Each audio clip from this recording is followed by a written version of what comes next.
还意外穿书成了恶毒女配，并绑定了一个超雄系统。别人的系统不是让宿主无脑生娃，就是为了好感度让宿主疯狂跪舔，而他的系统主打一个干就完了，绝不委屈自己。所以当书中男主污蔑女孩勾引他，想将他赶出恋综时，女孩的系统疯狂叫嚣：抽他抽他抽他，给我狠狠的抽他！这就是你的第一个任务。此时恋综节目录制现场，刚穿过来的关羽一脸懵逼，不是要讨好男主吗？系统斩钉截铁，抽他！关羽苍白的张了张嘴，就这么干巴巴的硬抽啊？不铺垫一下吗？铺垫什么？我们坏人就是要办坏人做的事，好事那是主角做的，听我的，想要活下去现在就抽他！不得了了，绑了个超雄系统。众目睽睽之下，关羽动了，迈着矫健飞快的步伐，牵动着所有人的视线。他跑到少羽面前站定，含情脉脉的仰头看着书中的男主。少羽嫌恶的别开视线，你放弃吧，我是不会喜欢。啪的一声，他话还没说完，关羽已经干净利落的冲着他的脸就是一巴掌。系统提示：宿主生命值+1。关羽惊喜的看着自己的手，这么容易吗？那再来一巴掌呢？系统再次开口：看到人群中最亮眼的那个女孩了吗？那就是女主江苏安。关羽看向人群中某个身影，似乎天生自带耀眼的光芒，一袭亮白色长裙烫着洋娃娃卷，眼睛又亮又大。看到了，那是你的第二个任务。关羽试探性的问道：接近他，讨好他？女主总不是他这等小小炮灰能扇的吧？系统笃定的开口，自信的不像一个好桶。抽他？那没办法了。即使女主看着他的眼神水灵灵的，还十分的无辜。为了自己的生命安全，关羽还是毅然决然的扬起右手。只是他刚想扇下去，却发现怎么都动不了了。关羽不解的转头一看，干什么？少羽眼神阴沉，几乎是一字一顿的从牙缝中解了出来。你敢动他试试？试试就试试。关羽挥起另一只手，对着江苏安的脸就是一下。虽然左手力道不大，但还是在他白嫩的脸上留下了一抹红痕。江苏安难以置信的捂住自己的脸，眼睛升起薄雾。姐姐你干嘛？系统提示：宿主生命值+1。关羽得意的举着左手，在恨不得吃了他的少羽面前展示。众所周知，人是有2只手的。闻言，少羽咬牙切齿，而此时的关羽已经出场反派甜头。不用系统催促，率先发问：还有吗？接下来还扇谁？导演从愣神中反应过来，连忙开口制止：小关，你干什么？扇他！闻言，关羽面无表情的走向导演，然后熟练的一抽，宿主生命值+1。捂着脸在风中凌乱的导演风中凌乱，副导此时也赶紧跑来劝架。刚张开口话还没说完，关老师你……系统冷漠吩咐：继续扇。关羽想起了这个副导演，常常私下贩卖他莫须有的黑料，靠造谣原主来赚外快。他毫不犹豫的又是一巴掌，就你编我黑料是吧？男嘉宾来劝，关小，啪；女嘉宾来劝，姐妹你，啪。脑海里的生命值提示不断+1+1，关羽像是打开了新大陆，原来这就是反派的爽感吗？他眯着眼睛来到扛着摄像机颤颤巍巍的摄影师面前，即使摄像师一个字没说，关羽也没想放过他。就你老是故意拍我黑角度机位，还偷拍我黑料卖给黄牛是吧？我没。导演见关羽越来越不受控，再看看直播间人数已经冲到了10几万人，并且相关词条已经冲上了热搜，热度还在不断攀升。他连忙向后跑远了几步，离关羽远远的，然后硬着头皮喊道：好了好了，我相信你没勾引少羽了，咱有话好好说。这直播间摄像头还录着呢，全程开着直播的摄像机，将刚才发生的一切尽收眼底。直播间的观众也是议论纷纷，关羽疯了吧？正常人谁会逮着人就抽啊？几天一条黑热搜，不愧是专宠黑粉第一人。关羽看着旁边黑漆漆的镜头思索了几秒，突然伸手握住摄像头对准自己，看到屏幕上突然出现的大脸，直播间沸腾了。哼哼，要对着镜头又红着眼睛道歉了吧？晚了，居然敢勾引我们的小少羽，还扇我们的小安安，这次不喷的他退圈才怪。关羽伸手毫不犹豫的也给了摄像头一下，只顾着抽他们，忘记抽你们了。大胆，人在家中坐，巴掌天上来，不造啊！我在我家马桶上好好蹲着，手机爹莫名其妙的给了我一巴掌，不是说我上网是来当皇帝的吗？呜，我只是慕名来吃个瓜，怎么刚进直播间就挨了一个大壁咚？话说为什么突然奖励我们？能不能多来几下？楼上的，你爱思爱慕啊！看到这一幕，导演眼前一黑，不知道如何收场。与此同时，门口出现了2道身影，是你们电话通知我们过来的吗？其中一道身影西装革履，鼻梁上挎着金丝框眼镜，礼貌的敲了敲房门，外面没人，所以我们就自己进来了。另一道冷肃颀长的黑色身影，头戴黑色冷帽，身穿无袖上衣，露出手臂上恰到好处的肌肉，线条流畅而又好看，一双狭长明亮的凤眸充满冷意。关羽靠在门框，抬眸正好撞上那双带着冷意的眼睛，眼神对上的刹那，男人的视线微颤，像是平静无波的清灵碧湖被投下一块石子，泛起圈圈涟漪。此等男色面前，关羽内心毫无波澜。系统这个扇吗？扇！系统刚说完一个字，关羽已经眼疾手快的对着那冷酷的帅哥就是一巴掌。系统大急，听我说完好吗？是扇个屁啊！宿主生命值减1。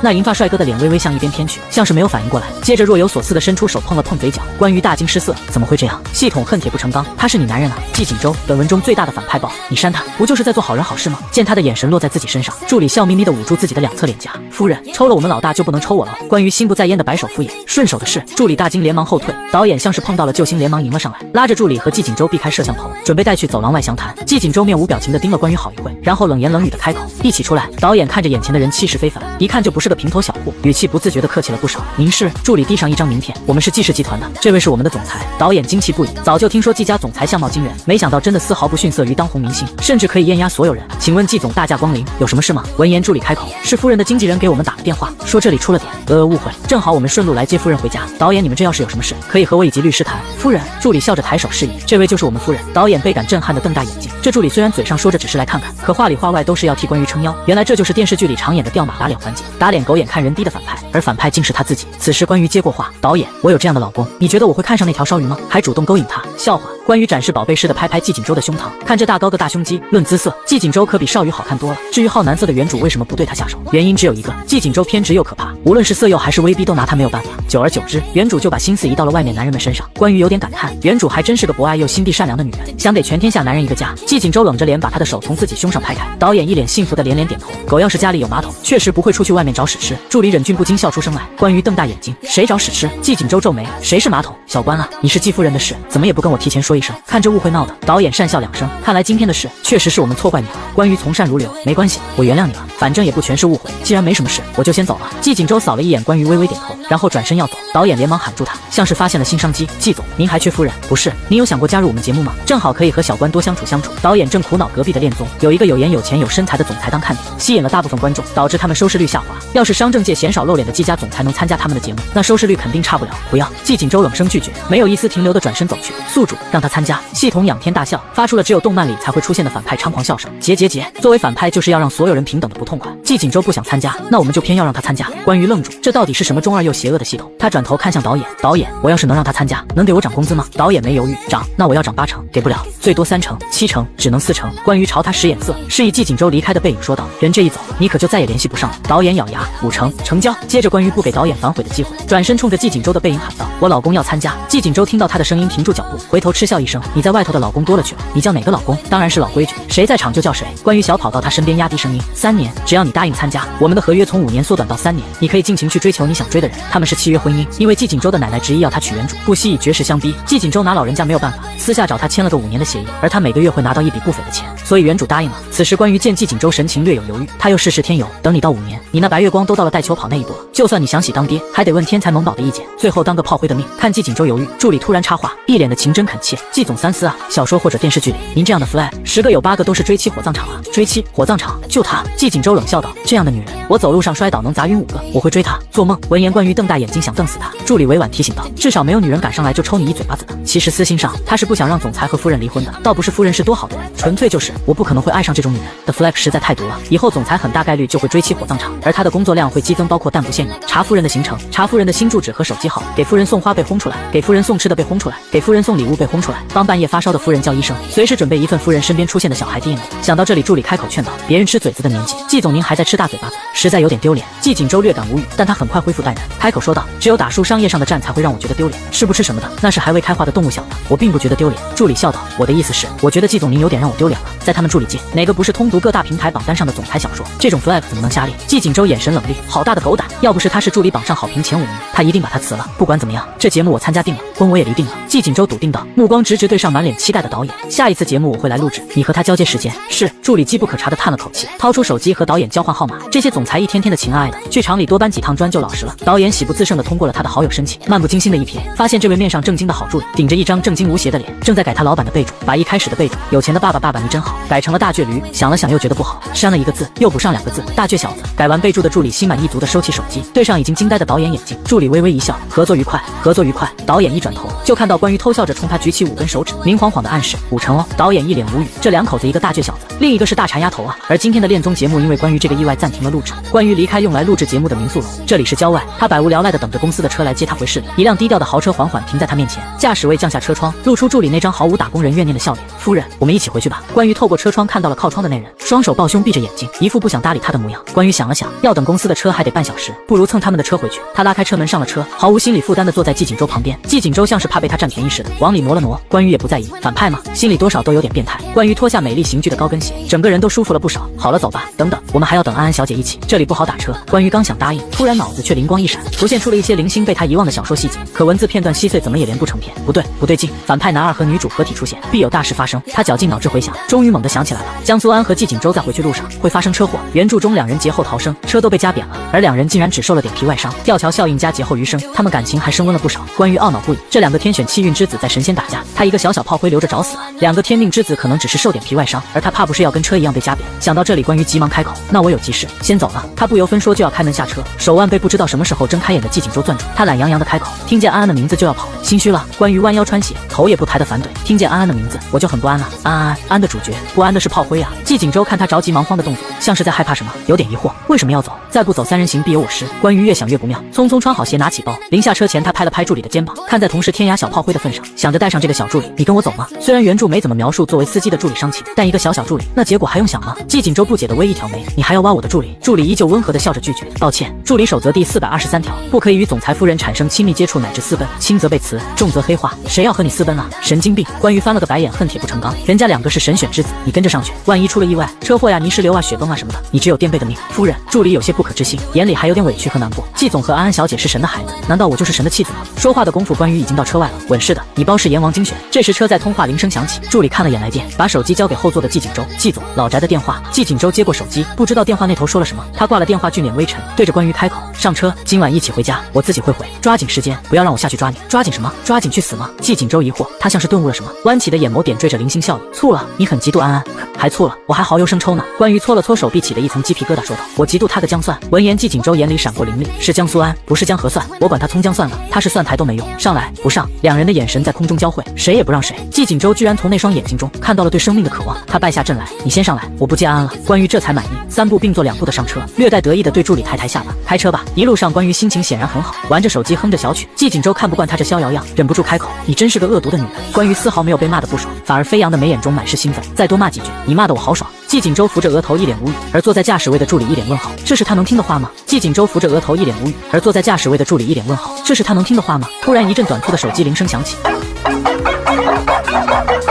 关于摸遍了全身都没找到声音的来源，谁的手机？是不是你们的？眉毛底下挂2弹，只会眨眼不会看。季锦州嫌弃的从他旁边的包里拿出手机扔给他。关于接起电话，谁啊？您好，上次跟您说过的那个综艺项目，请问你现在方便面是吗？我不是方便面，我是荷包蛋。关于果断利落的把电话挂了，嘴上嘟囔着，这年头的诈骗电话都这么猖獗了。再一抬头，发现季锦州和助理看他的眼神显得十分怪异，像是在看傻子。关于你签的什么经纪公司？季锦州神情有些复杂。关于想了想，属于原主的记忆渐渐在他脑子里回笼，好像叫什么大弱智吧，记不清了。季锦州若有所思的点点头，你这智商确实挺适合这个公司的。关于疑惑，什么意思？驾驶位的助理委婉提醒，夫人，您的公司叫大智若愚，不叫大弱智，那只能形容您自己。关于转过头看向季锦州，你这助理哪找的？连总裁夫人都敢怼。虽然他在原文中只是个小炮灰，但这也太没大没小了吧。季锦州悠哉悠哉的调整了个舒服的姿势，懒散的开口，顾助理是国外进修回来的高级特助，专业上的事不是你这种女人能懂的。他心想，这助理连他都敢骂总裁夫人，呵呵，那不是顺嘴的事吗？关于敏锐的察觉到了某个关键词，他信过，眼中瞬间转换了情绪，缀着幸灾乐祸的光芒，你完蛋了，身边进内鬼了。顾这个信不是霸总就是霸总的医生朋友，潜入你身边就是要当卧底，倒是花你的钱，坐你的位置，还抢你的女人。闻言，助理扶了扶眼镜，正了正脸色，夫人，我在国外主修金融系，你果然想上位。季总对我很好，我没有认识的医生朋友，也没有想谈恋爱的打算。嘿嘿，对，我也是这样，我打工的时候也是这么搪塞讨好玩弄我老板的。助理无语的想把车开到沟里，他今天是非要被刺不可吗？说不定你以后就会把季锦州干翻，从此代替他霸总的位置，和江苏安进行一场热闹的多角恋。关于叉着腰明目张胆的继续造谣，反正他绑定的是恶女系统，祸害一千年，越做恶事活得越久。助理从后视镜多看了他好几眼，夫人，您的伟大畅想也骂得我好爽啊。季锦州突然觉得自己像是进入了一个名为不抖爱慕就不能出去的空间，想扇这2个人，又怕他们舔他的手。此时低调的豪车平稳驶进偌大的花园，助理停好车后为他们开门。关于鞋底刚沾上地面，一只浑身炸开毛的大棉花糖摇着尾巴就冲他扑过来了。他兴奋地把前爪搭在关于的肩头，咧着大嘴摇尾巴。关于认出来了这条狗是小时候父亲送给原主的礼物。嘴硬固执的女孩不愿意接受父亲施舍的爱，一直对他很冷淡，连名字都不给他取，却偷偷把他设置成了手机壁纸。关于揉了揉狗头，然后叫道，大棉花糖。季锦州狐疑的偏头看他，你不是都只叫他作吗？什么时候叫棉花糖了？不仅是他，棉花糖本狗也对自己的新名字很陌生，歪着脑袋疑惑看他。闻言，关于丝毫没表现出惊慌，对着季锦州说道，怎么你喜欢这个名字？那以后作这个名字就归你了。季锦州无语，他就多余说话。大棉花糖离开了关于，冲向顾助理，亲昵的用头蹭着他的腿。顾助理，你好像很喜欢我们棉花糖。是啊，顾助理亲昵的揉了揉他的头，他长得像我大姨家的狗，所以每次看到他都很亲切。关于心不在焉的点点头，他长得像你大姨啊。顾助理也无语了。季锦州的嘴角机不可察的扬了扬，对自家助理吃瘪这件事显得十分乐见其成。进去吧，里面的人都在等你呢。关于活动着手腕，若有所思的盯着手心，人那么多，也不知道扇不扇得过来。季锦州隐隐有不好的预感。3人还没踏进家门，立刻有一位珠光宝气的妇女人迎了上来，用力往季锦州和关于中间一挤，一屁股把关于撞开，扯着季锦州的衣袖寒暄，这就是锦州吧？几年不见都长这么大了，你还记得不？小时候经常和我们家蓉蓉一起玩呢。闻言，关于笑出声，是啊，20几岁的人了，又长高了不少。妇人仿佛才看见这还有2人的模样，一副恍然大悟，这位是？我看着不像他妈吧？季锦州扯唇笑了笑，挣脱开妇人拉着他的手，懒散的把关于揽进怀里，衣服吊儿郎当的样子，正是贱内。关于冷漠的挣脱怀抱，不甘示弱的指着他，硬核的秀着恩爱，正是贱人。季锦州又无语了。妇人略有惋惜的叹了口气，我们家蓉蓉还天天念叨着她季哥哥，还想着能不能……哎呀，小季你也真是的，结婚了也不公开。不过也是，这婚姻嘛都是很短暂的，离了还能再找。这番话就差没明晃晃的直说。季锦州之所以不公布结婚的消息，就是因为不重视他的新婚妻子，并且不久后还要和他离婚。阿姨，鸡哥哥没了，他可以去找鸭哥哥呀。关于眉眼弯弯，笑容甜美，不给人留下画饼。闻言，妇人涨红了脸，你说什么呢？谁是鸭？我们家蓉蓉怎么会找鸭？关于学着他的声音拉高音调，谁是鸡？我老公怎么会是鸡？谁当过鸡了？花园内走出不少佣人，朝他们这边投来惊诧的视线。妇人低低的骂了声疯子，不愿意和他这没脸没皮的纠缠，匆匆进了门。季锦州目光沉沉，漂亮的眼睛闪着不明所以的意味。关于商量一下什么？下次和人吵架的时候，不要乱枪扫射自己人好吗？好的。关于自觉理亏，低低哦了声。临近老宅大门之前，关于手机忽然开始震动了起来。他顿住脚步，身边的季锦州和顾助理停下来等他。他接通电话，只听一声男人的怒吼，极具有穿透力的通过听筒传了出来，劈头盖脸就是一顿骂。我已经尽我所能平衡你和妹妹之间的关系了，你为什么还在不断的针对她？是我们前些年忽略了你，但你是姐姐啊，就不能体谅你妹妹吗？她怎么你？关于果断挂断电话，声音戛然而止。季锦州注意到了他的动作，微微挑眉。谁的电话？表爸。季锦州疑惑。关于叹了口气，似爸非爸就叫表爸，家家有本难念的经，我家到处是神经。季锦州这才了然，是关叔叔，你又干了什么？能让温文尔雅的关叔叔都生这么大的气，扇了江苏安一巴掌啊！关于理直气壮的挺起胸，但我可不承认是针对他呀，我是平等的针对所有人，我给在场的每一个人都来了一巴掌。他看向季锦州，用希冀的目光寻求赞同，你说对吧？季锦州冷笑，可不是吗？连他也没放过，明明他打了苏安和自己，他应该很生气，可是对上那双亮晶晶的眼睛，他的烦躁就瞬间烟消云散。季锦州别扭的抬手挡住他的眼睛，别用这种眼神看我。关于躲开，调笑似的随口一说，怎么，你不会是在想，明明这个恶毒的女人打了我和安安一巴掌，我应该还给她一巴掌的，可是不知道为什么，看到那双亮晶晶闪亮亮的眼睛，我居然生不出一丝怒火吗？闻言，季锦州心口直跳，重合率这么高，他怕不是开挂了？季锦州侧过脸冷漠回答，不是，其实你的眼睛像车灯，我看了害怕被车撞。关于眯着眼睛不甘示弱，我才害怕你刀削面一般的锋利下颌角，睡觉的时候会把我枕头划破。季锦州挑眉，顾助理站在一旁笑眯眯的磕起了 CP， 都想到睡觉的枕头了。他已看了总裁文10几年的丰富阅历，保证这两个的婚肯定离不成。虽然那位安安小姐心地善良，但和季总不合适，一个穷追不舍，一个处处退缩，两个闷葫芦注定是不会走到一起的。还是和夫人般配些，两个人的身份一下子就反过来了，一个是穷追不舍的骂，一个是骂不过处处退缩。他不由自主的出声感叹，好久没看见季总说过这么多话了。关于了然点点头，他以前是哑巴吗？季锦州毫不留情的拆穿他，得了吧你就调过来在我身边1个月。顾助理不知道为什么，刚才无意识说出那句话的时候，好像突然凭空出现一套管家服套在他身上。那通电话还没挂断多久，关于手机又响了起来。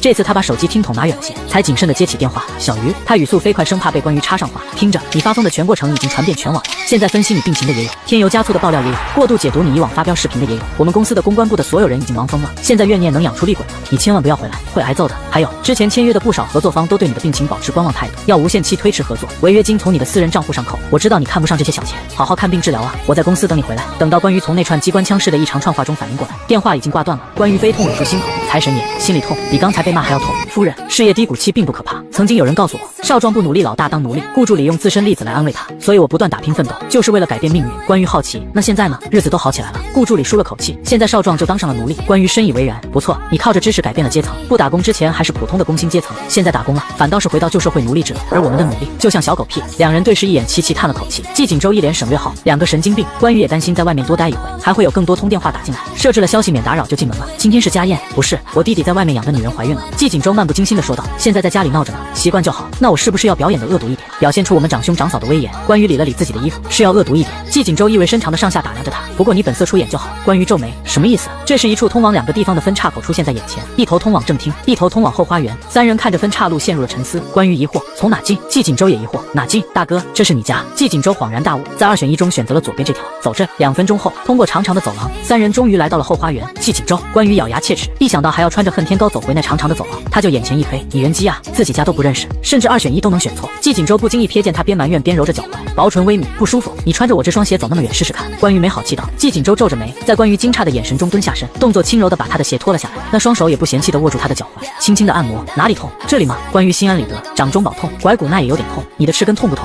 小顾。季锦州突然叫到他，顾助理吓得一抖，他看着那双15厘米的恨天高惊恐不已。季总，我不要和夫人换鞋，他才不要穿高跟鞋呢，那得加钱。来了来了。关于三人偷听墙角，竟意外吃到季锦州的大瓜。季锦州弟弟老婆竟然喜欢欢季景舟，并且还怀了他的孩子。关于震惊，看向季景舟一脸鄙视，你这个7弟半女的渣男。此时关于走不动路了，脚疼。季景舟在关于惊诧的眼神中蹲下身子，轻柔地帮他脱了鞋子，然后转头喊道：小顾。顾助理吓得一抖，他看着那双15厘米的恨天高惊恐步子，季总，我不要和夫人换鞋，他才不要穿高跟鞋呢，那得加钱，你白痴啊！季景舟翻了个白眼，我是让你提着他的鞋。顾助理长舒一口气，那我呢？关于问道。季景舟摘了冷帽丢进顾助理怀里，随意地揉了揉杂乱蓬松的头发，然后满不在意地在他面前半蹲了下来。关于一呆，盯着他的后背，心中暗想：季景舟这个人真奇怪，不像总裁文里说的那样西装革履、成熟稳重，反而有点像朝气蓬勃的年轻人，也不狂狷霸气屌炸天。他温和有礼，偶尔还有点欠打，甚至还有点贴心可靠。上来，关于小心翼翼地问道：季景舟，你是请鬼上身了吗？季景舟微微侧过头，细碎的发梢下眼瞳清澈如同夜空繁星。你再不上来，我就让顾助理和你换鞋。闻言，顾助理害怕地咬着嘴唇，朝关于疯狂摇头：不要啊，夫人，他才不要穿高跟鞋和贵妇们争奇斗艳。关于别别扭扭地趴在季景舟有力的后背上，感受到了彼此的体温烫得惊人，甚至还能够感受到季景舟那喉结上下滚动的幅度。季景舟，怎么不知道是不是关于的错觉？他总觉得季景舟的语气温柔的不可思议。他继续没话找话：你的喉结还挺活泼好动的，谢谢。逼仄的环境，暧昧的话题，顾助理突然觉得自己不应该待在这里，他应该待在车底。有没有一种可能？季景舟微微一顿拉长音调：是因为你快要把我勒死了。死丫头一身牛劲，差点把他勒得翻白眼。关于连忙松了力道，季景舟背着他慢慢往回走，好不容易即将走到拐角处，突然听到不远处一男一女的争吵声。季凌恒，你放开我！季景舟正要向另一条路走，顾助理却突然把他们拉住，然后躲在拐角处，一直到一男一女从他们面前路过，走进他们要走的那条通往正厅的路。季凌恒，你要干什么？这里都是人。关于拍拍季景舟的手臂，示意他放自己下来，然后悄悄冒出一点眼睛偷看。只见男人一只大手轻而易举地将女人脆弱纤细的手腕握在手里，并且用力举过头顶靠在墙上，发狠似的侧过头吻她。这个名叫季凌恒的，关于有点印象，毕竟这个人在原文中所占的篇幅不小，他就是传说中男主的御用医生朋友，深夜随叫随到给女主看病的御前太医。书中的男二也是季景舟的弟弟，两个人一个是正统的反派嫡长子，另一个是男二私生子。从季凌恒被接进季家的那天起，他们兄弟二人就水火不容，而男主男二两个难兄难弟，一个是自己的女人喜欢季景舟，另一个是自己的女人被季景舟看上。原文大结局，男主扳倒季景舟这个大反派，季凌恒这个男二可是出了不少的力。季凌恒你混蛋！清脆的一声巴掌声响起，躲在拐角偷听的三人同时僵住，进也不是退也不是。关于感叹式的低声自语，不愧是言情小说中的配角，连生起气来都只会骂你混蛋。季景舟挑眉，怎么听起来你倒是会骂人？不要问，你会害怕的。关于郑重其事，他们三人正想着如何绕开这个小院子，却猝不及防吃到了自己的瓜。裴离啊裴离！季凌恒看似温柔地抚摸上裴离的脸颊，眼里却是不符合他长相的狠厉。你看着我，会想起我哥吗？拐角里三人面面相觑，关于拧着眉嫌弃地盯着季景舟，眼里赤裸裸充斥着你这个7弟半女的渣男。季景舟沉默片刻，良久才吐出一句话：我比他帅多了。关于翻了个白眼，另一边季凌恒慢悠悠道：可惜啊，他的身边有了其他女人，虽然那女的愚蠢又无脑，但是聪明如你，却输给了这么一个女人，反而嫁给我这个你看不起的私生子，你不觉得丢人吗？突然吃瓜吃到自己，关于缓缓抠出一个问号：谁愚蠢又无脑？他怒视着忍笑的顾助理，刚才不走，非要在这听墙角，这下好了。另一边的裴离别开脸，沉默不语。季凌恒发狠似的把他往墙上一推，霸道的制不住他的手腕，用力往墙上撞，接着用力咬了一口他的唇瓣，绯红血色很快沁出。不要！裴离流着眼泪别开脸，我怀了你的孩子，是吗？闻言，季凌恒讽刺一笑，究竟是我的还是我哥的？你自己都不知道吧？季景舟皱眉看向关羽，后者像是没事人一样看向顾助理。顾助理看到两人都看着自己，他满头问号的指着自己，沉默的震耳欲聋。我的吗？没人通知他呀！关羽咬着牙低声骂他，谁让你刚才让我们躲起来的？现在好了吧？进退不得，你满意了吧？顾助理脸上写满了我是无辜小白花我不知道的委屈模样，他有些不好意思。不好意思夫人，刚才职业病犯了。助理守则上有说，当听到角落、拐角、楼梯、办公室等隐秘地点有发出奇怪的声音，我们助理要做到听不见、看不见、说不出、不出现4大准则。所以刚才下意识，谁？季凌恒敏锐地察觉到拐角有人在低声窃窃私语，眼里闪过一抹寒色，厉声呵斥。关羽不管3721，直接把顾助理推了出去。顾助理一时躲闪不及，踉跄着落入两人的视线范围。顾助理很快调整好了表情，微笑着打着招呼：两位下午好。可恶的夫人！季凌恒狐疑地打量着他，你是我哥身边的人。而旁边的裴离看到来人，脸颊骤然失去血色，你这助理怎么回事？不在我哥身边待着，来偷听我们墙角。顾助理义正辞严，我们总裁绝对没有和我一起偷听墙角。季凌恒皱眉，我哥也在。季景舟一脸无语。关于深谙丢足宝具的道理，伸出罪恶的小手，用力一推季景舟的后背。季景舟手上还提着关于的高跟鞋，两个大男人以及一双高跟鞋，哪怕是见过大风大浪的季凌恒也想歪了。大哥，季凌恒的眼睛有些迷茫的在两人身上以及那双高跟鞋上来回流转，这事嫂子她知道吗？心中则暗喜，嘿嘿，吃到大瓜了，扯平了。不过大哥和他的助理玩得挺花呀。顾助理侧头看了一眼总裁暧昧的勾着的高跟鞋，连忙退开几步拉开距离。二公子绝对不是你想的那么恶俗啊！我当然知道。季凌恒嘴上这么说着，眼神却越发奇怪。你们刚才是在听墙角？季景舟微眯着眼，嘴角噙着坏笑。我夫人也绝对没有一起偷听墙角，她只是恰好路过，对不对？关于无语，只能硬着头皮走了出来。嘿嘿，好巧啊！季凌恒先是一愣，转而冷笑，还真是说什么来什么呀。既然大哥都听见了，那我们就把话说开了吧。季凌恒充满敌意地盯着季景舟，剑拔弩张的气势不像是凶人，更像是争抢地盘的野狼。盯了一会，眼睛有点干，他笑着转头看向旁边脸色色苍白的裴离，你不是很想看见他吗？现在人来了，但是他身边好像多了一位美人了，这下你肚子里的孩子好像就要成为你最讨厌的私生子了呢。闻言，关于直白的揭穿他，别装了，你刚才骂我蠢笨无脑，我都听见了。纪凌恒的笑容顿时僵住，内心咆哮，不懂什么叫暗潮涌动，勾心斗角吗？上来就给他真诚必杀技，在喜欢的人面前如此狼狈，裴离忍不住崩溃的喊道，哭的那叫一个梨花带雨我见犹怜，孩子是你的，你混蛋！纪凌恒冷笑，我看是我哥的吧，你的，我哥的，你的，我哥的，你的，我哥的，你的，我哥的，你的，我哥的，你的，我哥的，你的，我哥的，你的，我哥的。此处省略250个字。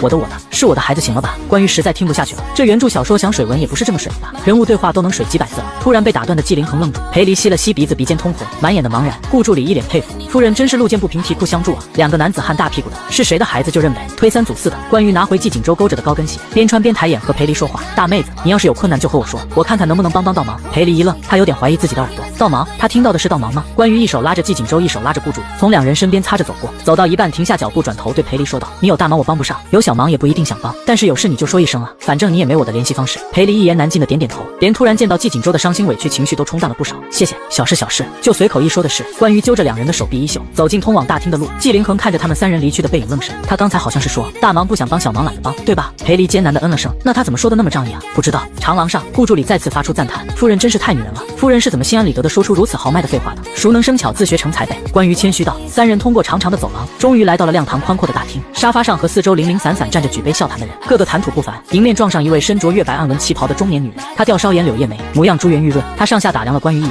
说出来的话却是阴阳怪气。哟，这是谁啊？空心萝卜中看不中用。中年女人撇了撇嘴，听说你在网上又挨骂了，一辈子都在做蠢事，你可真够有毅力的。她对着关于挑衅的勾了勾唇角，然后转身招招摇摇的离开了。关于一出来，突然就被劈头盖脸的一顿骂，她甚至怀疑是不是在骂顾助理，都没想过是在骂自己。呸！坏心眼的老太婆！她走后，关于才后知后觉反应过来，对着她的背影满嘴放炮，祝你生孩子上面有眼下面没眼，天灵灵地灵灵，保佑他儿子是个灵。她发现身边的两个男人突然没音了，而且都是十分一言难尽的神情，尤其是纪锦州脸色很不好看。关于这才想起来问了一嘴，对了，他谁呀？为什么莫名其妙骂我？我妈。纪锦州言简意赅。闻言，关于挠挠头，看着墙上的一幅画尬笑道，这画不错。顾助理尬笑着打圆场，夫人你也真是的，哈哈哈哈哈哈哈哈哈哈哈哈哈哈。关于也陪着干笑，还挺巧的哈。心想，说明这顿骂命中注定属于他。纪锦州假笑了一秒，下一秒恢复冷漠，好笑吗？还不快走！他们三人是第一批落座的，餐桌上陆陆续续上了菜，从桌头摆到桌尾，目测可以摆100多盘。夫人还会目测？顾助理一脸惊异，如果摆不下100多盘呢？关于满脸的无所谓，那就是我目测错了呗。其他散布在大厅各个地方的三姑六婆们接连入座，每次落座前都有一个固定的流程，嫌弃的打量着关于，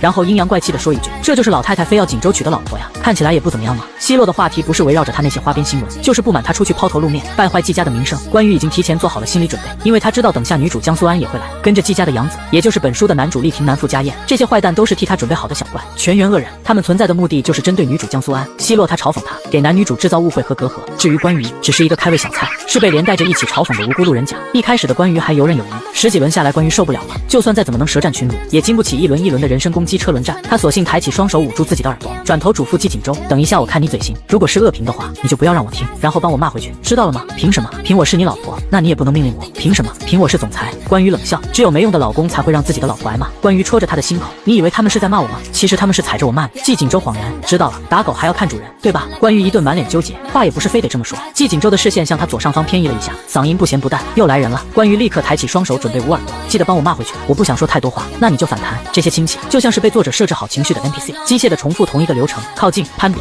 然后一起骂关于。关于听不到的世界里，他盯着他们的口型张张合合，然后一脸期待的看向纪锦州，等来的却只有重复的口型。姑姑来了，反弹，恶评不要听；婶婶来了，反弹，这也是恶评不要听；三姨婆来了，反弹，还是恶评。关于麻木了，怎么线上线下都是恶评？直到今天的主人公裴离和纪凌恒推开大门进来，欢快嘈杂的气氛凝滞一瞬。这就是凌恒带回来的女朋友，说的好听是女朋友，说的不好听些，就是个换得情的床伴吧。凌恒把这种女人带回来，不怕把他父亲气死吗？关于终于松了口气，纪凌恒的脸上看不出什么情绪，裴离也像没听见一样，挽着纪凌恒神色自若地走向关于身边的空位。裴离礼貌地朝关于点了点头，然后在他身边落座。裴离原以为身边这个女人在走廊听到了自己对她老公有想法，不会给她好脸色看，谁知道她欲言又止地看了自己好几眼，然后有些感慨地说道：“他们都骂我，还好你来了，谢谢你啊。”裴离表情一呆，纪锦州斜睨了关于一眼，轻声开口：“貌似这些骂我都替你挡了吧？只有没用的老公才会让。”关于又要说，被纪锦州抬手打断，他意味深长地盯着纪凌恒，挑衅道：“凌恒，只有没用的男人才会让女人挨骂，你以为他们是在骂你女人吗？其实他们是在骂你。”关于不满地用手肘戳了一下他的腰：“你有没有礼貌？人家有名字叫裴离。”纪锦州吃痛，知道了。裴离和纪凌恒俱是眼中晦暗不明，只有顾助理抿着嘴露出慈母笑。夫人训老大跟训狗似的，真好玩。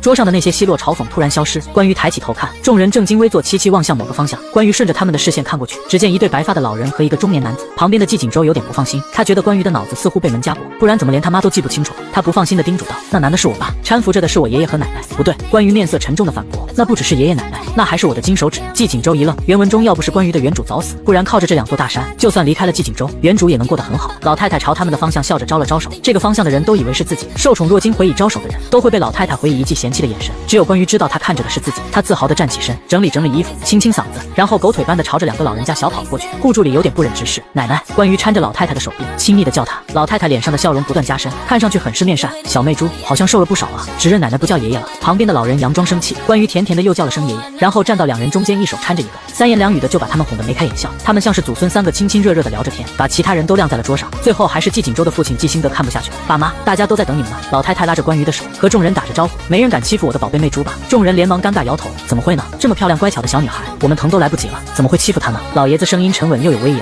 是吗，媚猪？”相比于老太太温柔宠溺的喊她媚猪，老爷子铿锵有力的2个媚猪一出，让关于觉得他似乎真的是在叫猪，在森林里横冲直撞的那种野猪。看着身边的2根金手指，关于故意沉思拉长语调：“事实上，就没几个人没欺负过我的，他们都骂我，一个接一个的骂我，换着花样的骂我。”闻言，7大姑8大姨顿时一阵尴尬。检测到宿主有打小报告的恶劣行为，恶女值+1，宿主可通过1比1兑换生命值，也可在满10点恶女值后解锁商城，兑换神秘奖励。商城，关于一听就来劲儿了。系统商城一听就是金手指遍布的地方，他连忙问道：“现在最快获得恶女值的方法是什么？”抢劫，把所有人抢个遍。关于听进去了，思考这个方案的可行性，是吗？闻言，老爷子的脸微微沉了下来。季景周，你干什么吃的？老婆好好的交给你，被骂了你一句话不说。季景周觉得自己有点委屈。我说了，你说什么了？我反弹给他们了。老爷子大骂：“我反弹你个龟球儿！我是你爹！”季景周波澜不惊，反弹季兴德。那他那谁是谁的爹？他又是谁的儿子？老太太安抚地摸了摸关于手背，媚猪这些做叔叔阿姨的不懂事，你看看你想要些什么，让他们补偿给你。关于佯装苦恼：“那我就可以随意要点戒指、手链什么的吗？”众人还没来得及敢有意见，老爷子已经答应了。孩子愿意要啥就给啥呗，反正都是一些破石头破珠子，媚猪喜欢啥就要啥，一个都别少。所有人心如死灰，知道老爷子老太太因为某种原因宠着关于，没想到这么宠啊！今天是季家的家宴，他们为了彰显自己的牌面，特地戴上了最好的首饰项链，就是为了在其他人面前装一把。谁知道还有这自由购的活动啊！关于从离自己最近的婆婆夏淑辉下刀：“妈妈想不想要我的大金镯子？”夏淑辉假笑：“做妈妈的怎么可以要儿媳妇的金镯子呢？”关于无辜眨眨眼：“那我想要你的大金镯子。”妈妈夏淑辉强撑着笑，尽量体面的把金镯子从自己手腕上取下来，亲手戴进她的手上。下一个裴离，裴离妈撒着腕间的情侣腕表。是季凌恒不知道自己喜欢季景周很多年那时，情到浓时送他的，独一无二。季凌恒那么不可一世，那么喜新厌旧的一个人，竟然也没有摘下。关于见他露出不忍又舍不得的神情，拿条橡皮筋意思意思得了。裴离像是下定了决心，一咬牙把腕表摘下，放进了他手上。从季凌恒的角度，他看不清裴离的神情，只知道他轻易的就把2人之间的物件交出去，不禁有些气恼，用只有几人的声音低声喊：“裴离，你就这么迫不及待要在我哥面前和我撇清关系？你真是个不知羞耻的女人！”裴离的眼眶瞬间红了。一开始的关于觉得自己是棒打鸳鸯的恶毒女人，但是现在他觉得这鸳鸯不在一起也罢，动不动就爱不爱头，下乡掰2小时苞米就老实了。关于面无表情摊手：“腕表你的给我。”季凌恒不愿意，这腕表你们拿了也没用，写了我们2个的缩写的。腕表的内侧被人小心又细致的刻上 LHPL 的英文花体字样。关于无所谓，就是想气死他。从现在开始，我叫霹雳，他叫刘海，我们叫霹雳刘海。季凌恒，你们有神经病吧？季景周支着额角，点点桌面，看似散漫的眼神动作，眼中的潋滟寒光像是刀锋的锐利，不怒自威给他。季凌恒又恼又没面子，当着亲戚们和老爷子的面，还是把手表脱下来扔给他。裴离最终还是不忍心，安慰似的在桌子下捏捏他的手：“没事的，我的也被拿走了，他刚好凑一对。”季凌恒，你倒是想得开。他盯着那得逞的夫妇背影，2人都穿着一身黑，凑在一起交头接耳，从背影看起来就很登对。他气得牙齿痒痒，这一对夫妻真是恶劣的毫不遮掩。季景周虚揽着他，俯身压低声音凑在他耳边悄声说话：“待你认人多要点，这些都是冤大头。”关于点点头，季景周指哪他要哪，一个敢说一个敢要，这是3舅妈。季景周故意惊诧的凑近看：“您手上的手链就是前阵子在拍卖会上重金买的吧？”他的重音落在重金上，关于一听就懂了，手一伸：“舅妈，想要3舅妈，要你个锤子！大馋小子，大馋丫头！”在老爷子的眼神胁迫下，他还是不情不愿地脱下了手链。小孩真有眼光。季景周笑眯眯地搂着他继续往前走，叫人：“这是大姑妈，大姑妈，你这个手镯不会是外国博物馆里展览的那条有市无价的手镯吧？姑姑好久不见了，你手上的戒指是海螺珠的吧？你怎么知道我们家小关最喜欢粉色了？”关于见他比自己还起劲，开始怀疑刚才那个说自己不喜欢说话的人是不是被调包了，绕着一圈收完了补偿，甚至装不完还把季景周的冷帽揪下来装。关于翻脸不认人：“你的那玉扳指给我，你确定要这个？”季景周意味不明的挑了挑眉，知道代表什么意思吗？你就敢要？确定？关于坚持，代表着很值钱，也代表着可以增加反派值。夫人，那是我们老大。顾特助话还没说完，季景周侧目锐利寒光朝他那工资条刺来，他活生生把话咽回去，让我砍一刀换的。好，纪景舟欣然答应，把玉扳指取下放进他手心。关于即将握紧的时候，他食指划过他的手心，勾起扳指套在他拇指上。他嗓音疏朗，砸进耳朵里，和手心泛起一样的酥麻。戴好很贵，丢了你赔不起，不就是砍一刀砍的吗？关于嘟嘟囔囔，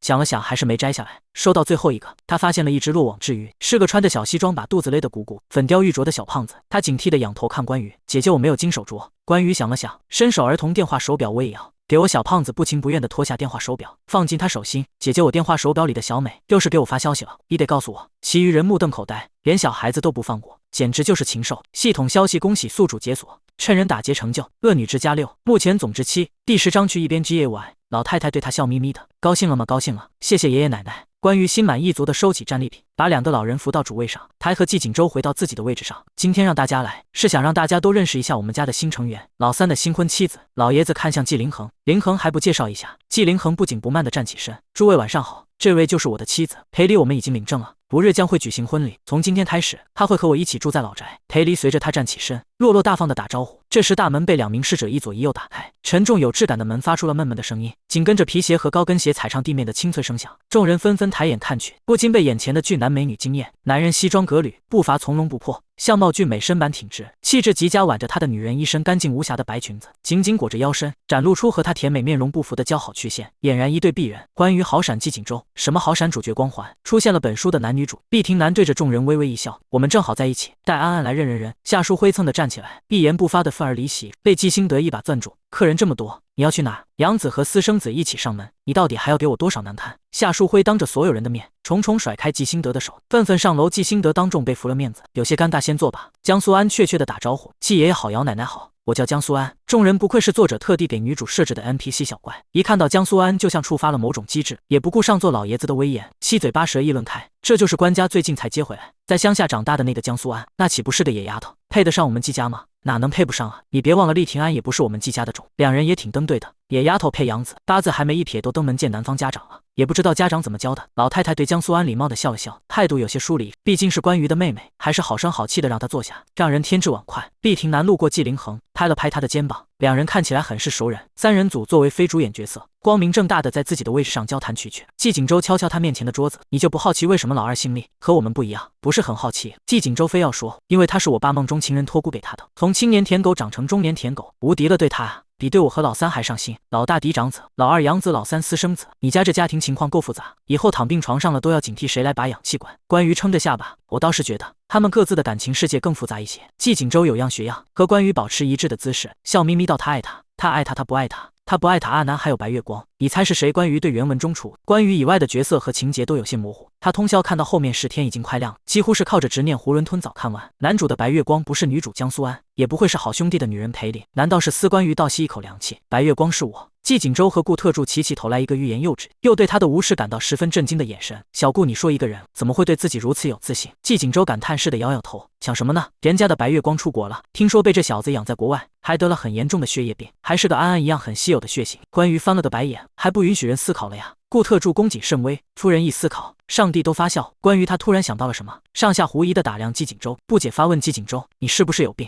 关于眼里写满了真挚，他没有要骂他的意思，是真情实感询问。你刚才安安的没完，现在又跟个没事人一样谈论人家的爱情，真的没有双重人格吗？纪景舟的笑意渐渐收敛，严肃沉思数秒。正当关于和顾特助以为他生气了的时候，他却突然伸出大手朝着他的脖颈方向而来。顾特助连忙伸出双手去挡，小顾空手接白刃。总裁夫人，他罪不至死啊！在他的设想中，总裁会满脸寒冰般的冷峻，无情的开口，把他送去非洲去挖干尸，什么时候认错什么时候回来。3年后，总裁问他，夫人认错了吗？而他毕恭毕敬给这2个颠公颠婆传话，总裁夫人挖出来的干尸已经复活了。纪景舟挣脱开他的手，郑重其事地落在关于身上，他态度认真不耻下问，你也觉得我有病？他语气诚恳，说实话，我真的觉得自己有病，虽然不知道为什么喜欢他，但就是一定要喜欢他。可是看到他和别人在一起，我也不会难过，他受委屈了也不会生气，甚至没有想和他独处的欲望。我不会是 GAY 吧？关于没看他，目光落在厉廷南身上，你说他那个白月光叫什么名字？灵素纪景舟执拗地担忧自己的男性荷尔蒙，我不会真的是 GAY 吧？你自己一边 GAY 去，没空搭理你。关于敷衍摆摆手，正好男女主齐聚一堂，如此巧妙的时机，是时候轮到他导师了。关于自信分析现在的情况，江苏安现在墙倒众人推，要是他再来个落井下石，挑拨离间败坏他的形象，就这么做挺难。听说你有个初恋情人，叫林素是吗？关于佯装关切，听人家说他和安安很有缘，长得像，名字也像，还都是稀有血型。可惜得了重病，需要源源不断的换血。被他打发开的季景舟静静地看着他装作记不清人家的名字。刚才站起来之前不是还问了他吗？还听人家说，不就是刚才听他说的？是大嫂现在的丽婷男隐隐看得出后期大魔王的影子，身上气势内敛而不外露，比外骚里骚的季景舟更具有上位者的气势。林素他得了严重的血液病，因为是稀有血型，所以还在国外治疗。听见林素这个名字的时候，江苏安下意识地抖了抖，握着丽婷男的手都不自觉地松开。他察觉到了他的不安，微微勾唇一笑，握紧他的手。不过我已经决定了，地球上那么多人，怎么可能找不到和他血型匹配的？丽婷男坚定地看向江苏安，我不会让安安当他的移动血库。关于事情不应该是这个走向吧？不应该是他找不到合适的血型，然后强迫江苏安给他当血包虐他，最后两人产生矛盾分开吗？系统消息：恭喜宿主解锁，他不爱你成就，奖励额。系统消息：对方撤回了一个成就。江苏安感激地握住他的手，波光粼粼的大眼睛满是对他的感谢。谢谢你姐。其实关于林素，我心里一直有个疙瘩，我和太像了，名字和相貌都十分相像。如果不是你，我不知道婷男是这么想的，可能又会因为他大吵一架。关于和系统不约而同陷入沉默。系统不忍直视，你干了什么好事？如果我说我不是故意的，你信吗？江苏安说到激动处，抬手抹了抹眼泪。丽婷安心疼地搂住他，傻瓜傻瓜。关于心如死灰地想，他才是那个傻瓜，这就是传说中的越努力越倒霉吗？第11章，关于他也是你前任。婷男听说那位林素小姐差点和你走进了婚姻的殿堂，还和你娶好了以后的孩子，要叫私塾。关于不死心，发起下一轮攻势。私塾是私塾还是私塾？这件事显然是江苏安不知道的。他不可置信地看向丽婷男，你把你和他以后孩子的名字给了我们一起养得的狗狗安安，我想应该不会有孩子叫私塾的。丽婷男有些无奈，语气和眼神都温柔的惊人。我和他确实差点结婚了，但他另有所爱。我这个人占有欲很强，如果是我想要的，我就不会分开。既然分开了，就证明我不是真的非他不可。江苏安羞赧的咬唇。婷男关于盯着他们握得更紧的手，到底为什么要给狗取名叫私塾啊？我还听说在关于的持续挑拨下，男女主终于解开无数误会，感情更加稳定。屡败屡战，屡战屡败的他陷入沉思。季景舟在一旁观摩他的一通操作，早就想问了，你在撮合他们？看不出来你还是个好姐姐。关于当然看不出来，因为他就想拆散他们。他当场恼羞成怒，一手拿起自己的战利品，另一只手揪住季景舟的衣袖，走，不干了，回家。他不要待在这里。被践踏恶毒女配的专业性。丽婷男挑了挑眉，有些意外，你姐姐似乎不像传闻中的那样，人还挺好的。江苏安点头，感动的红了眼睛。姐姐她就是嘴硬心软，用这种方式来帮我们解除误会，她真是个好人。是啊，和季景舟提前离席的关于浑然不觉自己被发了屈辱的好人卡，回到了老太太送给他们夫妻俩的独栋别墅里，早早洗漱睡下。第二天一大早，导演给关于和季景舟发来消息，要他们提前去化妆间化妆，结伴同行。关于任由化妆师在脸上捣鼓，百无聊赖地刷起朋友圈。第一条就是江苏安在昨天晚上发的艳梦文案，如果爱会让两个人受伤，那我选择独行。顾特助在评论区回，独行姐再往下刷，是丽婷男的朋友圈，被雄狮保护过的女人怎么会看上泰迪？少宇回复谁是泰迪？顾特助回复雄狮哥只要有共同好友的朋友圈，都会有顾特助人机一样的给人家取绰号。关于好奇，昨天这两人不是还好好的？你傻瓜我傻瓜吗？怎么回去立刻闹起来了？系统吐槽没有你的从中撩拨，他们的感情果然脆弱多了。关于季景舟在他旁边化妆，有些抗拒化妆师往他脸上涂那些黑黑白白的东西，忍着不舒服，臭着脸命令关于等一下选人环节，你选我。关于凭什么？有些人嘛，就是小没良心的。季景舟故意长叹，昨天家宴上收了那么多东西，一口一个老公叫的多亲热，今天就翻脸不认账了，真是渣女。顾特助做理中客，义正辞严的拉偏架，夫人你做的确实有失偏颇，男人是水做的，是要靠女人悉心呵护的，是要放在心尖尖上宠的。小孕妇越说越没谱了。关于连忙打断，行我选还不行吗？季景舟心满意足的点点头。顾特助恨铁不成钢，老大你笑的也太不值钱了，怎么可以如此轻易的就被玩弄呢？男儿膝下有什么？季景舟低头看了看，一脸认真。小腿啊，怎么了？顾特助。此时的民宿客厅，嘉宾们装作刚睡醒的模样，从楼上下来，坐在沙发上准备接受任务。这档综艺的原班人马共有8人，4男4女，分别是4位明星和4位素人。等到7位嘉宾都到齐，节目组 PD 当众下达一个重要消息：今天我们迎来了2位新嘉宾，和我们一起开启下一个阶段的旅程，让我们欢迎他们。众人都有些奇怪，为什么中途突然加人了？难道是关于一气之下退出了？弹幕也在猜测，关于是下车了吗？还是迟到了？下车了正好，免得每次都把眼睛粘人家男生身上。求关于退圈教程。一声开门声响起，全场视线聚焦在2人身上，即使是见遍了娱乐圈俊男俊女的工作人员，也不禁为其一愣。男人身形高大，宽松的黑色休闲气，头发特地卷出蓬松的卷毛弧度，挡不住的青春少年感。身旁的女人黑色背心，下搭清凉热裤，露出来的肌肤冷白如瓷器，及腰黑长直乖巧的垂在身后。2人刚进门前还在拌嘴，一进门后立刻拉远了距离，装作谁也不认识谁的模样。又来了的帅哥，这对我的眼睛很友好。这2人不得不说，还真的有那么一点般配。放心吧，关于比你们精多了，有帅哥包拿下的。不是这个，我是真喜欢，搞不好他就是故意迟到，要和帅哥一起进场的。从他一露面，导演就感受到了男色的致命诱惑。弹幕刷得快到看不过来，在线观看人数和分享人数飙升。年轻就是好啊，导演感叹我年轻的时候也是风靡万千少女啊。旁边的助理弱弱道：“哪个地方有那么多盲人少女？”导演怒瞪他。画面内关于神情自然的落座没人的沙发，反而是其他嘉宾脸色都有些尴尬和小心翼翼，毕竟他们也是和他吃过大嘴巴子的关系，有些暧昧啊。季景舟紧跟着关于落座，自然的把手搭在关于靠着的沙发靠背上，态度嚣张，神情不羁。季氏集团季景舟，季景舟这张脸陌生，这个名字可是家喻户晓。季氏集团作为整个圈子的龙头企业，其神秘总裁的传闻更是众说纷纭。他从不露脸，有人说他貌丑体胖，有人说他矮小瘦弱，但其雷霆手段是外界有目共睹。上任几年本就到达巅峰鼎盛期的季家，在他的手上竟然奇迹的喷涌式突破瓶颈，再创辉煌。导演可以啊，把季景舟都请来了，不会是同名同姓的吧？靠啊，这是我周哥，我周哥上节目了，怎么不跟我们说？当带着钻石气泡的榜一大哥弹幕飘在上空，众人惊讶不已。此人是江苏安的忠实舔狗，在直播间打赏了近千万，据说是某个豪门阔少，连他都蹦出来了。看来还真的是那位季总。紧接着一堆没有昵称的乱码星号涌入直播间，开始疯狂打赏，各种绚烂特效满屏幕飞。众嘉宾还沉浸在季景舟身份的震撼中。下一位嘉宾已然推门而入，关于眯着眼睛观察推门而入的这个女人，酒红色及胸的性感长卷发，紧身背心搭着宽大的军绿色工装裤，眉尾上挑薄厚适中的唇瓣嫣红，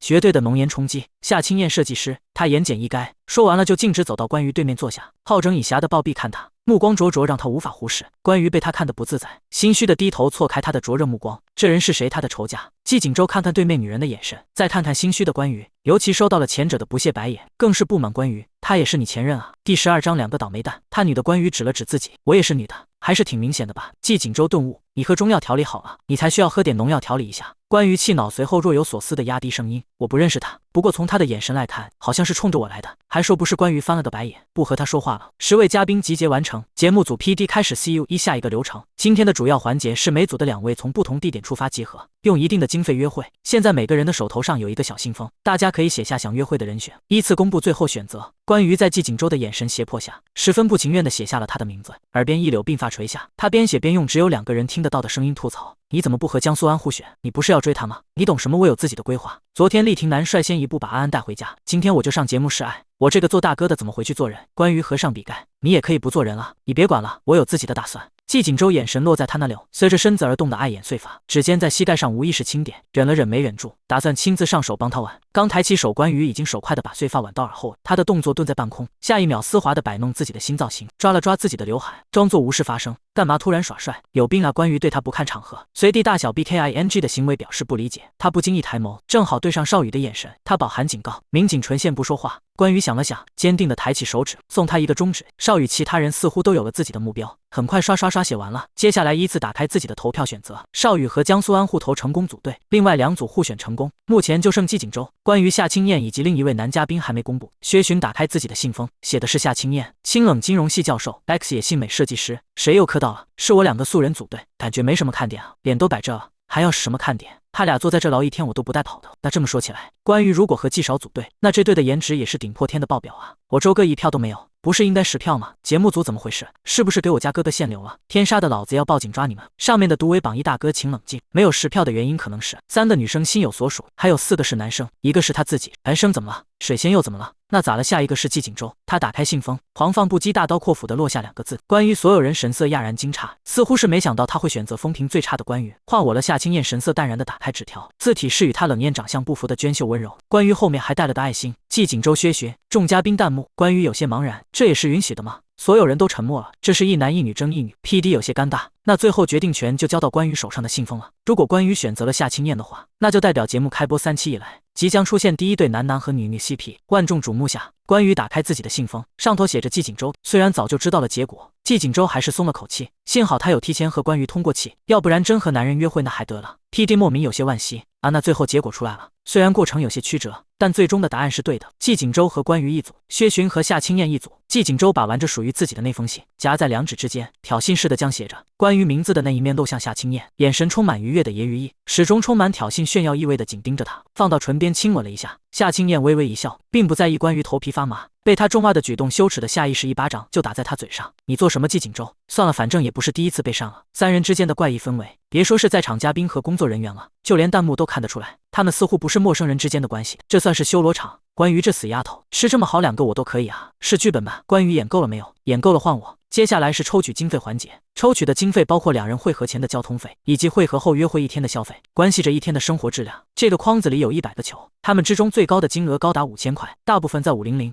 3000不等，只有为数不多的几个是50、100、150、200、250，所以大家不用担心经费问题。你帮我抽吧。季景舟突然谦让，我这个人倒霉惯了。小学所有人一起跑操，偏偏就我一个不偏不倚掉青蛙的经历。学生时代翻墙总抓我一个，现在偶尔走马路上，还是会有车不偏不倚撞上来。他用最平淡的语气说出最惨的事，果然应了那句话：情绪稳定的人多是倒霉习惯了，疯着疯着就适应了。我也掉过经历，关于沉默如此小众的事，居然同时发生在2个倒霉蛋身上。而且我刚出院那天坐轮椅，我妈把我放在马路边买菜，一辆卡车经过不小心吸了车尾气，又因为尾气中毒进医院了。那就随便抽抽吧，能抽中多少是多少。关于安慰自己，也许反派的第一笔UF还挺响，他们幸运值都很低，但季景舟可是最大的反派，他应该能比他幸运一点。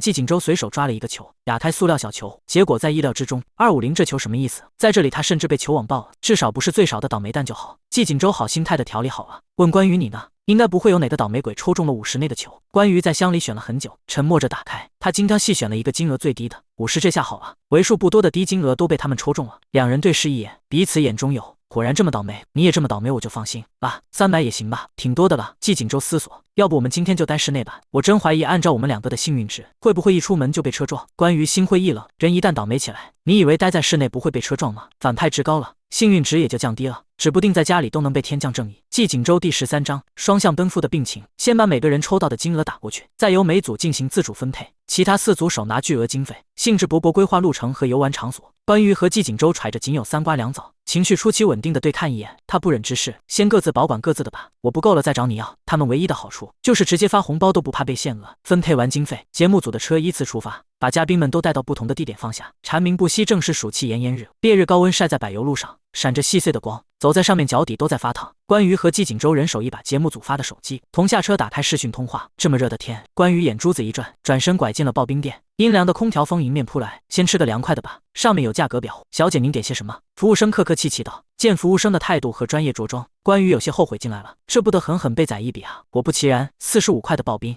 这么贵，关于倒吸一口凉气，这跟从他兜里直接抢钱有什么区别？下一秒来一碗芒果海参3文鱼刨冰，我倒要尝尝这么贵的刨冰什么味道。虽然它只有50块，但是苦了什么都不能苦了这张嘴。季景舟在视频那头问关于我可以买雪糕吃，关于慷慨的点点头，是吧，吃个够。其他组战战兢兢，连奶茶都不舍得买。关于这组已经享受上了，付完钱，关于看着自己账户上的5块钱巨款，草率了，我就剩5块了，我还有100块。季景舟察觉到了他有些后悔的语气，幸灾乐祸要我转给你吗？暂时不用。关于声音一卡，不对啊，你不是250吗？你才250。季景舟晃了晃手上的冰淇淋，丝毫没意识到他买的对于关于来说是天价冰淇淋，一个球50，我点了3个球，一个球50，你吃的珠宝啊。季景舟后知后觉，犹豫解释上面有金箔，出师未捷要究无已死。2人主打一个没福印象，还没开始相认呢，钱都花的差不多了。关于叹了口气，事已至此先吃吧。半个小时过去，2个人安静地对着手机吃东西，一言不发，路人走过的时候都不敢笑，还以为是特殊人群。随行摄影师从耳机中接收到了导演的怒吼，如实转告关于，导演让你们别试了，收拾收拾去谈恋爱。马上关于慢吞吞答应，钱难挣屎难吃。季景舟关于叫他，你现在周边附近有什么门店？从监控器里看到2人沟通镜头的导演满意的点头。直播间人气最高的一组终于有了进度，虽然关于黑粉多，但骂归骂，看归看，他人气一直很高。况且还有从未露过面的总裁首次拍摄综艺，更是吸引了许多人。季景舟躲在树荫下，百无聊赖的环视一圈，珠宝店、衣服店、服装店、奶茶店。停奶茶店叫什么名字？季景舟把奶茶店的名字告诉他，莫名升起了一点期待。你要来接我？关于没有正面回答，而是冷静地吩咐他，你现在走进奶茶店。没过一会我到了，有空调吗？有，点一杯最便宜的柠檬水，找个位置坐好，坐好了你要过来。关于沉着镇定，我也找到一家奶茶店了，现在我们开始网恋。季景舟导演，弹幕好，网恋怎么不算一种恋爱呢？他真的我哭死，我们网恋这种小众赛道都被他挤进来了。还没坐一会，季景舟看着来来往往的顾客手上都端着小食，那些平日里看不上眼的炸货和汉堡薯条，现在看起来却格外的勾人。关于我饿了，巧了我也饿了。奶茶店饮料是最低消费，单人套餐最少都要70-80。2人核对了一下手头的钱，只能够一个人吃饱。关于思索间怎么分配时，打算看看弹幕的意见，谁知道那些开播还没看到的黑评论，现在如同雨后春笋一般一点点冒出来。只有我觉得关于很自私嘛，钱都被他花了，季总用什么？其他的嘉宾哪个不是节省的花，生怕对方不够花。他倒好看他就烦，赶紧走吧。关于被气笑了，明明花一样的钱，吃一样的东西，喝一样的水，凭什么他就被骂？季锦州就什么事就没有？他索性做事恶女人设，态度极差的命令季锦州钱都打给我。所有季锦州老老实实打了90过去，我留10块买泡面吃。好饿，关于坚持不动摇，还有钱吃泡面，泡面钱打过来，他又赚了6块。还有4块我要结账，2块买水，2块水钱也给我。季锦州他目光落在那些污言秽语滚动的弹幕上，他知道关于生气的原因了，单手支着下巴，他意味不明的笑了笑，别替我打抱不平了，他要是生气了，回去惨的还是我。帮我说话我不需要，不要把自己看得太重要。什么叫我说话过分？我们认识吗？如果不是因为他，你们甚至和我说不上话。一句绝杀导播间内，导演看了一眼来坐镇的顾特主，本来还以为他会为了老东家打抱不平，谁知道他反而兴奋的握拳小声庆祝。YES 就要这么治无良老板？导演有些明白皇帝不急太监急的感受，季总的胃饿肚子没问题吗？听人说总裁或多或少都有一些病，不是胃病就是失眠幽闭症。放心吧导演，你看我家老大是像能亏待自己嘴的人吗？导演沉思，确实不像。弹幕闹哄哄的一片，经过关于不讲理的一闹，以及季锦州丝毫不留余地的对人，多了不少看热闹的。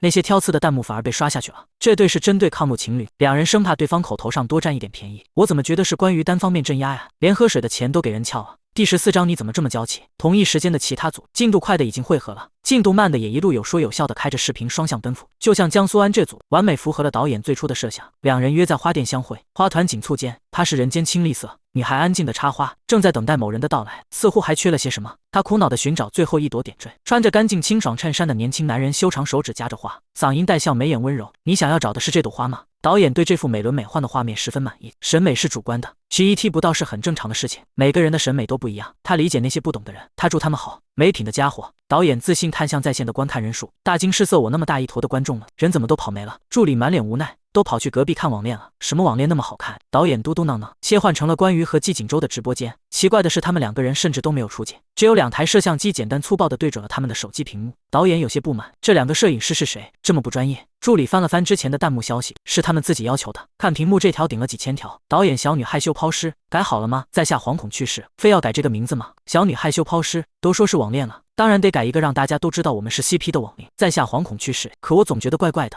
小女害羞抛尸，哪里怪？在下惶恐去世，怪瘆人的。小女害羞抛尸，图片陪我演这个，我要发朋友圈。在下惶恐去世，你确定小女害羞抛尸？大家网恋都这样，你还小我不带坏你，等你以后长小了到我这个年纪就知道。季锦州不理解，但照做他这么抽象，一定有他的道理。在下惶恐去世，图片兄弟我这张姿态好看吗？衬衫腹肌雕玫瑰，小女害羞抛尸，好看宠溺一笑。在下惶恐去世，你怎么换了的女头？眼睛通红不安的揪紧衬衫衣摆，不安的眨了眨水灵灵的大眼睛。小女害羞抛尸，小傻瓜你自己看看我是谁？壁咚在墙上，邪魅的箍住下巴。在下惶恐去世，你戏笑笑吧，惊恐的红了眼睛。小女害羞抛尸，我看上你了。以后动你者死，我护你周全，把娇滴滴的你搂在怀里。关于满意的截长图，他正是抽象的年纪，不敢相信自己发了些什么的季锦州，不敢相信自己看了些什么的观众们。据说世界上不会有同一时间想着同一句话的人，可是这2人身体力行打破了这一谣言。直播间的上万人以及导播室的所有人都不由自主冒出了同一个想法：这2个人有病吧？导演他的完美作品败给了这俩货，不得不说他们从某种程度上来说还真挺般配的。你说的这个某种程度，不会是病情严重程度吧？杂食党无所畏惧，又让我磕到了双向奔赴的爱情，是双向奔赴的病情吧？看在季锦州愿意陪他疯闹的面子上，关于给他打了50块的精神抚育费过去。季锦州看了眼时间，你在哪？我去找你。你要来我这吃东西吗？我这里的东西也贵。关于发现这里的物价贵的离谱，呼吸一口空气都要花钱。我单纯去找你，你不用对钱这么有占有欲。关于给他发送了的即时位置，当他打车过来，没过多久，当餐厅里的气氛明显开始躁动，响起此起彼伏的倒吸气声，以及兴奋的互相通知姐妹的你看你快看帅哥的声音。关于就知道肯定是这骚包来了。果不其然，穿着休闲黑背心的季锦州面无表情的插兜坐到他面前，一言不发，浑身散发着低气压。关于抬头看了他一眼，什么都没说，飞快移开视线。3分钟后，季锦州先忍不住臭着脸，你没发现我生气了吗？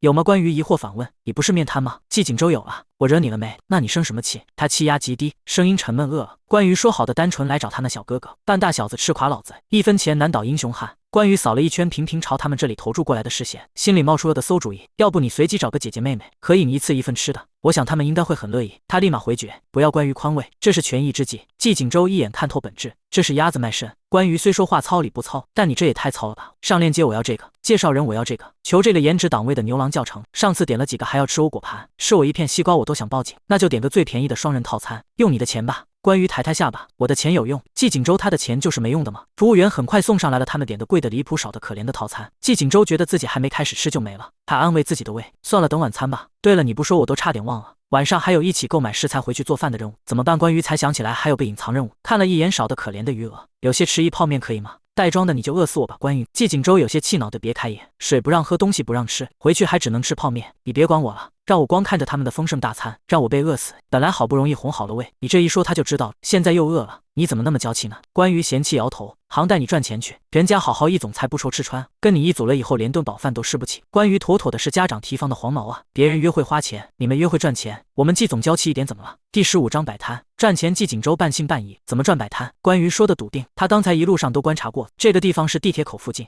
门口都是一些小摊贩，卖小吃零食鲜花的应有尽有。跟我来，他领着季锦州回到自己发现的那一条地铁一条街，现在还早，只有零星几个摊子。关于一眼就相中了某个卖菜的摊子，红布上只有10几颗土豆，卖的差不多了。他装作不经意的踱步来回走了2趟，镇定的蹲下挑土豆，自来熟的和摊主大姨大话：“你卖到几点啊？太小本生意，一会就收摊回家了。那你这摊位还要吗？”搏一搏，单车变摩托，连季锦州都听不下去了。他这话说的跟直接问人家你这钱还要不要有什么区别？出乎意料的，大姨爽快的一口答应：“行啊，借点你呗，我还赶着去收租呢。”收租别说了，好几栋房子漏收房租了，我孩子天天催着我让我收。关于好小众的语言，大姨索性提着剩下卖不完的土豆走了，和他一大串要收租的房子钥匙一起丢进了塑料袋里，走起路来叮叮当当的。关于盯着他潇洒的背影，不由自主感叹，好有松弛感的背影。他顺利接手了大姨的摊位，好像还少了些什么。关于让季锦州在摊位上等他，自己到附近的文具店用剩下的经费买了马克笔和一些 A4 纸后折返回来，他把碍事的长卷发全拢到身后扎好，咬着笔盖认真往 A4 纸上涂涂画画。季锦州像是被虐待的小媳妇一样，关于随便找了个塑料袋让他垫着，他就盘着双腿席地而坐，支着下巴坍塌。随着时间流逝，褪去不少烈性的阳光温柔了许多，被千万处叶片间隙切割成无数条光束，像是素描的排线整齐地打在他的光面，光暗交接，大自然是画家，他是其笔下的完美艺术品。季锦州若有所思地想，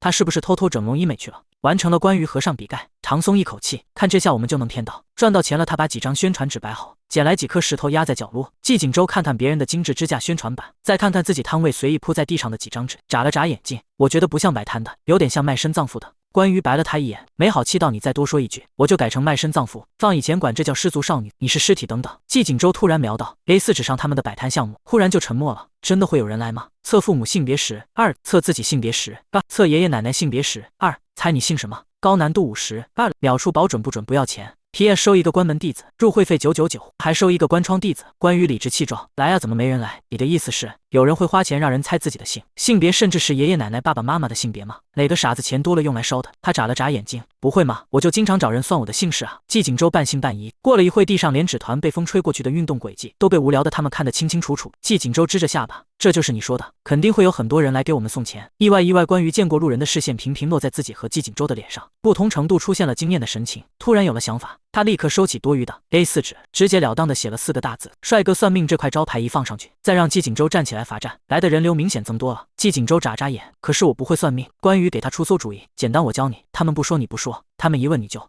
季锦州总感觉和关于在一起更容易挨打了。此时2个女孩子结伴而来，路过时多看了季锦州一眼，瞄到摊位上的告示牌，立刻停下脚步。卷发女孩问关于：10元一次吗？可以算什么？天文地理未来过去，物理数学姻缘什么都可以算，包算但不包准。卷发女孩觉得有趣，和旁边的姐妹商量了一下，很快把2人份的钱扫过来，好奇问：你能算出我的银行卡密码吗？季锦州沉思，是不是6个星号？女孩她输入密码的时候，还真他爷爷的显示，哈哈哈哈哈哈哈！大写刀小写，哎，神仙来了都得在。顶级黑客看着电脑一串，陷入了沉思。季总小脑袋瓜转得飞起吧。另一个女孩微挑眉梢，故意给他出了道难题。那你能算出我是什么星座的吗？这个问题明显难住他了。关于眼尖的看到他的手腕上挂着类似羊角的纯金小挂饰，用手背碰了碰季锦州，眼神示意他看过去。季锦州顺着他的视线看过去，瞟见了他们的购物袋，透明的大袋子，全是薯片、辣条和各种零食。他有些犹豫的歪歪头，眼神求助，真的要说。关于点点头，眼神鼓励，对，快说啊，白羊座。季锦州机不可察的轻叹一声，关于这么做一定有他的道理。好事懒做对面女孩，关于对方和队友都很震惊的看向季锦州。关于倒吸一口凉气，不是哥们你人机啊。季锦州觉得自己很无辜，不是你让我看的吗？我让你看他手链啊。手链好在2个小女孩也不在意，还是心满意足的走了。身后已经排了不少人，探出头来看季锦州。路过的大爷问那2个姑娘，咋那么多人排队哦？领鸡蛋吗？不是大爷，里面算命的。啥子啥卖命的？不是卖命是算命。女孩认真解释，那准吗？2个女孩互看一眼，坚定的点点头，准快去找他算，包被骗钱的。大爷半信半疑，还是从后头排好队上来。问季景周，我这下半年下象棋还会经常输不？季景周神秘兮兮地盯着他的右后方向，笃定开口：刚才你车没了第16张，帅哥算命包算不包准？大爷稀罕地咦了声，你啷个晓得俺刚才车被吃了嘞？你在公园看到俺了吗？但是这个车啊，他不念 CH， 他念 JU， 记住了没？季景周怀疑地扭头问关羽，你们都是念 JU？ 关羽毫不犹豫地点头，从小语文老师就教他们，象棋里的车是多音字念 JU， 他居然不知道，怎么一点文化都没有？季景周了然，大爷你自行 JU 被人偷牵走了。大爷，你这孩子和我耍什么用？咦呀，大爷再见！他异常淡定。季景周又送走下一个追着车跑的60岁顾客，身后已经大排长龙。等到他天马行空的连蒙带鞭算完，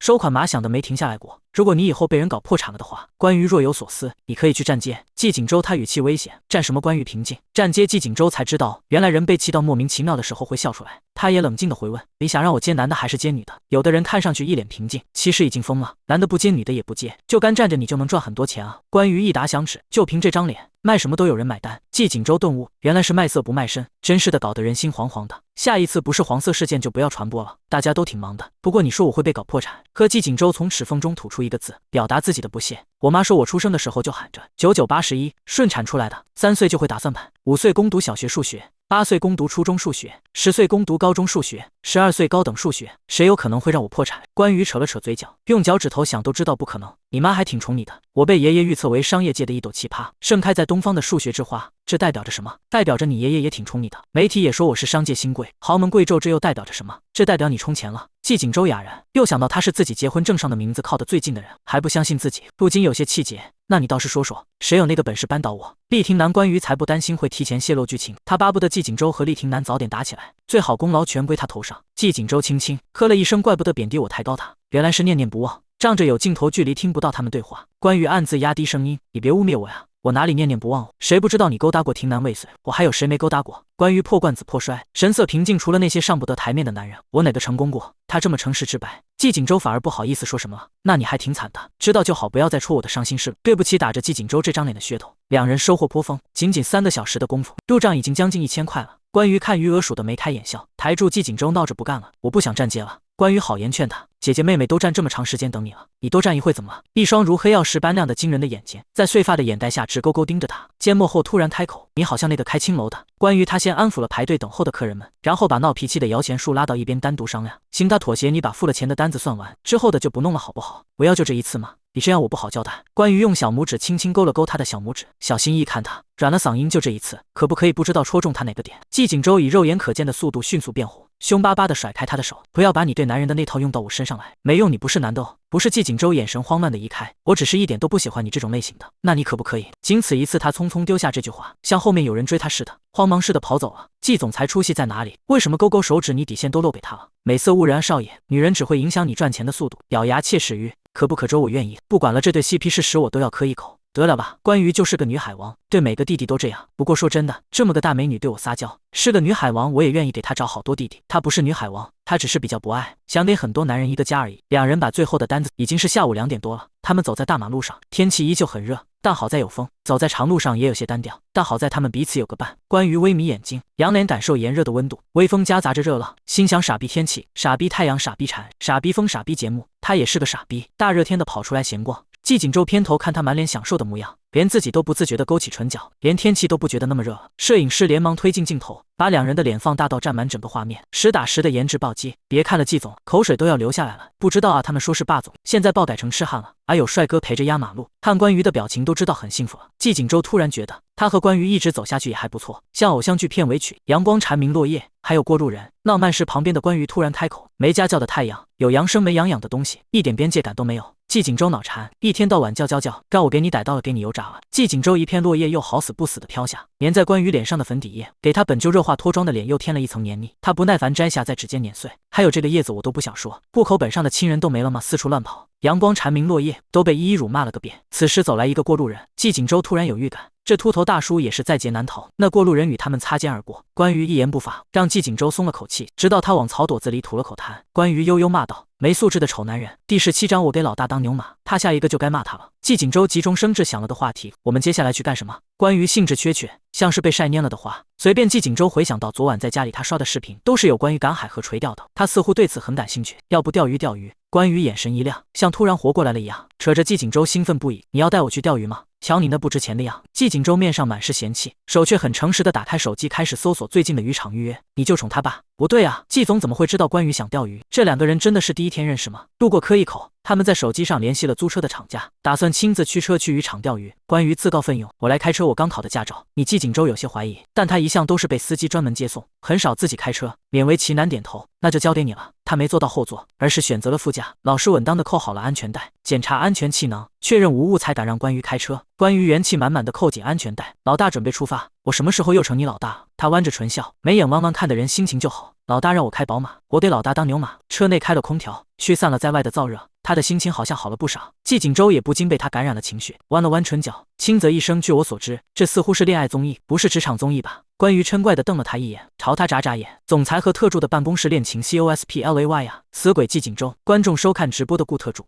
他一点都不想看到夫人顶着自己的头衔和老大 PLAY， 一节更比六节。在这个直播间，你甚至可以看到网恋和办公室恋情，你们就不能谈一场正常不？瞧我们周总没眼看又拿他没办法的小表情。关羽怎么玩季总跟玩狗似的？放心吧，交给我没问题的，我开车包熟练，包死不了人的。要是不小心死了，那我下辈子会小心一点的。关羽自信的大放厥词，他们的车平稳的驾驶在郊外的绿林野地。季景舟见他确实车技熟练，于是放心的闭眼小气，向着目的地不断靠近。突然，本来平坦的小路拐角突然出现了一棵树，恰巧在他的视线盲区。等到关羽看见的时候，已经来不及避开了。关羽一时闪躲不及，猛打方向盘也避不开，直直的冲撞了上去。一声巨响，他的头向前猛地撞到了方向盘，低低惊呼嘶。季景舟惊醒，怎么了？还未完全清醒，带着暖意的双手用力捂住他的脸，不让他看。关羽强行掰过他的脸，正色，没事的，老大，坐车头晕是正常的。季景舟看他心虚又飘忽不定的眼神，一看就不是没事，到底怎么了？关羽刚刚才夸下海口，没过多久就打脸，有些心虚。老板，你刚才看到前面那棵树了吗？没有，怎么了？关羽淡定，没事，我刚才也没看到。他一看车头亲密亲吻树干的惨状，再结合刚才那一声巨响，就知道发生了什么。打趣他，如果我看到，怎么？关羽理直气壮，看到了你不早说。季景舟恶人先告状，到底谁是老板？他的视线落在他额角发红的位置，像是光滑洁白的鸡蛋蹭上了一点碍眼的糊。你没事吗？没事。他嘴硬，不想在季景舟面前丢脸，额头伤口一阵阵发热。季景舟微一挑眉，某人不是说交给他没问题的吗？老板，请你不要调戏下属，某人的太暧昧了。关羽义正言辞，要是让夫人知道就不好了。季景舟还是婚外恋，两人一起下车查看，节目组也吓到了，连忙让工作人员用对讲机联系那边的摄影师查看状况，得知无事后才放心。社里怎么有棵树？关羽气恼地踹了一脚树，落叶飒飒又糊了他一脸。有树生没树养的东西。季景舟避开眼神接触，骂了树就不能骂他了哦。对啊，怎么突然长了棵树？就一会的功夫，关羽额角的包就肿起来了。季景舟轻轻用指尖碰了碰鼓包，微凉的指尖碰上发热的额头，关羽忍不住瑟缩了一下。他收起微薄笑意，我让渔场的工作人员准备冰袋，一会带你去冰敷。关羽索性自暴自弃，反正都这么倒霉了，不敷只有强者才配做我的额头，有本事就疼死我。季景舟微恼，语气生硬，不敷你明天就等着肿成丑八怪吧。季景舟驱车带着他赶到渔场，先借了个冰袋敷着，每隔一会就拿下帮他揉。完美无瑕的脸蛋上突兀的肿了个大包，看上去可怜兮兮的。关羽矮他半身坐在椅子上，直勾勾的盯着他认真的眉眼，单手托着他的脑袋，他吃痛想后仰，被他强行桎梏着进退不得。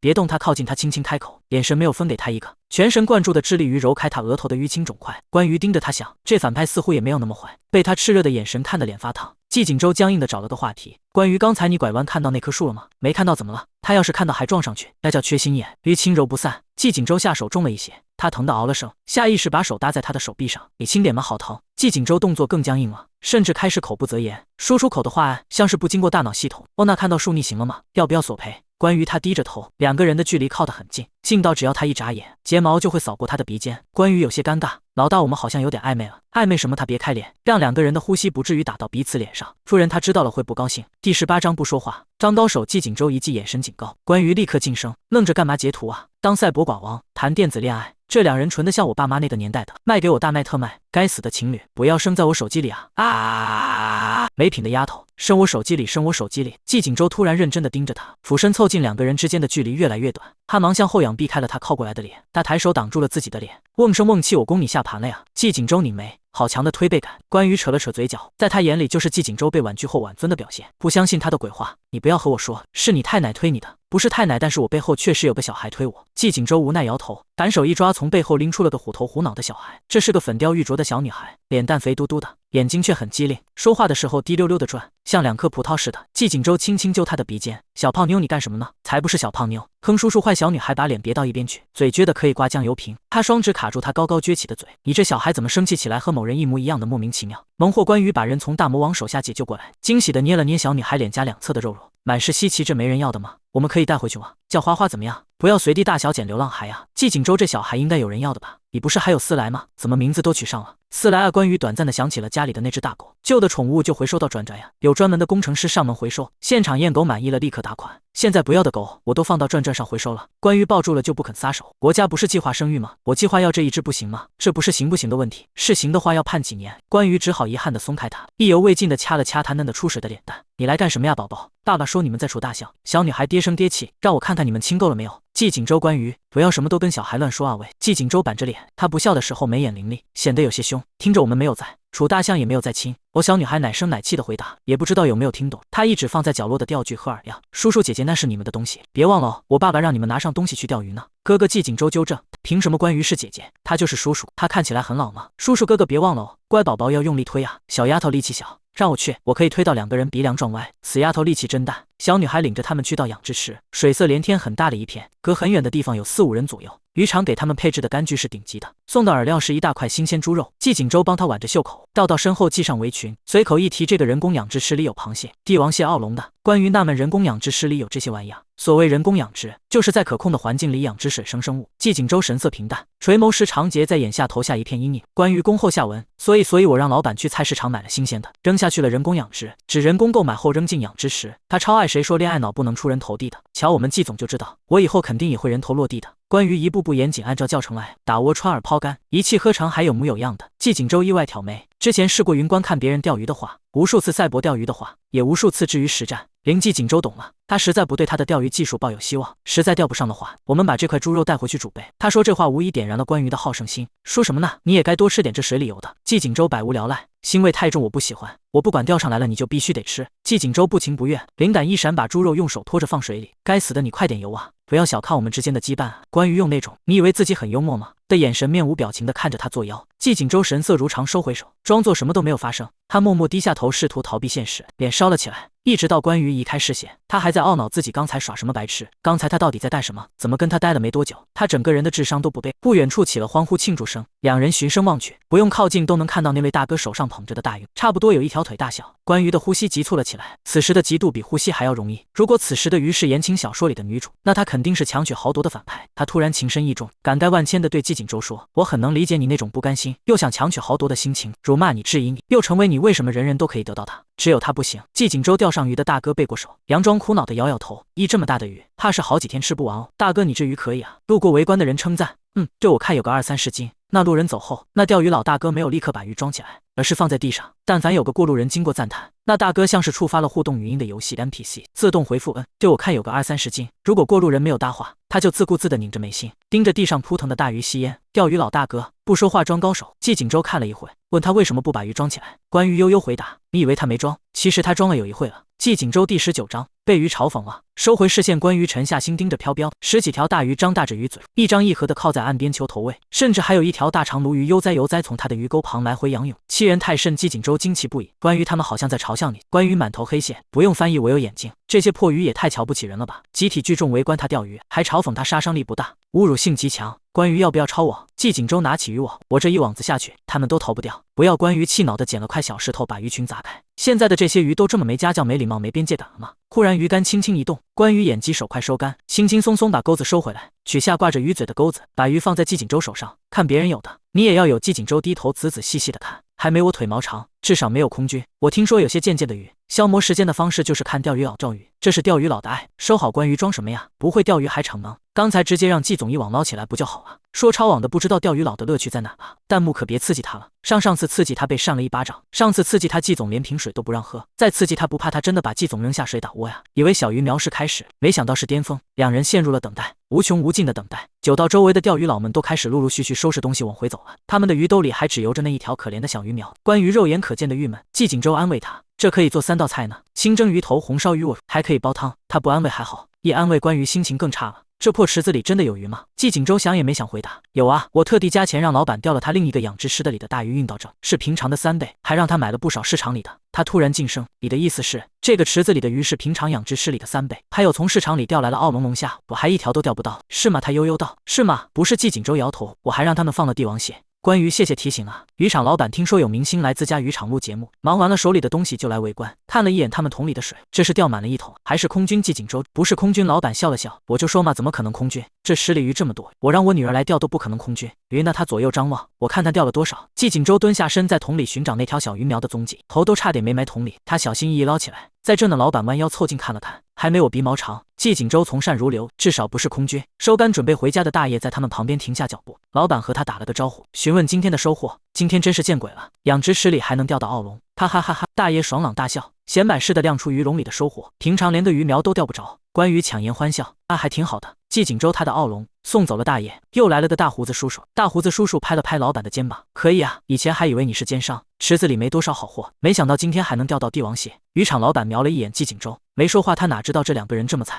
老板没吭声，大胡子叔叔也不在意，心情大好的嘱咐关羽：小姑娘你好好钓，这池子里不少好东西呢，很多平常钓不到鱼的，今天都钓到，用脚趾都能钓上来。关羽勉强撑起笑容，我会的。季锦州他的帝王蟹。大胡子叔叔看了眼他们的桶，又问关羽：小伙子，你们什么时候来的？季锦州还没回答，关羽脸不红气不喘的回答：我们也才刚来。季锦州低头看了一眼时间，他们明明来了3个多小时了。好，那你好好钓啊。很简单的，今天显然收获颇丰，每个人脸上都洋溢着幸福的微笑。除了关于刚才的小姑娘从库房里吭哧的拿出了自己的小椅子和儿童钓具，把椅子摆在关于旁边，戴好帽子，晃着小脚。老板看了很是惊奇，依依你不是不喜欢钓鱼吗？依依掀起小帽子的一角，扬起脸对着关于笑得眉眼弯弯，喜欢和姐姐坐在一起。关于看得心软软，小小的女宝拿着迷你玩具钓鱼竿，胖乎乎的手指吃力地挂上一小块饵料，生疏地放进水里，再慢慢地一提，一只咬钩的小草鱼在空中扑腾着鱼尾。关于哎呦卧槽，刚才软了的心忽然硬了起来。老板连忙掏出手机，装作很忙的样子去一边打电话。季锦州想他要不潜水去给关于鱼钩上挂条鱼吧，姐姐害怕依依被小鱼吓了一跳，连忙把玩具竿扔给关于。关于沉默着取下咬钩的鱼，放进依依的小红桶里。事实证明，在绝对的实力面前，一切的装备都是摆设。这玩具竿质量挺好啊，反向证明了关于他不是新手，不然怎么连新手保护期都没有？没有人知道。在关于的脑海内，系统的声音突然冒出来，他带着疑惑：你怎么了？为什么刚才黑化值突然上升了一点？可能是刚才我一闪而过无数个恶毒的想法吧。关于的声音带着沧桑，比如把他们桶里的鱼全都打翻放回池子里。系统季锦州等得百无聊赖，掐了一把红色饵料放在手心，平放着放进水里。没过一会，忽然不少小鱼密密麻麻浮出水面，轻啄着饵料。他向上随手一握，抓了2-3只和刚才关于钓上来的小鱼苗差不多大小的鱼。他后脑勺受到一道灼热的视线，就差没给他的脑袋盯出个洞。他机械缓慢扭头，恰好对上了关于生无可恋的眼神。他起身就走，不好玩不钓啊，怎么还破防了？季锦州连忙起身去追，对着渔场老板摆摆手：老板帮我装一下那条鱼。渔场老板想叫住他，人已经跑远了。他纳闷地想，他有老花眼，哪能在大桶里找到那么小的鱼啊？第20章简直就是天生的大祸害。回家的路上，关于沉默地开车，不知道在想什么。路上季锦州没话找话，老板看我们可怜，把剩下的螃蟹和龙虾还有一条鱼给我们了，至少晚上不会饿死了。关于斜睨他一眼，没说话。季锦州好像又完美的踩中了雷点。两人回到录制节目的民宿，除了他们这一组嘉宾之外，江苏安和邵宇也提前回来了。一开门的时候，两人还在有说有笑。邵宇看到关于两人的时候，笑容却突然凝固，似乎是在不满被打扰了2人世界。江苏安仰起头，乖巧地向两人打招呼：锦州哥哥，关姐姐。季锦州和关于落坐在他们旁边的侧边沙发上，他简单点点头。安，他很快别开视线，重新将探究的目光落在关于始终若有所思的脸上。妻子静悄悄，必定要作妖。靠着超乎常人的直觉，在商场上大杀四方的季锦州敏锐地察觉到，他好像又在酝酿坏主意了。刚才胡导说，我们要等到其他人回来才能一起煮饭。江苏安主动跟两人解释刚才胡导交代的任务。季锦州轻轻嗯了声，从刚才一直到现在，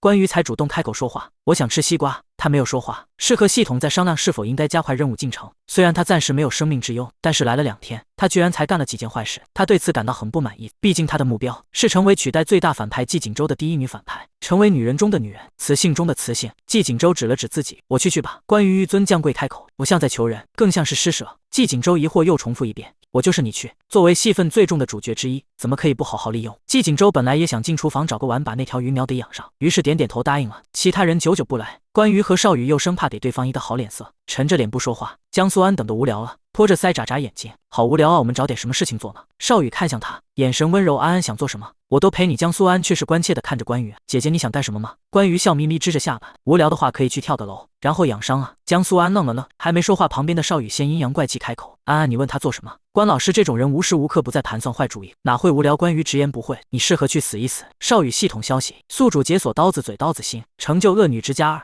男人的拳头不自觉握紧，爆出的青筋在白皙的手背上格外明显。他几乎是咬着后槽牙，一字一句关于你这人真恶毒。关羽弯了弯眉眼，也不生气，你看人可真重。邵羽噎住客厅的气氛陷入了僵局。向来十指不沾阳春水的季景舟慢吞吞从厨房探出头来，关于代谢的西瓜吃不吃？关于眉心一跳，还没回答，江苏安惊讶出声，柳眉微蹙，写满了担忧。景舟哥哥，你受伤了吗？他就要起身走去厨房，被季景舟一记眼神劝住。他冷冷淡淡开口：没事，安安很快就止血了，你别过来。江苏安只好坐回自己的位置，担忧咬了咬唇，他的眼神越过所有人，直直看向津津有味看戏的正牌妻子，眼神意味直白又隐晦。见他不说话，微微歪头吃骂。关于想大反派连女主贴心关怀都不需要，那必然是问题不大，于是打消了慰问的想法，理直气壮摇头，不吃挑出来扔掉。季景舟一言未发，只是深深地盯着他数秒，目光灼灼盯得他心里发虚，低头别开视线，再抬眼他发现那人就不站在那了。季总可真听你的话。邵羽意味不明地笑了笑，关老师魅力可真大，一天的功夫就让男人为你死心塌地了。他话里话外说的都是关于惯会勾引男人。关于朝他抬抬下巴，你也别闲着，去给我倒水去。邵羽他的声音一瞬间冷了下来，你什么意思？江苏安连忙安抚似的按住他的手，邵羽哥哥，你不要和姐姐吵架。关于又使唤他，你去给我洗水果。江苏安邵羽怒视他，你敢使唤安安？顺嘴的是江苏安怕邵羽和关羽起冲突，连拉带拽的把人拉到厨房一起洗水果去了。安安真的是小天使，刚才钓鱼还对他挺有好感的，回来又搞这一出，他就差没把自己喜欢邵羽嫉妒安安写在脸上。季总都切到手了，他居然跟个没事人一样，可这对的简直就是在吃季总的手写馒头。关羽早就猜到此时的弹幕里他的风评肯定只略胜慈禧，但他才不在意，在脑海里和系统对话：宿主您已经初步掌握恶毒女配的自我修养了，居然一次性刁难了女主男3和反派男2，我为您感到骄傲。关于查看了一下恶女值，上升了3个点，还好吧，好人不长命，祸害1000年，您的生命值已经积累了1个月，您简直就是祸害，天生的大祸害。关于怀疑系统趁机骂他，但是他没有证据。邵羽从厨房出来，不知道是不是江苏安劝了什么，他不情不愿地递过来一杯水，喝吧，喝不死你的。关于怀疑的打量，里面不会有农药吧？邵羽砰的一下放到桌上，不耐烦到想吃自己家。关于季景舟端着西瓜姗姗来迟，西瓜切得不忍直视，还试图通过摆盘来掩盖。吃关于像是刁难媳妇的豪门恶婆婆，手交叉抱在胸前，进厨房那么久，要不要把户口也迁进去？季景舟他狐疑地探了探关于额头的问：关于你是不是回来的路上中邪了？怎么刚才还好好的，一回来就性情大变？大变关于不耐烦打掉他的手，你才中风了呢。第21章聊着聊着就熟了。5组嘉宾到齐，提着各自买回来的食材制作晚餐。邵羽和江苏安一组带回了牛排和生鹅肝，薛巡和夏青燕一人提着中式快餐，一人提着西式快餐。黎静静和一名穿着简单白 T、身材却很高大健硕的少年走进来，两人前后差了1步远，各自提着东西。他面色不愉地叫住前面留了个背影给他的男孩：孤蛋，我提不动。孤蛋头回也不回，加油黎静静，我需要的是你的鼓励吗？孤蛋自顾自走到沙发上坐下，黎静静故意生气地把他们带回来的食材往他脚边一砸，他敏捷地挪开脚，抬头看他差点砸到我了。黎静静咬牙切齿，那真是对不起啊。没关系，关羽看得叹为观止，这就是大学生的超绝钝感力吗？最后一组推开门走进民宿，关羽一看清那个女孩子的脸，赤根开始隐隐作痛，就是眼前这个萌得人畜无害的双马尾小甜妹，上次一下子就把她的双手按背后去了，现在一看关羽发现这萌妹居然不只是只小白兔，还是只身高直逼175的安哥拉巨兔。球员脚步轻快地走进来，活泼地挨个朝众人打招呼：哈喽，大家晚上好啊。江苏安冲他挥手：晚上好球员，两个萌货我亲，没得喷，这俩真是小可爱。球员不知道是不是系统介入的缘故，关于发现自己关于原著的记忆一点点变得模糊，但是这个名字唤醒了他一点印象，因为球员是大反派身边的一把狠刀，萌妹脸巨人身，战斗力爆表，上可在金三角枪林剑雨中安然脱身，下可接近江苏安暗中保护他。宿主在想什么？关于坦然回答。球员宿主是在担心会被他处理吗？没关系，我们商城只要999999恶女值就可兑换复活套餐，邀请一个新人用户砍1刀可以打折。我是在想要是他可以为我所用就好了。哦，系统了然，宿主是想掰弯他吗？关于谁教你乱用这个词的呀？他认真强调，不是掰弯是拨乱反正。我看电视剧里都有药物可以催眠正派为反派所用，你们那什么商城有吗？系统消息正在为您搜索商品关键字，迷惑催眠反攻。药关于眼前出现了一大片打着马赛克、不堪入眼的18禁药物图，他忍无可忍。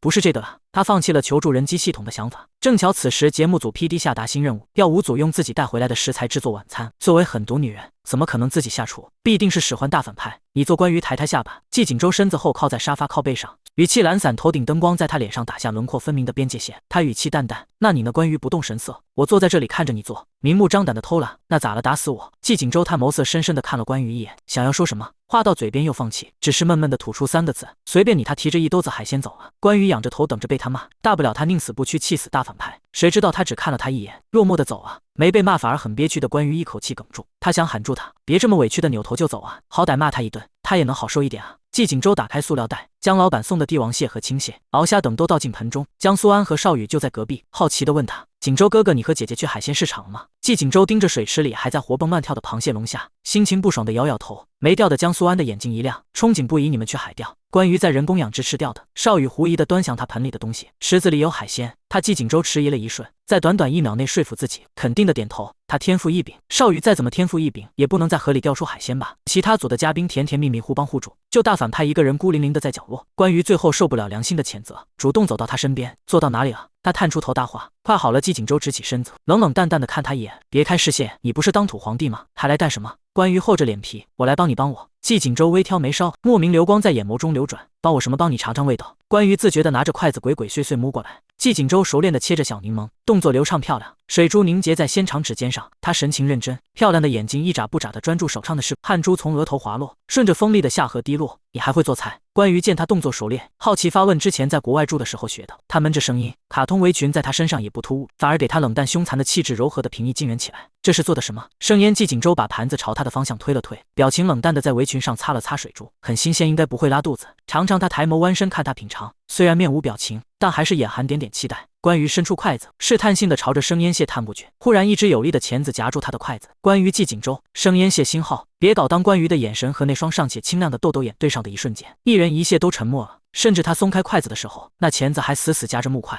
他欲言又止，这季锦州耳根红得发烫，面上神情却异常淡定。你就说新不新鲜吧。关于拎起筷子，轻蟹一只钳子夹着筷子在空中扑腾，另一只钳子甩着酱料，好像还不太熟吧？岂止是不太熟，简直就是生的。季锦州自我洗脑，顺带给关于洗脑，不太熟没事，聊着聊着就熟了。关于第22章，这几把孩子。关于强行要求回炉重造，总算让这盘生龙活虎的生腌安静去世。他迫不及待品尝了一口，陷入沉默。怎么样？季锦州眼含期待。关于深深吐出一口浊气，语气深沉。螃蟹白死了，一入口就是霸道的芥末味直冲天灵盖，之后就是酸到发苦的醋味，又苦又冲又辣。把好吃的食材做成难吃的料理，是要被判刑的。不过没有功劳也有苦劳。季锦州信心大受挫败，最后他们的晚餐还是关于厚着脸皮找球员借了2包方便面。虽然两人的交集只有昨天的那一巴掌以及把他双手反剪在身后，但看在季锦州的面子上，球员还是借给他了。各自用过了晚餐，节目组宣布进行重新分组。作为第2天的约会分组，工作人员准备好了用来抽签分组的道具，要让男女嘉宾分别在有磁吸力的名牌板上写上自己的网名，靠着对对方的了解选择。男女方被分到2个房间内写。作为反派的牌面，必定连网名都要拽上天。关于齐刷刷地写下自己的网名，撵着主角满街跑。球员求求你！黎静静压力好大。江苏安好事将近。关公面前甩大雕。关于好几次的眼神止不住朝夏青燕的名牌飘过去，多次欲言又止，还是忍不住问：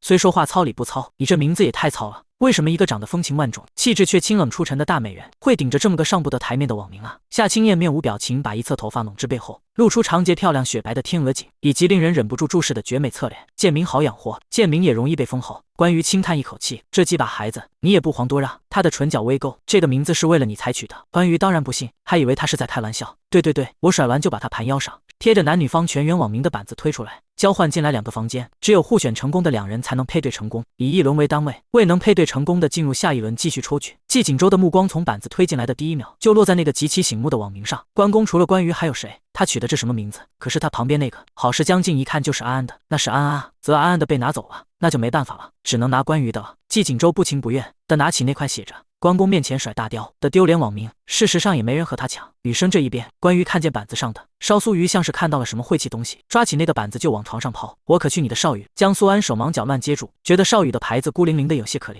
也就没有上前去换了。黎静静目的明确，选了个陪球员拿了个孤单是哥的勋章。夏青燕眸色流转，选了这么无聊用一个句号当网名的，用脚趾头想都知道是那位薛教授。关于见只剩下了最后的一个牌子，示意荆州耸了耸肩拿下来了。季锦州要是知道自己的网名是最后一个被选的，肯定又要炸毛跳脚。大家各自选好牌子，由工作人员宣布。第1轮只有邵羽和江苏安互选成功。得知真相的季锦州气得牙痒痒，这笨蛋关羽难道是没有认出他的网名吗？还是他玩腻他了，不想和他一组？他不信邪的再次拿起关公面前甩大雕的网名。关羽这边则是简单粗暴的和夏青燕兑换了牌。下一秒，工作人员就通知他们出去。互选成功吗？对面的房间里，2个男人也被叫了出来，一儒雅深沉，一不羁放纵。季锦州不由分说用指尖戳着他的额头数落：关于你取的这什么鬼名字？难听死了！薛巡也淡笑着和夏青燕搭话：你的网名很有趣。2个人的声音几乎是同一时间发出：这不是我的网名啊，这不是我的网名啊！4人面面相觑。剩下的2组在第3轮产生，除了邵羽和江苏安一组没变，其余4组全被打乱重组。他和薛巡一组，季锦州和夏青燕一组，球员和孤单一组，黎静清和影帝一组。面对前所未有的死亡分组，弹幕议论纷纷，这是什么搭配？明星和明星，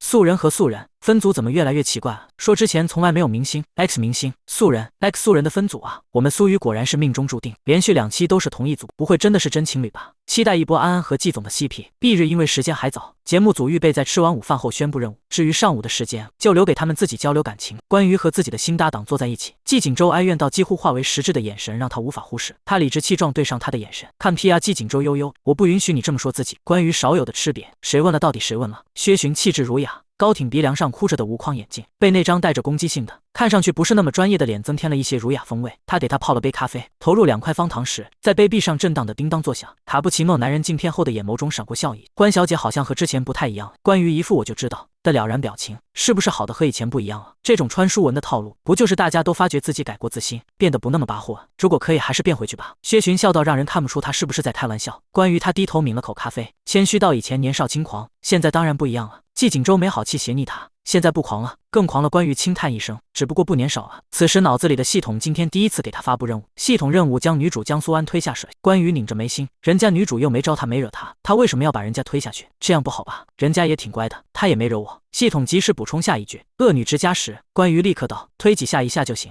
多涮几次可以刷分吗？不行，当火锅涮毛肚呢？他心想，大不了把人捞起来，天气这么热，洗洗澡应该没关系。巴少宇和江苏安要外出走走，这民宿在郊外，出门就是茂密树林风貌，潺潺溪流，悠悠鸟鸣，空气清新好机会。外边就有一处水潭，约莫2米深，淹也不会淹死。关于站起身就要尾随，被薛巡一把拽住，他疑惑不解：你要去哪？我出去走走。关于匆匆地看了一眼江苏安2人的背影，生怕跟不上，可我们现在是一组，那一起走。他着急忙慌的一把拽起薛巡就跟上去，2人离开的匆忙，本来就关注他们的夏青燕和季锦州蹭的同时站起，互看一眼，我也要去走走。好巧，我也是。第23章落水。民宿外，薛巡和关于鬼鬼祟祟跟在他们后面，他们一有转头的趋势，关于就会拉着他躲进树后。过了一会才若无其事的出来。关于我们是要偷什么东西吗？薛巡深深不解，他又看身旁的女人左顾右盼，偷胆十足的模样，忍不住问你看什么呢？关于有心事，心不在焉的回答，还没看到什么想偷的。薛巡俗话说螳螂捕蝉，黄雀在后，他们没注意到的是，身后也有一组重复着同样的动作。季锦州不小心踩到了夏青燕的脚，惹来一记大大的白眼，决定朝天你有眼无珠。在陌生人面前，季锦州就像换了一个人那样，他身量高大，穿着一身黑，居高临下看人的眼神，眼眸微泯，透着生人勿近的压迫感。树叶打下的阴影笼罩着美的锋锐的长相，他声音微沉，离关于远点。夏青燕丝毫不惧，气焰比他还嚣张，我才要警告你，离他远点你。季锦州微声，脸上的笑容不着调又勾人，对夏青燕所说的话嗤之以鼻。她是我的妻子。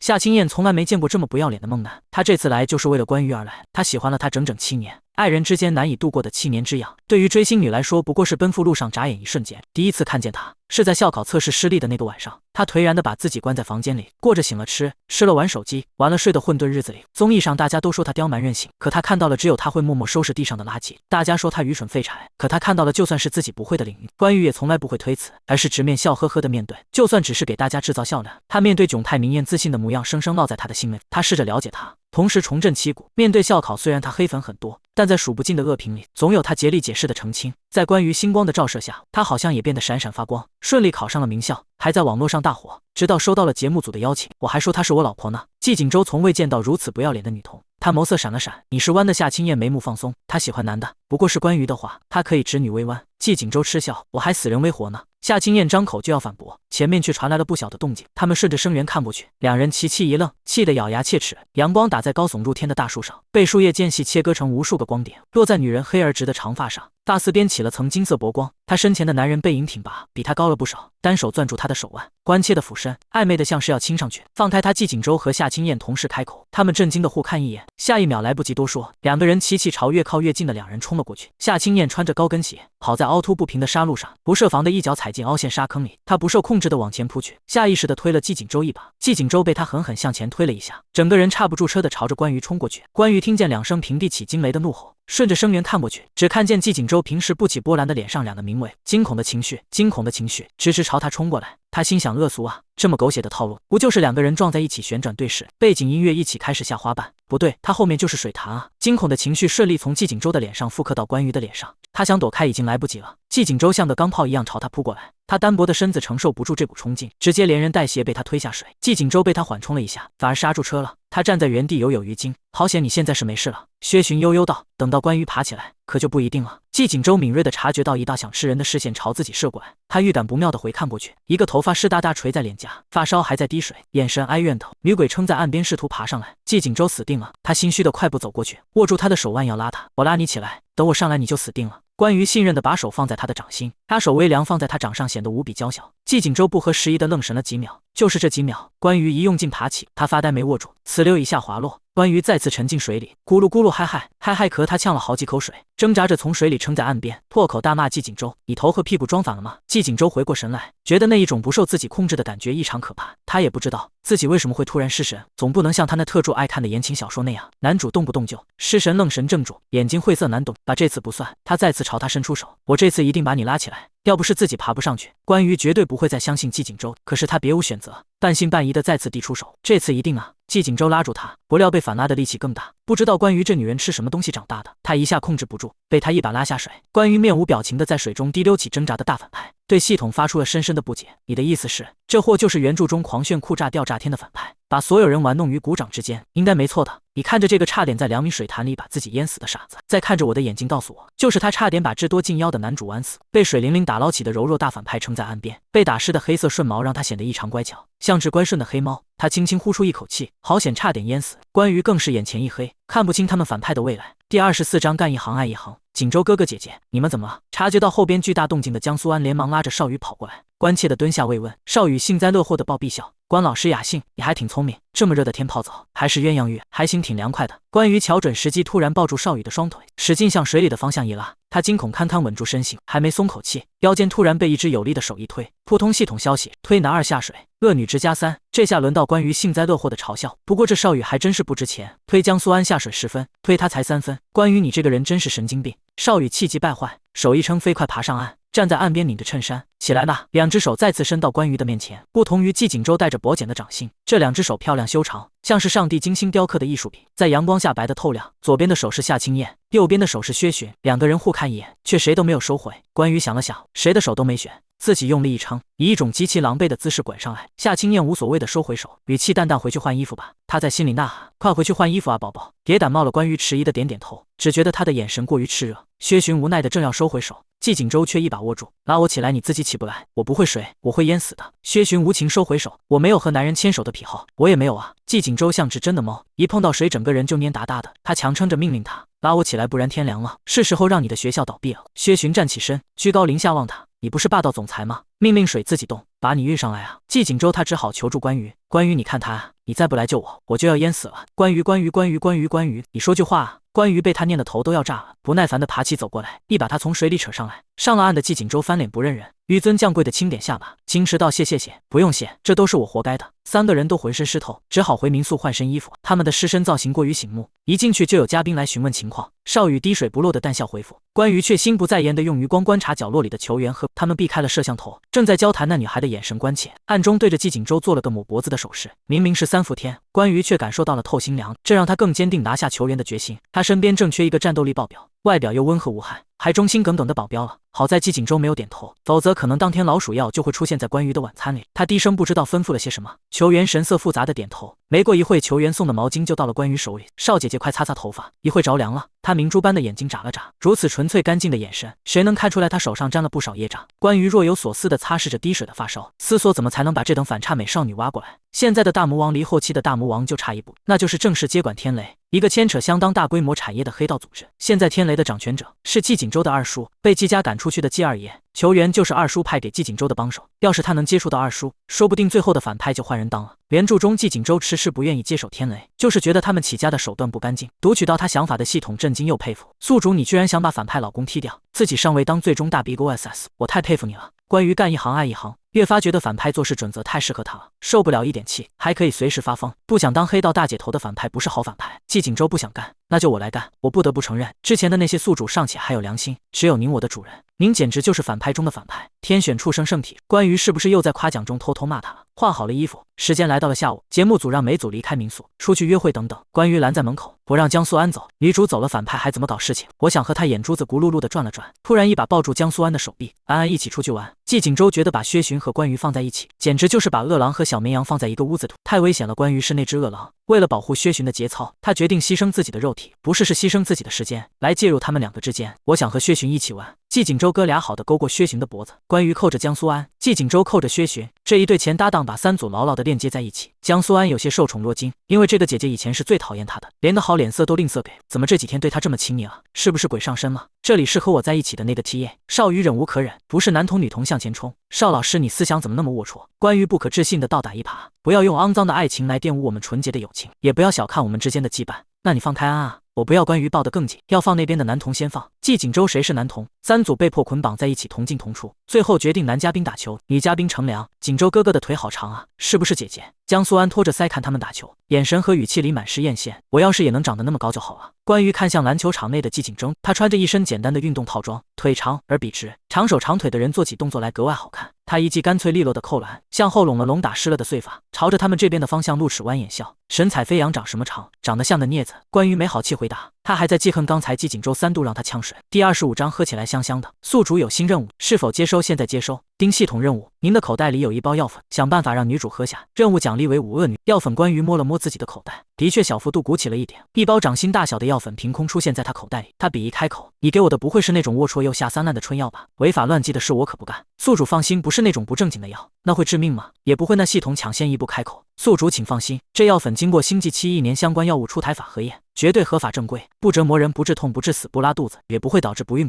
还没有副作用。”连肚子都不拉，那我下这个药干什么？系统微微迟疑，高速运转的机械头脑有些理解不了宿主的诉求。如果宿主想让女主拉肚子的话，可以自己加，不用了。关于捏紧药粉，打算找个机会投入江苏安的饮食中。不说锦州哥哥了，江苏安环抱曲起的双腿，咽了咽口水。这么热的天，姐姐你们想喝水吗？我去给你们买水。好机会。关于提前他一步站起来，我去给你们买。江苏安扯住他的手腕，姐姐可是售卖机在很远的地方，远能远到哪里？关于无所谓的挣开他的手，事实证明是真的远。关于一直往外走，连家便利店都没有。最纯恨的时候，是他怀着对系统的恨意，以及对自己伟大反派事业的热情，顶着烈日炎炎走了1个多公里，总算找到了售卖机，买了6瓶水往回走。他悄悄打开了1瓶，往里面倒入了神秘药粉。粉末溶于水，无色无味，连疙瘩杂质都没有。关于拎着6瓶水回了篮球场，特地把那瓶已经旋开瓶盖的冰水递给江苏安：“喝水我帮你打开了。”关于期待地盯着他，江苏安不设防地仰头喝了一口，眼睛亮亮地看了眼瓶身标签：“这水怎么喝起来香香的？”关于笑而不语点头，问系统：“你还没说呢，那这药粉有什么用？”“什么用都没有，但喝起来香香的。”关于宿主为什么不说话？关于忍了又忍，实在没忍住。那你让我跑了2公里去买水，耍我啊？又不是人家让你去买的。关于不理他了，无论他怎么叫，他都一律置之不理。系统却像上瘾了似的热脸洗内裤，响起的系统奖励提示音不断。系统消息任务完成，奖励5恶女值。系统消息宿主呼吸，奖励1恶女值。系统消息宿主吃饭，奖励1恶女值。系统消息宿主积极，奖励1恶女值。系统消息宿主吼，奖励1恶女值。关于嫌烦，索性调了静音，越看剩下的药粉袋子越郁闷，一气之下把它往自己的水里倒。夏青燕看得好奇：“你在喝什么？有什么功效吗？”关于臭脸闷着头灌：“什么用都没有，喝起来香香的。”夏青燕捏着瓶子递过来：“那我也要想和姐姐 GET 同款。”关于也不吝啬，也倒了一些进他的矿泉水。江苏安眨了眨眼睛，水色眼眸饱含期待：“姐姐我也可以要吗？”关于又喝了一大口，摇摇头：“不用，你那里面有。”江苏安季锦州投下最后1个球，微喘着气走过来，他撩起衣服的一角擦汗，露出一层白皙腹肌，沟壑分明，薄薄一层汗清晰可见，是关于最喜欢的搏击。他强迫自己移开眼睛，抓了1瓶水扔给他，砸进他的怀里：“不打了，不打了。”他们好菜。季锦州目的性明确，径直坐在关于身边，发现他离自己远了一些，不满开口质问：“离我这么远干什么？还是玩腻了是吗？”关于白他一眼，划出2人之间的界限：“我们现在不是同一组，有点边界感好吗？是不是同一组很重要？不重要的话，分组干什么？开营趴搞群批吗？”季锦州若有所思，原来这节目开到后面交流需要这么深入啊。关于一梗没有让你思考的意思。薛巡走过来接过关于递过来的水，看了一眼手机时间，才过了1个小时，现在下午2点，我们去干什么？少宇拿着干毛巾擦汗，见关于丝毫没有给他递水的意思，只能憋着一口气自己去拿。他拧开喝了一口：“我和安安预定了陶艺手工店，一会就去。”关于正要开口，打算缠着他们，季锦州忽然想到了什么。昨天那个渔场老板说，如果我们还有兴趣的话，可以去他开的另一个原生态养殖园捉鱼捉黄鳝。关于即将说出口的，我们也去，一下子卡在喉咙。作为种花家的孩子，有哪一个人能拒绝种田、钓鱼和赶海的乐趣？他忽然没了想工作的兴致，眼睛亮亮的扯住季锦州：“那我们去吧。”去吧去吧去吧！季景周轻哼着拍开他，装模作样。某人不是说，不是同一组的连坐都不能坐一起吗？关于装作没听见，转头朝薛巡发出邀请。薛教授，我们去捉黄鳝吧。薛巡淡笑，我没意见。夏青燕也点头，我也没意见。关于蹭的站起，那出发江苏安眼里漫出憧憬，突然觉得陶艺还没捉黄鳝有意思。姐姐景周哥哥，我们也能去吗？季景周没说话，看向关于，关于冷笑，看我做什么？你的安安想去，我能做主吗？他刻意在安安两个字上加重音调，不知道是谁哦。前天还为了安安赶他下车。季景周不满，关于不要对我阴阳怪气。可是陶艺少宇欲言又止，两个人前后做陶艺，手扶着手软硬适中的泥土紧紧包裹着两双手，交递着手心的温度，多美好的画面。他不要抓黄鳝了。江苏安撒娇似的扯了扯他的衣角，捉黄鳝肯定很有意，对不对？少宇没咬过他，咬牙点点头答应了。第26章花色不一样的黄鳝而已。不管少宇再怎么不情愿，大部队还是按时出发了。几人下了车，这里的景色与昨日完全不同，是一处天然农田，深处有比人高的芦苇丛生，随着风动簌簌作响，脸山累累，群林林岩，水天一色。不远处池塘波光粼粼。堂主说他备了几套捕鱼斧，还有工具和折叠地笼。季景周视线从手机处移开，四处寻找，终于在岸边找到了。再拿他们穿上捕鱼服，看完了堂主发过来的视频教程，迅速下田。少宇，你看，江苏安使劲一挖田里，水下黑漆漆的淤泥，乐不可支。这里也可以玩泥。少宇强颜欢笑，他就这么哀怨地看着江苏安蹦上蹦下，跑来跑去，长达3小时，兴奋得一无所获。这淤泥就那么好玩吗？很快日薄西山，关于穿着捕捞服，握着根夹钳踏水路过，被季景周喊住：“你干什么了？走来走去。”他展示手上的剪刀，在夕阳辉映下闪着危险锋芒。我给福寿螺做手术呢。季景周好奇，什么手术？绝育手术。关于干脆回答：“很简单的，你看。”他低头左右查找，看到了个拇指和中指圈起来的圆圈大小的福寿螺，两只福寿螺紧紧贴着，在做一些繁衍的试验。关于提起两只相连的福寿螺，在季景周眼前晃了一下展示，然后把两只福寿螺拔开。季景周试图阻止，等等，这不太礼貌吧？此话还没说完，关于已经把母福寿螺丢掉，公的福寿螺还没反应过来。没来得及缩回去的器官已经被关于动作干净利落的咔嚓一剪刀剪掉了。季景周看得感同身受，倒吸一口凉气，似看得我幻之一疼。伤在你身，痛在我心，痛的何止小季总一人啊！母福寿螺怎么了，哥哥？公福寿螺叫姐，看够了吗？那再来一个。季景周还没从刚才的震撼中反应过来，又被迫目睹了一场绝育手术，他忙拒绝，不用了，我看够了，好吧。关于遗憾点头，你还想看就叫我，我会的。关于，你脸怎么这么红？季景周目光落在他的脸上，才注意那张艳丽的脸上漫着不正常的红，像晒伤了似的红了一片。太阳晒的吧？关于不以为然。3个小时我夹了整整一条黄鳝。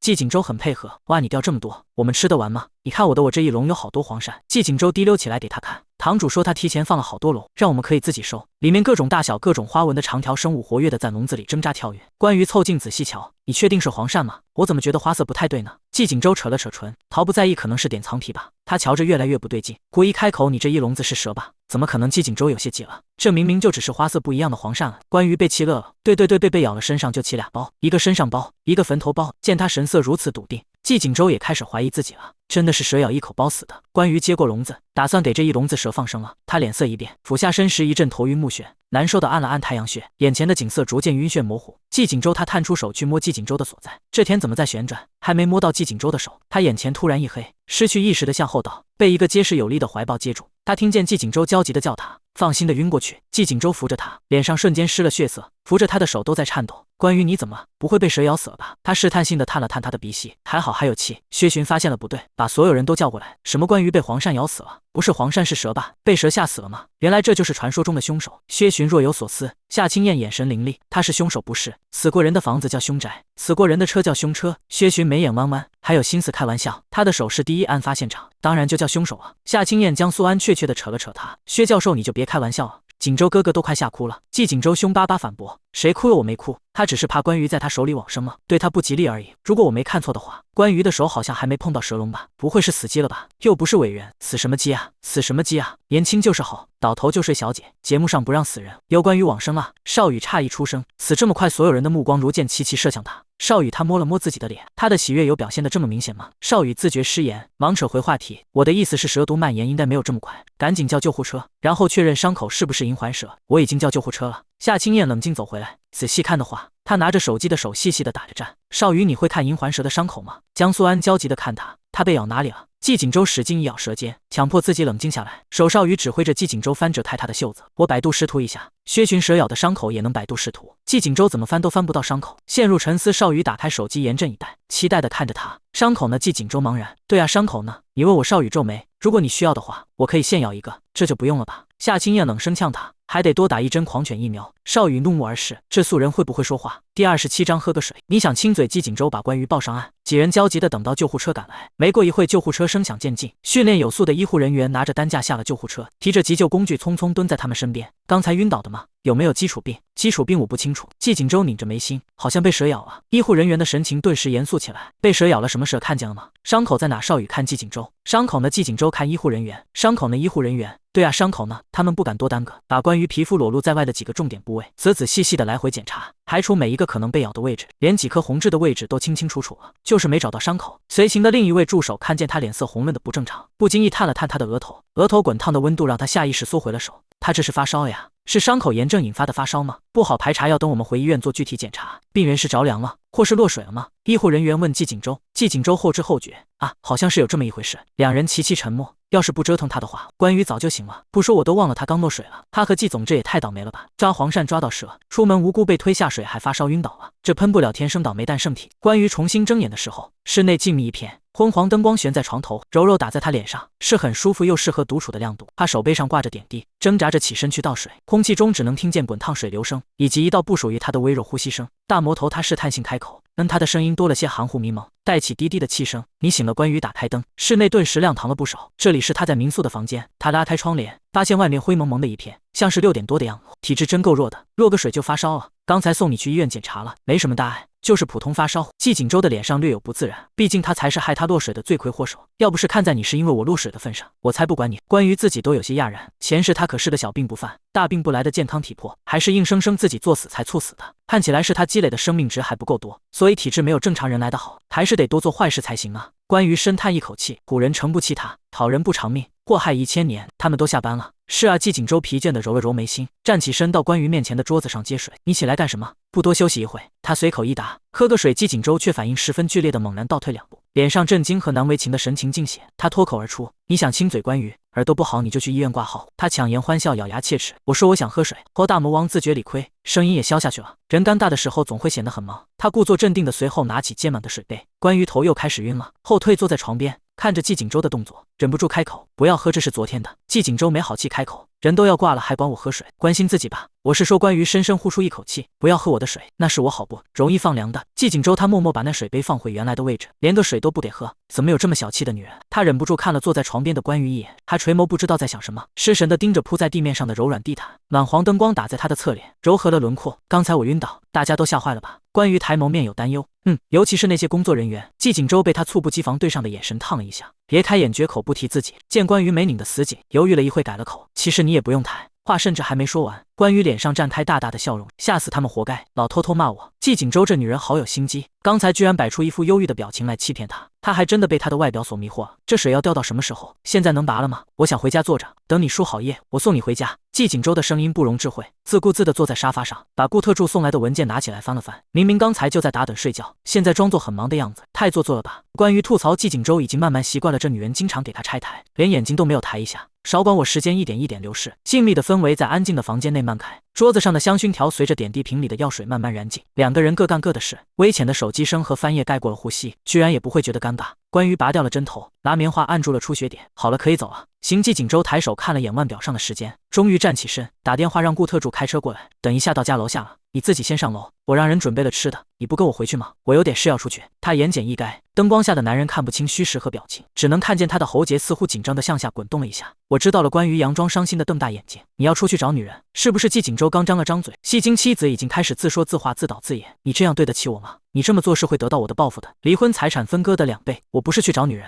季锦州别开脸，是老头关羽，你包养老头。有时候季锦州真的恨不得把关羽脑袋打开，看他里面都装的是什么。是我爸找我回去参加家宴，他吐出一口浊气。我觉得经过前天，你可能不想去，就帮你推了。家宴哦，你们家怎么天天办家宴？舌战群儒确实很耗费精气。关羽暂时不想和那些人再打交道，看他的表情还略有遗憾。季锦州差点被气笑了，没办法，那群有钱人没事情做，就只能开宴会了。不过今天这场比前天那场规模更大一点，在经济君悦阁宴会厅办。经济宴会厅，他随口一说，你们有钱人也租经济的。第28章我雷小姐是金色的金，天际的际，地都人说，天上果寒宫，地上君悦阁。季景周无奈给他解释，包括寸土寸金的地皮，光是建造就花了几十亿，能够在君悦阁办上一场宴会的主人非富，出入的都是名流，承办的名额也有价无市。对于穷鬼来说，几十亿和几十万一样，因为都是得不到的数字，更何况关于月书无数，哪个男主给女主的零用钱不是几亿起步？所以都是觉得稀疏平常。见关羽连面部表情都没有动一下，季景周挑了挑眉，看不出来还是见过大场面的。关羽象征性的吹捧了一下，那你们都能抢到名额，邀请了不少新用户砍一刀吧。君悦阁从来不缺新用户，有的是人趋之若鹜，那真好。关羽语气带着艳羡，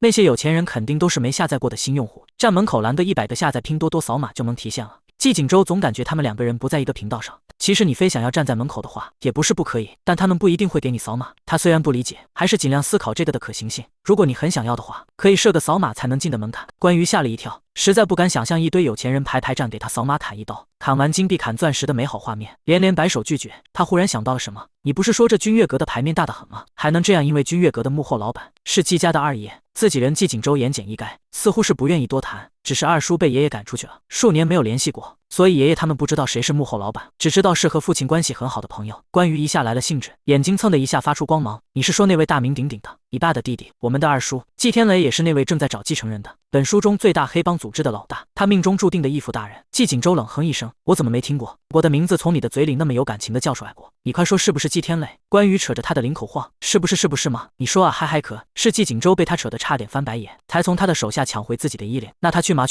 应该是会去的。你想干什么？他眼睛转了转，一下改了口风。那我要去，太感人了，宿主大人，带病也要坚持工作。电子音冒出来的时候，关羽觉得这系统似乎越来越智能了，就连矫揉造作的语气都能随口拈来，似乎是检测到了他心中所想。系统的声音欢快清脆，你想的没错，尊爵荣耀不凡的大反派系统我即将变成实体了，是吗？恭喜关羽敷衍，能变成小鸡吗？一位什么小关？你喜欢小鸡吗？刚才还叫他宿主大人，现在就叫他小关了。被稚嫩的小娃娃音叫小关，关羽总觉得哪里怪怪的。小关，你喜欢小鸡吗？喜欢，那我就变。小鸡闷起来香香的。系统没了声音，关羽也懒得哄他。季景周见他突然愣神，抬手在他眼前晃了晃。关羽回神，怎么了？我劝你不要和他过多接触。他诞生到似乎很不愿意和季天雷扯上关系，他这个人心思深沉，背景复杂，不是你玩得过的。关羽满不在乎，顾左右而言他。二叔有老婆吗？有孩子吗？季景周脸一黑，有过几任女朋友，被仇家杀光了。你看我怎么样？关羽指了指自己。季景周啪的清脆一声打落他的手。你什么你老公是死了吗？上赶着给人当继室，还是随时有生命危险的那种？谁要给他当老婆了？关羽白他一眼，我是说我当他的孩子，怎么样？我谢谢你啊，还想着给我认个爹？不是啊，你想想。关羽循循善诱，你现在羽翼未满，虽然暂时压过你第一头，但是总有一天他会超过你的呀。要是有了二叔的帮助，想要扳倒谁就能扳倒谁，超过了那我就给他颁个奖。季景周满不在乎，身为一个大反派却这么没有斗志，关羽恨不得自己上场扳倒男主。季景周你怎么这么没有斗志？他用指尖戳着他的心口，一句一顿，你不是喜欢江苏安吗？厉霆男越来越厉害，你拿什么跟人家比强取豪夺？等你的安安带球跑了，你想当便宜爹都轮不上号，吃屎都赶不上热乎的。第一，我不喜欢臭小孩。季景周随手捏住他的手，认真反驳。第二，安安不是屎。第三，感情是强求不来的。也不知道原文中把人家关小黑屋的偏执狂是谁，不想跟你说了。关羽挣脱开，跟他说不通，脸色也多了些不耐烦。顾特助到了没？被他甩脸子的季景周很无辜，他在楼下了。车里安静的诡异，开车的司机以及副驾驶装作认真看文件的顾特助，时不时抬头偷看一眼后视镜里的两个人中间还能坐得下一大坨的丝来，以同一种姿势抱臂仰头，闭目小憩。司机看了又看，没忍住，小顾特助，少爷和少夫人又闹别扭了吗？顾特助向后瞄了一眼，不用说就知道肯定是老大自负又白目，惹夫人生气了。季景周转动着关节处的玉戒把玩，他不知道在想什么，一不留神脱了手，滚到了他脚边。好机会，他清了清嗓子，关小姐帮的忙。关羽眼睛睁都不睁，我雷小姐帮的忙不帮？滚开，不求上进男。哦，谁让你呼吸的？谁允许你呼吸？话又说回来，顾特助话到嘴边一个急转弯，夫人也不像是全然没有过错，她很少站在资本家老板这一边的。这两个人真是锅配盖，一个愿打一个愿挨。第29章跟了你就没过过好日子。少爷少夫人到了西市的园林，占地数十亩，盖满了西欧式的建筑和长亭，绕过几条道路，中西结合的巨大鎏金建筑接壤云天，铺开上千层台阶，在夜晚临近时亮起灯光，照亮这座车水马龙的城市。关羽被震撼的倒吸一口凉气，这到底是吃饭还是上朝？他攀着车窗，这片属于天雷的产业，穷人思维受到了一点震撼。我死里面了都没人发现吧？司机下车为两人打开车门，季景周速度很快的下车，就要往君悦阁走。你走那么快干什么？饿了。季景周按了按自己空荡荡的肚子，语气怨怼，跟了你就没过过几天好日子。是。关羽装出咬牙切齿的恶婆婆似的，去拧他的肉，一天到晚就知道吃。家里有钱吗？你就吃。有钱啊！季景周慢慢吞吞。大家都说世界1/5的资源都是季家的，季家是谁家？之后的财产归谁？为什么才1/5？别人能够拿到1/2，你拿不到，有没有想过自己的原因？顾特助深深的叹一口气，天啊，中式家庭都给孩子带来了什么？多优秀才算优秀？他忽然钱包一凉，感觉有人想威胁他的工资条。果不其然，东家和东家夫人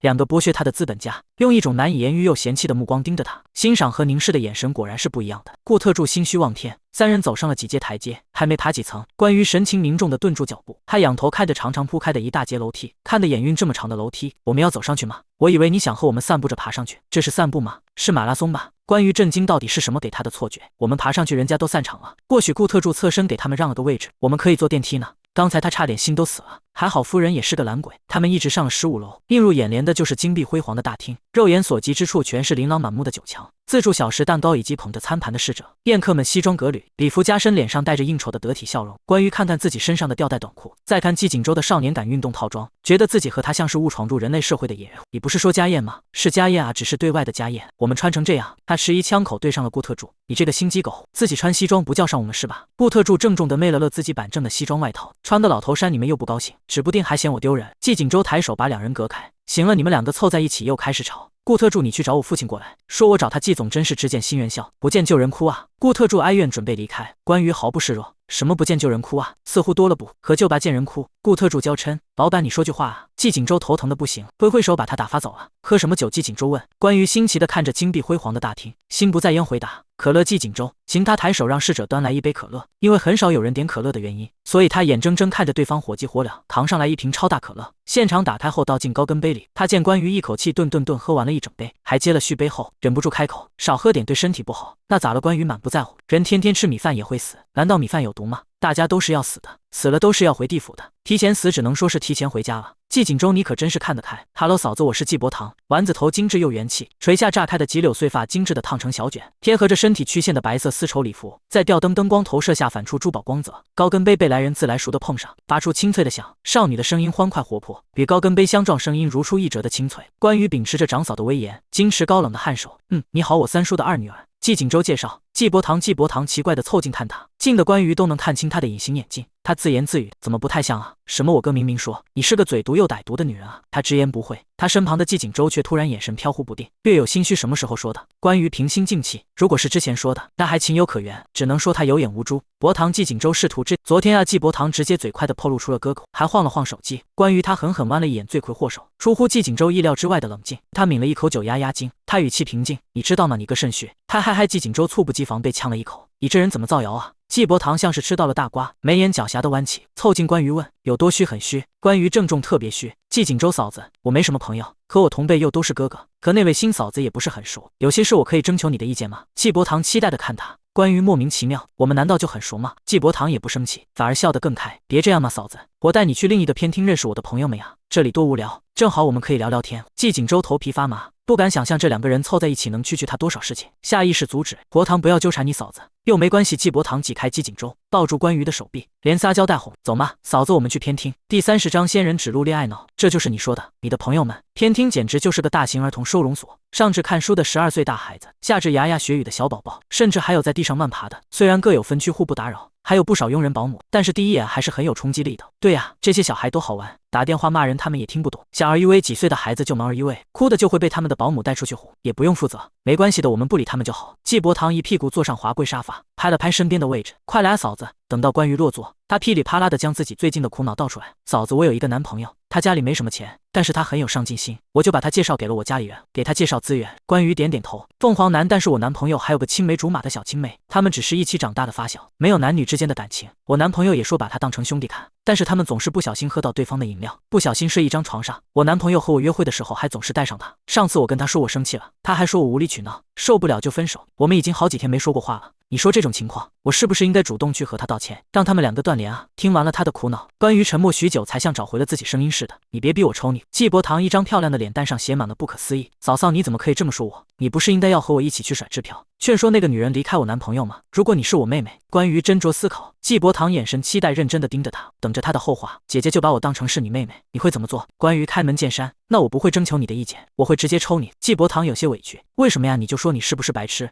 关羽手点着桌面，反正他是恶人人设，说什么难听话都不违和。你要是想接着和他在一起，就说服自己能不能接受半夜醒来发现老公旁边还有一个女人。季伯堂竟然还思考了一会，摇摇头接受不了。可是我男朋友说他只把他当兄弟啊。是啊，捉奸的时候舌头还没来得及从对方嘴里伸回来，就先跟你解释只是和兄弟亲一下怎么的。草兄弟季伯堂，他眼里深深升起对关于的崇拜。嫂子的语言质朴又黄暴，大俗大雅又很有人生的哲理。关于一向是不劝恋爱脑的，见他浮出幸福崇拜的神色，觉得此恋爱脑还有点悟性，又多说了几句。你现在几岁？谈恋爱是你该做的事吗？可是我都20了呀。关于恨铁不成钢，你都20了还想着谈恋爱呢？该早恋的时候干嘛去了？读书季伯堂略有迟疑。那姐姐觉得我现在应该干什么？关于平静反问。你有几个兄弟姐妹？一个哥哥一个弟弟。哥哥几岁了？比我大1岁。季伯堂见关于脸色严肃，也不由得正色起来。怎么了吗？那哥哥现在干什么？像你一样谈恋爱？哥哥在公司帮爸爸打理事务。季伯堂的声音越来越没有底气。对啊，爸爸为什么从来没让我管公司的事？仙人指路季伯堂脑子里的一根弦嗡的一下被剥夺，一瞬间变得清明。该早恋的时候不早恋，该拼事业的时候不拼事业，典型的吃屎都赶不上热乎的。关于倍感不争气的摇头，姐姐说的对，我这就去找我爸说去。凭什么哥哥能管理公司，我不可以？他扯着裙摆蹭的站起。姐姐你在这等我一会。目送着女孩怒气冲冲的背影，关于心满意足的点点头。别说这挑拨离间，点醒梦中人的感觉就是好。季伯堂怒而冲出门，就撞见了季锦州，他拦下了他。怎么了？这是两个人吵架啊？没事的，姐夫，我去找我爸吵个架。季锦州站在原地看着他的背影，气得一勒黑。进去了没多久，他成姐夫了。他正要进去找关羽，顾特助迎面走来，老板找到人了。人呢？顾特助清清嗓子，语气装得活灵活现。老季总是这么说的，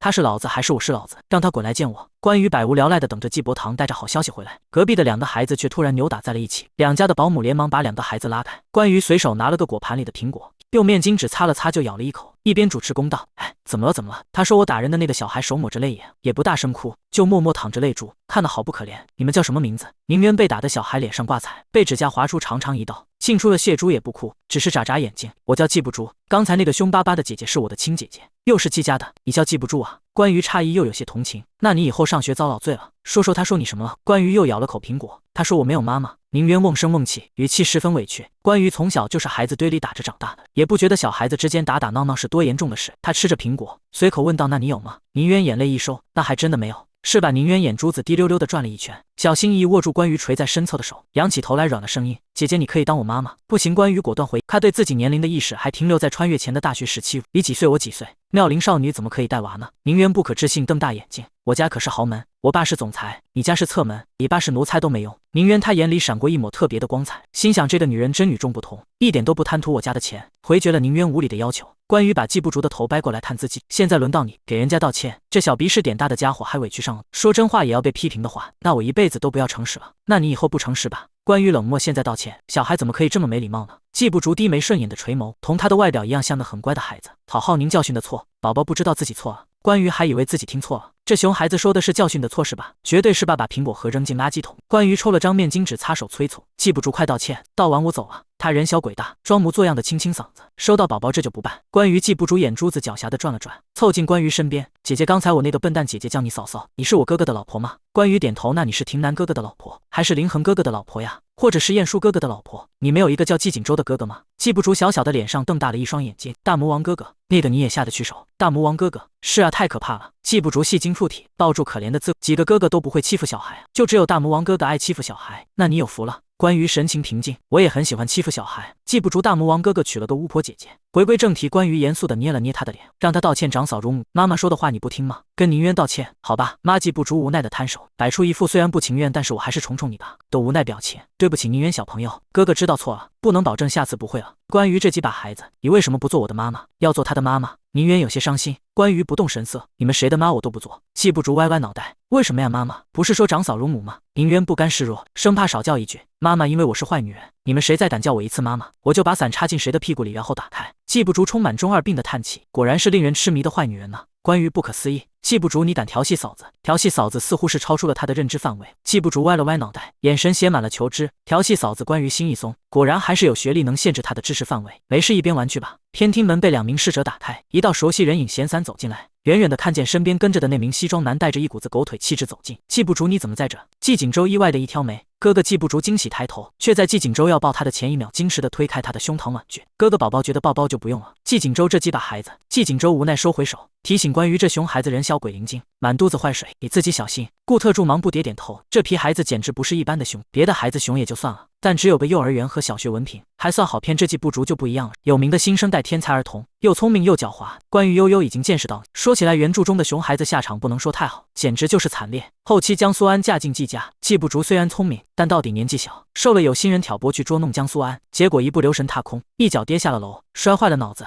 这就是熊孩子的下场。季不竹朝顾特助大大扬起微笑：“你好啊，顾哥哥，上次宝宝给你介绍了个很符合你气质的高薪工作，你去了吗？”顾特助强颜欢笑地推了推眼镜：“我还是觉得季总身边适合我。”季不竹说给他介绍一份很适合他气质的工作，他虽然不相信，还是好奇的半信半疑的联系了一下，怎么着也得是个模特经纪人吧，和他想象中的沾点边。对方是导演，专门拍轻功戏的电视剧导演，让他演狗腿子太监。这几把孩子啊，你已经见识到了。季锦州饶有兴致的挑眉：“你们刚才说什么了？”关于正要开口吐槽季家的熊孩子，嫂子说她是我妈，她要做我妈。季不竹坐在沙发边晃着脚，还说不要调戏嫂子。关于季锦州，大胆竟敢移花接木栽赃他。关于季锦州的脸色很平静：“你要毁了这个家吗？”宁渊生怕事情不够乱，牵起关于的手，稚嫩的小脸上一脸严肃：“女人不愿意做我妈妈，做我女人怎么样？”他差点一口气没上来。关于给你2分钟解释，人怎么就能捅出这么大的篓子？季锦州出气平和，带着平静的风感：“你做关于拍身边的空位，打算和他好好掰扯他家这个熊孩子，是怎么把事情搞得一团乱？他们2个打架，我劝架问他们原因。”宁渊说季不竹骂他是个没妈的孩子。季锦州正义判官暴毙，轻轻嗯了声，很有正义感。然后呢，我就问宁渊，那他有妈吗？他就不哭了，说确实没有。季锦州，你这孩子心理抗压能力还挺强啊。他看向宁渊的眼神都多了几分赞赏，此子以后必能成大器。宁渊让我当他妈，我不干。他说他家里很有钱。季锦州脸色微妙的一变：“你想认他当妈？”宁渊期待抬眸：“可以吗？可以。”季锦州略微思忖，存了心斗这个小孩，买1送1，认妈妈送爸爸，也得叫我一声爸。叔叔促销商品才买1送1。宁渊精致的小脸多了些挣扎：“我自带爸爸，不接受自带。”那好吧。宁渊遗憾的点点头，倒是很爽快的叫妈爸，他有新爸爸新妈妈，到时候一定要和他舅爸爸炫耀。季锦州认真的看关于，看我没有孩子了。季不竹委屈对手指：“哥哥，你把我当空气吗？”宁渊带着同款认真脸：“我有一个舅爸爸要转让，99新才用了6年。无暇他在家里看那些保姆姐姐都是这么卖东西的。”季锦州边回忆边学着关于说过的广告词：“不要的爸爸，你挂砖砖上回收了呗，价格满意当场打钱。”关于大大翻了个白眼。季锦州真的很幼稚。他接着道：“然后我让季不竹道歉。”他恭恭敬敬地对我说：“好好好，您教训的不对。”季锦州无言，抬手一拍季不竹的脑袋。第32章男妈妈，女爸爸如果诚实是一种罪，我可能已经犯了无期徒刑。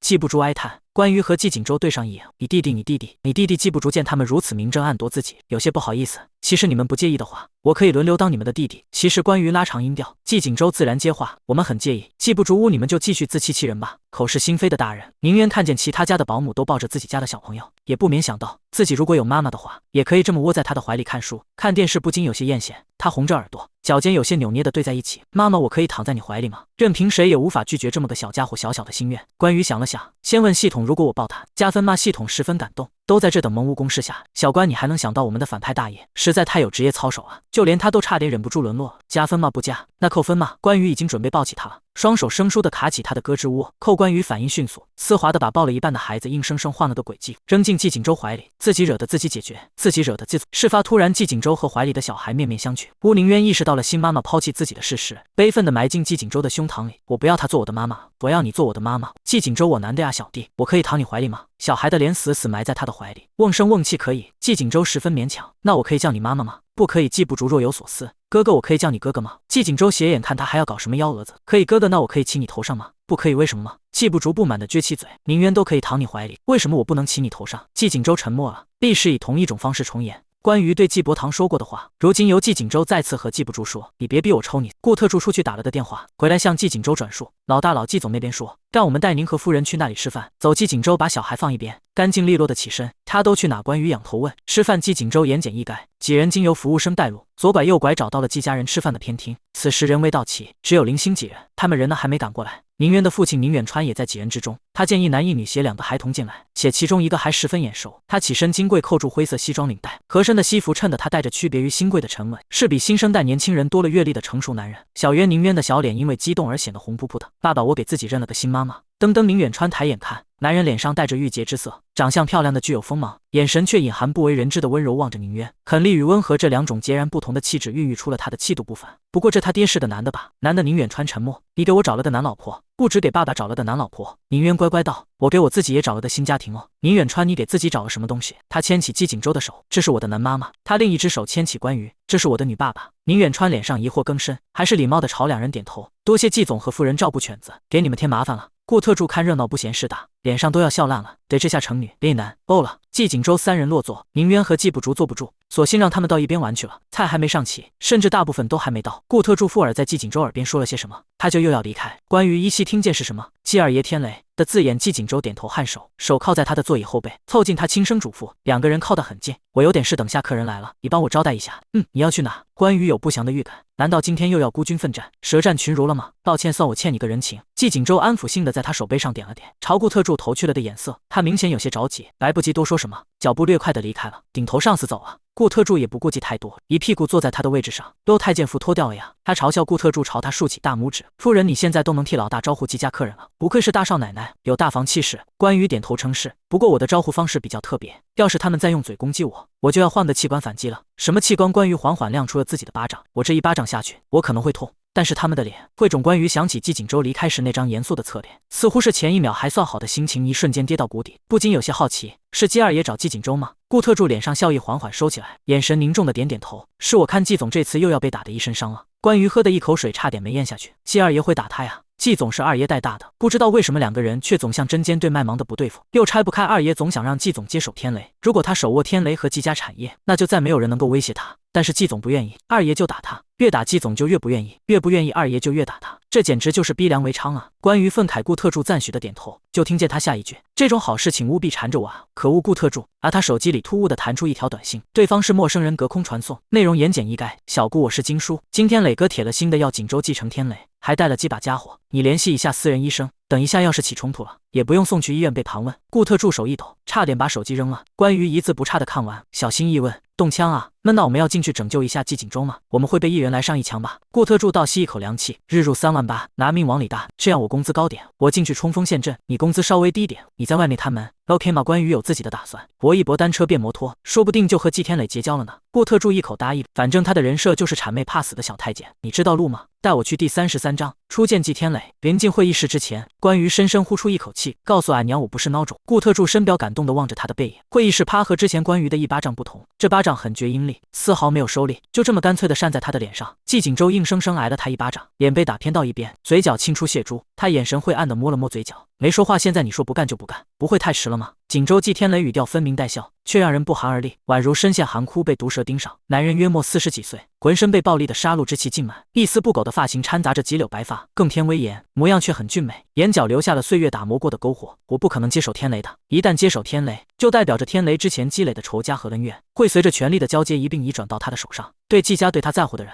都可能造成灭顶之灾。又是一记闷拳挥到他的脸上，季景周仍是一声不吭。二叔，我一直很感谢你对我的帮助，这是我欠你的，但是我还是那句话，我不会接手天雷。他身边一名和他年纪差不多的中年男人连忙出来劝阻，天磊用说的就好，别打孩子。他又劝季景周，景周别惹你二叔生气了。季天磊松了松自己的拳头关节，为什么你之前不是很恨你那两个弟弟吗？似乎还喜欢上了弟弟的女人。他哼笑，这不就是你之前来找我的目的吗？扳倒厉霆男，把那个女人抢过来，不关他的事。季景周冷淡，别开眼，只是你那些生意，都是一些杀人放火走私的产业，我不想干。跟你说过很多次，在我正式接手天雷后，他就已经开始转型，之后会成为一个正规企业，再给他一点时间。抱歉，二叔。季天磊的神情不愉，轻瞥一眼身边的两个小弟，他们会议正要上前一步，门口的门把却被转动了一下。季天磊抬手制止了他们的动作，一颗毛茸茸的脑袋伸了出来，狗狗碎碎的探头四处观察，清丽明眸亮得出奇。不是关羽还有谁？关羽，你过来干什么？出去！季景周一下变了神色，冷冰冰的呵斥，脸上带着凶厉神色，倒像是两人初见时的模样。生什么气吗？关羽从门缝中挤进来，好奇地打量灯光中聚拢的那道人影，忽略了他们之间剑拔弩张的紧绷气氛。我来看他二叔。季天磊同样打量着他。季景周侧身挡住季天磊的视线，语气有些不自然，低声哑气：你出去等我。有意思。季天磊饶有兴致的一挑眉，刚才他提及所谓他喜欢的女人，可没见他这个侄儿流露出一丝紧张的情绪。这位小姐是？关羽趁季景周不注意，悄悄从他背后钻出来，扬起大大的笑容，伸出手和他握手。二叔，我是关羽。他老婆季天磊淡漠低头看了眼他的手心，没说话。他身边站着的两个西装墨镜男生得凶神恶煞，腰侧还有两处可疑危险的凸起，像是配了什么防身武器。关羽不仅不怵，反而催促：快啊，二叔！握手手握原著剧本，关羽知道两个人之间的恩怨，所以也不害怕这位凶神恶煞的二叔。原著中季天磊40多岁，尚无一子，出奇疼爱这位大哥的长子，几乎是把他看作自己所出，将他当作继承人培养，甚至比他的亲生父亲还要爱他，更像他的父亲。身边充斥着暴力的上位者，不知道怎么教育孩子，只知道用极端的手段将自己认为好的东西强塞给他，说的不行就劝，劝不了就打，有误会不解释，有心结不解开，反而将他推得越来越远。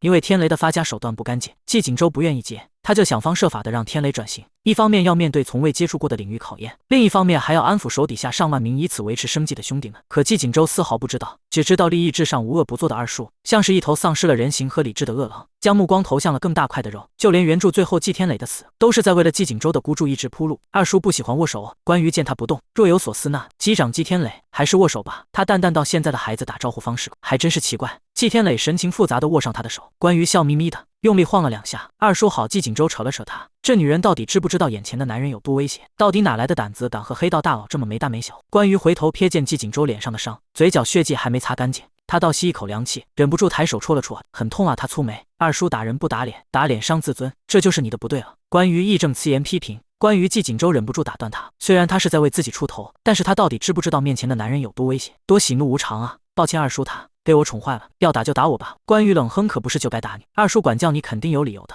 你就欠揍季锦州瞟他一眼，你又知道了。不过二叔你打他这算家暴，别人还以为我打他呢，下次不许打脸了。关于板着脸教育他，家暴季天磊意味不明的挑眉，还从来没被小辈教育过的他，倒是觉得有几分新奇。不过他这侄子可从未没把他当作家人看待吧？季锦州忍无可忍，低声咬着牙和他说话，几乎是从牙缝中挤出来的。关于想死直说，没必要作死，二叔才不打女孩呢。关于寻求肯定回答似的抬抬下巴，对不对二叔？季天磊点点头，眼睛浮出了愉悦。是二叔找锦州还有什么事吗？没事的话我可以带他走了吗？关于眨眨眼睛，他一口一个亲昵乖巧的。二叔让季天磊心头郁闷的怒火消散了不少。没事了，你们走吧。第34章我了个高冷男神啊！季锦州冷哼一声，扭头就要走，被关于笑着按住。二叔，你给我一个天雷的地址，改天我和锦州去找二叔玩，你也不会太闷。玩他要去人家的大本营找老大玩。季锦州被气乐了，你知道天雷是什么地方吗？你一个女孩子家的，也胆说要去？他到底知不知道天雷的原身就是黑道？虽然如今走上了正规的渠道，涉及房地产和金融等产业，但本质上还是黑道，那里鱼龙混杂，全都是刀口舔血，以此谋生的小混混。他一个女孩子去那，无非是羊入虎口。关于才不理他，这是要为他反派事业添砖加瓦的重要一步。不入虎穴焉得虎子。季天磊朝身旁的金融投去一个眼神，他立刻会意吃，从口袋里拿出一张名片以及一枚战绿的玉戒，上面有天雷的地址，也可以让锦州带你去。如果你自己进去的时候，一定要戴上这枚戒指，知道了吗？不必。季锦州伸手替他推辞，被关羽抢先一步接过。他心满意足地放进自己的包包里，知道了，谢谢叔叔。关于你，季锦州蹙眉开口，又要开始和尚念经了，我们该走了。关于忙打断，推着季锦州往外走。临走出门时，冷不丁回头朝他眨眨眼，二叔下次可以打这里。他悄悄指了指季锦州的屁股，打屁股促进感情。季天磊失笑，季锦州背后一毛，向后转看他指了自己哪里，打哪里背后了。关于催促快走快走，好朋友还等我们呢。你以为我会信？只是背后的话，他会笑得那么狡猾。爱信不信，季天磊目送他们的背影消失在视线范围，才挑眉喟叹。锦州娶的这个老婆倒是不怕生，胆子也大，金融也欣慰道。锦州和他在一起，好像活泼多了。等他们走出去，顾特助长长舒了口气，毫不吝啬地朝关羽竖起大拇指。夫人虎口救妇，了不起！要不是你，季总肯定要被磊公打成孙子。季锦州下次别多管闲事。他冷声道，单手茶都恢复了冷漠神色。酷哥丢下一句话后，头也不回地离开了。我勒个高冷男神啊！顾特助盯着他的背影不可思议，两人还点评上了，就是有点装过头的嫌疑。就是装什么呀？我就最烦这种装。边走在一起边说着同一人坏话的二人组，下一秒声音却突然戛然而，因为话题的主人公正冷冷淡淡地靠在拐角的墙壁走廊，懒散的抬眸看他们。他站在外角阴影处，隐藏在角落的模糊脸蛋漂亮的惊人，好像光线都亮了几分。嗨嗨，可顾特助欲盖弥彰。我说的这个同事很讨厌吧，夫人？是啊，你这个同事我不认识吧？关于硬着头皮强行撇清关系，当然不认识了。他哈哈，顾特助干笑，别装了。季锦州直言不讳戳穿，脸上浮出嫌弃的神色。说人坏话都不知道走远一点的，我们可没有说你。指名道姓了吗？没有吧？关羽死不承认，还嘴硬。季锦州悠闲信步朝他们走来，更准确的是朝关羽走来。顾特助见目标明确，活活把自己当透明人，径直走向夫人的老板，不止一次的感叹，他不应该在车里，他应该在车底。季锦州屈起双指，抬手一个标准的弹脑瓜崩的手势。这个惩罚你说我坏话，说坏话的又不止他一个。顾特助暗暗庆幸，还好老板把他当透明人，不然他弹他脑瓜崩的场面一定很美，很暧昧，很不忍直视。关羽紧紧闭上眼睛，等待那屈起的关节落在自己的脑袋上，要敲他头的动作却突然转变成额间清清凉凉的一点。季锦州用食指点着他的额间，见他惊恐闭目，不由得轻笑出声，笑声轻轻浅浅，像落在心脏上的羽毛，微微发着痒。你这是什么表情？料想之中的脑瓜崩没有降落，关羽慢慢睁开眼睛，正好看见季锦州唇边噙着的笑意，他似乎还挺喜欢笑的。顾特助在一边感叹，充当气氛组，好久没见总裁这么笑过。季锦州、关羽齐齐扭头看他，顾特助弱，特助守则上有写，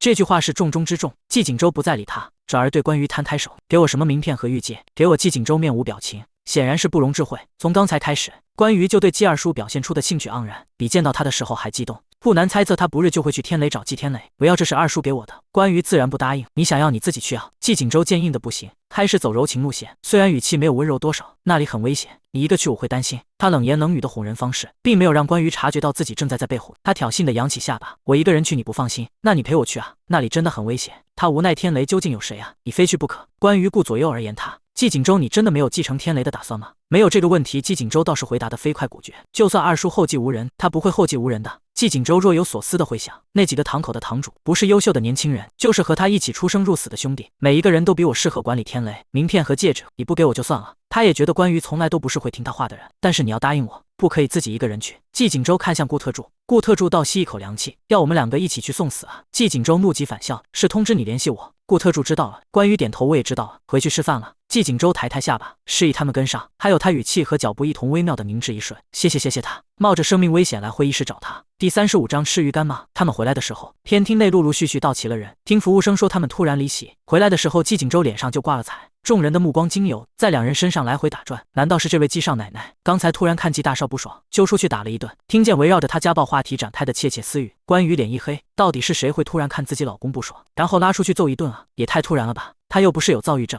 关于怨怼的怒瞪一眼季景周，收获了对方无辜的一记眼神。都怪你，现在我在他们的眼里都是一言不合就拖人出去打的，你满意了吧？这样不好吗？季景周眨眨眼，这样大家就都不敢欺负他了。关羽转念一想，确实是这么个道理啊。上次家宴还有人来找他吵架，这次别说主动挑衅了，他们对上他的视线都会直接慌张错开。爽夏书辉慌慌张张地绕开人群冲过来，留下岁月痕迹仍不减芳华的脸上满是惊怒。周儿，你的脸！季景周别扭地扭开脸，错开他的关心的触碰，我自己磕的。季天磊是君悦阁背后的老板，这件事只有他父亲和他知道，也只有两人和他保持联系。夏书辉显然不相信，磕的怎么会磕成这样？是谁打的你？他的话是疑问句，语气却是肯定句，且怀疑人物只有一个。旁边满脸无所谓的关羽受到眼神注视，顺着这道炽热视线瞪了回去。顺手的是关羽你。夏书辉哪能见儿子被打还咽下这口，柳眉一竖就要发难，不料他刚张口，他的儿子就手搭他肩上，自然下垂的眼睑满是闲散。他蓝蓝纤眸，不用为我主持公道，我是自愿的。你夏书辉一口气上不去下不来，他儿子怎么长成了个恋爱脑？完全遗传了他。季景周简单一点头，算作打过招呼，半揽着关羽回到自己的位置。姐姐，我坐你旁边哦。他右手边的季不竹朝他招手，姐姐，我在姐夫这里。季伯堂从季景周的身后蹭地冒出来，一边有只嘴毒的小麻雀也就算了，另一边还有只嘴碎的小麻雀，吵得他脑袋快要爆炸了。明渊挣脱了父亲的桎梏，从他手臂下钻出来，小跑到了两人面前。他小脸严肃板着，义正辞严中又有几分期待。我可以和你们坐一起吗？问你妈去。关羽头回也不回，去和顾叔叔坐。季景周将他往顾特助的方向推了一把，顾特助心疼地把黏黏的孩子搂紧自己的怀里。不管是的吧，懦弱的妈还有破碎的他，真惨啊！季二少和三少来了。不知道是谁说了一句，门应声被推开。季兴德左手边站着季凌恒和裴礼，右手边站着厉廷南和江苏安，好不其乐融融。就是夏书辉的脸都陡然一冷，霸武福宁裴离的态度可谓面面俱到，姿态不卑不亢，从容大方，不仅对人亲切温和，还很孝顺。季老爷好有福气，儿子媳妇都这么孝顺陪伴在身边，以后可有的享福了。有人笑言季兴德笑得见牙不见眼，承蒙各位吉言啊。他们是其乐融融啊，就是角落里的季景周和关羽被投来同情的树叶，人家阖家团圆，他们正统大房却在角落里长草。投去视线的人却发现，这对夫妇跟没事人一样，坐着就开炫，毫不在意和他们有关的人事和眼神。季景周吃鱼干吗？我没吃啊。季景周冷静控诉。我问你吃鱼干吗？我真没吃。他放重语气。你吃鱼干吗？关羽也急了。我没吃啊。于是你亲戚还是跟你告状了呀？季景周给他夹了一筷子鱼干。我是说君悦阁的深海鱼干，还不错，你要不要吃？围观群众，我问你们，别人在宫斗，在争权，你们在干嘛？在讨论吃鱼干吗？画面转到第一次正面对上的男主女主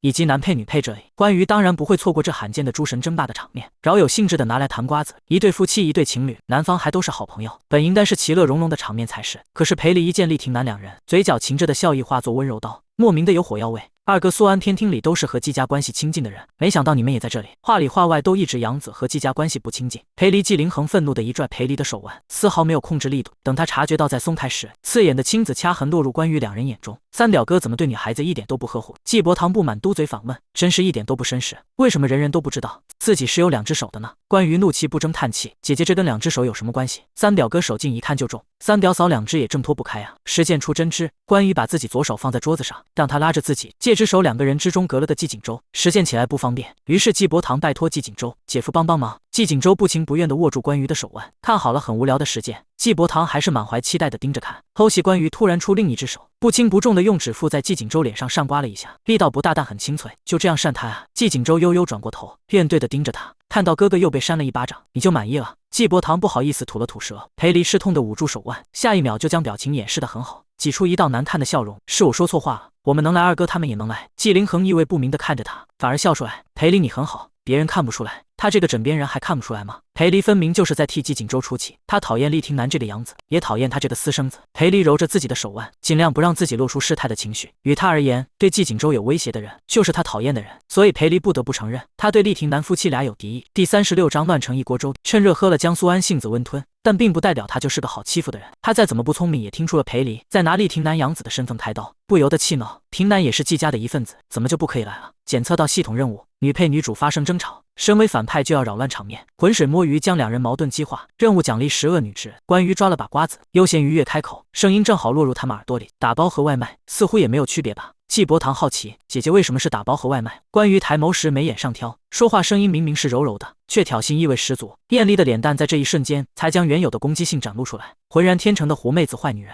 一个强买强卖，一份送货上门呢。江苏安的眼眶陡然一红，他以为经过这几天的相处，他和姐姐的关系已经缓和了不少，原来他还是那个高高在上、毫无同情心的关羽。同样的被当众讽刺的厉廷南、纪凌恒和季兴德的脸色也很不好看，倒是夏淑辉多看了他几眼。江苏安的眸底满满的失望，姐姐你怎么可以说这种话？我是你的妹妹，廷南怎么也算自己人吧？关羽油盐不进，我老公可是嫡长子，信不信他把你们通通发卖了？还关羽脸上笑容维持不变，身子悄悄往季锦州身边靠，用只有2人听得见的声音，等一下要是他们打我的话，帮我挡一挡啊！季锦州勾唇，我还以为你不怕，我怕死了。我这个人最喜欢精神和言语上凌辱我，最怕肉体上殴打我。季锦州冷哼，把厚脸皮说的那么好听。行了，这么多人呢，吵起来好看吗？季兴德到底好面子，3个儿媳妇大庭广众之下争吵成这样，他的脸色像是被打翻了的墨水，肉眼可见的不高兴。面对父亲母亲最疼爱的孙媳妇，他的语气和缓了不少。还有小鱼，你就不要把局面搅得越来越乱。厉廷南拉着江苏安，纪凌恒扯过裴离，两入了座。季锦州扯了扯唇角，淡漠锋利的唇瓣抿成一道直线。你倒是很会惹事，都乱成一锅粥了，那就趁热喝了。关于郑重其事地拍上他的肩，听着，我不是不惹事，我只是怕事，才不敢惹事。季锦州怎么有人连说怂话都这么理直气壮？一道来自斜对面的视线落在他们身上，裴离就这么在角落里静静地看着他，看着他们说笑，看着他在说，而他看着他笑。纪凌恒的笑容样得更深，裴离心很痛吧？刚才你为他冲锋陷阵，他有给过你一个正眼吗？就算他放弃了苏安，他还是宁愿把眼神给一个胸无点墨、愚蠢蛮横的女人，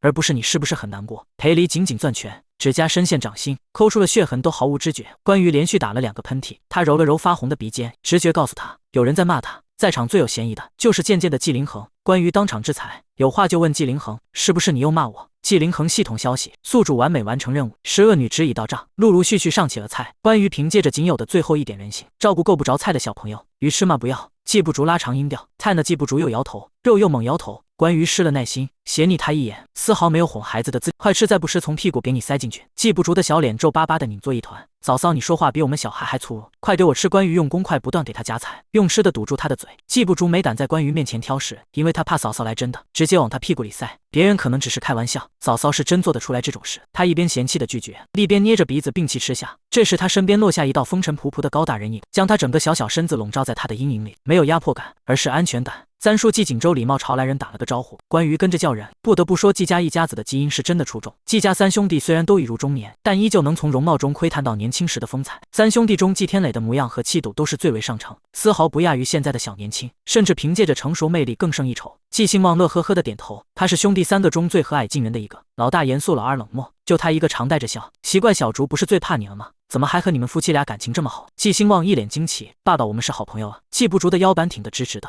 他欣慰的大掌落在小儿子的头上。小竹今天没有欺负小朋友吧？没有啊。季不竹像兔子啃草似的缓慢进食土豆丝，他心安理得，今天被小朋友揍了。季兴旺无计可奈的摇摇头，看着他吃东西的模样，神情有些怀念。我们季家好像就没有动物基因，除了你天磊叔叔，一个能打的都没有。天磊叔叔季不竹好奇仰头，他哼季伯堂在自己的父亲面前找存在感，重重的哼出一口气，脸别到一边，高高撅嘴。季兴旺好笑道，小姑奶奶，我都同意让你进公司了，你还不高兴啊？季伯堂撅起张嘴，勉强原谅你。你这丫头呀。他无奈叹气，小竹，你这孩子什么时候喜欢吃姜了？季兴旺见他埋头努力吃着姜丝，郁闷地揉揉他的脑袋。什么关于亚人？这不是土豆丝吗？是小菜姜丝啊。关于已经吃了好几口的季不住，把头靠在桌子上装死，俨然生无可恋。嫂嫂，你对不起我。他就说嘛，要是把土豆这种怎么做都不难吃的食材煮成这样，他是要提议把厨师拉下去枪毙的。知道原因的季兴旺哭笑不得，小竹可是挑食的很，你能让他把姜丝吃了？也很了不起，等你到了我这个年纪就知道了。季小竹人小鬼大地深沉叹气，嘴吃了总比屁股吃了好，辣嘴也别辣屁股。季兴德关于尴尬的呵呵笑了2声，小孩不懂事，开玩笑的季锦州幸灾乐祸，乱教小孩翻车了吧？没你的事少管。关于瞪他一眼，季锦州若有所思点头，更像是存了心逗他。一脸严肃，别欺负我的弟弟。关于翻了个白眼，欺负你也是顺手的事。季景舟忽然轻轻笑了，语调轻柔，像是一片落叶温温柔柔落到水面上，泛起极浅的涟漪。急了你放屁，谁急了谁急了谁急了？谁问了你急了吗？记不住小朋友不忍直视，怎么会有把自己心情都写脸上的大人？他刚才那么羞辱季景舟，他不仅不生气，反而看上去心情还不错的样子。关于有些奇怪，你都不觉得我讨厌吗？身为反派被讨厌是一种认可，我们半斤八两，他这么说你呢？不会觉得我讨厌吗？关于回答的干脆，肯定会啊，这是对他的一种认可。他真真切切看到季景舟嘴角笑容凝固了一瞬，然后耷拉下来，他面无表情，高冷突出一个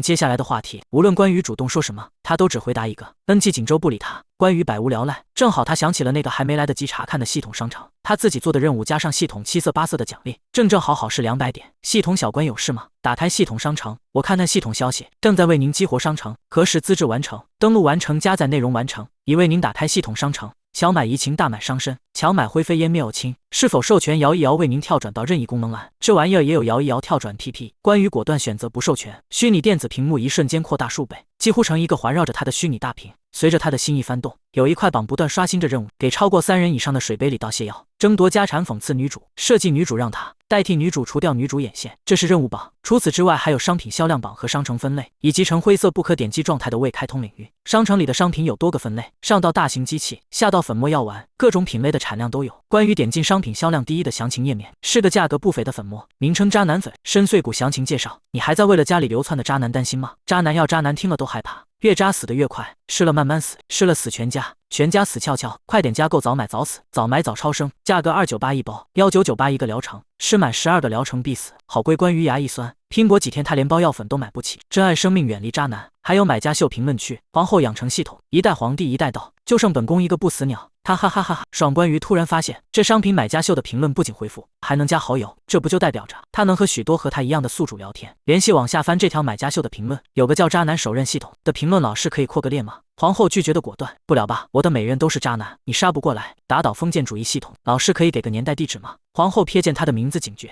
你想干什么？第二的商品是平整骨类药水，封面是2个浑身发绿的模特，大字配图绿，很绿，名称好心当做驴肝肺。详情介绍：绿脸绿手绿肝肺，全身都能绿，好绿啊！价格79，比7钻石，钻石不小心洒了，绿了我自己一身，果然特别绿。恶毒后妈养成系统，给家里的孩子都吃了，孩子特别喜欢。3个孩子饿死俩，告诉他们经常吃外面的东西就会越来越绿，他们还不相信，直到我每次炒菜都会多放一点，现在越来越听话了。我有娇妻系统回复，真的有效果吗？危不危险啊？我老公不让我碰危险的东西的。恶毒后妈养成系统回复，把老公送我这里养养。我有娇妻系统回复，商品种类琳琅满目。关于挨个点进去看评论区，凭着微博的坚强意志和微博余额，勉为其难控制了剁手的欲望。还有一些奇葩的小东西，什么用都没有，纯坑钱。腋毛膏什么用都没有，但是让腋毛黑黑的。我眼晶晶眼影什么用都没有，但是亮亮的。等等，除了购买商品和接收任务的途径，系统商城还有论坛入口，里面都是一些宿主分享经历、经验和交流的帖子。其中最热的帖子是一篇我惹任务对象生气了怎么办的匿名帖子。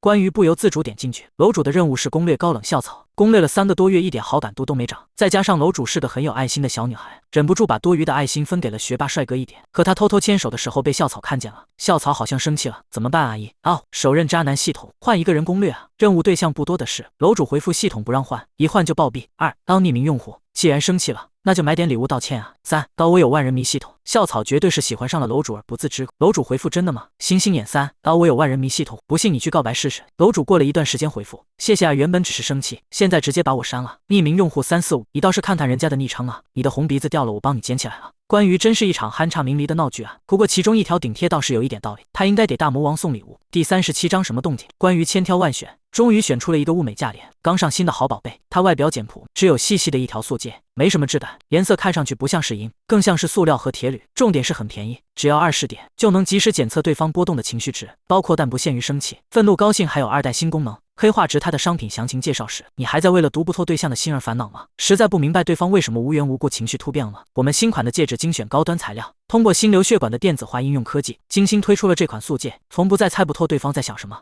关于几乎是没犹豫就敲定了，戒指细到他购买成功后送到他包里，差点没找到。季景舟手伸出来，他眼睛扫着文件，没多想就伸出了手，带着凉意又略显尖锐的东西套到了他的无名指上。季景舟浑身一僵，这女人这是干什么？送他戒指求婚吗？这么多人面前，资金有限，不要介意。关于满意的弯了弯眉眼，季景舟竖着无名指，沈墨哪里捡的破易拉罐拉环，资金也太有限了吧。关于啧了声，你说话有没有礼貌？你要透过质朴的外表去看透他华丽的心。他闻言认真地盯着他长达1分钟，怎么样，有没有品味到那么一丝从内而外散发出愉悦感？季锦州迟疑地点点头，根本没有怎么看都是个破易拉罐拉环。那你喜欢吗？他期待地盯着他，捕捉他脸上变化的细微表情。只可惜霸总标配面瘫脸，连情绪都不展露出来。季锦州含糊的了声，那就不生气了吧？你在意我生不生气？季锦州侧脸垂眸看他，他抿了抿唇，语气说不清道不明。你是因为我生气，所以捡来送我的？易拉罐拉环就易拉罐拉环吧，总归对他用心就好。什么捡的没礼貌？关于强调这是买的，季锦州忽然扯唇笑了，心眸闪闪，璀璨如星。比我浅浅，他在他面前笑过很多次，却从来没有一次是像这样情绪外放，没有顾及任何因素，只是他自己。关于忽然哑了声，虽然他好像被伤成片了，根本没有听到什么心声，但是他看起来挺喜欢的。算了，两人眼神交汇间，像是突然戳中了对方的笑点，忍不住别开头笑。他角落里的还有2道视线暗中观察着他们。季凌恒吊儿郎当地坐在厉廷南身旁，纳闷到那俩250笑什么呢？他不敢相信自己的眼睛似的，揉了揉奇怪的黑了声，从来没见季锦州笑过，怎么笑起来色迷迷的？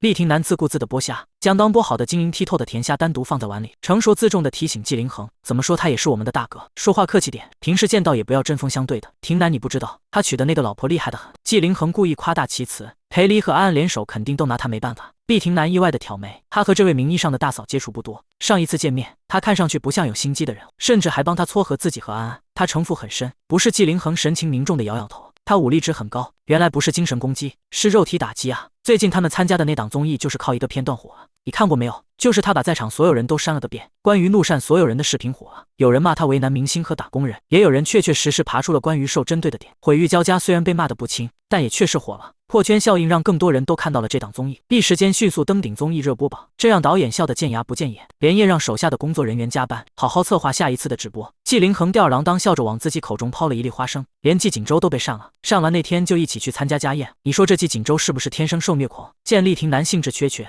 季凌恒灵光一闪，知道可能他是不知道这档节目，提醒你没看过吗？但是你肯定知道，是安安和他青梅竹马天天组队约会的那个。听说他们去了花店约会，还去了厉廷南动作一顿。悠悠道凌恒，你是白目吗？女朋友和绯闻男友吵的CP，他也要事无巨细的在他这个正牌男友面前说，他怎么想的？季凌恒他这不是想要提醒一下吗？对了，他突然想到了什么，你查到天雷幕后掌权者的信息了吗？没有。厉廷南眼神晦涩的摇摇头，手上动作也不自觉加重了一些。他的信息被保护得太好了，我们的人攻不破，我们要想扩大势力吞并其他大小组织，就要借助大势力的力量。季凌恒若有所思，既要选择势力极强的，又要对他没有威胁的，就只有要退出洗白的老牌势力天雷。我会再查。厉廷南示意他放心，现在不说这个了。季凌恒直起身子，探头望了一眼他另一边空荡荡的座位，你和安安还在闹别扭，你们都要结婚了？他要回来了。安安没有安全感。厉廷南言简意赅，季凌恒了然，不用说就知道，这个他是谁？在国外养病的那位。要回来了。他重新将视线投去那对夫妻那里，两个人不知道说了什么，还笑得很不值钱的样子。人家都说有钱人和穷人笑起来的样子是不一样的，确实不一样。穷人也会对看一眼笑得像的250吗？借着传递出来的数据在关于脑子里展开，不愧是泰山崩于前不形于色的反派，各项数据都平平毫无起伏。不过黑化值居然才过半，他满脸不可言喻。季锦州你怎么这么丢人？身为一个反派，简直就是可耻。季锦州扬起的嘴角迅速垮下，你这变脸速度怎么不去表演京剧变脸？前一秒还在和他笑，后一秒就嫌他丢人，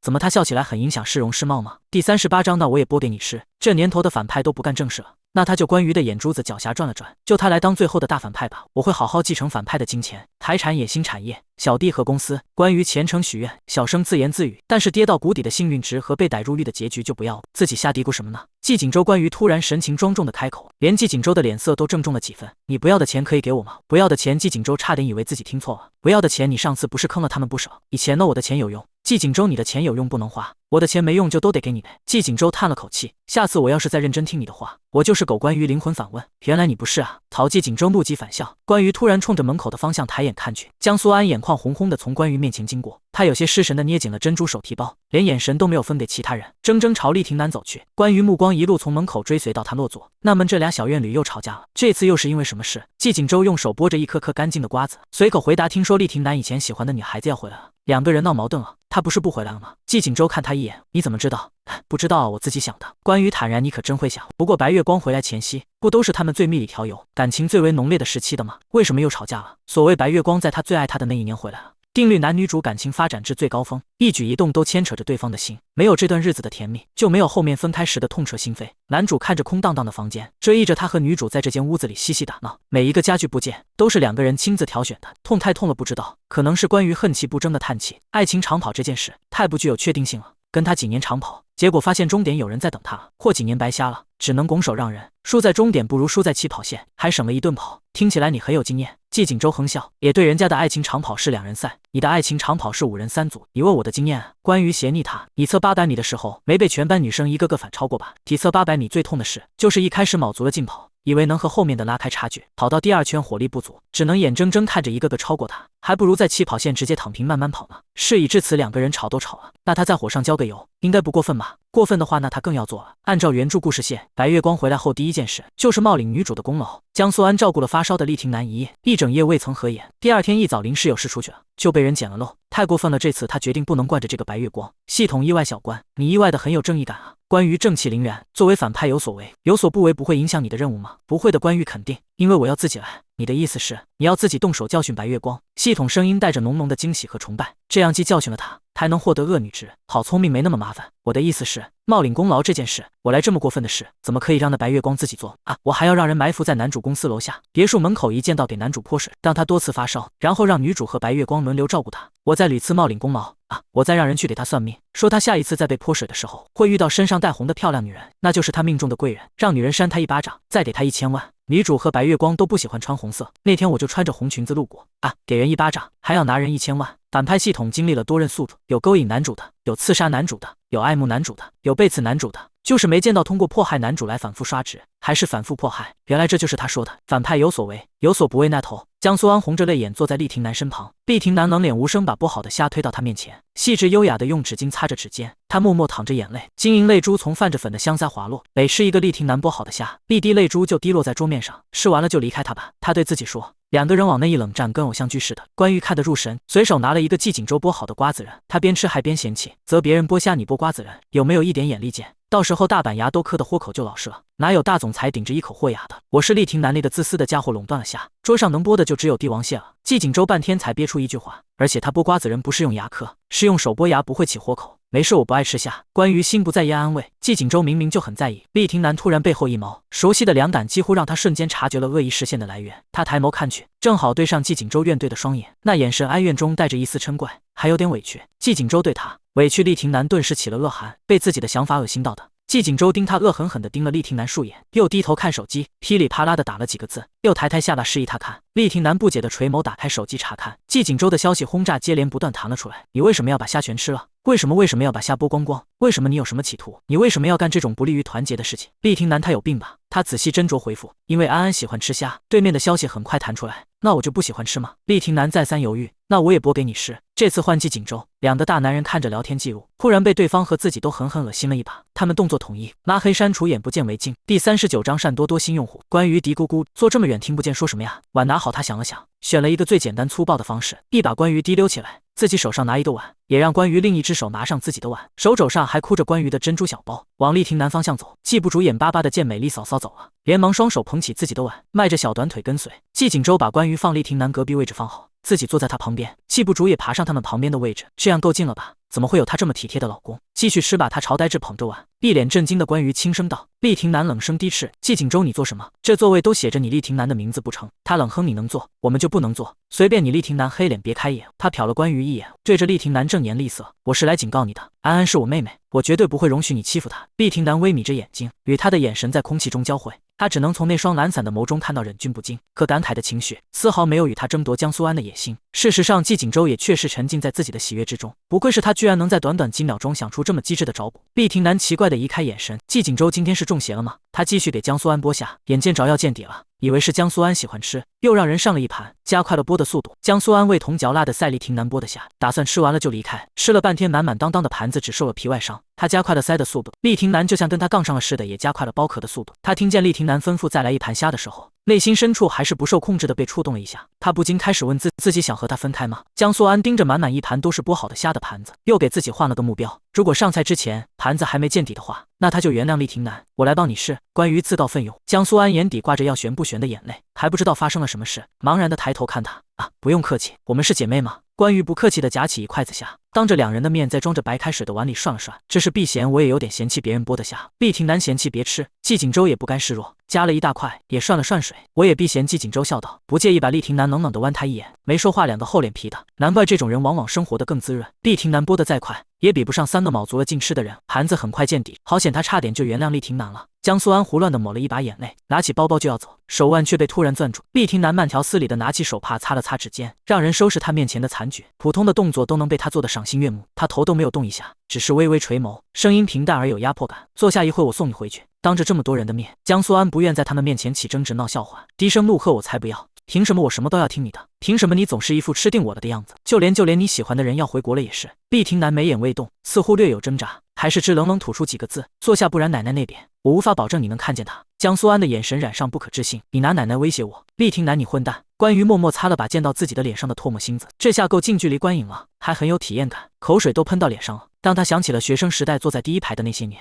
原文的剧情中，江苏安走失后就被一户人家收留，这户人家对他不好，只有奶奶对他好，从小疼他，靠着捡柴火卖供他上学。现在的剧情应该到了厉廷南与江苏安产生了隔阂误会，江苏安知道了厉廷南还爱着自己的白月光，伤心万分想离开他，厉廷南却不肯放手，甚至不惜以病重的奶奶生病来要挟他。囚禁他，最后2个人之间的裂缝越来越大，为之后他的出逃铺垫。对上了都对上了。关羽满意的点点头，别吃了，你不是应该出来英雄救美吗？关羽低声提醒。季锦州迟钝了1秒，我吗？对啊，可是廷南没怎么他呀，不是送他回家吗？关羽心里有自己的小算盘，催促他，你没看到人家不愿意吗？上啊，可是我还没吃饱。他慢吞吞开口，救完再吃，快点。好吧，他吊儿郎当的一推餐具，筷子落在转盘上，发出清脆的声响，虽然动静不大，也把僵持中的2人注意力吸引过来。他懒洋洋的抬眸，清亮的眼瞳像是快速闪过一道寒芒。厉廷南为难女孩子可不算男人，这是我和安安的事。厉廷南放重了语气，大嫂还在这里，你太过关心我的未婚妻，大嫂不会吃醋吗？你说是不是？大哥最后2个字，他几乎是咬牙切齿说出来。大哥，你见异思迁，人尽可欺。关于意料之中被提到，一瞬间的面色突变，扬手对着季锦州的脸就上回去。当着我的面你也敢这样？荡妇季锦州，不是你让我救的吗？还有你凭什么骂我老公？他反手也给了厉廷南一下。厉廷南，你季锦州手背碰了碰自己的脸，你大嫂一点小癖好，你作为小叔子能包容的对吧？厉廷南不是不想追究，但是关于实在太公平，2个人各一巴掌，他都不追究，他也不好说话了。关于心满意足坐回位置上，因为厉廷南是善多多新用户，所以有20点，季锦州是老用户，只有10点。他在混乱中大发战争财，虽然才30点，但是苍蝇腿也是肉。厉廷南好整以暇地舔了舔嘴角，像人机一样又重复了一遍：“乖，安安坐下。厉总，安安不想和你回去，你就不要为难他了吧。”一只大而有力的手忽然握上江苏安鲜白的手腕，嗓音带笑：“少羽。”他穿着白色西装，面容英俊，像是童话故事中拯救公主的骑士一样从天而降。江苏安看见他从小一起长到大的小伙伴，本就通红的眼睛更甚，像受惊的小兔子一般想躲到他身后，手腕却始终被那只带着灼热掠夺气息的手的主人握着。他求助地看着少羽，少羽面上挂着如同春风拂面的温暖笑容，手上一点一点用力掰开厉廷南的手，掰了一下没掰开。关羽忍俊不禁，扑哧一下笑出声音。廷南的手怎么跟螃蟹大钳子似的，咬合力堪比鳄鱼。季锦州听到了他的吐槽，也忍不住笑了。少羽和厉廷南忽然齐齐转头，沉默又无语。你们2个要笑，可以远点笑吗？至少不要让我们听见。抱歉，同志。关羽敛去笑容，严肃道：“你们继续，我们不会再笑了。”他有些惋惜，要是他来早一点，还能再扇他一巴掌。选择权是不是应该交给安安？厉先生，少羽不卑不亢，即使他的小家族在季家面前仍是不够看，他也已经落落大方。厉廷南没有说话，而是直直看向江苏安，这是默认了。江苏安咬紧下唇，眼眶蓦地又红了。我选少羽，他像是用尽自己所有气力说出这句话，一下泄了力。少羽的眼神一瞬间亮了起来，而厉廷南却暗了暗。少羽脱下自己的西装外套，披在江苏安身上，在厉廷南浓的化墨又想杀人的眼神中，如同胜利者一般虚揽着他的女孩走了。关羽看着他们的背影，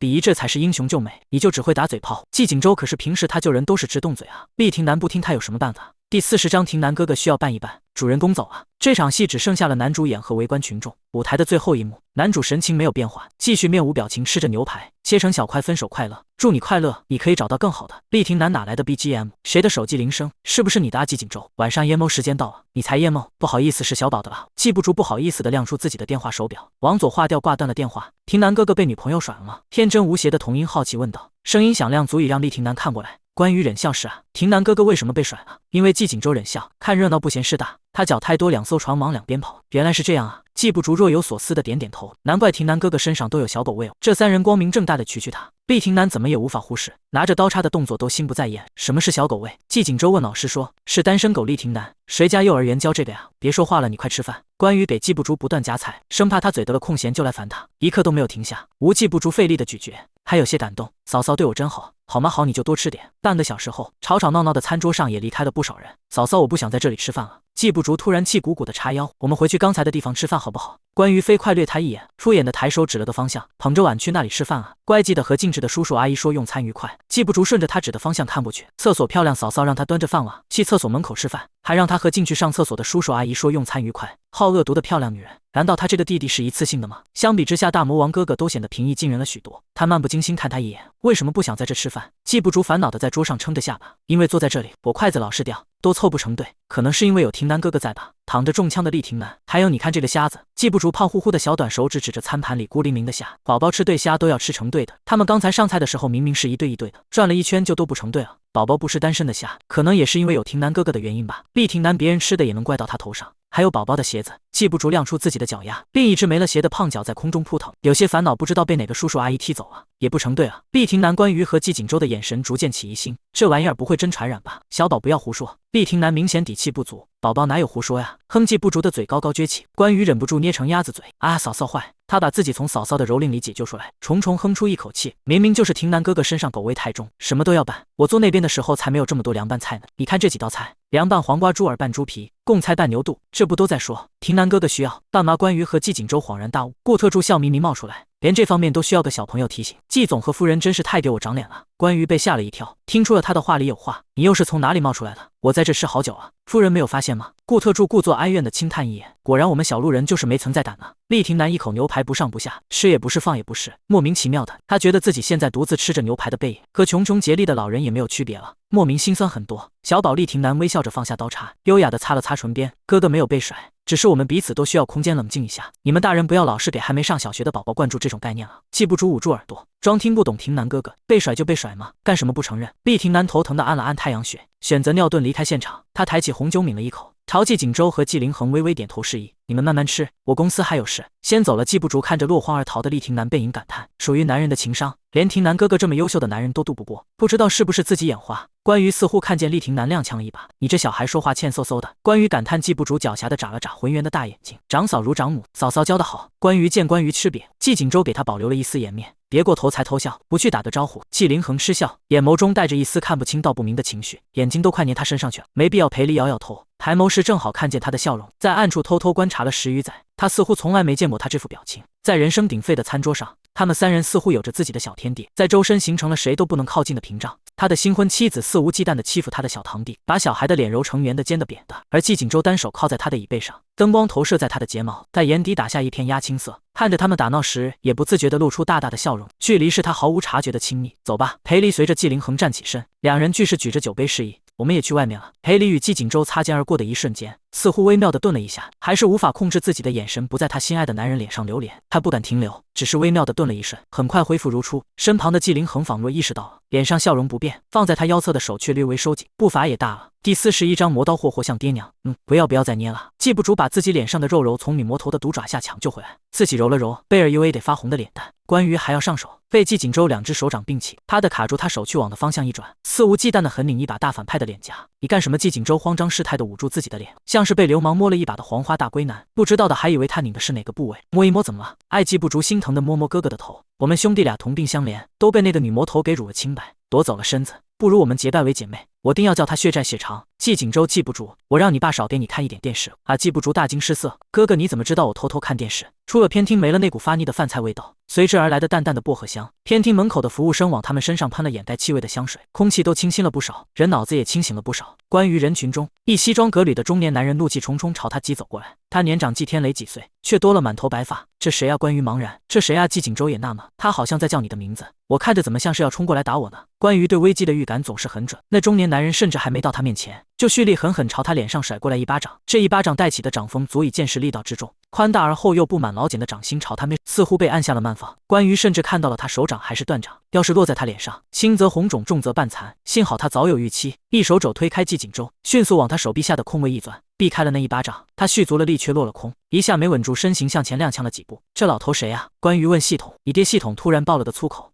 你爹关羽吃不了口头上一点亏，张口反驳不是，真是你爸关山海，我爸关沧海，他曹操啊。关羽神情古怪，要是个陌生人还好，这居然是他爸，不是苍石山。小关，你说话怎么还平翘舌不分呢？没区别啦，这跟被一双沾了屎的拖鞋拍了嘴，最后人家跟你说拖鞋是干净的，屎是巧克力酱，只是为了整蛊你，有什么区别？一个憋屈，一个更憋屈。小关忍不了一点，善他熟悉的暴脾气，熟悉的受不了一点气，这系统比他还暴躁。关羽抿唇暗爽，明知故问可以吗？当然给你加50点，时效5秒的大力金刚掌，只见力道没有伤口的金手指，请查收。有这句话，关羽就放心了，伸手去拉过要跌倒的中年男人，双手像被施了的金手指 BUF， 左手用力的把人扯回来，右手对着他的脸就是重重一巴掌，啪，力道之大，声音之响，全场寂静无声。这里是中国，刚才谁在开枪？还没过年谁放鞭炮啊？我还以为是我儿子偷偷带了响炮。关山海也被这一巴掌扇懵了，刚才那一巴掌像是被一个2米8的壮汉戴上拳击手套，蓄力从100米的地方住口，重重给他来了一下。一时间耳朵能听到的声音只有嗡鸣声，甚至整张脸都失去了痛觉，感受不到他的存在。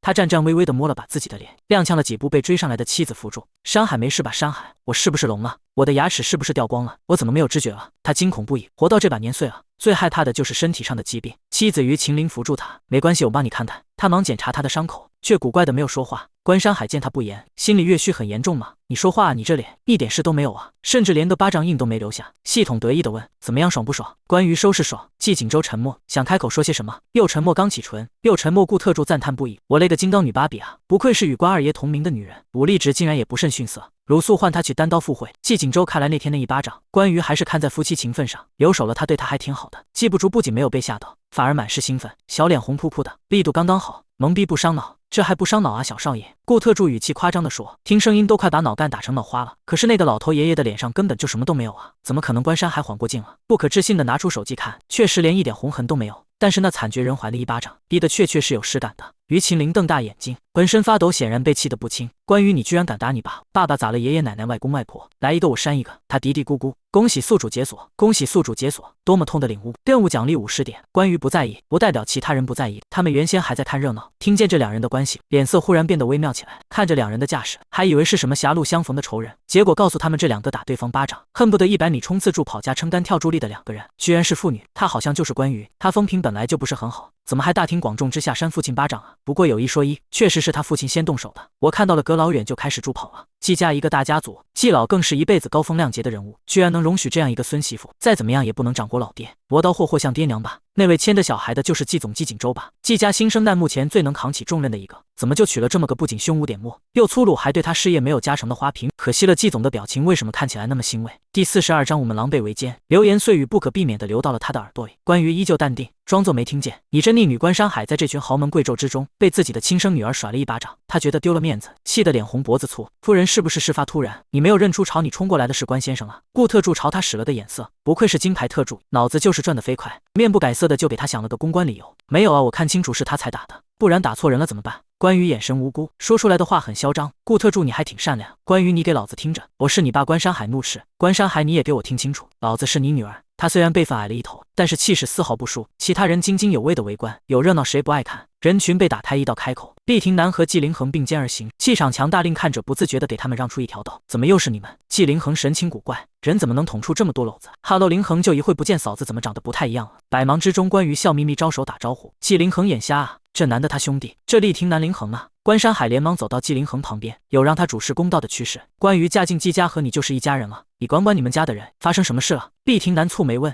毕竟他也是安安的父亲，也算和他有点关系。大庭广众之下，女儿长国父亲，你说说这像什么话？关山海重重从鼻子喷出一口气。纪凌恒面色讶然，他扇您刚才那一声响，大家都听到了，是不是？关山海脸色阴沉的吓人，周围人也纷纷附和作证。关羽见纪凌恒看过来，毫不客气地瞪回去，看什么？再看我也扇你！季锦州打发走了兴奋的季不住，慢慢踱步走到关羽身边，默不作声，以一个守护者的身份强势参与进来，替他隔绝了绝大部分探究的眼神，至少他不是形单影只身陷在舆论中。大哥，你也不好好管教一下大嫂。都纪凌恒不顾厉廷南的暗中劝阻，终于抓住能落井下石的机会，他当然不会放过。顾特助自然顺着接话，都这么大了，还和爸爸互扇巴掌打招呼。纪凌恒见纪凌恒朝他投来又疑惑又无语的表情，顾特助脸不红心不跳，我家就是这样，我和我爸见面不说你好，都互扇巴掌打招呼，这样亲切。哎呀，不用你公关。关羽一巴掌推开他，大咧咧的双手抱臂，十足的流氓架势。我就是坏女人。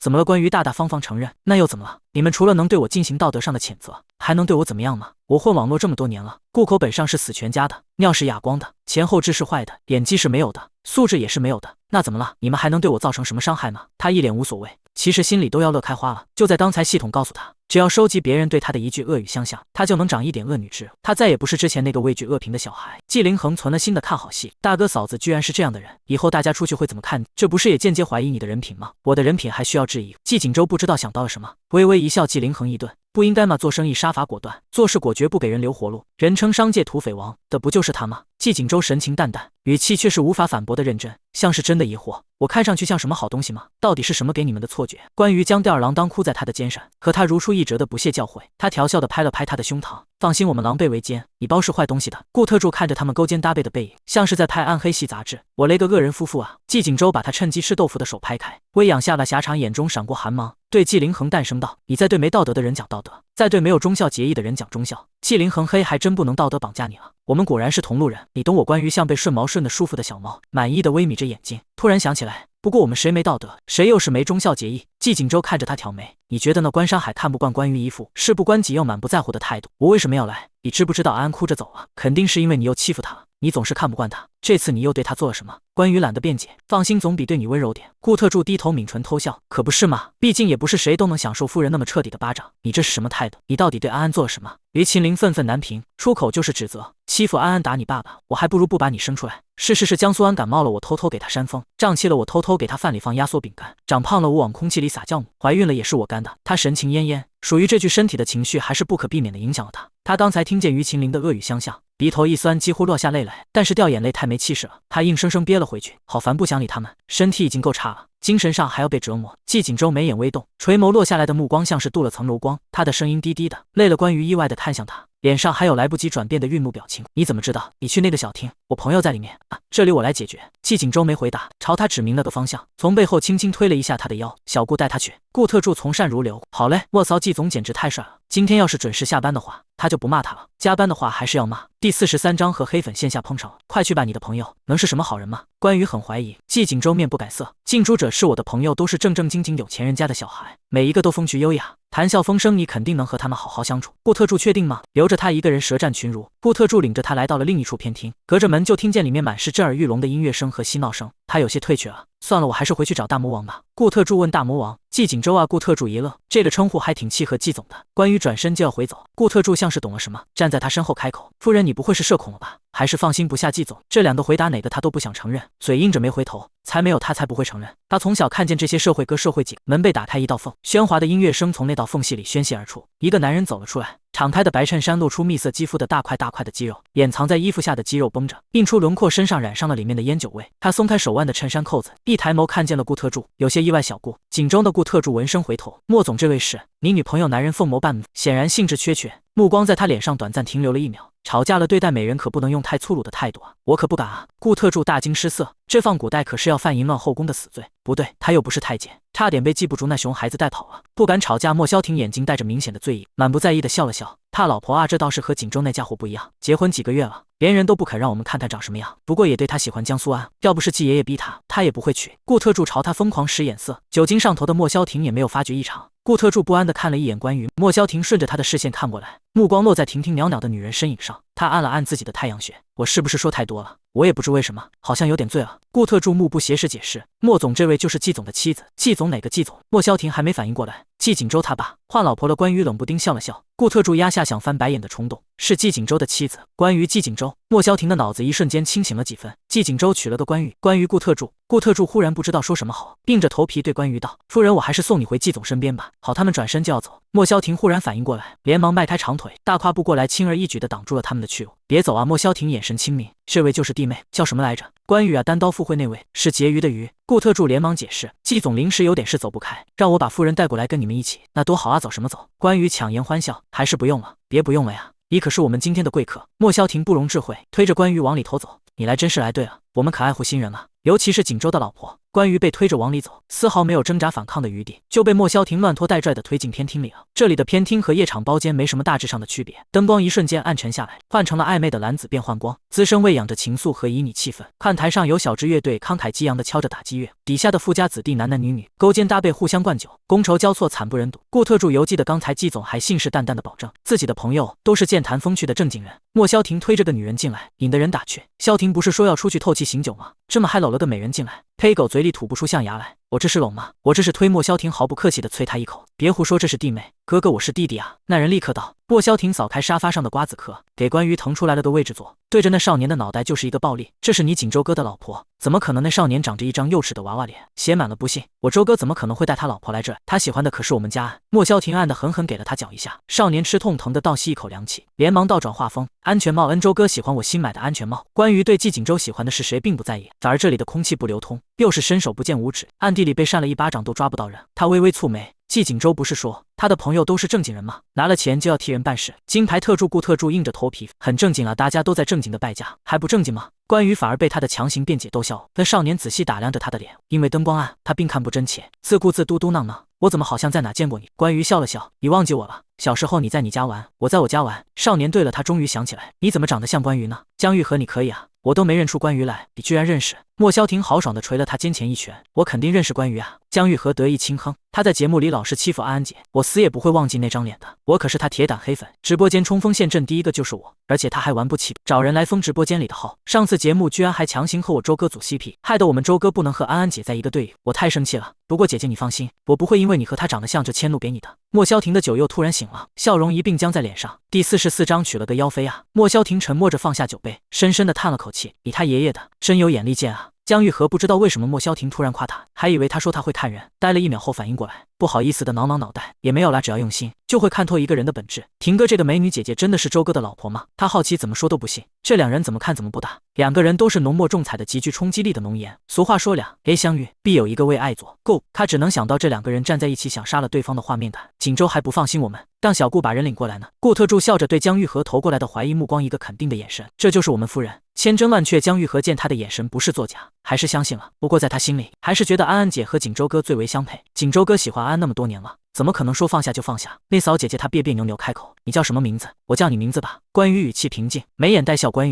于江玉和狐疑的看他，怎么名字也那么像？江少爷，我们家夫人就是那个明星关于。顾特助不忍直视，这是什么大型线下明星碰上黑粉的修罗场现场？至于封直播间账号的，是我们家季总嘱咐下来的，您是不是发表了一些不是那么适当的言论？他说得很委婉。江玉和像是见鬼了，慌忙地站起身来，没注意撞了一下莫萧婷，酒水洒了两个人一身。原来周哥的那个神秘老婆，居然是你，不是我？难道是你吗？关于挑衅似的笑了笑，你怎么可能是锦州哥的老婆 ？CP 粉彻底崩溃了，你是骗我的，对不对？锦州哥明明喜欢的是安安姐啊，他看他眼神里都有光的，是他真身是奥特曼，眼睛会放激光。莫萧婷眼见着两人不对付，觉得有些奇怪，按住右肩，硬生生把江玉和压下来，坐在沙发上。怎么了？她是个黑料缠身的女人。江玉和悲愤开口，拥有着 CP 粉和季锦州唯粉的双重 BY 粉，让他更恨关于这个真嫂子，她根本配不上我们周哥。江玉和二话不说打开手机，给莫萧婷看了几篇他点赞过的关于黑料。关于也不在意，就这么让江玉和传播他的黑料，耍大牌当众翻白眼，使唤助理罢工，演技差。莫萧婷看完都反应平平，直到看到了他那些感情史，上到影帝下到爱豆，只要帅的他都和他们传播绯闻。他气笑了，还挺挑，不帅的不要。你怎么解释？婚后为什么还要这么勾搭男人？关于面不改色，因为我喜欢。我喜欢帅哥，喜欢肌肉男，喜欢儒雅的、成熟的、暴躁的、温顺的、乖巧的、主动的、被迫承受的，只要是帅哥，我都喜欢。要不是做不到像原主或的出面的，谁愿意清汤寡水的过日子？谁不愿意在爹系帅哥怀里温柔睡下，在不羁浪子怀里醒来？莫萧婷尽量压制住自己不忿的语气，尽可能平静和他说话。季家对你不差吧？你就是这么给锦州戴绿帽子的？关于瞄了一眼，全是原主的花边新闻，一屏幕刷不完。死丫头命真好，眼光都是一等一的，这也许就是全天下女人都会犯的错吧。关于语气深沉，我只是想给全天下的男人一个家。顾特助试探性的问，丑的也行，那他也是男的，夫人也可以给他一个家吗？他不想努力啊。关于果断回绝，丑的不行。顾特助，如果可以，他想从这个看脸的世界上消耗。莫萧婷朝关于走过来，居高临下的低头睥睨他，手掐住他的下巴，强迫他看着自己的眼睛，那双眼睛里的寒气戾气更甚，踊跃着汹涌怒火，像是下一秒就会挥拳打人。我警告你，嫁给了锦州，就给我老实一点。关于丝毫不怵，不避开也不挣扎，直勾勾地盯着他，盯得他心里发毛，不由自主地松开了手。良久，他吐出一句：再说你也嫁过来。莫萧婷艰难地吐出一个字：讨他纵横酒场。什么美人没见过？今天居然被个小丫头片子调戏了。江玉和被他的无耻惊得爆了个粗口，他又指江玉和，你当陪嫁丫头，表现好升3房。江玉和顾特助重燃起希望，那我你当太监。顾特助自闭不想说话。关于拍掉莫萧婷的手，嫌弃的抽出纸巾擦了擦自己的脸，没有霸道总裁的命，还有霸道总裁的病，动不动掐人下巴，那么会掐你怎么不去掐发廊？还有你，他一指江玉和，一口安安姐安安姐的，你安安姐认识你吗？你站人家面前，人家都害怕你要骚扰他，除了单方面的你还有和他说上话的途径吗？你不喜欢我有什么用？他赚了钱还是会给我买东西，即使我不喜欢他。江玉和，你要这么说追星这个事，那他就真的要破防了，真想抽他们。关羽手又痒了，小关想抽就抽，他愤愤不平时，系统又冒出来，抽啊抽啊抽啊！我最讨厌这种有钱的正道，小关快抽他！他们刚才还说你了，连我都看不下去了，而且他们2个都是新用户，点数很高的，那你再给我开个刚才的 BUFF， 刷你的卡刷，把静音也开了，这样不会影响体验感吗？系统好奇，我愿意放弃这一点舒适度。关羽总觉得自己被系统传染了，动不动就想随地大小抽，原来他小时候讨厌的那些动不动就扇人嘴巴子的反派都吃这么好，也难怪祸害1000年，原来是因为他们有气当场撒，有巴掌当场抽。莫萧婷冷哼，伶牙俐齿，你过来一点，我听不见你说什么。关于平静，我说你怕。莫萧婷只觉得眼前闪过手掌残影，重重的一巴掌落在自己脸上，头都被打偏到一边去，一时间耳边只有耳鸣。莫萧婷碰了碰嘴角，目光阴鸷，像是下一秒就要把他生吞活剥。你胆打我，我哪有打你？关于无辜，我替你扇飞虫呢，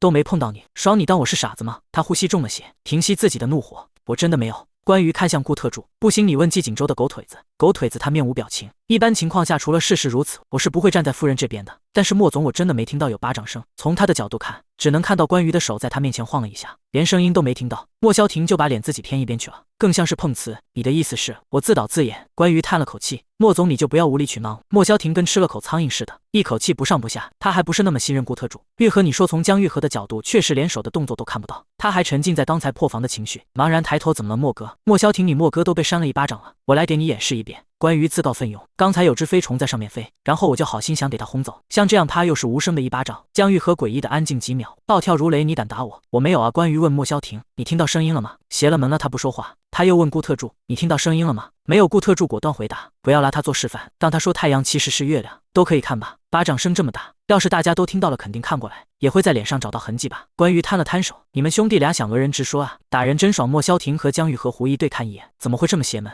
明明巴掌都是实打实的，怎么会一点声音都没有？你就不怕我告诉季景周？关于笑着开口，告诉季景周有什么用？你觉得我的后台是他吗？有人发话，他还不是不得不娶我？莫萧婷皱紧眉头，景周娶了的好小众又邪门的老婆。顾特助忙不迭给他倒水，关于端起酒杯，抿了一口，挑衅似的对他举了举酒杯。你要是知道我的后台是谁，你也会觉得我命好的。要是哪一天我不乐意了，我就去调查你们最在意的人。你们也不想在意的人有危险吧？把你们一个个都囚禁起来，当2房3房。莫萧婷这种台词不是应该他说吗？关于在这里自顾自分配大小房。正宫已经悄然回宫，服务生打开偏厅大门，季景周双手插兜进来，眼神随意扫，直冲着目标而来。我来了，和他们相处的怎么样？关于坐在沙发上，柔柔的牵上季景周垂在身侧的手，无辜抬头，景周，你的朋友好像不太喜欢我，要不我还是走吧。顾特助打了个恶寒，夫人变脸也太快了吧，这是工伤，他要去洗眼睛。季景周同样打了个寒战，鸡皮疙瘩起了一手，但他直觉关于可能真受了一些委屈，要不然他都是能打则打，不能打就骂，怎么可能纡尊降贵放下身段，靠向他撒娇才能达到目的？他面色凝重，他们2个合伙揍你了？不对，他又自我否决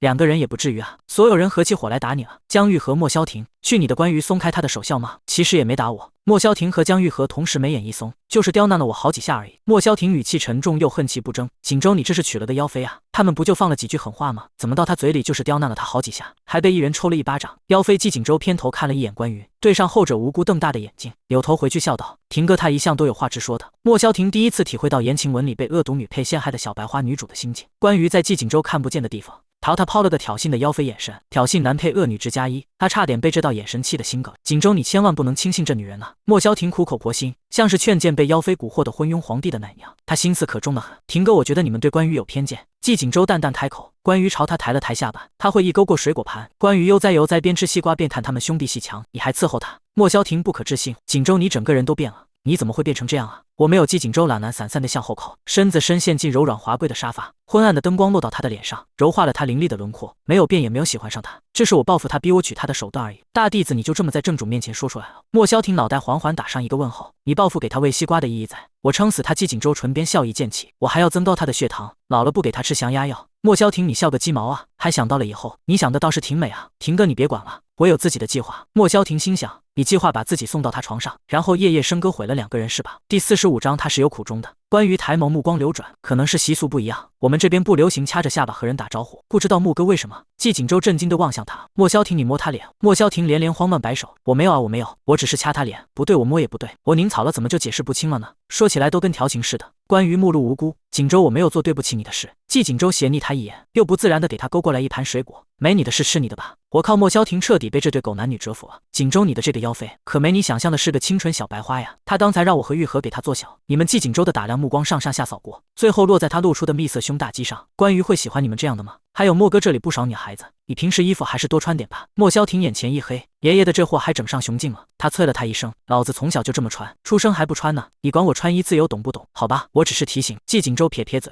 反正我们好人家的男孩不这么穿。莫萧婷又被气到了，一口一口地往自己口中灌酒，酒色熏人澄澈的酒水顺着他的脸颊淌下，划过胸膛落入更深处。不少惊艳目光朝他投来，这种招人的男人，要不得关于做出点评。周哥这女人天天在外面勾搭男人，她根本配不上你。江玉和义愤填膺，季景舟心不在焉的点点头，不要在这种时候就开始装傻。莫萧婷仰头喝尽手上的酒，砰的一声把酒杯放在桌面上，发出清脆的一声，今天就看在我兄弟的面子上，我们对你的那些花边新闻绝口不提，把你当做家人看待。可是江玉和想说话，被莫萧婷一把推开，没什么可是的，只要你浪子回头，一切就当重新开始。顾特助觉得新鲜，还真没听过吧？浪子回头用在一个女人身上的，夫人真乃神人。浪子回头关于面露犹豫，这他可不敢保证，万一以后做任务要他去勾搭男人，答应了不就是等死吗？见他久久不敢说话，莫萧婷大惊失色，这你都不敢说，你是什么色中恶鬼吗？你这样让我们怎么放心把锦州交定？他正义凛然，我是有苦衷的。莫萧婷大妹子，你跟我俩闹呢，你还有苦衷上哦？唯一的烦恼就是今天宣什么风格的帅哥事情是吧？莫哥他很少有勾搭上的男人的，屡屡尝试，屡屡被拒。没关系的，季景舟无所谓开口。关于看上的男人，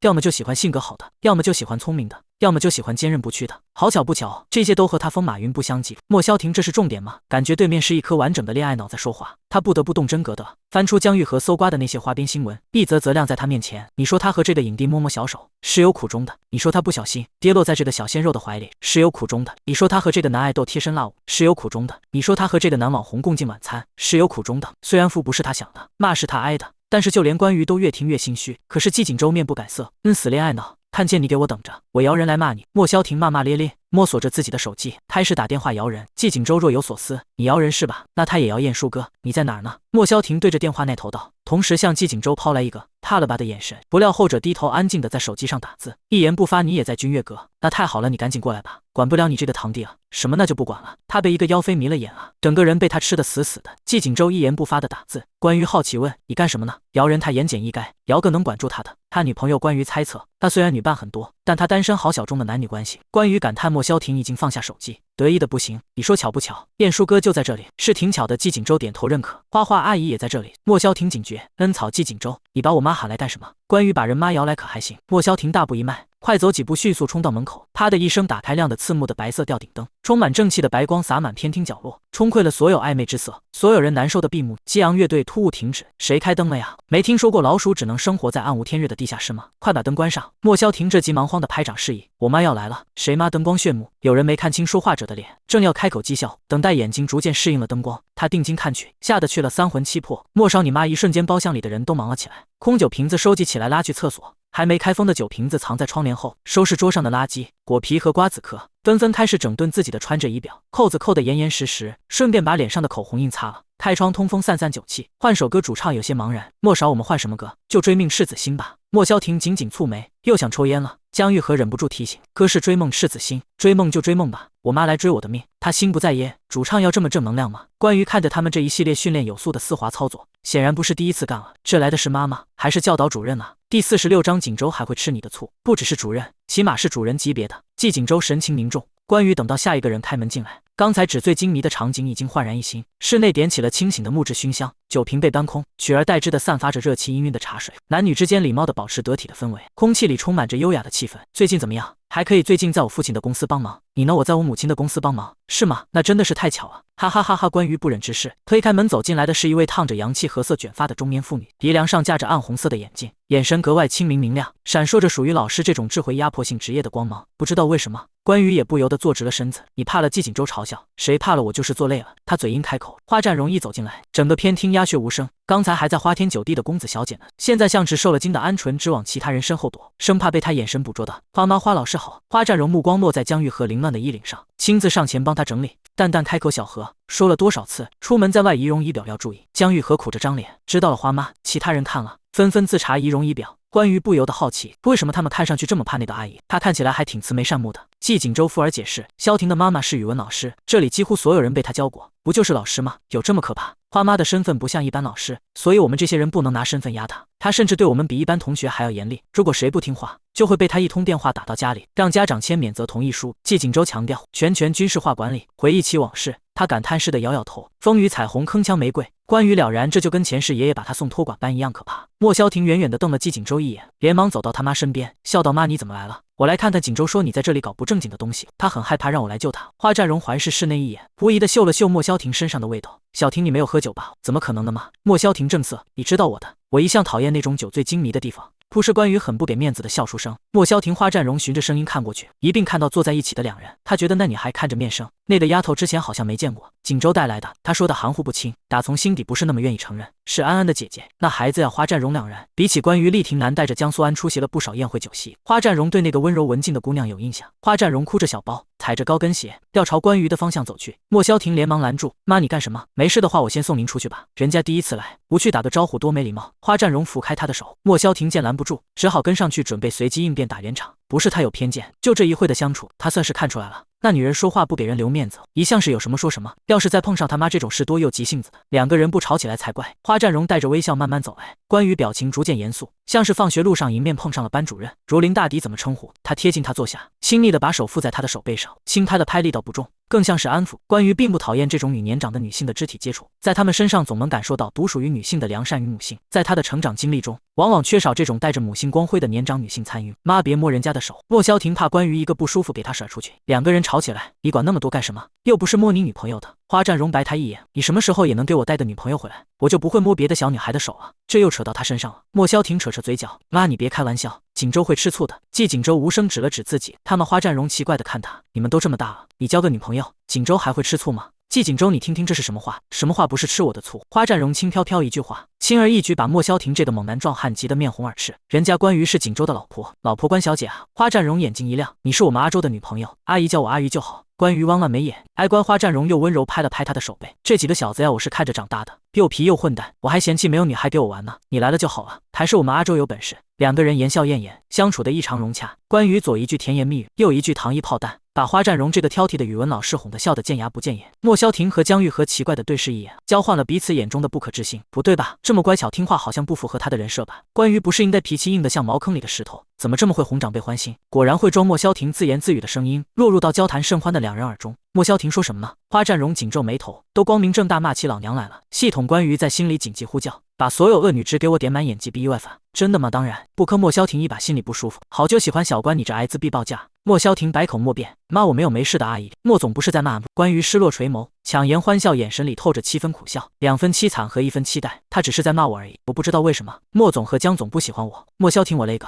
去，妖妃又开始进谗言了。第47章美男计。关羽，你做人不要太过分。莫萧婷咬牙切齿，几乎是一字一句，对不起。他欲言又止，想说些什么，还是弱弱吐出一句道歉。他眼里流转的委屈不是作假，至少在花占荣这个见过成千上万的学生的老师面前，他的伤心难过真真切切。花占荣抄起不知道是谁为了装文青，做刻意的放在桌角的书，卷成卷一下砸在他儿子的头上。镜片后的眼睛闪过厉色。莫萧婷，你才不要太过分，欺负女孩子，我是这么教你的吗？莫萧婷吃痛的捂住脑袋，浑身肌肉的高大壮汉，声音居然还有些委屈和义愤填膺。啊，他是演的。花占荣偏头看了一眼关羽，对他露出的一抹关爱和蔼的笑容，扭回头对着他头又是果断清脆的一下。你妈，我这辈子见过多少人，他是不是演的我能看不出来吗？就是你小子欺负人家，多好的姑娘啊！江玉和也出来搭腔，花妈婷哥说的是真的，这个女人就是演的。关羽小心翼翼地扯了扯花占荣的袖口，阿姨没事的，日子是我和锦州过的，锦州知道我是什么人就好，其他人我不在意的。他不劝还好，一劝花占荣就更生气了，看向关羽的眼神满是心疼。他有3个孩子，个个都是男孩，家里没有女孩一直是他的心病。要是自己捧在手心里长大的姑娘，在外面被人这么欺负，他想想都要心疼死了。莫萧婷很有骨气又很怂的回答，在这呢。花占荣语气淡淡，落入其他人耳朵里就是极其有压迫感。和人家道歉，出乎关羽意料，莫萧庭华贵的果断，丝毫没有一瞬间的犹豫和挣扎。对不起，小何。你那江玉和满脸不服气的绝对服从。对不起，花占荣满意的替关羽理了理凌乱的领口。锦州是个好孩子，你们在一起要好好过日子，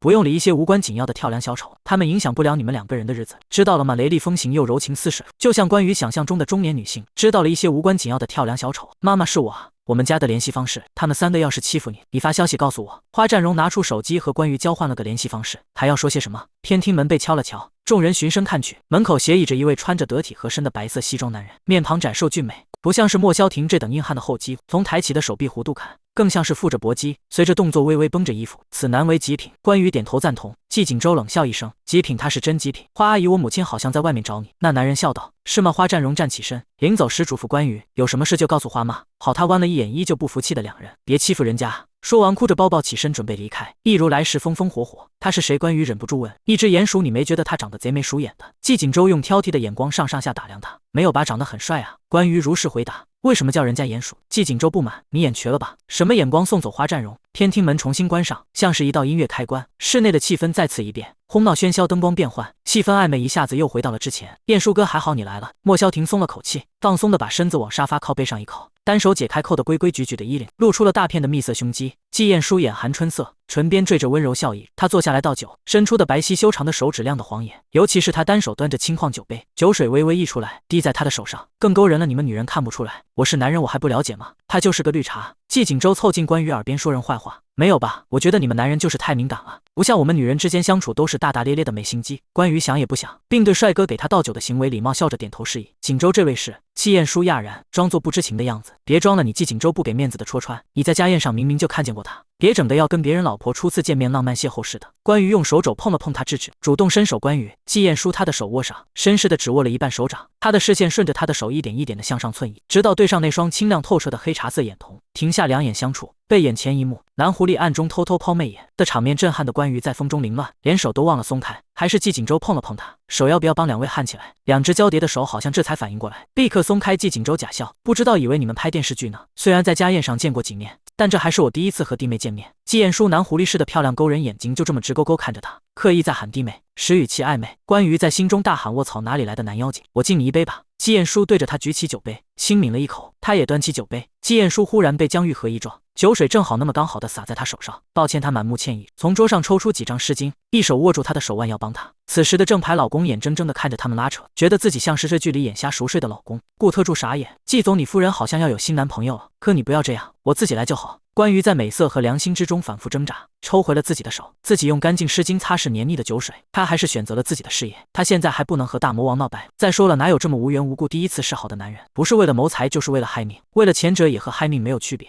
萧庭，我就说不会吧。季晏殊不仅不恼，反而无奈又放松的笑了。你勉为其难通过我的考验。莫萧庭看着不是非常高兴，臭着脸开口，考验，原来这是美男计的考验，那肯定的。关羽说着自己都有些心虚，我一向对男色坐怀不乱，别得意以后还会有这种考验的，以后还有这种福利。他明显一喜，季锦州愤愤地用叉子狂插可怜的葡萄，满脸怨怼的一颗颗往嘴里塞。他自己心里清楚，关羽动摇了多少次。第48章，温流鹤的智商还没狗高。关羽在脑海中检索着季晏殊这号人物，他在文中占的篇幅不多，也可能是他的记忆消散了不少，没多大存在感，反而是与他相关的另一个角色温流鹤存在感更强一点。女配分为两种，和女主交往甚密的好女配，与女主交恶的坏女配。市面上的坏女配又有两种，一种是早早下线的炮灰女配，另一种是活到后期的恶毒女配。关羽是前者，这位温流鹤是后者。虽然这位刁蛮小姐的智力不允许她活到最后，但是她家财万贯的家世又恰好弥补了智力这一点。温流鹤不喜欢男主，也不喜欢反派，独喜欢季晏殊这朵温柔的解语花。季晏殊虽然没有喜欢上万人迷女主，但也是处处对她关爱有加，惹来了温流鹤的嫉妒，对她处处针对。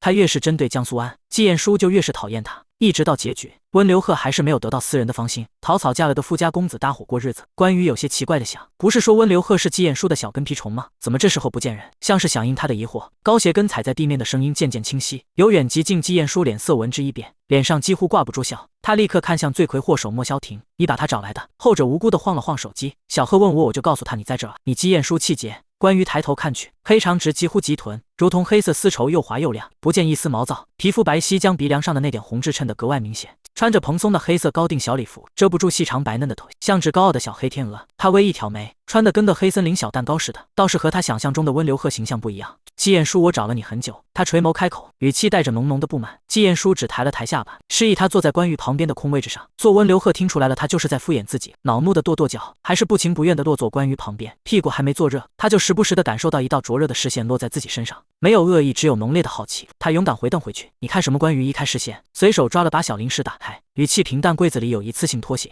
你脚要是痛的话，可以换了。”他就是故意要引起他注意的。他这个炮灰女配没什么三观，温流鹤这个恶毒女配也是。要是可以拉他入伙，说不定某些事情可以事半功倍。再者，温家是白道有名的房地产龙头产业，家中独宠的小女儿，家世显赫，和他攀上关系，有利无害，果不其然。暴躁又不经过大脑思考的小黑猫一下就咬了钩，刚才戒备的眼神一瞬间变成浑圆好奇。你怎么知道？刚才听你高跟鞋的声音，左脚重右脚轻，应该是磨破了。温流鹤若有所思：你叫什么名字？你好像一直在问问题。他佯装不耐。温流鹤不满撅嘴，略显气愤的扭回头。谁稀罕和温流鹤交谈？恶女之加一，意料之外的系统播报声，连关于自己都有点意外。交谈就能加分？对啊，小关男友反派季锦州，女友反派温流鹤，你要是能把这两个人的好感度刷满，恶女值会越加越多。还有刷好感得恶女值这好事，那我能查看他们的好感度吗？抱歉小关，我们没有这个权限。好吧。关于身子后倾，稍稍远离了一些温流鹤，用只有两个人的声音悄声问季锦州：你这妹妹喜欢什么类型的？砰一声，酒杯剧烈撞上玻璃桌面的震天响，季锦州放下酒杯时差点把玻璃台面撞碎。顾特助连忙抽出湿巾给季锦州擦手。季总怎么了？又还没到老年痴呆的年纪，怎么连酒杯都拿不稳了？顾特助在心里嘲笑，平时亏心事做多了吧？纯恶意没事。季锦州强装镇定地从顾特助手中接过纸巾，满腹心事的有一搭没一搭地擦着手，瞟了关羽一眼：女的你也要？关羽有时候在想，在季锦州眼里他到底是个什么相？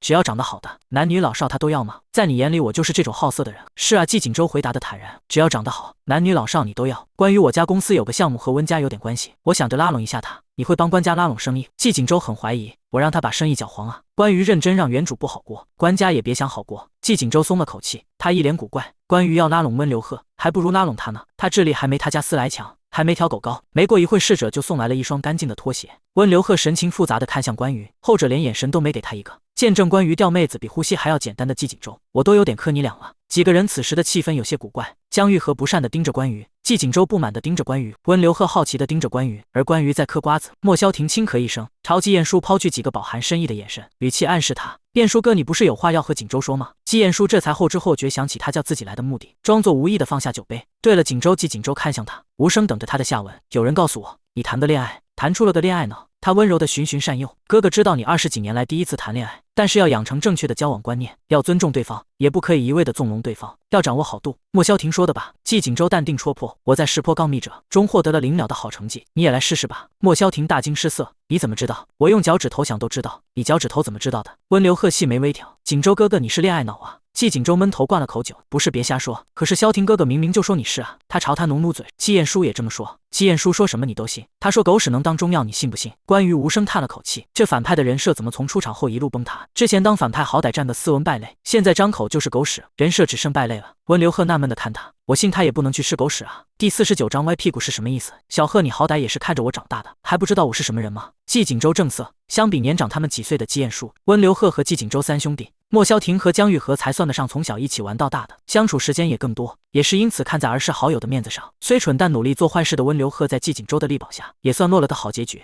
温流鹤脑袋打出一个小小的问号，到底是你看着我长大的，还是我看着你长大的？他若有所思，书上说越是偏执缺爱的性格，就越是容易养成恋爱脑，所以锦州哥哥还是很有可能是恋爱脑的。按照网络上常见的恋爱脑定义，通常指一种爱情至上的思维模式，指那些一旦恋爱就会把全部精力和心思放在爱情和恋人身上的人。你觉得我会是那种人吗？温流鹤发现了亮点，所以锦州哥哥为什么会那么了解呢？季锦州哑口无言，小孩子大人面前少说话，我才不是小孩子。他朝他哼了一声，不理他了。他正好瞥见关羽满脸气愤，明显心情不愉的样子，谁又惹你了？关羽冷笑，你可真会演戏，在别人面前就演得跟没心计的小白花一样，趁机把锅甩我头上，给自己留下一个恋爱脑的好男人形象是吧？谁不知道你人设就是心狠手辣，城府真的好深。心机男季锦州震惊又委屈地看着他，这女人的脑子到底是个什么构造？两个耳朵中间夹的那一坨到底是什么？是大便吗？他一口气堵在胸口，不上不下，郁闷地靠在沙发上不说话。温流鹤四周看了一圈，没看到想象中应该在的人，满意的暴毙，唇角微勾，难得累得小白莲不在，我还想欺负他呢。关于目露佩服，相比他这个暗中放冷箭的申公豹，还是明目张胆使坏的西门庆人设过瘾啊。季景周被他气得不轻，被他奇奇怪怪的比喻逗得不自觉嘴角上扬。江玉和目露不解，小白莲是谁？那个江苏安。温流鹤回答的坦然。此话一出，在场有3的男人不约而同蹙起了眉，反应最激烈的还是死忠粉江玉和，他几乎是听到名字的一瞬间差点跳脚。你说安安姐，你说她白莲，就说了怎么样？温流鹤得意地冲他挑眉挑衅，她不只是白莲，她还是绿茶，把她丢门口，湖里每个君悦阁的人都能喝上浓茶，你坐在这里等着喝茶就好，你说话也太过分了吧。江玉和气得贴在腿边的拳头都不自觉攥紧，气得发抖。平时用在网络上回对黑粉的那些词，又不能用在他身上。莫萧婷眉眼一压，压迫感随之而来，他像是哥哥般沉声警告：刘鹤，你说话客气点。温流鹤虽然任性，也不是不分势力，他之所以对江苏安敌意那么大，不只是因为姬彦书，还有一大部分的原因，纯粹是作为女配，总时不五时的被女主光环扫射到。他准备了许久的大学晚会，捧着大提琴万众瞩目出场，优美曲目惊艳全场。但是当江苏安在台上不小心摔倒，小鹿般的惊慌眼神一瞬间捕获了所有人的视线。例如男二在校园里上演英雄救美，急于扶住不小心向前扑去的江苏安时，一个肘击给了路过的温流鹤一下。还有那些体育生在篮球场打球，他陪好朋友来送水，那些体育生看他看呆了，一不留神篮球脱手，正好击中无辜路过的温流鹤。一切的一切，只要碰上江苏安准没好事，这是倒霉的温大小姐总结出来的规律，所以她讨厌江苏安。理完了丝血，我方队友正在被围攻，关羽安抚似的捏了捏他的手，示意他坐下来，眼神略带怨怼的劝兄弟两人。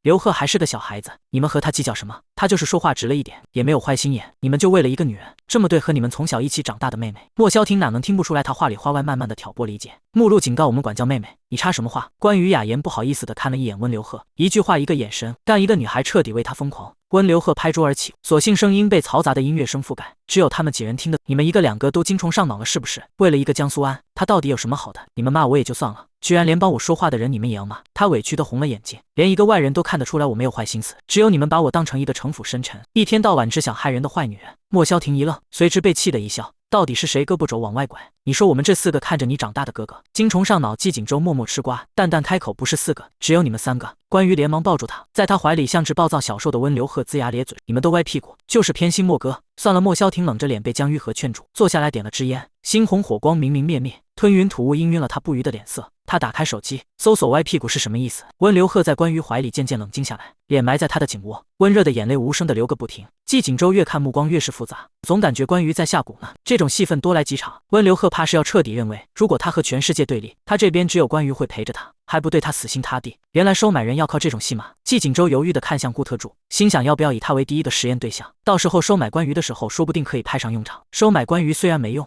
但会很爽。顾特助被他看得心里发毛。怎么了季总，你想哭吗？他突然开口。什么？顾特助怀疑自己都听到了些什么。骂你幸福吗？季景周又换了种说辞，我信顾他弱弱，神经病，什么年代了还玩这种老梗？季景周鄙夷，我的意思是，你如果想哭的话，我的肩膀可以借你。他满意自己的说辞，到时候就这么跟关羽说。顾特助的眼神逐渐从茫然变成了惊恐。季总，那是另外的价钱。第50张他端了，那我端什么？你去死吧！季景周果断冷漠道。顾特助脑一抽，马上轮到你了。季景周怒极反笑，好好简短的2个字。顾特助觉得他的工资条遭受了前所未有的威胁，太可怕了，钱难赚屎难吃。他立刻滑跪道歉，季总我错了。这下是真有想哭的感觉了。季景周的面色稍稍和缓，如果我现在把肩膀借给你，你会有想抛弃全世界的感觉吗？如果全世界不给我钱的话，我想我会背叛他的。如果我也不给你呢？季总，你为什么要站在全世界那边？这就是个守财奴，没有参考价值。季彦书终究还是叹了口气，先一步败下阵来，高大的影子覆盖住他。温流鹤似乎察觉到身旁的座位陷了下来，别哭了，他轻声细语，温和声线如同亲临风轻日暖。不哭你大爷！温流鹤呜呜的声音更明显了，你大爷来了，遇到这种事情也哭。季彦书拿他没有办法，隔着衣服碰了碰他的肩头，被他狠狠抖落下来，只好将求助的眼神投向关羽。关羽莫名其妙，似懂非懂他的意思，犹豫开口，我不知道你大爷遇到这种事会不会哭，我不认识他。谁问你这个？饶是好脾气的季彦书，说话的声音都崩溃急促了起来，你帮我劝劝他。刘鹤，虽然你平时说话的声音难听了点，处事也不稳重，还有些急躁和不明事理，哭声又大了些，但大家都知道你是个好孩子，就是不会表达，哭声又小了些，要是能收敛一点脾气，那就更好了。呜咽声又大了些。关羽听乐了，搁着玩音量开关呢。季彦书又眼神求助，帮帮我，你不会安慰人，我教你。关羽怒气不争的哎了声，强行掰过怀中温流鹤的下巴。温流鹤见鬼似的又惊又怒看着他，你再哭的话，他压低声音，我不介意为你亲手毁灭整个人类文明。温流鹤，季彦书，季景周，人类文明知道这件事吗？如果一定要这样安慰人的话，季彦书深沉疲惫的轻叹一声，我宁愿去死。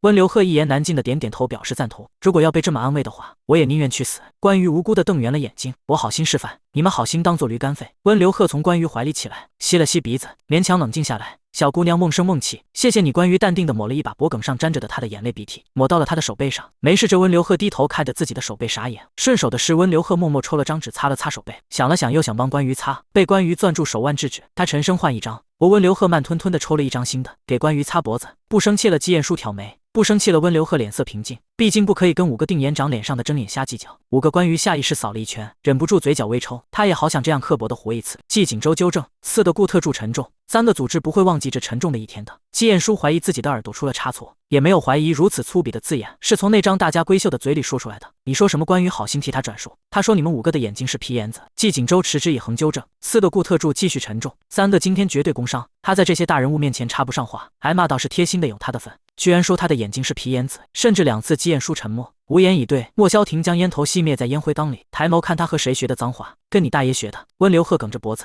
莫萧庭语气放重，你大爷的跟谁学的脏话？没有人说话的声音。莫萧庭这才发现所有人的视线落在自己身上。关于眨眨眼，这脏话跟谁学的？应该很明显了吧？其他人没说话，但眼神已经说出了他们的答案。温流鹤还在气头上，连眼神都不给他们一个，只盯着关于，也不说话。关于试探性地道：我想吃水果，能话音未落，水果盘被不耐烦地勾过来，吃不死你的。关于满意攻略进度55。季锦州看着流程，怎么看这么眼熟？总感觉这种桥段似曾相识。想多了吧？他哼笑了一声，随后拿起一颗青提扔进嘴里。汁水爆开的一瞬间，他脑子里灵光一闪，笑容忽地凝住。不对，这不就是关于驯化他的流程吗？系统提示拉拢反派，更容易获得恶女之偶。系统消息达成成就，反派之友累计接触2个反面人物。恶女之时，关于你凭什么让他给你端果盘？季锦州抬高下巴，巨傲狭长的凌厉双眼闪过厉色。关于挑眉看他，所以温流鹤看了看他，又看了看关于，别别扭扭哥，其实他也没有逼我，我也不是那么不情愿。他端了我端什么？季锦州也不知道自己为什么突然脑抽，但是脑子里第一时间出现的就是这句话。关于温流鹤，季彦书满脸一言难尽。锦州萧庭确实没有冤枉你，江玉和不可置信。周哥，你男人的尊严呢？莫萧庭扶住自己的额头，连带着遮住自己的眼睛，不想面对自己兄弟沦为恋爱脑的事实。温流鹤犹豫，那让给你呗。他看起来是真的很想要的样子。过之后觉感到丢脸的季锦州试图转移话题，那你干什么？这话温流鹤没法接，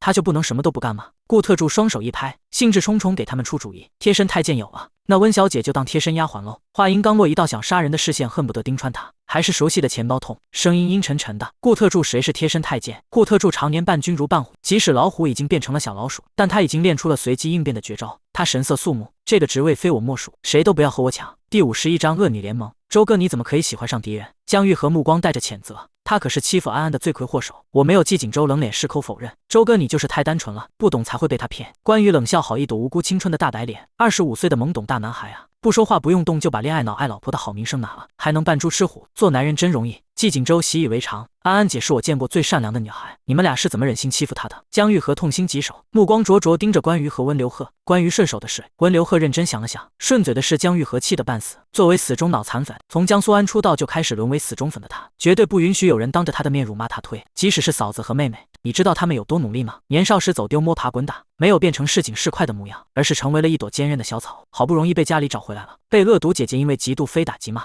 还被一个心狠手辣、无恶不作的大奸商给盯上了，整天心惊胆战，动不动被风吹草动的声音吓到。更不容易的是上了大学，为了不用家里的钱，出道赚钱来养活自己，还是被一个恶毒的富家女盯上，处处针对，还屡次破坏她的试镜机会。就算这样，她也没有放弃她自己。砰砰2声震天响突兀响起，一声是猛地一踹桌子的声音，另一声是不耐烦的一扫桌面，酒杯酒瓶叮叮咣咣撞在一起的声音。江玉和苦口婆心的娓娓道来被突然打断，两道声音的始作俑者也惊愕的互看一眼。温流鹤震惊，你生什么气？关于错愕，你怎么也生这么大气？他说的恶毒富家女是我啊，他说的恶毒姐姐是我呀。季锦州心想，他这个大奸商还没说话呢。温流鹤漂亮的眼睛明显一亮，你就是江苏安的姐姐，那个无恶不作、贪财好色的姐姐。他将江苏安的关系网调查得清清楚楚，知道他有个姐姐叫关羽，就是没将眼前这个贴心的漂亮姐姐和传闻中的联系起来。他明明就温柔又贴，刚才还把她搂在怀里，虽然安慰人的方式恶心人了一点，就是江玉和这种小人在外面败坏你名声的，对不对？温流鹤笃定，连江哥都不叫了。为什么叫小人？传闻中有一句说他是说错的吗？江玉和不满，你刚才没听到，他让我和莫哥给他做小。温流鹤明显不信，你别在这放屁了，他看得上你们。温流鹤江玉和，温流鹤，你为了一个女人和我们大小声。江玉和话一说出口，立刻警觉不对，这句怎么好像刚说过？关于怎么感觉你一来，我们今天挨了不少骂，吵了不少架。他狐疑挑拨锦州、刘鹤和我们的关系，这不会是你的阴谋吧？行了，你别说了。关于不耐烦地站起身，说的都是我不爱听的。既然你觉得我挑拨离间，那时候也不早了。我们先走啊。他朝顾特助抬抬下巴，领车去我们走。顾特助忙不迭答应，甚至没有征求他老板的意见，匆匆打着电话出去了。江玉和忍不住站起身，你这人脾气怎么这么大？说两句你还不乐意了？忍你们很久啊，你什么江啊河的，难怪满脑子水。他对着江玉和的鼻子骂，又转向莫萧庭，还有你叫你莫萧庭，你还真的一秒钟都没有消停过。莫萧庭关于又指季锦州，对方握住他的手指，笑眯眯转向季彦书的方向，骂了他们就不能骂我了。他冷哼一声，你鼹鼠季彦书，就跟你们老实说吧，我不仅要一直欺负江苏安，我还要一直针对你们。世间你们一直缠着你们，把做坏事当成我的毕生事业，从现在做坏事，一直坚持不懈做坏事做到死，死了也要做鬼欺负你们，抢你们的纸钱。关于挑衅的对他们挑了挑眉。系统消息，宿主当众发表反派宣言，奖励10点恶女值。温流鹤震惊地瞪圆了眼睛，就像重新认识他一样，双眼亮晶晶地仰头看着他。顾特助从门口探镜头，夫人车到楼下了，那我先走了，你跟我走。他慢悠悠移开了视线，低头对上温流鹤的眼神，直截了当下了命令。我温流鹤指了指自己，关于点点头，不走。温流鹤紧跟着站起来，一手拿着自己的包，一手拿着他的包，走两人一前一后转身就走。路过季锦州的时候停了下来，你走吗？我还以为你把我忘了。季锦州一声冷哼，语气中满是阴阳怪气，差点关于诚实开口。走吗？走。季锦州在心里给自己找补，他今天有点累了，不然也不是非得和他一起回去。谢谢锦州哥哥。温流鹤笑嘻嘻地把2个包塞他怀里，紧跟上关于的步伐。姐姐等等我。季锦州这就是他对待总裁的态度，给他脸了。季锦州自己心里默默吐槽了关于数百遍，臭着脸跟上去，手上还勾着2个小巧的女士链条包，甩着跟在后面走，选择性无视路人投来的揶揄目光。江玉和看着他们的背影无言，这2个安安姐的宿敌，联盟的莫萧庭眯着眼睛目送他们，点头认可。本来他们可能还不认识，经过我们的撮合，他们好像不仅认识了，还更团结了。本来2个人可以黑吃黑的，现在好像都勾搭在一起了。没有他们的从中帮忙，可能还不会这么顺利。好像他们刚才还没这么讨厌安安姐的，我们这么一起，他们的决心好像更坚定了。季彦书、江苏安，有你们这样的朋友真是有福气。4人下楼时，想象中的豪车并没有在楼下接应。顾特助走到一边，急匆匆地打电话交涉。不久后，管理员上来和他攀谈，不知道在商量什么。顾特助有些心虚走过来，他们说刚才博堂小姐火急火燎的要用车，他们就把我们的车给博堂小姐了。车没了。季锦州沉默下来，那我们怎么回去？打网约车吧。关于提议夜风萧瑟，他们4个站在路边，从开始的从容淡定，逐渐变得手足无措的偷赶。季锦州第一次觉得自己很猥琐，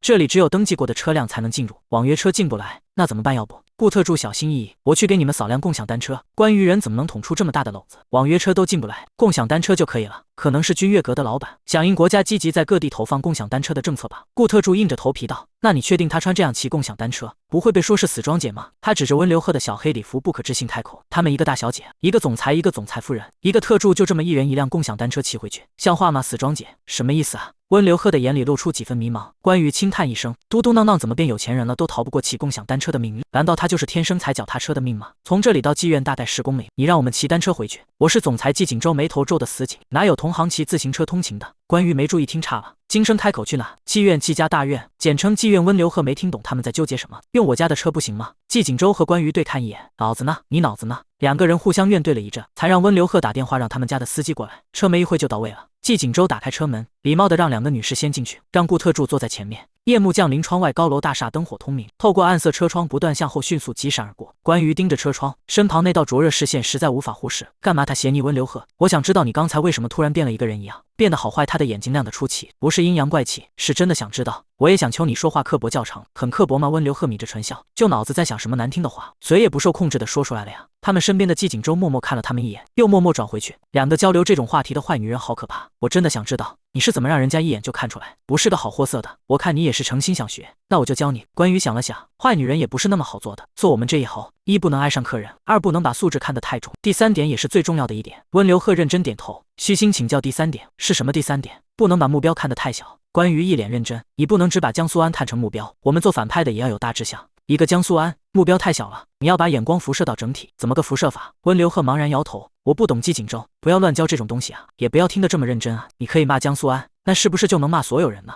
你可以觊觎江苏安的东西，那是不是也能觊觎其他人的东西呢？关于像个循循善诱的好老师，悉心传授，深情并茂。如果你想把江苏安拉下马，你还可以怎么做？温流鹤迷糊间被点透了一些，似乎领悟了些许关于的恶女经，还可以把我爸拉下马。关于满意，你很有悟性。前排的顾特助若有所思，原来人的志向可以这么大，那温小姐可以，她是不是也能打老板？这么想着，他开始热血沸腾，觉得自己燃起来了。不期然对上后视镜里那一双冷若冰霜的狭长眼视，突然像被一盆当头淋下的冷水泼灭了他的一腔热血。没事了，再有一点，凡事不要觉得自己错了。我们是坏蛋啊！坏蛋做什么都是对的。我们做100件坏事，只要做1件好事，就会有人替我们洗白。但是好人做100件好事，只要做1件错事，就会把他们前面做的99件好事忽视。温流鹤若有所思，原来做坏蛋的好处这么多。季景舟终于忍不住，不要教他这种东西啊，他是真的会学啊，好吗？关羽敷衍答应，对温流鹤耸了耸肩，看吧，是你锦州哥不让我教你的。温流鹤怒瞪他，你刚才不替我说话，现在倒是会说话了，是这辈子没说话的机会了吗？季景舟我操！关羽以身传教，刚才那也算是一招，叫祸水东移。季景舟在季景舟的碎碎念下，这段难熬的旅程终于结束。先生小姐，季家大院到。温家司机开口，等等。温流鹤在关上车门的一瞬间掏出手机，姐姐，我们家的联系方式。季景舟直觉让他们交往过密准没有好事，试图开口拒绝，用身体挡住，佯装头疼，我好像喝多了，让你少喝点可乐，喝可乐也能喝微醺了，男人就是没用。关羽嫌弃的把季景舟一把拨开，拿出手机和温流鹤交换了联系方式。季景舟人生中第一次喝这种不健康的碳酸饮料，像是发现了新大陆，接连喝了好几杯。季景舟，温小姐，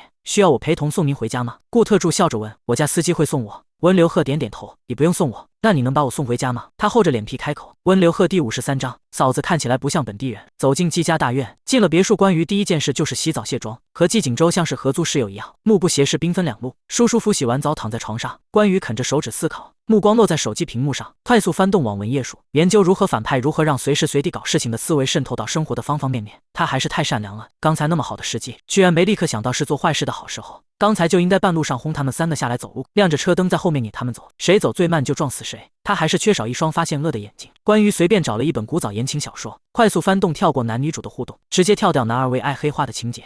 囚禁，他灵光一闪，系统对于囚禁的判定定义是什么？活动范围和时长吗？系统很快冒出来，小关想囚禁谁？加恶女直的话，见人就囚。系统直截了当告诉他，有点小众还能钻漏洞，主系统那边还没入库，也就代表着行为判定条件很宽松。关羽有些震惊，这你都告诉我了？放心，我和小关才是自己人，我还可以偷偷给你修改成3秒刷新判定一次。关羽贼心一起，人头算那狗头能算吗？我可以给小关设置一个定制任务，就看不得我带的宿主受一点苦。关羽满意，小弟还是家用的，放心，这种活动都能开外挂。说干就干，关羽打开房门，2楼的灯光昏暗，唯一的光源来源是来自1楼亮堂堂的余光。他噔噔噔3步并作2步下了楼。季景舟还在客厅的沙发上，身子深陷进沙发里，单手支着额头，另一只手有意无意地逗弄着趴在他膝盖上的思来的头。季景舟，你大晚上的不睡觉，在这逗狗，享受这种命悬一线和阎王搏斗的感觉，你管我？思来可比人类安静多了。关羽敷衍的点点头，内哥你要对嫂子好点，嫂子看起来不像本地人呐，跨国恋不容易，像俄罗斯那边的。斯莱是萨摩耶，据说是起源国是俄罗斯北部和西伯利亚地区。季景舟，你又下来干什么来了？他嫌你他逗狗。季景舟，你也要和阎王搏斗？我是来得加油的，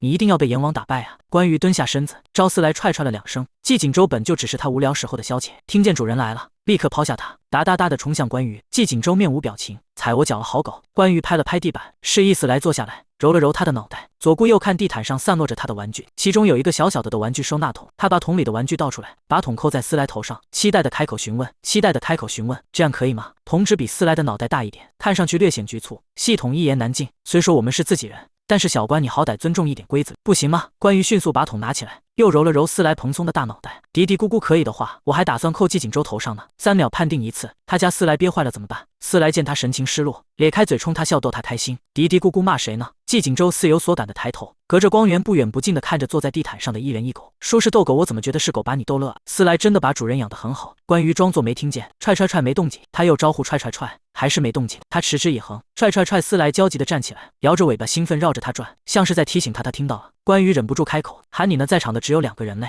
首先排除和思来讲话。季景舟再怎么不敢相信，也不得不相信你在和我说话，不然跟狗吗？不是跟狗吗？季景舟你过来。关羽坚持，不然我要惩罚你了。惩罚什么？让我跪一宿吗？你们那流行把奖励说成惩罚吗？关羽亲切拍拍面前的地毯，来和我们思来坐一起。季景舟这绝对是把他当狗了吧？他不情不愿地坐下，还不小心坐到了思来的狗尾巴，他嗷了一声，好狗。关羽下意识称赞。季景舟笑意一凝，你最好是在说他。关羽拍拍手站起来，走向了角落里早就看中的可装卸儿童栅栏。这个栅栏是昨日他给思来配的，可惜买矮了。思来双腿一蹬就跨过去了，只能拆了放角落，没想到现在还派上了用场。你们2个坐着别动了，他不放心嘱咐完，哼哧的拖着散落的玩具栅栏零部件，费力的围着他们拼装成圆形栅栏。你说你们兄弟2个，一个站起来踩对方脚，一个坐下来踩对方尾巴，兄弟俩要团结友爱，不要互相针对吵架，以后就要靠你们互相扶持了。关羽一边忙活一边循善诱，帮我扶着这个。季景舟单手扶着栅栏，无语喟叹，谁要和一条狗当兄弟啊？狗不嫌家贫，母不嫌子丑，我们思来还不嫌弃你丑呢，你还不愿意上啊？似乎应该在前半句狗不嫌的赛道吧。季景舟眼睁睁看着他要把自己和他的爱卷圈在一起，忍不住好奇问：“你干什么囚禁？”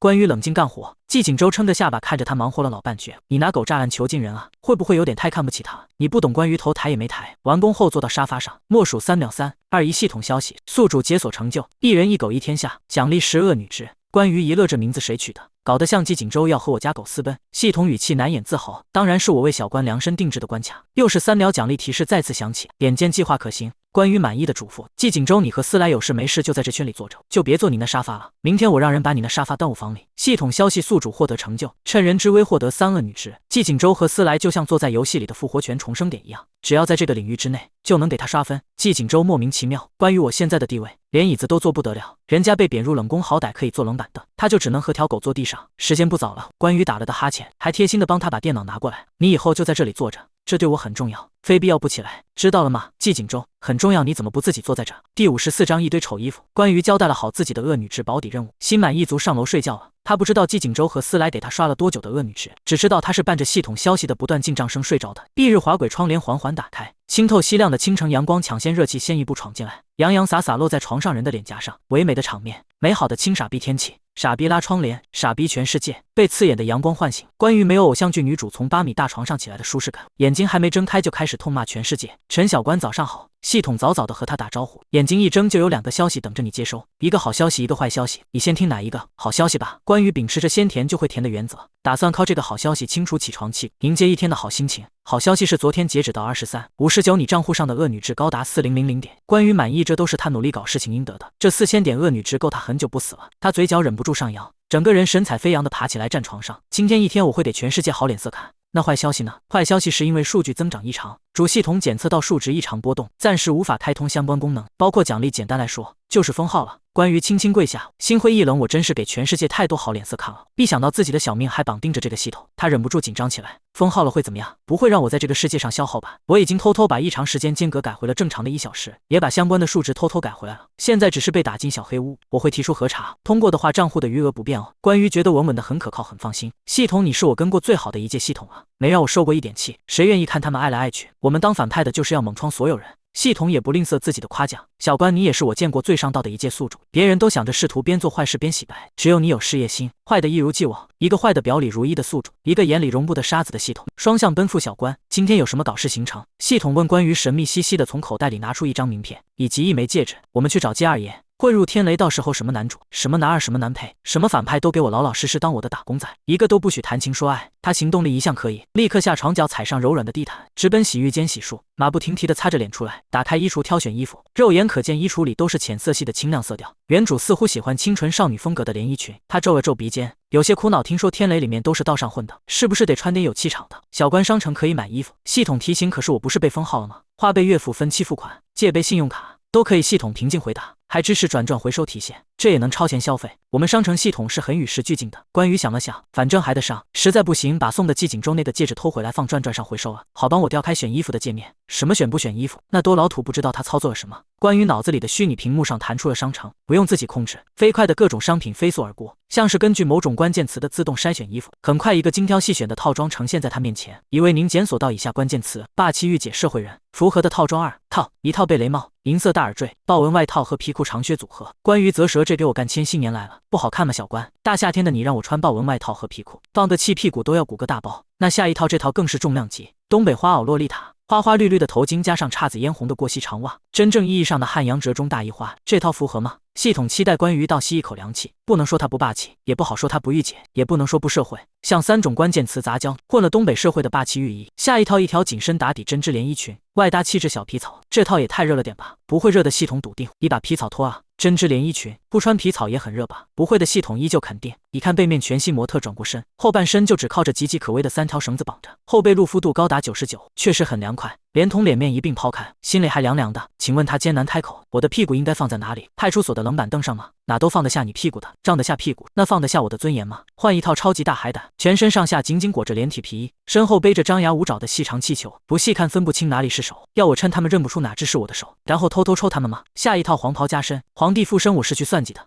不是去登机的。下一套保密发货快递袋，下一套看到最后，关于实在忍不住自己亲自上手调教关键词库，输入了不少纯黑哥特等关键词，商品库才勉强能入眼。行了，就这条吧。关于火速拍板定案，他的眼睛已经收到了不少摧残，正在替您开通花了呗，请进行人脸验证，靠近屏幕，远离屏幕，保持正脸在圆框里，张嘴向左看，向右看，完成人脸验证，支付成功，确认收货后为您生成账单，请按时还款，避免因为逾期损害您的信用。关于觉得很神奇，忍不住我面前也没摄像头啊，怎么进行人脸识别的啊？我们不需要那个，就是学都学了，走个过场。关于不管有没有用，你都硬学啊。第55章帝都龙头，求打压。关于换上新衣服，开门下楼，他站在楼梯玄关处，脚步顿住。厨房里一个宽肩窄腰的大帅哥穿着围裙，背对着他正在忙活。从背影和金灿灿的发色来看，这人不是季景舟，又是美男计。关于嗤笑一声，准备下楼，却在看到对方脸的后一秒再次停住。侧脸精致又完美，垂眸时长睫细动，金发乖顺，他俯身切菜，眉眼认真。世界上有两种类型的男人最为极品，一种是有少年感的爹系男，另一种是爹系人妇感的少年。季景舟是前者，这位佳丽是后者。这里是天堂吗？厨房里的男孩听见了声响，循声看去，看见女主人一身黑短款西装外套，里面是黑色吊带，下身穿着短裤，大腿上绑着腿环，微微勒出了肉感。他抱臂靠在旋梯护栏上，饶有兴致地盯着他，炽热的眼光几乎从头到尾将他盯穿。他甚至有种错觉，自己在他面前跟没穿衣服似的。夫人吃饭吗？他朝他笑笑。关于眼前一亮，你是什么时候进宫的？我之前没见过你。羡慕原主，理解原主，成为原主前真是个好东西，兰大都能送过来色诱。男孩迟疑进宫，关于面不改色纠正，靖家我是季家老宅那边管家的孙子，现在是大四实习期，我爷爷说能给我盖章，就介绍我来了。关于表示理解，之前他就听说大四的学长学姐为了一个世袭盖章，能不择手段做出任何的事。金发男解开围裙，夫人我叫宋士官。关于点点头，踱步下楼。他生性多疑，装作无意的问，你认识莫萧庭吗？莫氏集团的莫总。怎么了吗？你不是他派来的吧？他狐疑。宋士官漂亮的眼睛染了些疑惑，是我爷爷派我来的。你爷爷叫莫萧庭，我爷爷叫时代。无厘头的对话间，关于已经坐到了餐桌上，怀疑打消了大半。早餐好了吗？我有事要出门。好了。宋士官匆匆进了厨房，端出了个盘子，上面分区摆着煎蛋、圣女果和西兰花，而且几位看起来很不熟，但是淡菜是菜。高情商精致摆盘，低情商这位鸡的呀。关于直截了当，我特地上网学的5星级米其林大厨精致摆盘。他眸色无辜，关于欲言又止，算了，肯为他花心思就好。宋士官满意的欣赏自己的摆盘，不惜请喷呸。他尝了一口煎蛋，居然是甜口的，还齁甜，脑子还没反应过来，身体已经吐出去了。宋士官强装淡定，擦掉夫人不礼貌吐在自己脸上的蛋，还真喷了，以后不喜勿喷。他知道为什么网络上都要说不喜勿喷，而不是不喜请喷了。有些人他是真的喷了。关于动作丝滑的放下餐具，微笑，你想毒死我？宋士官眨眨眼，很难吃吗？关于面无表情，和吃屎有什么区别？宋士官有些委屈，区别就是我没给你吃屎，也差不多了。看在你也肯对我用心的份上，我原谅你对我的无礼。关于语重心长，麻烦帮我调一辆车，我今天要出去。他想了想，早餐都能搞砸了，这人业务能力估计也不咋的。但是牛马大学生不为难牛马大学生，他选择睁一只眼闭一只眼。他不放心的嘱咐，我要4轮的哦，不要给我调3轮车，也不要共享单车，要车库里最气派的车。季景舟身边有卧龙，他这里有个凤雏，交给我吧夫人。宋士官自信满满，谁会那么蠢，让东家骑共享单车啊？你的卧龙师兄。宋士官凤雏，是我吗？不然还有谁？宋士官叹了口气，夫人竟说些让人去死的话。我本来就是弱者，不怕我跳楼变死者吗？怕你只住1楼，弱者变弱智。夫人说话就是让人绝望。宋士官拿出手机，拨通司机的电话，吩咐对方要立刻用车。斯莱达朝关羽跑过来，前腿搭在他的膝盖上，闹着他玩。关羽有一搭没一搭的抓斯莱的毛玩，闲着无聊，他和宋士官搭话，你大学学什么专业的？大一的时候是医学。宋士官回想，但是学长学姐都说雨水打湿小绿园，发誓要开大丰田，毕业了要熬好几10年才能赚到钱。我就打算转专业，谁知道转专业还要年级前10才能转，我能考到年级前10，我还转什么专业？但是为了我的前途，我还是转了，转到了法学。转专业前大家都说人手一辆保时捷，转专业后才知道其实是雨水打湿洞鞋，发誓要开保时捷。他蹲下来逗斯莱，叹气，我活得实在太可笑了。扑哧，关羽没忍住笑。宋士官心如死灰，夫人真的有那么可笑吗？想开保时捷的路有很多条，你可以上网擦边，然后带货。关羽仙人指路，边擦了货也带了钱，没多少，骚扰消息一堆。他感慨人生真是太艰难了，实在不行你和我一样，嫁个有钱人。关于建议有没有感情没关系，我们做这行的都是吃青春饭的，趁早找个有钱人嫁了。宋士官若有所思，夫人你还缺小三吗？有渠道后台求贷吗？我晚上替你问问季景舟，他你老婆有了，应该还缺个男老婆。宋士官不是啊，他不要做霸总的男宠啊。好了，我也要为我的美好人生奋斗。他站起身准备出门，即将出门的时候，斯莱咬住了他的鞋子，不让他出门。你要和我去吗？他低头问斯莱，冲他汪汪了2声。他蹲下来揉了揉斯莱的狗头，好，我要是挨揍了，你可一定要拉着我跑啊，你一定要保护妈妈呀。虽然有天雷老大借着护体，可是关于心里还是怵得慌，一代版本一代强，每代的社会人他都怕。大学了还怵那些聚集在奶茶店门口筹钱的社会哥姐们，更何况现在要去的地方是那些真正混的人的老巢。富贵险中求，运气好就是帝都龙头混的人求打压，运气不好就是医院对头住的人求换药。宋士官接通电话，突然司机到了。关于神情凝重地站起身，牵着思来出门上车。第56章叫于姐。关于上车，把写着地址的名片递给司机。去这里，车子缓缓启动。在路上，关于让系统调出原文讲述的所有有关天雷的片段，以及网络上能查到的所有资料。天雷的前身是黑帮，有12个堂口，每个堂口的堂主有自己的小弟，管辖着各自的地盘，层层递进。祭天雷是最高级，正如季景州的警告，天雷的背景和关系很复杂。短短几年，每个堂口都有堂主离奇横死，同时他的资源和人脉极其复杂和富饶，几乎在各个行业都有渗透进去的分支，无一例外都是灰色地带。近几年，祭天磊要隐退的消息屡屡传出，传了一年又一年。那些虎视眈眈等着上位的觊觎者信了一年又一年，等了一年又一年，开了整整1个多小时。关于把相关资料都翻完了，到达了目的地附近。夫人，这里没有你要找的那里啊。司机有些奇怪，驱车绕了一圈又一圈，就是没找到目的地。就在这里下车吧，你晚上6点来接我。如果我没出来的话，你就通知季景州。关于沉重嘱咐，通知少爷什么？司机有些茫然，怎么出个门跟要出殡一样？跟他说我来作死来了，让他亲自来接我。他重点咬字，亲自。司机半清不熟的点头。那夫人你自己小心些。关于拉着思来下车，关上车门，照着名片上的电话号码打过去。对面接起来的不是季天磊的声音，是一道温和的男音，听起来约莫30-40岁。你好，磊公不在，我现在在天雷附近，我想找季天磊，能找个人带我进去吗？对方有些意外，小女孩你怎么拿到名片的？磊公给我的。关于学着他对季天磊的称呼，你现在在哪里？关于给他报了个附近的建筑物特征，对方让他站在原地别动，很快会叫人来。很快的，2个长得凶神恶煞的男人路过他身边，面色不善，穿着休闲的宽大 T 恤，突然停住脚步，上上下下打量着他，最后目光落在他的手指上。今天他把从季景州那抢的玉戒扔抽屉角落，换上了季天磊给的保命戒指。关于瞪回去，看什么看？你是兰叔让我们来接你的。其中一个刀疤脸问，语气有些冲。关于点了点头。哦，他恍然大悟，看着又没那么凶了。跟我走吧，姐。姐。关于面色古怪，你们几岁了？18岁啊，他回答的坦然。二狗也是关于，这他爹18岁，姐怎么称呼？他又问关于，或关二爷啊。我们兄弟俩进来的时候也拜关二爷，是婕妤的妤。于姐，别看我们年轻，我们2个那可是待在磊公身边的人物。大狗一脸自豪，你叫我什么？关于暗爽，超不经意假装听吧。于姐啊，大狗疑惑，难道把他叫老啊？被关于愉悦的眯起眼睛，在外面他只能当小鱼，当小官还当媚猪，在这里他叫于姐。你们2个叫什么名字？我叫大狗，他叫二狗。思来听见了关键词，汪汪了2声。二狗眯着眼睛看他，配上那张苍白阴沉的脸，有点吓人。关于转回思来，他不会咬人的。二狗抬头看着关于，一脸认真，他是不是想当3狗？关于大狗毫不客气地给了他头一下，别耍白痴，人家本来就是狗。我还有一个问题。关于好奇很久了，为什么要叫季二爷磊公？那也不能叫季公吧，听着像和尚名，但是磊公听起来像雷公啊，那神仙总比和尚好一点吧。关于跟着他们走，二狗要帮他牵思来，思来不干，只咬自己的牵引绳。关于又接了回来，一路左拐右拐，还要通过神秘店铺背后的暗门，才能到达真正的天雷老巢。踏进天雷前，关于还是有点怕死，系统有没有金手指能保护我的？有小贵多贵也要拿下啊！搭了被消费50000您购买的金手指已到账。关于查看自己的订单，看见金手指的名字的时候，脸色复杂。这名字叫 A 没死呢？啊，是啊。系统坦然，听起来不太靠谱，又很欠揍啊。关于不放心的点开商品评价，迎面而来第一条就是差评。我有无限复活系统，草只是死不了，就真的给我弄得只剩残血啊！老子上辈子被土匪逮到了，人还挺好的，要给我个痛快，发现怎么都砍不死我，每次丝血复活前还要自动搭配个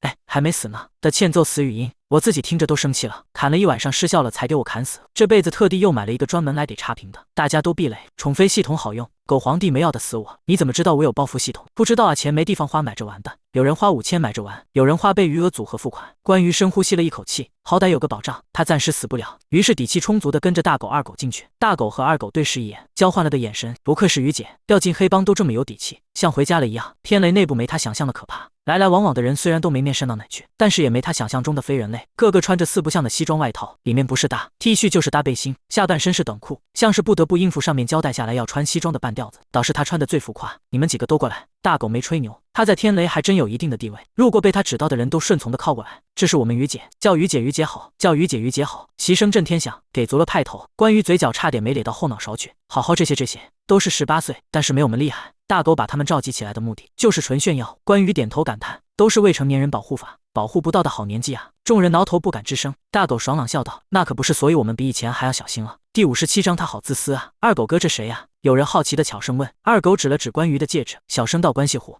小弟们点头恍然大悟。对了，去给于姐拿个员工守则。大狗吩咐小弟，员工守则。关于不解，怎么黑帮上班都要员工守则了？老大说公司要走上正轨，我们弟兄们，我们员工也不能拖后腿，要有更新换代当良民的意识。关于点头认可，正能量大狗哥来了。小弟匆匆从柜台抽了一张员工守则，骂骂咧咧守柜台那个昨天刚被逮了，害得我差点没找到守则。关于接过员工守则，目光落在第一条，第一，不能乱杀同事，很合理。磊公说纪律很重要，现在我们大家都很守纪律。大狗点头，每一个人都守纪律吗？几千人总有不守纪律的吧？当然有了，那不守纪律的怎么办？杀了他。回答的坦然。关于啊，他神情呆滞，不是说不能乱杀同事吗？于姐看这里，大狗细心的给他指了第一行最后面，用最小号字体的备注，特殊情况除外。他继续往下看，第二条禁止公然外放扫黑电视剧、纪录片和电影等。每一条看似离谱的规则背后，总有一个特别的故事。这又是为什么？这个大狗回忆，几年前有部扫黑除恶的电视剧火了，我们天雷也有人在看。结局最后是贩毒的反派被判了20年，两个人就因为这个吵起来了。一个说怎么可能才20年，应该要40年，因为他爸就被判的40年。另一个说就是20年，因为他被判过。两个人就打起来了。那天以后，磊公就不让我们看扫黑电视剧了。关于勉强认可，可理智还是坐牢是假。第三条，都聚在这里干什么呢？不干活的吗？一道嚣张的声音响起，围着他的人群被强行挤开了一条道。一行5人走了进来，两边各2个小弟替中间人开道，个个不可一世，神态倨傲。关于看向为首的人，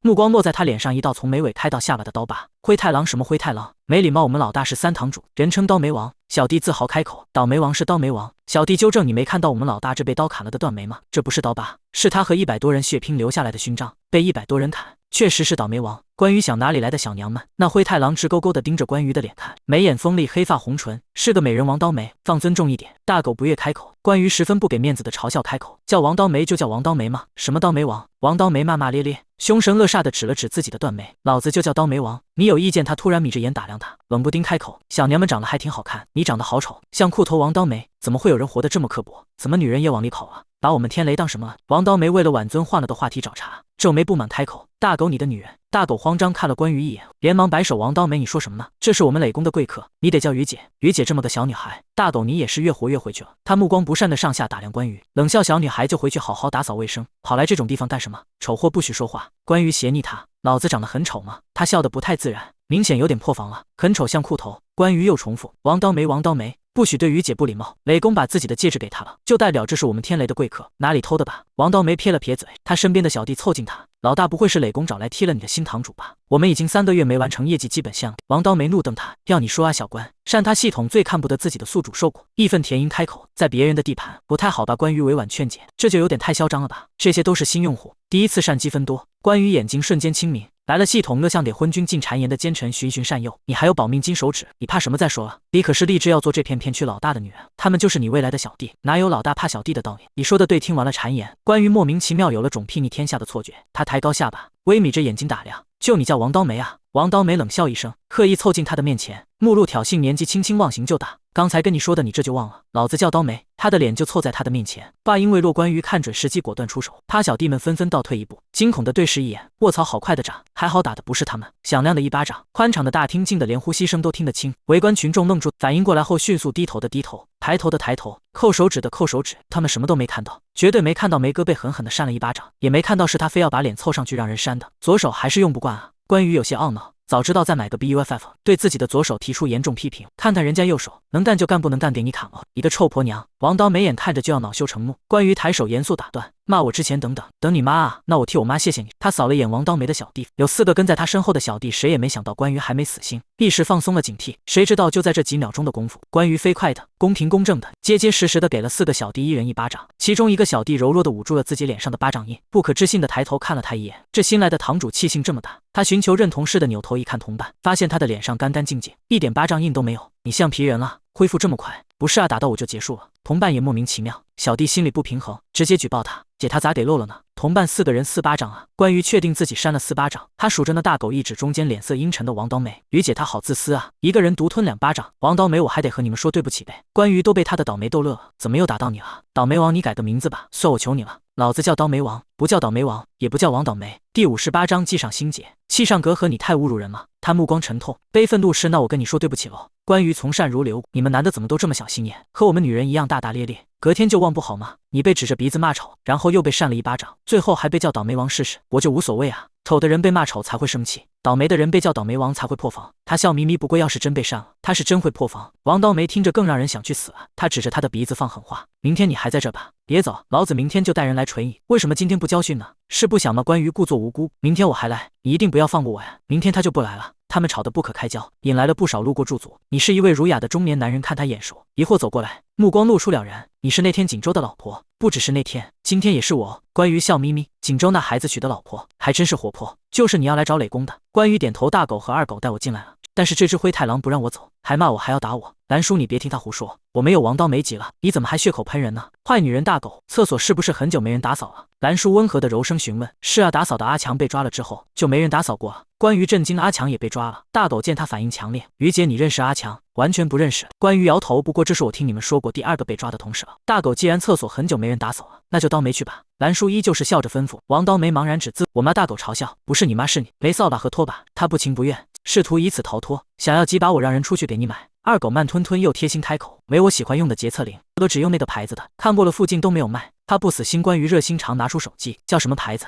我给你叫跑腿。王刀梅打发走了王刀梅，兰叔牵着思来，领着他上了8楼，敲响办公室的门。进来深沉磁性的中年男人的声音从里传了出来。兰叔带着他推门进来，是你？他挑眉。二叔早上好啊。关羽弯了弯眉眼，收起了在外头的嚣张。前世他写生的时候去过养老院，知道这种没有子嗣的老人就喜欢落落大方又活泼的小辈。之前他就是最受长辈欢迎的小孩，现在攻略季天磊应该也不在话下。思来叫二叔。关羽催促思来，思来汪汪了2声。关羽的眼睛亮晶晶的。二叔他叫你呢。季天磊看着他，眼含期待地望着自己，似乎是在等着自己说些什么。难道要让他和狗打招呼吗？试探性的开口。思来对思来，思来冲他汪了一声以表回应，双腿一蹬，灵活地跳上另一把椅子。关羽心满意足地坐在季天磊对面的木椅上，两人之间隔了个茶桌，茶水氤氲升腾着热气，模糊了对面男人的面庞。他双手交叠，下颌微抬，姿态自在而从容。关小姐，你觉得天磊怎么样？在和小辈交谈时，他连说话都不自觉带着上位者的气势，不怒自威。二叔，叫我阿鱼就好。关羽纠正季天磊，从来没见过在他面前态度这么嚣张的小孩，微微一愣，旋即笑起来，意外的令人如沐春风。好，阿鱼。关羽回想之前在车上让系统给他调出来的资料，随意的开口。天雷目前正在转型，冲击房地产和自媒体等公司，基本设施和走向倒是明确了。各个岗位虽然时不时有人被抓，但也算分布的齐全细致。就是我觉得季天雷只不过随口一问缓解尴尬，没想到他还做足了功课，还在来的路上默默观察了这么多。他有些意外。你觉得什么？我觉得兄弟们的思维方式还没转过来，还没适应天雷正在洗白的趋势，动不动就要打人约架骂人，太粗鲁了。说到这里，他漂亮的眼睛里带着明显的后怕，欲言又止。站在一旁的兰叔看透了一切，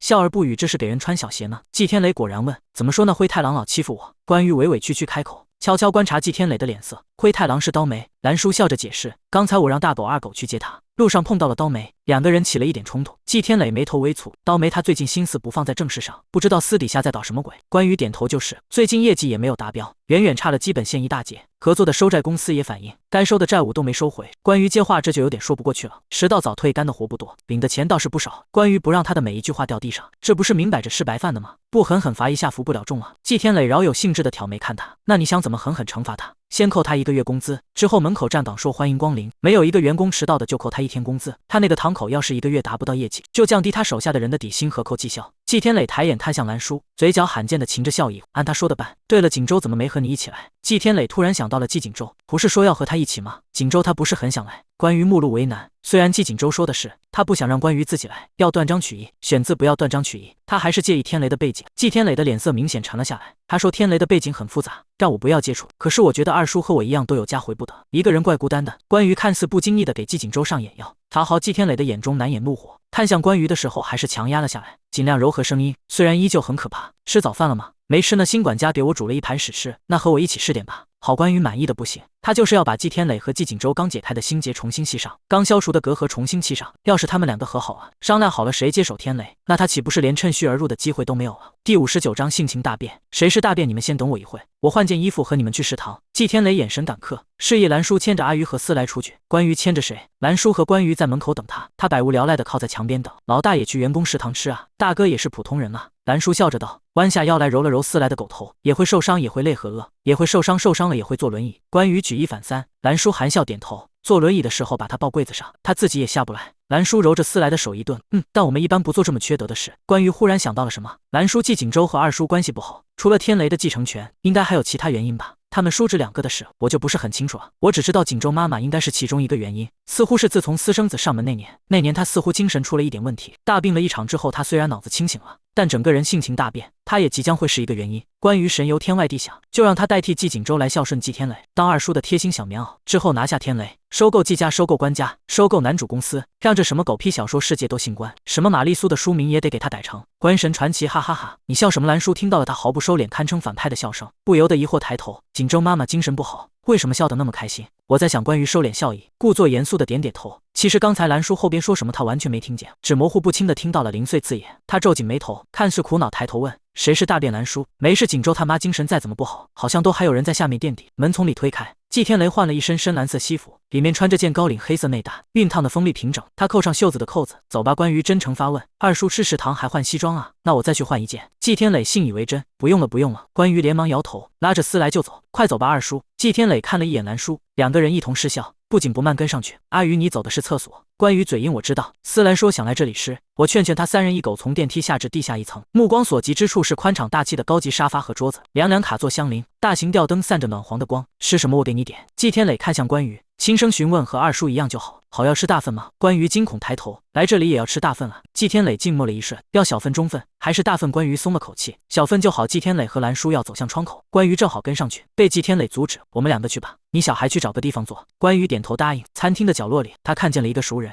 他灵光一闪，再去玩一玩倒霉王好啊。都快吃啊！王刀梅面前招呼了一桌小弟，吃完了就要帮我扫厕所，知道了吗？那厕所老恶心了。那些人平时看起来一个个狗模狗样的，上厕所也跟狗似的，没冲的坑照样拉，叠那老高的草莓塔。小弟艰难地放下筷子，老大我们还在吃饭呢，能不能别说这么恶心的东西？还草莓塔好吧？那你们快吃，别撞到兰叔了。我偷偷跑出来吃饭的。王刀梅抬抬下巴，让大家敞开了肚皮吃，随口一问食堂里送的饭后免费冰激凌今天是什么味道的？草莓。王刀梅当作什么也没说过的模样，左眼站岗右眼放哨，一边盯着饭菜，一边警惕盯着楼梯间。就一抬头再低头的功夫，饭菜少了大半，他有些急了：“你们这些人吃饭文雅一点啊！”要一声轻灵灵的女声突然从他耳边炸起，把鬼鬼祟祟进食的王刀梅吓了一跳。他下意识偏头看，被一张放大的脸又狠狠地吓了一跳。卧槽，怎么是你哥？他一时哽住，忘记了要说什么，悄悄问小弟：“你们丽姐说这种女的叫什么来着？”小弟1号叫铁观音吧，小弟2号叫雪碧吧，小弟3号雪碧，我还百事可乐呢。王刀梅想了想，指着他的鼻子骂：“怎么是你个铁观音女？”话说出口，他又觉得不对劲，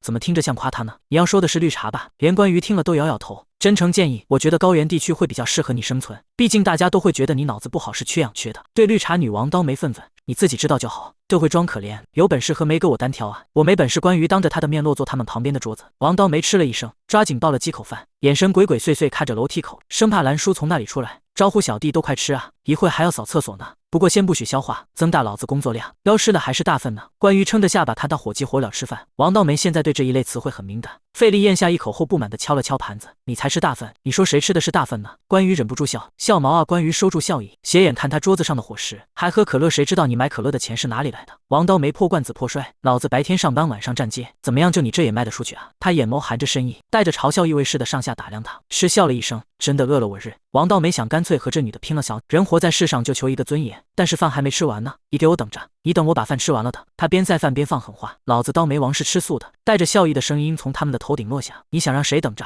第60章舔狗之道。王刀梅眉心一跳，听着声音卧槽。兰叔他僵硬着身子不敢转头，捧着自己的盘子就要开溜，不想又撞上了一个伟岸宽阔的胸膛，预感不妙的一点点缓慢抬头。卧槽，老大季天磊不冷不淡的居高临下看他，王刀梅吓得腿一软，差点给他跪下：“我怎么不知道？手底下还有个刀梅王。”磊公王刀梅弱弱开口：“叫我小王就好了，小梅来吃完再扫。”关于慷慨地冲他招手，王刀梅瞥了一眼季天磊的脸色，对方依旧是冷冷淡淡地盯着他，让他有种开了砧板上的鱼视角的既视感。看我做什么？他让你做你就做。王刀梅悻悻坐回自己的位置，看着关于难以启齿，憋屈地吐出一句：“谁允许你叫我？叫我小梅的。”小梅小梅小美小梅小妹听着都怪怪的。小梅妹快吃！关于置之不理，催促他。王刀梅他甚至有点宠溺，大佬的饭菜都不是自己端的，5个服务员把10几道菜在长桌上铺开，最后把扣成圆碗状的饭放在他们面前。磊公慢用他们何德何能和磊公一起上桌吃饭？小弟们有些坐立难安，求助似的看向王刀梅：“堂主你说句话啊！”王刀梅硬着头皮：“怎么说他也算是个堂主，勉强和这关系户也有点关系，虽然关系不好。”磊公，这位小姐是你什么人？之前怎么没见过？季天磊送进口中一小口米饭，头抬也没抬。一个小侄女。王刀梅一想，或关系户不是一般的关系户，还是皇亲国戚。关于眉眼弯了弯，用公筷给季天磊和兰叔夹菜。二叔说的不是侄媳妇，是关系更近一点的侄女儿。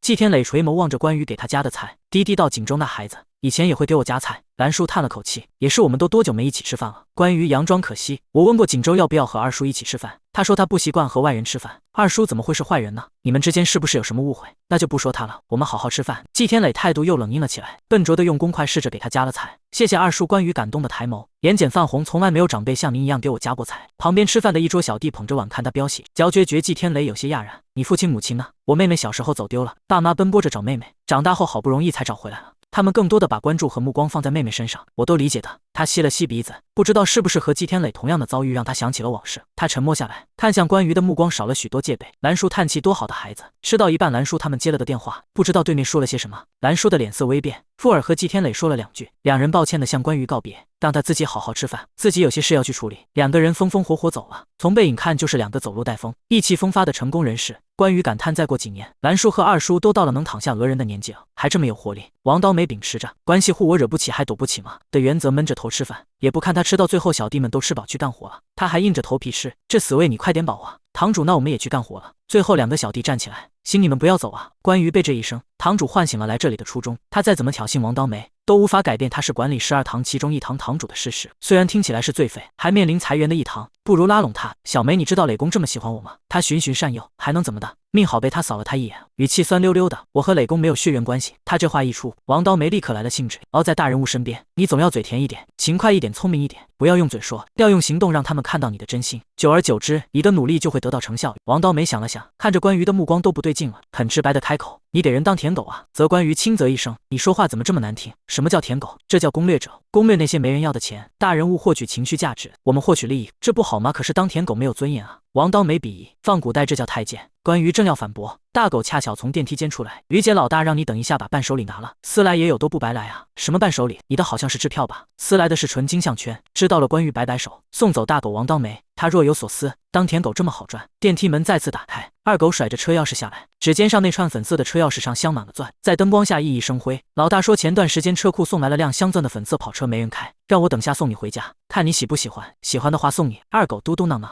还让我打车回来。知道了，关于目送他踏上电梯，王刀梅肃然起敬，这位更是舔狗王中王。再看向关于，眼神里已经全是崇拜了。于姐教我，关于装作听不懂，教你什么？王刀梅超大声，于姐教我做舔狗，关于都说不是舔狗了。现在问题是，以你的资质够不上当我二叔的舔狗，不对太监也不对，左膀右臂，所以你得换个目标，要有战略性的眼光，追随那些有几率成为大人物的优质股。王刀梅茫然，优质股是屁股的一种吗？关于忍住给他翻大白眼的冲动，朝他勾了勾手指，你可以做我的舔狗。王刀梅不是不做舔狗吗？我的意思是，我可以做舔狗，但是你不能说我是舔狗。关于义正言辞，因为我已经是个即将成功的舔狗了。王刀梅一脸怀疑，我们刚见面就有过节，你确定等你有肉吃的时候会给我分汤喝？当然，关于含笑的眼睛带着肯定，到时候我吃上国宴了，就把不湿的肉给你们吃。王刀梅被气笑了，你还挺失常，一点饼都不给我画，你吃的饼还少吗？关于掏出手机和他交换联系方式，并且面对面建了个只有2个人的群聊，机密群聊2。记得改个备注，关于提醒哦。刀梅王修改群名为告诉俺娘俺是舔狗，追着主角砍。修改群名为机密群聊刀梅王，修改群名为我不是舔狗。他一边改一边嘟嘟囔囔，改不了啊。关于忍不住，这是群聊名字，你别再改了。第61章见过，上过改好了。王刀梅收起手机，神情沉重，从现在开始，他就要给人当舔狗啊。做一行爱一吼，他洗脑了自己好一会，才决定当舔狗也要认真当。起身去给关于要了免费的冰淇淋，于姐给你上道。关于投去了一个赞赏的眼神，什么味道的？草莓啊。关于接过来，点点头。那你现在该干什么干什么去吧，有事联系你。碰到我去洗厕所里的草莓塔了。关于拿着草莓冰淇淋，你就非得叫这么个名字呗。王刀梅走了，关于一个人坐着也没什么意思，手里拿着个冰激凌上1楼，一路上遇到了不少抄着家伙刚从外边回来的弟兄。关于觉得这些人似乎也没他想象的可怕，甚至在路上他都能听见擦肩而过，看似严肃的墨镜男窃窃私语，我也想吃冰淇淋，那你去给他打一顿抢过来呗。我不敢，你没听其他人说磊公家有个关系户来视察了，万一好死不死呢？那你求求他给你舔一口。可行。关于他们放着嘴炮从关于的面前路过，待关于看过来的时候立刻别开视线，只胆得罪了0个人。他自顾自地在1楼大厅逛了一会，目光落在贴在墙壁上一行行的展览照片上。和学校医院公司的名人榜不同的是，这里的每一位精准在照片旁解说了他的生平以及判的年数，以示警戒关于一眼看不到尽头，感叹贵公司人才济济，是公家饭的晋升机会比别的国企多多了。前台接待处的员工刚被抓了，还处在无人的状态，有7、8个年纪不大，大概17、18岁的小孩凑在电脑前。关于好奇的凑上去，要看什么看？廉政虎报吧。昨天刷到解说了，可是磊公不让我们看扫黑电视剧，这是电影有道理。操作电脑的小孩点点头，放大屏上吧，电脑太小了。1楼来来往往扛着铁棍的黑道大哥小弟，正中间足足一堵强大的液晶大屏，明目张胆的外放扫黑电影，每个人都是简单的扫了一眼，习以为常的走开。关于愣住，不是你们黑道都这么有松弛感的吗？他光是看着电影里的警察剿匪都有点紧张了。那些小孩抬头看见了他，有些纳闷，你谁啊？关于淡定抬手露出手指上的玉戒，关系户他们眼带赞叹，肃然起敬。关姐关于他第一天知道关于的关是关系户的关，还不去给关姐抬把椅子坐，没一点眼力见。操作电脑的小弟趁机使唤同伴。我闲来无聊，关于和他们一起在黑帮老巢看起了扫黑电视剧，不知道是不是身临其境的效果，关于看得格外入迷，格外紧张，尤其是那些便衣剿匪冲进老巢的时候，尤其真实。如果说扫黑片是黑道的恐怖片，那他现在和坐在坟头看鬼片没多大区别。小关你别怕呀，你现在还没混上高层呢，谁怕了我没怕。关于擦汗嘴硬，其实在心里已经快进到想象被抓判刑的步骤，不怕你紧张什么？我没有紧张。身为一个从小遵纪守法的良好公民，关于没想到有朝一日自己也会有是国家犯的机会。不过天雷正在洗白前期，一些相关产业还没清理干净，就算他混上了高层，又不幸被抓了，被捕率居然低至70%，好看吗？染着笑意的温柔男声响起，关于被吓了一激灵，慌乱的从椅子上站起来。他松了一口气，兰叔啊，我以为条子呢。兰叔动作一顿，怎么才出去半小时，黑话都学上了？他看向大屏，唇畔带笑，故作正色的点头点评。这部电影的故事还不错，反派被判了无期，不过就是有一点不对，原型还没有结婚。兰叔怎么知道？因为原型是我。敦厚稳重的声音清清淡淡从身后响起，言简意赅，电影不是我放过，是那些小孩。关于茫然的指向后面，必回头看招待处已经空了，跑的是真的快。关于人家条子的是战友情，他们二五子就是谁跑得快谁探得清是吧？没关系，季天磊虽然面无表情，看上去又阴鸷又凶残，声音却莫名带着安抚性，被抓了也行。关于算是知道他们一脉相承的松弛感是从哪来的。二叔兰叔怎么出去一会就回来了？去警察局捞了的孩子回来。季天磊偏了偏身，露出被他高大身躯挡住了的一道身影。那人不情不愿地走出来，瘦高颀长的双马尾少女叼了根棒棒糖，穿着宽松的薄款黑色长袖，下摆内折露出短裤的一截，抬着短靴。关于定睛一看，球员这不是他命中注定的。翘首以盼的贴身带刀侍卫吗？是你。球员微微挑眉，因为道上混的都要拜个关二爷，出于职业的敏感性，关于是他少见的能记住的几个人，还有他是季少的搭档。兰叔一看这两人之间的气氛，认识啊，上过。球员言简意赅，关于瞪大眼睛，啊，兰叔季天磊，同一档节目。球员慢吞吞开口，不紧不慢接上一句，关于也松了口气，大喘气的那几秒，他甚至在怀疑是不是原主惹的桃花债。小袁以后语速快一点。季天磊摇摇头，你们也认识一下，正好你从小就没几个女生朋友，正好做个伴。我不求援回绝的话还没说出口，就被关于一下勾住脖子拉过来。放心吧二叔，我会好好攻略他的。攻略是什么意思？他的眼里露出一点迷茫，就是关爱呵护的意思。关于点点头。季天磊拍板定案，小袁以后你就不用跟着锦州了，也不要再做什么危险的事了，你就好好跟着你小关姐姐身边玩，乖乖上大学，好好生活。可是球员欲言又止，二叔都让你跟着我了，走走走，我带你去玩。关于生怕季天磊反悔，推着球员就往外跑。好，又挖到了反派的一大得力干将，不然人家季锦州的部下是球员这种当得了门面、上得了战场的人才，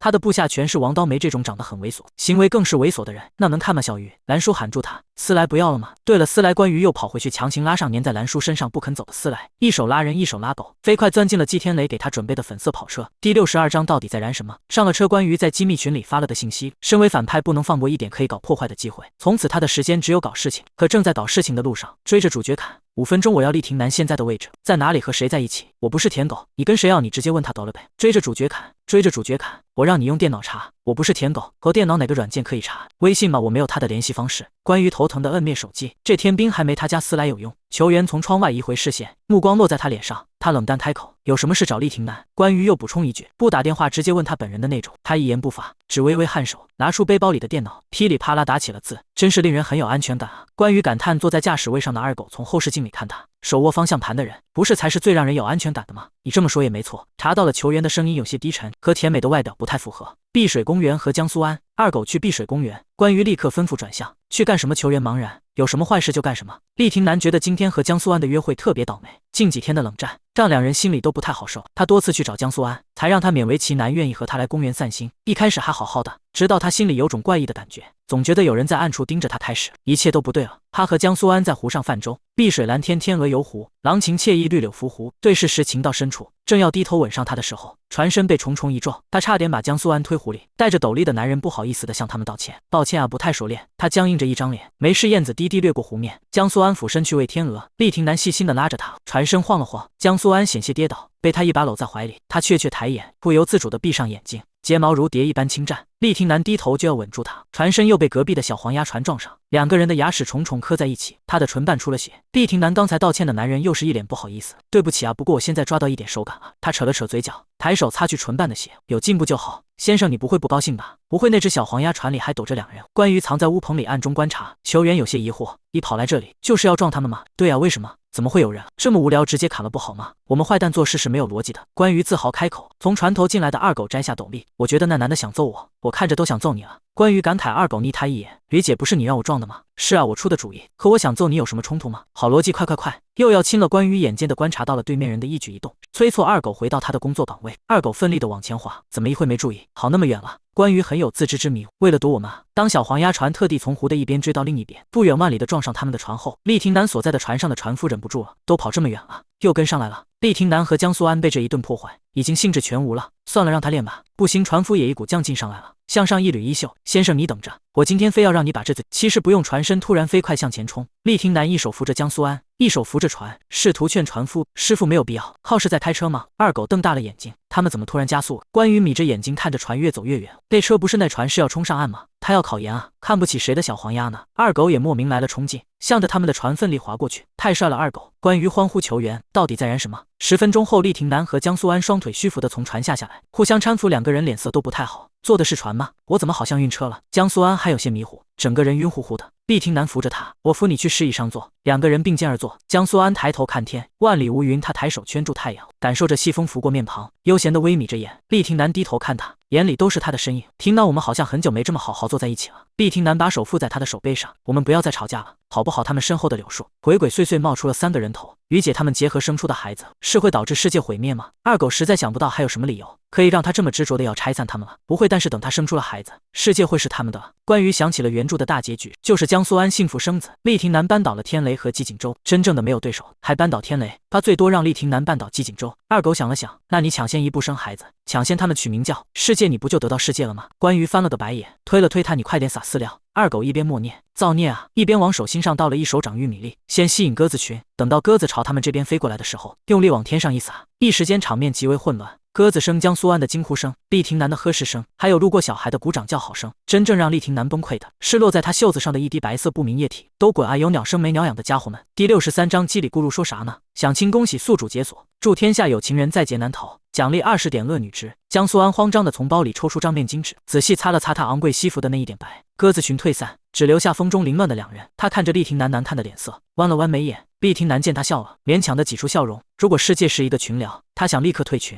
3双眼睛始终在暗处观察他们，笑得那么开心。李关羽推了推二狗的肩膀，你去突然亲他一口，亲他一口。二狗眼中闪过一丝为难，不好吧？那女孩子会报警抓我的。谁让你亲那女孩了？你想得美，让你亲那男的。关羽白他一眼，二狗现在换我报警，你个黑道报什么警？抓谁还不一定呢。二狗面色纠结，非要亲吗？非要亲？他突然想到了自己还有帮手，眼前一亮，低头掏出手机，我叫王刀梅来，大家一起亲。召集发送定位。发送。二狗看关羽的眼神都不对劲了，满满的都是后怕。怪不得大狗常说，欠什么债都不要欠情债，惹什么人都不要惹记仇的人。这个女人实在太可怕了。二狗不情不愿走到他们身后，装作路过的样子，看看天望望地，看看厉霆南注不注意，从背后吧唧一口落在他的脸上。二狗没亲过男的，莫名兴奋的大叫一声跑开了。厉霆南草江苏安磕磕巴巴，霆霆南怎么有男的亲你啊？他一时间反应不过来，脑子里只有3个问题萦绕着他：是江苏安亲的，不是那男的亲的对吧？脸上那湿润的感觉，不是那男的亲的对吧？那粗糙又都是死皮的嘴唇，不是那男的亲的对吧？一上午的憋屈终于有处发泄了。厉霆南低低咒骂一声，脱掉西服扔到长椅上，撸起袖子就冲着那逃窜的背影追过去。二狗不经意回头看了一眼，吓得3魂没了7魄。他爷爷的这货耗子转是吧？窜这么快不就亲你一口吗？你就开始倒追我了？是啊，你先站那别跑。厉霆南冷笑，等着老子向你求婚，不跑才怪嘞。关羽淡定举手机，对着他们追逐打闹的背影就是5连拍。球员看着好奇，你在干什么？关羽对自己的构图满意的不行，明天的帝都日媒头条，豪门力少当众戏新欢，就爱落寞秀背影。公园上演3人修罗场，你讨厌他们吗？为什么要这么做？球员单纯好奇，在他的认知里，要是讨厌的话，直接打一顿不就好了吗？为什么还耗费精力来整蛊他们？讨厌吗？好像也还好诶。关羽认真想了想，可能是职业病吧。不做点坏事就觉得心痒痒的，做坏事会让人感到快乐吗？别人不一定。关羽严肃点头。但舞会球员想了想，纪景舟的弟弟挨自闭保，追不到人的话，应该会让人调取监控抓人。他看向了角落的监控，逃窜的二狗忽然直直撞进一个人的怀里，2个人互相撞了个列举。王刀梅被4个小弟扶住，站稳了身子就开始骂：谁啊不长眼！王刀梅二狗匆匆拉着他闪进角落，连带着4个小弟一起。吕姐叫你们过来的。是啊，来的正好。二狗压低声音，吕姐让你们亲他，我已经亲了，他现在要揍我，接下来换你们了，刑打他是吧？啊！王刀梅第一时间怀疑自己的耳朵，直到看到二狗一脸正色亲他，二狗满脸严肃，开什么玩笑？老子又不是男童，王刀梅啐了他一口：“我也不是啊。”二狗立刻反驳自己为难的尊严。王刀梅狐疑地打量他，你看着像二狗翻了个白眼，忽然想到了个主意，嘴角勾起坏笑。我刚才亲了一口，于姐立刻给我打了20万，特别大方。王刀梅眼眸闪了闪异色，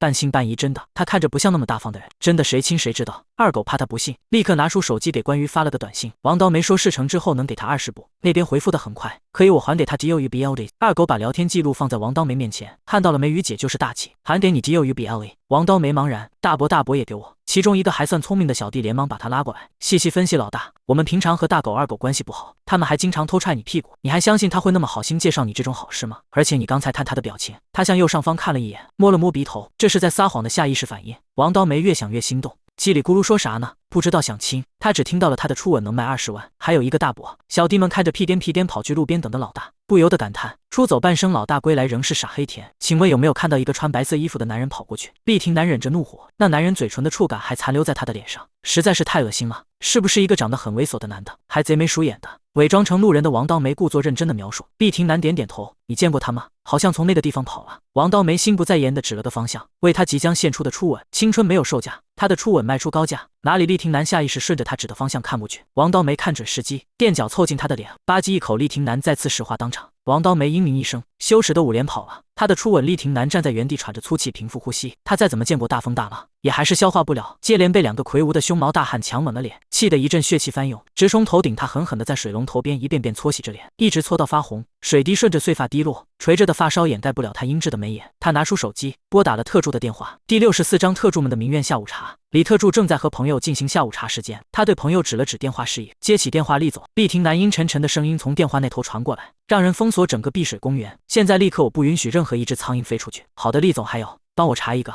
不对，2个人，是江小姐吗？厉总。李特助眼前一亮，打起了一点精神。他这个特助终于要起一点在这方面的作用了吗？对面他的朋友，也就是季锦州身边的顾特助，敏锐地竖起了耳朵，对他做了个口型。咋了？李特助摇了摇头，指了指电话，没说话。不是，是在碧水公园里的。厉霆男气的眼眶和脸色都带着糊。一个大概178左右，穿着白色衣服，体重75公斤上下；另一个大概175，身形差不多，他们应该认识。好，我这就吩咐人去查。李特助挂断电话，专业的通知园区那边紧急封锁公园，派人调取监控。怎么了？顾特助关切地问。派我查2个人呢。李特助叼着面包片，在电脑上噼里啪啦操作。什么鬼？园区那边说监控被黑了，你们厉总逛公园一下邂逅了2个人，真有本事。顾特助赞叹，不像我老板，要我查个人能跟要了他命一样。不过他让我查的人，一个175，一个170，体重75公斤，听起来都像男的呀。李特助若有所思，可能是你们厉总独爱高妹。顾特助喝了口咖啡，我们做特助的都是这样，都得24小时待命。我现在清闲，要是等我们老板追起火葬场了，那可有的忙的了。火葬场客满，无所谓，我们厉总会包场。李特助习以为常地叹了口气，眼神和手始终没有离开电脑。先喊季总让个位吧，等国外那位回来，我就要开始查江小姐的下落，替厉总买飞往国外或者乡下的机票，以及注意那些和厉总长得像的小孩。顾特助提醒，还有亲子鉴定的医生，你打点好了没有？还早吧，得5、6年吧。李特助一边忙着自己的事，一边流畅和他对话，都得提前打点啊。还有 A 市的秦总， B 市的莫总， C 市的陆总， D 市的副总，你不得提前预约啊。顾特助给他倒了杯咖啡，我那个医生有好几个总裁朋友呢，他说最好时间错开，不然他会忙不过来。李特助低低咒骂一声，把自己的手机扔给他，把你的医生推给我，他们做特助的不辛苦命苦。顾特助从西服口袋里拿出手机，正打算给他推医生，一条消息先弹了出来，救命啊！他给的备注都搞抽象，凭什么他能报复？他反应了几秒，恍然大悟，这是他给夫人的备注，被盗号了。关于那边回得很快，有人要逮我，园区已经被封了，你让人把我们捞出去。没问题，哪个园区？我现在销毁监控证据。顾特助熟练操作，干他们这行就是该问的不问，不该问的更不要问。就算老板半夜偷狗都和他们没有关系，只需要负责收拾烂摊子就好了。碧水公园监控已经没了，但是门口有好多保安，我们这里有8个人。行。顾特助立刻打开通讯录，拨通一个技术部的员工，你们现在去查碧水公园负责人的电话。李特助抬头，你要找碧水公园负责人？我有啊，发给我。顾特助拿到负责人电话，立刻拨打过去，让他带着几个人护送季家少奶奶从无人通道秘密出去，得到他们已经安全出去的结果。顾特助满意的眯着眼睛称赞负责人，你做得很好，不愧是我朋友推荐的人，等我跟我们季总说，你等着升职吧。他刚挂了电话，李特助的电话就打过去了，一开口就是骂，你干的什么玩意儿，连人都找不到，亏我还向我朋友推荐你了，等我和我们厉总说，你就等着卷铺盖滚蛋吧。负责人顾特助见李特助发了这么大的火，不由得问怎么了，生这么大的气？监控被黑了也就算了，园区提前封锁，居然连人都找不到，难不成挖地道跑出去了吗？不知道干什么吃的。监控封锁园区，碧水公园李特助眉头紧锁，又要被暴躁老板骂了，真倒霉。其实可能是我家。顾特助欲言又止，正要开口说可能是他家夫人，手机震动了几秒，他低头一看，都是搞抽象，凭什么他能报复？发起了一笔20000转账。备注谢谢啊，周末还加班。司顾特助倒吸一口凉气，立刻住嘴了。李特助瞟他一眼，你家怎么了？顾特助竭力维持淡然，没事，我家着火了。李特助瞳孔微缩，那你不去救火？不用了，已经烧完了。李特助的手机也震了震，他拿起来一看，瞪大了眼睛，顾云为什么突然转我15万？不要问，你收着吧。顾特助闷着声音，你不收我良心难安。李特助放下手上的工作，脑子里忽然想起在网络上看到的好朋友自杀前把所有的积蓄都转给他的视频，他把手郑重地放在他肩上，难掩担忧，顾云，你是不是哪里过不去？顾特助叹了口气，想着李特助等会就要挨骂了，心里过不去。李特助还劝他，做我们这行的最忌讳的是爱上老板，虽然他们难搞了一点，神经质了一点，暴躁了一点，无厘头了一点，欠揍了一点，但是他们有钱啊，忍一忍什么都能过的。所以我干什么你都会原谅我吗？我会原谅你的。李特助温和劝解即将自杀的好友，就算你们总裁要找的是我家夫人，而且我还把他们送出去了，害你挨骂，这样你也会原谅我吗？顾云啊，老子要抽死你！李特助骂骂咧咧的把钱收了。丽婷南兴师问罪的电话也打进来了，这都是我应得的，接完电话再抽死你。第65章几个大伯值40万啊！关于被人群簇拥在中间出来，二狗由衷感叹，姐太有人脉了。关于还有些可惜，刚才还想泼他水，让他发烧，让江苏安去照顾他，他就去冒领功劳添乱。下次还有机会。球员冷冷淡淡的声音从他的背后响起，虽然听不出来，但总归有安慰的意思。关于满意的点点头，至少今天不是空手而归，还招揽了你。王刀梅指了指自己，那我呢？你关于上下打量他，起到了人数上的作用。不说这个，我的报酬呢？王刀梅摊手，亲兄弟还明算账呢。行，他很爽快地答应下来，很快给他发起一笔转账。王刀梅打开手机一看，脸上浮起又惊又怒的情绪。40你打发乞丐呢，还不够我们5个1人1碗麻辣烫。关于纳闷又不解地看着他，不是二狗说的你只要20吗？我还自愿给你 GOUBLE 了呢。到底什么大伯啊？你几个大伯能值40万啊？王刀梅委屈控诉，我献出的可是我的初吻，我连女孩子都没亲过，这次亲的还是个大老爷们，让你亲丽婷南还不愿意了。人家多少家世显赫的贵胄嫡女想亲一口都会被轰出去。我不管。王刀梅开始耍赖，顶着那张粗狂凶残的脸撒娇打滚，你就得对我负责。我不管，我不管，我不管，我要和磊公说你骗了我初吻。关于满脸写着一言难尽，二狗和小弟们嫌他丢脸，对视一眼要拉他回天雷总部。于姐，我们先带他回去了。等等，关于看不过去，干脆的给他转了50万过去，还给二狗也打了10万犒劳费。可兄弟们纷纷，大男人哭什么哭？能不能向人家女孩学学？二狗一愣，于姐，我的不是初吻，也值这么多吗？跟关于对身边人还是很舍得的，用钱来收买人心，杜绝他们以后被正派人士感化后反捅自己一刀，吸取众多影视和小说的经验。许多前辈就是栽在这一点上，对自己原先忠心耿耿的小弟非打即骂，最后被背叛。王刀梅情绪一收，招呼小弟走，喝酒去。关于看向球员，我们也加的联系方式，不用转钱给我。球员冷声头别到一边去，我自己有钱。关于也不好勉强他，让二狗收了转账。他满脸感动，姐姐我送你回家。姐姐都叫上了。正要上车时，二狗要给他开门，正好收到了来自新管家的信息，显示的是他给他的备注。他顿住脚步回消息，金发186腹肌男大，夫人晚上吃饺子可以吗？追着主角砍，随便。金发186腹肌男大，忘记买馅料了，就用冰箱里现有的可以吗？追着主角砍，随便。金发186腹肌男大，夫人你可真随便，我在家里等你哦。关于这淡淡的贱样，二狗不小心瞄到了最后一句，低下头轻咳几声掩饰笑意，再抬头不期然对上关于毫无波澜生无可恋的眼神，大眼对小眼，相顾无言。二狗，关于姐姐金屋藏娇啊，她笑着揶揄，这不是我在家里有个老公。她绷着一张脸，喉咙微涩，她尴尬轻咳几声。二狗恍然大悟，老公挺粘人啊，这不是我老公。二狗的眼神越发微妙，这是在外面其他的老公，不过嘛混我们这行的，奶的大哥大姐没几个男扮女扮。关于索性放弃挣扎，也懒得解释，等一下一起去我家吃饭，吃饺子这不好吧？二狗面色为难，他3我4还是他4我3？关于松开丝来的牵引绳，面无表情指挥，丝来咬他，吓得二狗一下窜进驾驶座。关于回来的时候，宋士官像海螺姑娘一样准备好了饺子皮和馅料，乌漆嘛黑的一大碗，看不清用了些什么食材，怎么又煮大便？这不是大便。宋士官有些委屈，这是饺子馅。他看向关于身后跟着的2个人，夫人还带了客人呢，快先坐。二狗看了一眼空空荡荡的大厅，总感觉这一大块空地应该存在某种叫做沙发的家具，这也没地方坐呀。宋士官拉开餐桌的椅子，热情待客来这里坐，正好一起包饺子。二狗怎么他这张贱嘴听到吃饭就是忍不住呢？现在跑还来得及吗？不多时，外面响起由远及近的汽车声，汽车声只一声砰的关车门声，大门被佣人打开，季先生回来了。季锦州拖着西装外套从里面走进来，一边掸着灰尘一边吐槽，丽婷南简直有毛病，我刚才在公司碰到他了，就说了几句和平常一样挤兑他的话，他像吃炸药了一样，莫名其妙骂我一顿，估计是老坟那边的事，他中邪了，没有人搭腔。他不明所以，抬头看向厨房的方向，温暖暗黄的吊顶灯光笼罩着整个餐桌，餐桌上几人其乐融融地围在一起，包饺子。你们上春晚啊，还合家团圆包饺子，平常家里没这么热闹。他仔细看去，二叔身边的2把手，一个陌生年轻的男人，一个抱腿坐着的双马尾少女，以及正眼都没看他一眼的妻子。球员，你在这里干什么？球员淡淡的看了他一眼，有头没说话。季锦州关于看得直乐，没错，对待无关紧要的人就要这么无视。季锦州不可置信地指着自己，我无关紧要的人，二叔说了，以后球员跟着我就是我的人了。关于得意的眉梢微挑，下到微抬颐指气使。依你什么时候回来的？我站在这有一会了。哦，回来的这么早，你工作丢了吗？关于敷衍托您的福，暂时还没有。迟早的事。关于摆摆手，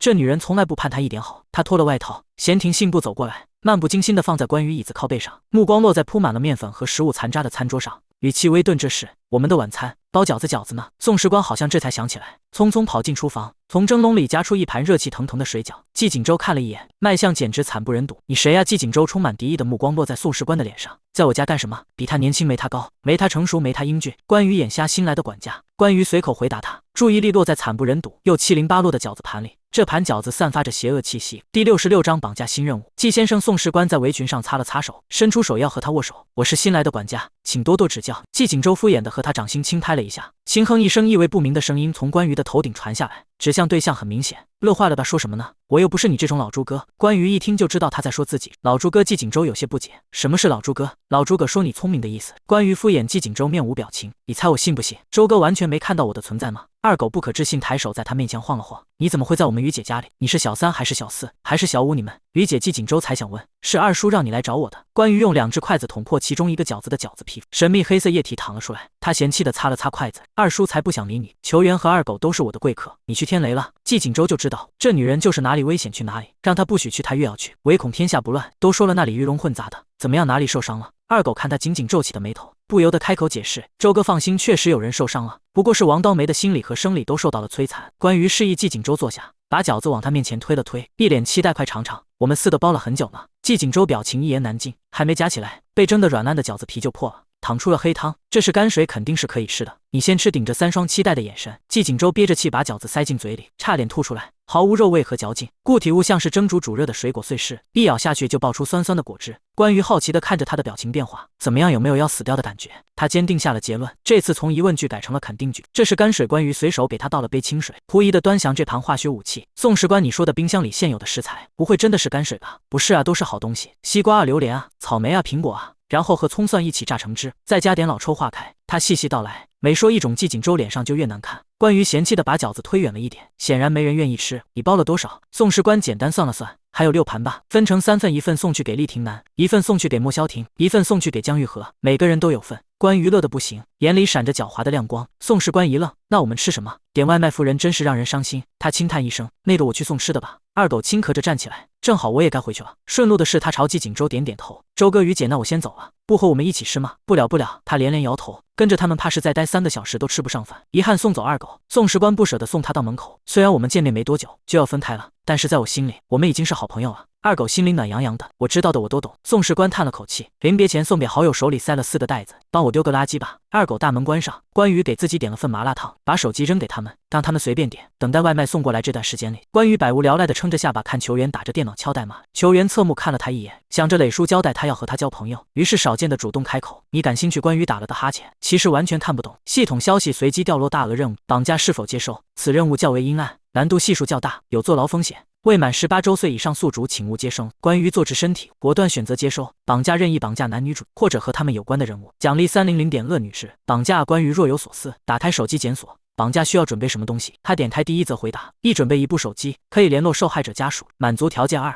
打开手机通讯录，方便和家属沟通。关于打开通讯录。3转拨号转拨号，4按1关于按1，5再按1再按0。点击拨打关于，他退出拨打界面，反手就是一个举报。宋士官拎着几大袋外卖袋子进来，一盘盘整齐地码在桌上，炒面、炒饭、炸鸡、年糕、麻辣烫、炒米粉，如出一辙的国潮包装，黑色液体勺套装，无名杂牌小饮料。球员你先吃，吃完和我出去一趟。关于端起炒饭塞他手里，球员眼中浮起茫然，还是什么也没问的点点头。去干嘛？季锦州拆开木块和黑色勺的套装，打开一盒米饭，刚想要挖一勺，这勺子就像某种黑科技一样，顺着米饭就躺着了，弯成了90度，人毫发无伤，柔韧性这么好，怎么不去做防弹衣？关于一脸严肃，我要去偷狗，那只叫四叔的狗应该也算在任务对象范围里吧。季锦州突然剧烈咳嗽起来，呛得沁出了泪花，眼眶泛着红。你有病啊？我没病啊，没病你要去偷人家的狗，我就喜欢偷别人家的狗。季锦州一言难尽，偷谁家的？厉廷南家的。他那没事了。季锦州转念一想，厉廷南今天无缘无故骂了他一顿，他心里还憋着火呢，正好报仇，偷着他的狗过来玩玩。我和你一起去。邢关于答应得很干脆，多个人多份力量。宋士官看着自家的雇主夫妇陷入沉思，不是说有钱人精神状态都比较稳定吗？怎么他这家的还商量着一起去别人家偷狗？第67章偷狗战衣。关于盘算着等下怎么从戒备森严的丽亭南的别墅偷出狗，心不在焉的吃了几口。不知道是不是被饺子影响了食欲，两个人都吃的不多，吃的差不多了，我们走吧。季景舟和球员没有异议，跟着站起来。这3个人真的要去偷狗？宋士官眼睁睁看着他们站起来，一口饭还没咽下去。不是真去啊，你们有钱人行动力都这么强的，你在家里好好看着思来啊，别和他打架，也别乱咬他。关于不放心的嘱咐。宋士官呆呆道：“夫人似乎嘱咐错人了吧？他无缘无故咬只狗干嘛？都一样了。”关于敷衍，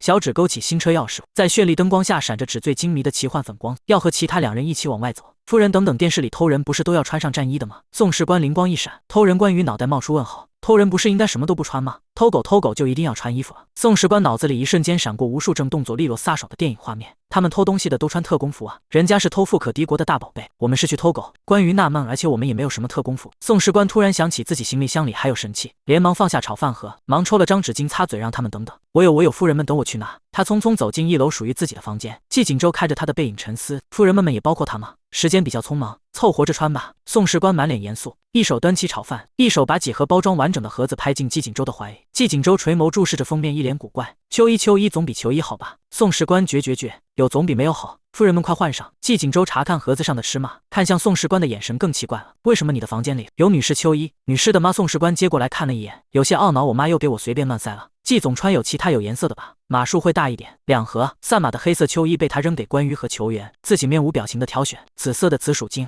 绿色的蛤蟆精，黄色菊花怪。关于忍无可忍，直接上手去扒他衣服，动作粗鲁。季景舟试图反抗，我不要穿。球员，他一声令下，球员冷着脸攀住他的一边肩膀，手强制压到身后。季景舟正要躲开，另一只手被关于抓住，强行压得球员摁住双手。任人宰割。季景舟心里浮起的第一个形容自己处境的词。季景舟屈辱的被扒掉衣服，套上大红色秋衣，像人质一样被他们蹂躏，甚至有种重回小时候妈妈给他穿衣服的感觉。精心打理的头发因为强行秋衣套头弄得凌乱，头钻出来的一瞬间，他一脸惊魂未定。宋士官不忍直视的别开眼，就算是身材颜值气质报道的霸道总裁，也不能完全 HOD 住这大红色紧身秋衣。秋衣紧紧包裹着他流畅的手臂线条，腹肌轮廓都透出秋衣分明清晰，甚至有几分让他幻视乡下家里房梁上挂的大腊肠。他也怀念起了那些年爬不起来床上学的冬天，那粗鲁的老母亲也是这么强行毛衣套头，感叹道：“夫人真的把季总养得很好。”关于摸着下巴打量季景舟，冷不丁吐出一句直白的称得上人身攻击的话：“季景舟，你穿起来像个脑残，攻击力很强，侮辱性也很强。”季景舟好脾气的回答：“我不是脑残，可是你穿起来像个脑残，不代表你本人是脑残。”关于解释：“你才是脑残，他不爽你是，那我们就去医院检查一下，照个脑 CT 做个智商测试，看谁才是真的脑残。”季景舟平静地耸了耸肩，显然胜券在握，去就去，谁怕谁。关于冷哼一声：“什么时候时间你定，别说我欺负你。”行，宋士官他错了，他就应该当医生的，医院有这种人傻钱多的来送几次业绩都不愁绩效啊。季景舟一声不吭脱掉秋衣，露出宽肩窄腰的年轻肉体，介于搏击少年体型和成男之间，腹肌沟壑分明，人鱼线顺着一直向下，皮肤冷白透亮，连泛红的蚊子包都看得清清楚楚。3人一狗目光灼灼，眼睛一眨不眨地盯着他穿衣服。季景舟看屁啊，太小气了吧，好东西不和大家分享。关于倒打一耙，你好自私啊。季景舟扣着衬衫扣子吐槽：“一群神经病，换个黑色衬衫不就好了？”关于和球员本来就穿着一身黑，连换都不用换。宋士官有些惋惜，自己的战衣没能派得上用场。思来也要跟着去，被关于一巴掌按住他的狗头：“你不可以来！”思来委屈的嗷呜了2声。季景舟居高临下的看着蹲在地上依依不舍分别的母子俩，眸色中闪过嗤笑。风轻云淡的声音从关于头上传下来：“思来，你长得太丑了，这是卡颜局。”关于不可置信缓慢扭头，怒瞪他手毫不犹豫捂住思来的耳朵。他还只是一只小狗，小狗能听这种话吗？季景舟轻轻点头，意味不明的哼笑。一辆小狗，一坨小狗，一座小狗。思来委屈的低头呜咽，伤心的只能一顿吃8碗狗粮了。那我们先走了，这次是真的要走了。关于把人带到季天磊送给自己的炫酷粉色豪车前，把钥匙扔给季景舟。季景舟在空中接住，打开驾驶座车门，2个女孩往后座钻。他不满地敲了敲玻璃。关于降下车窗：“怎么了？我是司机吗？”“是啊。”车窗毫不犹豫地被重新升上。季景舟他目光幽深地回头看了一眼坐在楼梯上送行的宋士官，立刻抬头望月，错开视线。他什么都没看到，粉色跑车高调地疾驰而去，毫无低调可言。任凭谁都想不到这辆豪车是冲着别人家的狗去的。思来啊！宋士官端着炒饭蹲在门口，沧桑地揉了揉思来的头：“我们2个都被卡颜局卡出去了。”思来嗷呜了一声。第68章牛不牛逼？牛逼！车子停在离丽亭南家别墅不远的密林里，高大的暗色别墅耸立林间，像是暗夜里的守护者，吸收了西方极繁的建筑风格和中式的基建风格，将汉阳折中的美学发扬到极致。季景舟许多年没来过这里了，冷哼了一声，语气酸溜溜的：“这床别墅我要的时候，那死老头都没舍得给我。关于好奇地观察这床神秘的古堡，其实不太理解厉霆南为什么要在住狼堡里。狼堡季景舟在舌尖意味深长地咀嚼这个陌生词汇。厉霆南确实是条大尾巴狼，大哥就不必要笑二哥了吧？关于嘲笑着拆台，季景舟无可反驳。无论是从事实还是从辈分两个方面，你一天不损我能死，死不了但会很难受。球员从电脑前抬起头，查到了厉霆南现在和他的女朋友在里面。整个庄园共有摄像头73个，员工40余名，回家了20几个。今晚留在庄园里的大约19个。关于不在乎人，懂得在里面。关于赞叹不已，这都能查到。牛逼啊！季景舟点头附和。牛逼！三人开车门下车，刚靠近了一点狼堡，就被球员制止。再向前3步，就要落入他们的监控范围了。我有办法。季景舟不知道从哪里摸出来一个状似手电筒大小的东西，咬住盖子打开，用强力的激光手电筒照射，暂时破坏摄像头视线。3步并作2步，一手攀住墙，把摄像头一把拽了下来。牛不牛逼？他得意挑眉，显然是求夸奖的表情。季公子牛逼！关于毫不吝啬自己的夸奖，哪来的手电筒这么亮？附近的村民以为天亮了都要起来更二里。2个人的眼神齐刷刷看向球员，耐心的等待他开口。球员迟疑的点点头。牛逼2道视线移开，他松了口气。关于攀着大门往里探看，突然觉得身后安静了下来。他预感不太妙的回头看，对上2双眼睛，一双沉静如水，一双戏谑寒光。2人眼神里明晃晃的都是改换你牛逼了。关于换他显神通了呀。他摸了摸口袋，里面只有因为怕低血糖晕倒在主人怀里准备的薄荷糖，空空如也，输人不输阵，不蒸馒头争口气。关于偷偷打开商城，时间急迫，他随便给季景舟和球员买了2个金手指，于是把薄荷糖拿出来，你们2个把手伸出来。球员和季景舟乖巧伸手，掌心向上摊开。关于往每人手心倒了1颗薄荷糖，小巧的糖果吝啬地落入空荡荡的手心，惹来2人怀疑的目光。别看它的外观像糖，其实它的味道尝起来啊。关于故作玄虚的拉长声音，季景舟和球员半信半疑地放进口中，吃起来也是薄荷糖的味道，甜甜的。所以呢，别急啊。关于不紧不慢，其实这是我从国外重金购买的一种新技术，很牛逼，非常牛逼。多牛逼！里面的细微因子会随着融化渗透进你全身的毛细血管循环系统，刺激你脑子里的某种神秘物质分泌。这种神秘物质非常的绿色、健康、小清新。季景舟沉静如水的视线落在他脸上，耐心的等他瞎编下去。这种绿色、健康、小清新的神秘物质会到你的视网膜中，结合你的大脑多巴胺分泌含量，识别出是否接收到了不良黄色信息，并及时做出反馈，俗称关于一脸严肃，丝毫不见开玩笑之色。肉眼马赛克，季景舟球员。他的眼里明显写着不信，关于倒是很淡定，低头找出了手机，不信是把他淡定的打开浏览器，点开收藏夹，点击某个网址。当里面弹出动态肉体小窗口时，反翻过手机凑在2人面前。季景舟视力从小就好，一双眼睛又黑又亮，连夜色里一只苍蝇飞过都能看得清楚，却在关于翻过手机时，视线一瞬间模糊起来。不只是模糊，还有动态马赛克。季景舟草球员也揉了揉眼睛，作为当作杀手培养的他视力也极佳，此时眼前却是陌生的模糊。一瞬间他以为自己要瞎了，却在关于移开手机的下一秒，视力恢复了清明。季景舟从来没觉得刚才关于随口胡诌的话是认真的，但就在刚才，那马赛克近到像是从母胎里带出来的，可一点不假。你给我吃的什么？薄荷糖啊？给我看的什么？黄色网站啊？不像假话，但是他怎么能如此迅速地找到了网站？那我刚才怎么了？被眼睛和谐了呀？他一脸理所当然。季景舟的世界观受到了冲击，第一次觉得外面的世界发展唯独抛下了他。新科技再给我看一眼。关于把手机递给他，果不其然又是满眼的马赛克。好神奇，话又说回来了。季景舟觉得这个糖果牛逼是牛逼，但是他对我们今天的行动有什么帮助呢？厉霆南和江苏安在里面啊，2个人小别胜新婚，天雷勾动地火，万物复苏，激素分泌。万一正好被我们撞见了不良的画面，也可以呵护你们幼小的心灵，对双方来说都是一种保护。季景舟和球员若有所思，关于试探性询问牛逼吗？他点头认可。牛逼！球员也点头认可。牛逼！见季景舟好奇的视线频频落在自己手上的薄荷糖瓶上，关于慷慨的把一整罐都塞他手里，送你了，当做你的报酬。季景舟愣愣的握着那手心里还残有余温的薄荷糖瓶，眼里水光流转，有说不出的感动和震撼。这么重要的东西，他居然毫不犹豫就给他了，居然能够在视网膜里构建出马赛克。这项技能虽然没用，但是很高科技啊，他就不怕他拿去研究，窃取了技术吗？不会把钱打你账户上的。他一脸复杂的握紧薄荷糖。关于假意推辞，其实不用，我们是什么关系？话说回来，你知道我卡号吗？知道。关于放心了。不对，他突然发现了什么，狐疑看他，你不是说怕我们看到不该看的，那你怎么不是？关于神情无辜又理直气壮，因为我要看啊。第69章，双脚一起给自己截图。关于仰头看着3米高的围墙以及紧闭的大门，我们怎么进去？季景舟自觉蹲下，让他踩上自己的肩膀，在关于攀上围墙的时候顺势起身，让他紧紧抱住围墙。关于心里发虚，他很少离地面这么遥远，连飞机都很少坐。趴好别动，他手一撑，灵巧的翻过围墙来到对面，朝他伸出双手，手给我。关于紧紧闭着眼睛，不肯答应他。我不要你这么恶劣，一定会趁机摔死我的。我暂时没有再找一个妻子的精力，所以不考虑丧偶。他语气放重了一些，手给我。关于不情不愿，你没接住怎么办？你可以2只脚一起跳下来，作用是2只脚一起，摔倒了可以给自己截图。季景舟关于往下看了一眼，就差点腿软，他压低了声音，你还有心思开玩笑？好了，他收敛笑意，仰头正色看他。潋滟如春水的眼神在月色下显得格外认真。快下来，相信我。关羽当然不会完全相信他，又花了20点给自己买了个金刚不坏的 BE WiFi，才战战巍巍地坐直身子，一咬牙一闭眼，跳入季锦州伸出手的怀抱中。季锦州稳稳当当接住他，两人的身体使劲撞上。季锦州倒吸了一口凉气，失痛地揉了揉胸膛：“你地炮啊，有本事你也长胸啊！”关羽也揉了揉隐隐作痛的锁骨，回身问球员：“你能过来吗？”可以冷静到靠谱的女声响起，连伴着呼啸风声。他仰头看侧脸精致冷峭的少女，一手撑着围墙翻了过来，风勾起她的发梢，多了些如梦似幻的缥缈。他稳稳落地，不走。他在前头不明所以的停住脚步，疑惑地回头看他们。关羽如梦初醒般走，怎么一个两个的翻墙都这么帅，显得他爬墙的姿势很像狗熊。有球员这个监控检测器和季锦州这个监控破坏器在，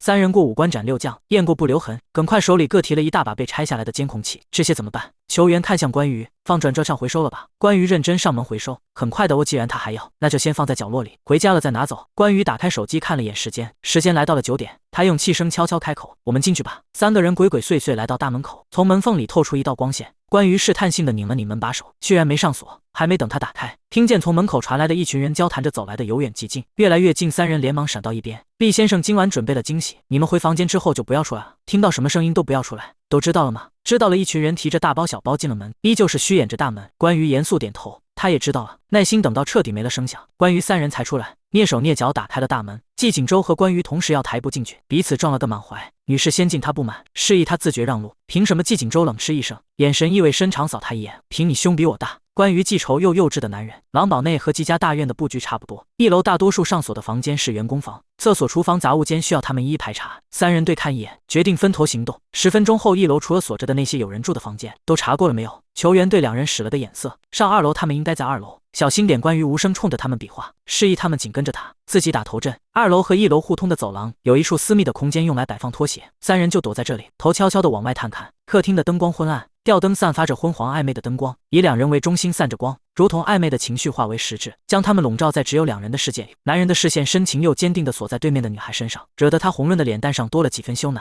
偌大的电视孤独地播放着爱情电影，音量被放到最小，但主人都没有闲情雅致观看。关羽赞叹真是一对璧人。球员迟疑看向关羽的眼神写满了求知若渴。一对璧人，关羽总是有很多奇思妙想的点子和词汇，在他匮乏的精神世界里显得灵动又很神奇，所以他会不自觉地想靠近，想了解，不知不觉就会被他的情绪感染。这就是磊叔让他和他接触的原因吗？关羽总觉得自己在带坏小孩，虽然他是真的在赞扬这对璧人，不对璧人没事了，差点被带跑。2楼的布局和1楼的不大一致，房间都分布在四周，他们蛰伏在暗处，顺便找准时机出动。正在沉浸在搞浪漫的厉霆男丝毫没有察觉到暗处有3双视线在盯着他。季锦州讽刺的勾唇一笑，用只有他们听得到的气声吐槽：厉霆男这种警觉度，作为季家的人可以死100次了。关羽瞪了他一眼，放心吧，你死的比他还早。他也不生气，好脾气开口：也行，那你比别人少走了30年弯路，年轻气盛，有钱有权，死老公。关羽看得很开，不顺利的话，我会比你们死的都早。他能活到现在，全靠自己和系统向天拿命。不过都说祸害1000年，他一定会好好干坏事活下去的。季锦州客厅里的小情侣不紧不慢地用着晚餐。厉霆男突然没来由地感到一阵熟悉的恶寒，又感受到了那股被人眼神锁定的毛衣。他狐疑地环视了一圈暗处，悄无声息。江苏安关切询问：怎么了，霆男？厉霆男心不在焉地摇摇头，没事。这种被人盯着的感觉，熟悉又可怕，就像是公园那天。关羽等得有些急躁了。这时他听见厉霆男说：苏安，你把眼睛闭上。第70章走过去，走过来。为什么？江苏安有些疑惑。厉霆男神神秘秘的，只是再次让他闭眼。江苏安坐着的位置正对着他们，而厉霆男背对着3人。亲眼看到江苏安闭眼了，关羽肆无忌惮地走出来，他光明正大从他们身后路过，透镜好奇地探头看了一眼，这小伙忙活啥呢？季锦州轻手轻脚地走出来，亲自出来逮人，又把关羽推进去。厉霆男将精心准备的蛋糕拿出来，放在江苏安面前，打开了准备已久的戒指盒，还不忘嘱咐：你别睁眼啊。关羽也想你别睁眼啊，不然他就会看到2个不该出现的人出现在了厉霆男身后。霆男好了吗？江苏安有些紧张，闭着眼睛的未知恐惧笼罩着他，但是心爱的人在面前，他不觉得害怕。苏安，你先别睁眼，有些话你看着我，我说不出口。厉霆男的声音低低的。季锦州走出来，进了对面一间房间。我知道这几天我们之间有些不可调和的矛盾。季锦州走过来，摇了摇头，示意自己什么都没有找到。我也知道让你受了很多委屈。关羽走出去，我认真的告诉你，他绝对不会是你的威胁。关羽走过来，如果你愿意相信我，我会用时间证明一切。球员走出来，苏安，你愿意再给我一次机会吗？球员走回来，厉廷南在前头情深意重的告白，身后三人明目张胆像逛街和在自家院子一样走来走去，悠闲的排查完了每一个房间，那就剩厨房了。在厉廷南睁眼的前一秒，关于放轻脚步，快步趁机钻进厨房。果不其然，角落里有只哼哧哼哧啃狗粮的小比熊。刁四叔关于踹2声，过来啊，四叔，四叔快过来啊！不知道是不是比熊认主的原因，他只是懒懒的看了他一眼。关于坚持不懈的叫他四叔，这你四叔啊？身后冷不丁一声疑问，关于差点当场滑跪，后知后觉那道声音有点耳熟。一转头发现季锦州和球员暴毙靠在墙上看他，姿态悠闲游刃有余。你有病啊，吓死我了！关于松了口气，一过来就看到你和你四叔相认的感人场面，没好意思打扰你们。人家小狗的名字就叫四叔好吗？关于白他一眼，季锦州的表情古怪，我怎么记得他们的狗叫四叔呢？你记错了吧？季锦州被他认真的表情唬住了，开始怀疑自己，难道他真的记错了？真的叫四叔？比熊还真的乖乖踱步过来了。关于半跪在地上，他就钻进了他的怀里，找了个舒服的姿势猫着。关于安抚的摸了摸他的头，才想起来抬头问球员：“你们怎么过来了？”不知道。球员认真摇了摇头，怎么会不知道呢？不知道。球员语气认真的又重复了一遍，刚才他们抱在一起，就突然看不见了。都是马赛克，也听不清，然后他们就进房了。关于干笑了2声，我就说我的糖有用吧，少年人就是比较年轻气盛。狗狗到手了，那我们撤退吧。关于抱着狗站起身，一边往外走一边感叹，季家有大叔、二叔、三叔，这下我们家有4叔了。季锦州、季天磊他们知道他给他们认了个狗弟弟吗？3个人路过客厅，电视里仍在播放着爱情电影，掩盖了外面的声响。关于把电视机声音调高了一点，以免动静太大。放下遥控器，他们就要下楼离开，突然电视里传出来了一声蓝牙已连接。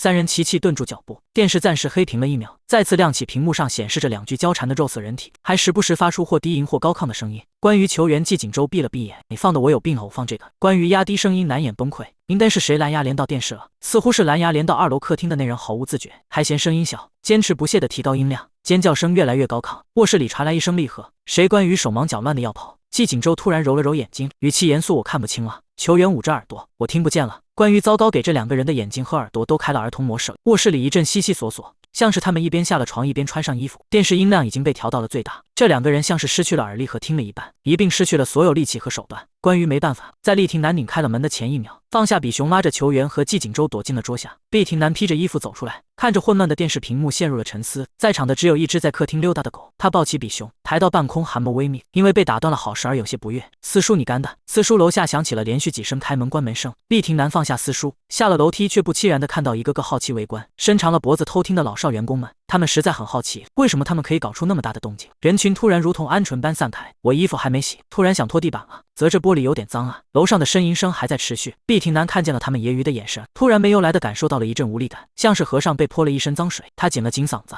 你们谁看视频连到楼上了？没有人承认，倒像是他此地无银300两了。厉廷南不是我，依旧是打趣的眼神，蓝压的嘴角，真不是我。他闭了闭眼，一间员工房间突然被打开，走出来了一个头发凌乱的男人。等他看清了外面的场景，突然被吓了一跳。不是说今晚不用集合吗？厉廷南瞟见他手机的一点界面，突然很庆幸于自己的好视力。你刚才在看什么？那员工的脸红了又红，念念弄不敢说话。下次不要投屏到楼上了。厉廷南不知道是不是被洗清了冤屈的原因，眉眼松了松，也没多刁难他，转身回了房间。而那员工被一个个回房的同事接连揶揄，还是年轻啊，年轻人要懂得节制。很久没见你女朋友了吧？也没声音吧？大家怎么都知道他在看那种视频，还是没声音的。第71章少看点不健康的。2楼卧室的门被轻轻关上，关于听见里面厉廷南在轻声和江苏安解释，对着2人使了个眼色，没有反应，又小声叫了他们的名字。季锦州球员依旧没有反应，他恍然大悟，从桌子底艰难爬出来，找到遥控器把电视关了。厉廷南也真是的，都不知道顺手关的电视，一点环保意识都没有。季锦州和球员狼狈地从桌子底下钻出来，还有些茫然，发生什么事了？先走吧。关于抱起四叔往楼下走，撤退3人探头探脑，等待1楼客厅灯光暗下，大门也上锁之后，才大胆下楼，打开窗户爬出去。大门内侧有开关，所以他们不用翻墙出来，光明正大的开门从正门走出来。球员还不忘提上那一串被暴力拆除已经报废的监控。他们上了车疾驰而去。3人走的时候，宋士官和司来什么样，回来还是什么样。1人1狗盯着大门望眼欲穿。宋士官迫不及待迎上来，夫人们，我还以为今晚要去警察局捞你们了呢。关于纳闷地看他一眼，终于注意到了这个称呼问题。什么叫夫人们？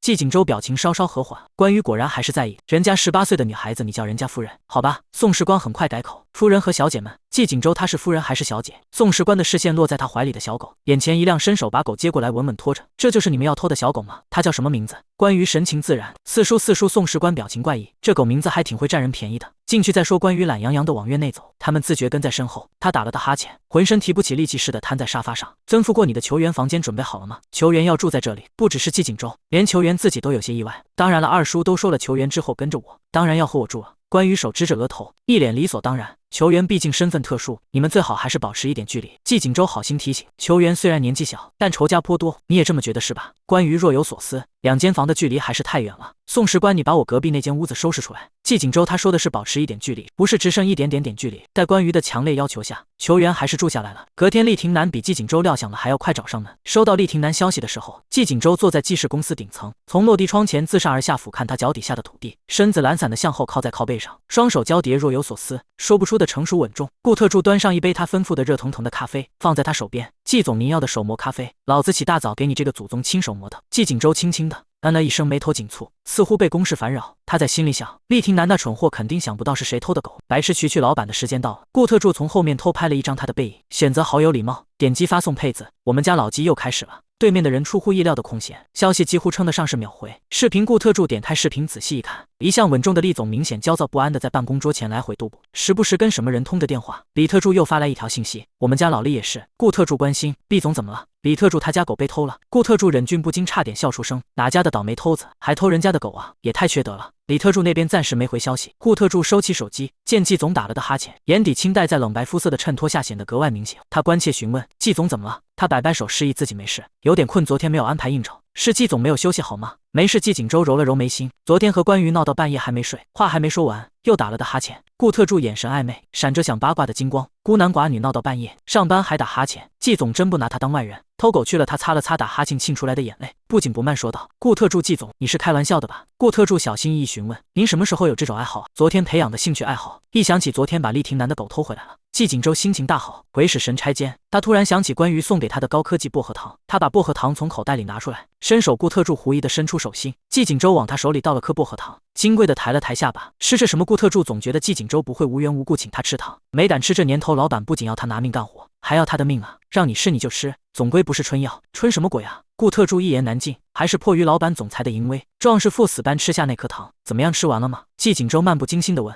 低头在手机上找的什么？吃完了，给你看个神奇的东西。他站起身朝顾特助走来，一身昂贵西服在他身上显得格外妥帖。顾特助隐隐的有点期待，什么神奇的东西？季景周一脸正色地翻转手机，他的手机屏幕霎时出现了几具床上交缠的肉体，此起彼伏的尖叫声响彻了整个办公室。顾特助，季总是疯了吗？季景周得意的微挑眉梢，感觉怎么样？是不是很神奇？顾特助一脸警惕地捂住胸口，季总，你要是又给我吃不知名小药丸，又给我看不良小视频，我真怀疑你给我吃的是春药啊！季景周，你的眼前没有一团马赛克吗？有啊，你不觉得很神奇吗？顾特助弱弱开口，您给我找的是后码版的，很神奇吗？你看到的时候不会在你视网膜自动出现马赛克吗？季总，需要我帮您预约医生吗？顾特助确定了。季总疯了。季景周陷入沉思，没过一会他就自洽找到了原因。顾特助，你就是平时脑子黄色信息太多了，所以这糖才对你不起效果。季景周对昨天的奇遇深信不疑，归错于就是顾特助平时看的黄色视频太多，大脑已经习惯且免疫，连特殊物质都不分泌了。他叹息着劝，你少看点那些不健康的东西吧。顾特助，你又知道啊。第72章，季景周没有偷狗。季景周的手机突然发出一声消息震动提示，顾特助盯着屏幕，正好看到弹窗，季总，好像是厉总给您发消息了。季景周无所谓的退出网址，点开微信，迎面而来就是厉廷南的质问，厉廷南，是不是你偷的我家的狗？失忆荆州有证据吗？厉廷南视频，季景周一顿，还真的有证据，2楼居然也有监控，客厅的监控将他们3个怎么鬼鬼祟祟走上来，正大光明趁着他们浓情蜜意的时候四处溜达的情景照得清清楚楚。他想了想，失忆荆州，你听说过一种伟人会复刻和正常人一模一样的脸在夜间行动吗？厉廷南，你觉得我会信吗？喊狗喊狗喊狗喊狗喊狗喊狗喊狗，我家的狗。季景周不想和厉廷南多说话，把手机抛给顾特助，不耐烦开口，帮我回把他打发走。顾特助慌乱接住手机，屏幕里那一大串带着感叹号的海狗消息还在不断往外冒。他想了想，在对话框编辑了一段消息，发送，我不是季景周，季景周他没有偷狗。厉廷南，季景周，你脑子不好就去看医生，发什么疯？顾特助深表赞同，抬眼看了一下季景周，正好对上他不善的目光。他说什么了？顾特助组织了一下语言，尽可能让厉总的语气温和下来。厉总问您是不是有哪里不舒服，需不需要看医生？季景周冷笑，他会关心我，我还以为他会说有病就去看医生，发什么疯？不得不说，季景周还是很了解弟弟的。也许是顾特助这边太久没回消息，厉廷南又发了一长串语音。在季景周的注视下，顾特助战战兢兢点开了语音条，通过手机喇叭传出了厉廷南气急败坏的声音：季景周，你为什么从小到大什么东西都要和我抢？以前的那只小狗是，现在也是，从小你就不喜欢我，我是个路边摊你要打我，我考得比你好你也要打我，我养的小动物也要打我。语音条播放完，逼仄空气里最后那点厉廷南的话音消失，房间内安静一片。季总、厉总他说的是真的吗？这个问题超出了他特助应该知道的范围，但是耐不住他真的想知道啊。88季锦州给出了个保守的回答，因为我真的抢他小狗了。为什么呀，季总？陶门兄弟反目成仇，这背后到底是人性的泯灭，还是道德的沦丧？为什么季锦州想了想，倒是诚实，因为我坏啊。顾特助那剩下的20，他吃路边摊，我为什么要打他？因为他吃完了烧烤签子往我屁股上插。季锦州一脸平静的叙述，好像说的倒霉蛋不是他一样。为什么就因为考得比我好，我就要打他？因为我们那次约好考卷上互相写对方的名字，结果那傻逼发烧，给老子考了个倒数第一。季锦州冷笑，他为什么不记得了？坑，因为他烧成弱智，全忘记了为什么养小动物就要打他，因为他特么养的是蝌蚪，会长成癞蛤蟆的那种。你以为他那破瓶子空了是我倒掉的吗？是蝌蚪长成了蛤蟆跳走了。顾特助听完沉默了许久，季总您这么会人，干什么都会成功的。季锦州不置可否，那怎么回厉总？他漫不经心的清点桌子，就说不要的旧宠物我替他回收了。如果他想要的话，我可以现场打款。虽然没用过他说的这个软件，但用起来还挺气人的。顾特助战战兢兢地按照他的话发了过去，连忙摁灭手机熄屏，像烫手山芋一样把手机还给季锦州。骂季总就算了，千万不要骂他呀。对了，帮我预约一个脑科的大夫。他突然想起了什么，季总你想通了。顾特助嘴在前面跑，脑子在后面追，还没反应过来什么该说什么不该说，嘴就突露出来了。想通什么？季锦州充满压迫感，又不善的视线落到他身上。顾特助连忙飞快摇头，没什么，我这就帮您预约，就约季家在市中心的那家私立医院，预约最近的专家号。季锦州强调要快确定时间打电话联系夫人，说在医院会合。这就有点触及到顾特助的知识盲区了。一般总裁约夫人只有2种可能，不是约离婚，就是去约会。他们碰头地点也不是民政局，而是医院，不过在医院约会更不正常吧。顾特助又转念一想，季总和夫人本来就不大正常，更何况这2个人约一起上医院探脑子，是不正常但又很正常。他想通了，打电话预约了专家号，又给关于去了个电话，毕恭毕敬报告，季总面诊大概在10分钟后，已经通知夫人了。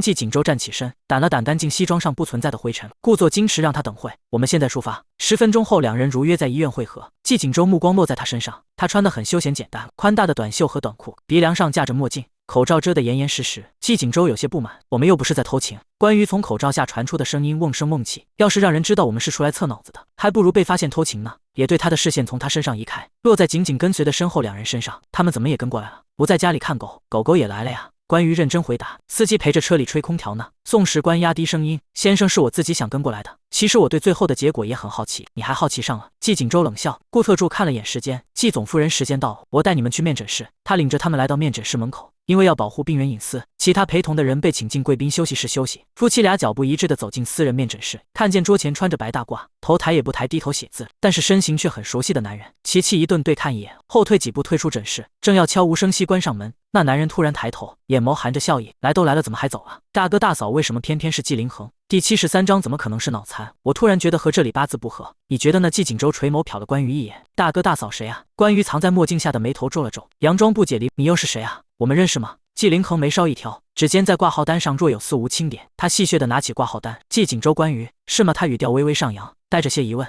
我好像走错诊室了。关羽转身就要走，被季锦州一把搂过肩头，笑着朝里走去。老婆3弟都在叫我们了，不打个招呼说不过去吧？关羽试着挣脱，没挣开，他靠在他耳边咬耳朵。季锦州你个贱人！季锦州弯着眉眼凑近他，谢谢夸奖，但别想一个人跑。从季凌恒的角度看，这2人交颈而谈，关羽靠在季锦州的怀里，亲密依偎在一起，2个人笑着咬耳朵，感情很好的样子。他面无表情地想，2个神经病到医院秀恩爱。关羽神情自若地摘下墨镜和口罩，放下包，若无其事坐在他面前的椅子上，寒暄开口：“3弟妹最近怎么样？”季凌恒眉眼松了松，在家休养身体还可以。关羽放心地点点头，突然深沉问道：“还挨骂？”季凌恒转着钢笔的修长手指一顿：“什么？他还在挨着季锦州吗？”季锦州好想这么刻薄地活一次。季凌恒脸色霎时间沉了下来，眼中的那点笑意荡然无存，恢复了公式化模式，对着季锦州抬了抬下巴。做大哥，季锦州慢慢悠悠坐下来，身子懒散的后靠，关羽也暴毙冷脸后靠在靠背上，不知道的以为是审讯现场，来测智商是吧？季凌恒嘴角微勾，终于怀疑到这方面了。季凌恒，你最好也得自己测，不要讳疾忌医。季锦州反唇相讥，我暂时还没有受到这方面的困扰。他笑了笑，我们也没有啊。关羽盯着他，没有，你们来干什么？来给你们送业绩，不欢迎吗？关羽仰着下巴看他，底气充足，当然是欢迎。阵风透过百叶窗钻进来，吹得桌面上的文件纸呼呼作响。季凌恒意味深长地从文件堆里找到了2张测试表，接下来我会问你们一些问题，请你们回答，可能很简单，也可能需要思考，你们要认真地回答我，知道了吗？他的目光在2人身上流转，轮流作答，哪位先来？这时门被敲响，季凌恒说了句：“进门打开一条缝。”一颗金灿灿的脑袋从门缝里钻进来，是宋士官，你是我们的管家。季景周神色淡淡，有什么事吗？我也想测一下智商，可以吗？宋士官笑嘻嘻，进来吧。季凌恒颔首答应。宋士官自觉搬了把椅子过来坐好。你们谁先来？关羽打了个哈欠，指了指宋士官，他先来吧。《西游记》的作者是谁？吴承恩。宋士官几乎是毫不犹豫回答。行。季凌恒在纸上勾勾画画，头抬也不抬地问关羽，3分钟内回答出孙悟空的72变，具体是哪72个？关羽感觉被针对了，不会。季凌恒挑了挑眉，继续在纸上勾画，又问季景周，沙悟净挑的担子里都装了什么？季景周装的是你脖子上的大猪脑。接下来的几项测试题，一生顺风顺水的季家大少罕见地感受到了职场中被针对的感觉。如果说他问宋士官的题目是宝宝题，那他和关羽的问题难度不亚于教会宝宝考驾照上高速。季凌恒，你故意的吧？关羽一拍桌子。季凌恒笑而不语，以后大哥大嫂的孩子别亲自辅导了，让你们家的狗上。季景周。关羽朝他勾勾手指，你过来，这位好像也是他的善多多新用户。季凌恒看了一眼季景周，嫂子别这样，大哥还在这里呢。季景周没事，他看不见日剧里的老公必备的技能，就是要随时随地眼瞎。季凌恒的眼珠子转了转，想到要气季景周，他眉眼都柔和不少，还真的把头凑了过去。关羽轻轻抬手，做事要抚摸他，他好像要来真的。季凌恒下意识慌了神似的看了季景周一眼，对上大哥讳莫若深的眼睛，强装镇定，啪，轻而干脆的一巴掌。季凌恒不可置信抬眸看他，不是说调情吗？怎么变煽情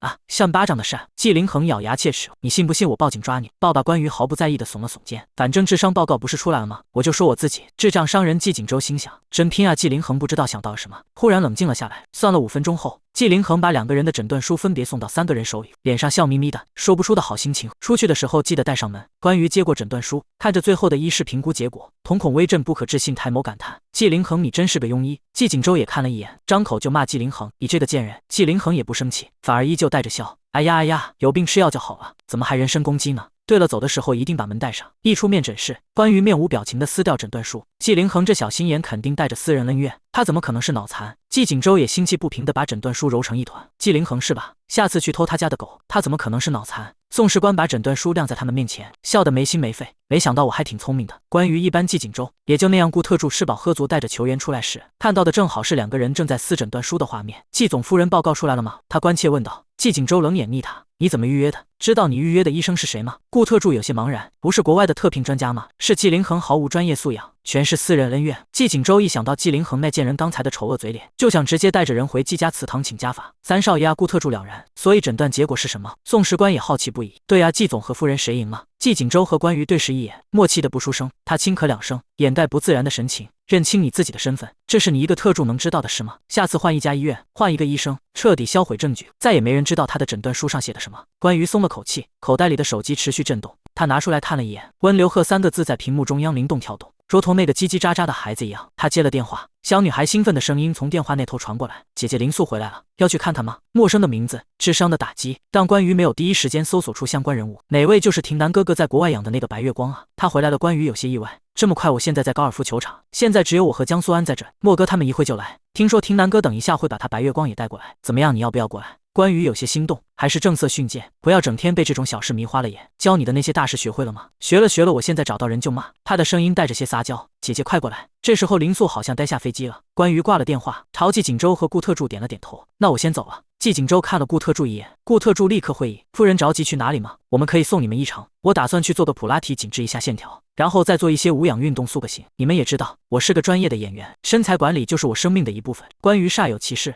宋士官刚才那个瘫在地上吃薯片喝可乐的夫人，是被伟人附身了吗？你们很闲吗？我们很闲。季景周不可置信冷笑一声，我们既是生意如日中天，多少上百亿的合作排队等着我去签，很闲。但是你也知道我不是一般的总裁，一向比较注重养生，现在准备去跑步锻炼身体。那你还挺自律的。关羽不吝夸奖，你也是，那我们就分头行动了。关羽让宋士官带着厉亭南家的狗回家，自己和球员带着私来，路边拦了辆出租车，直奔温刘贺发过来的地址而去，准备看热闹。温刘贺早就让人在外面等着他们，在外面会合后就被人领路请了进来，进了私人高尔夫球场领域，一半是高尔夫球场，另一大半是露天大泳池，配备各种酒水点心。他远远的就看见温刘贺举着酒杯朝江苏安走去，他的身边罕见的不见季彦书，两人攀谈了几句，温刘贺快要维持不住脸上虚假的笑意，江苏安朝他礼貌告别，转身离去。温刘贺盯着江苏安的背影，想从背后下黑手推他下水，结果自己左脚绊右脚，使劲把自己摔进了泳池里。目睹一切的关羽，这倒霉孩子。江苏安听见身后的动静，回过头看刚才还在岸上的温流鹤，转眼之间已经在水下了。他关切地蹲下问：“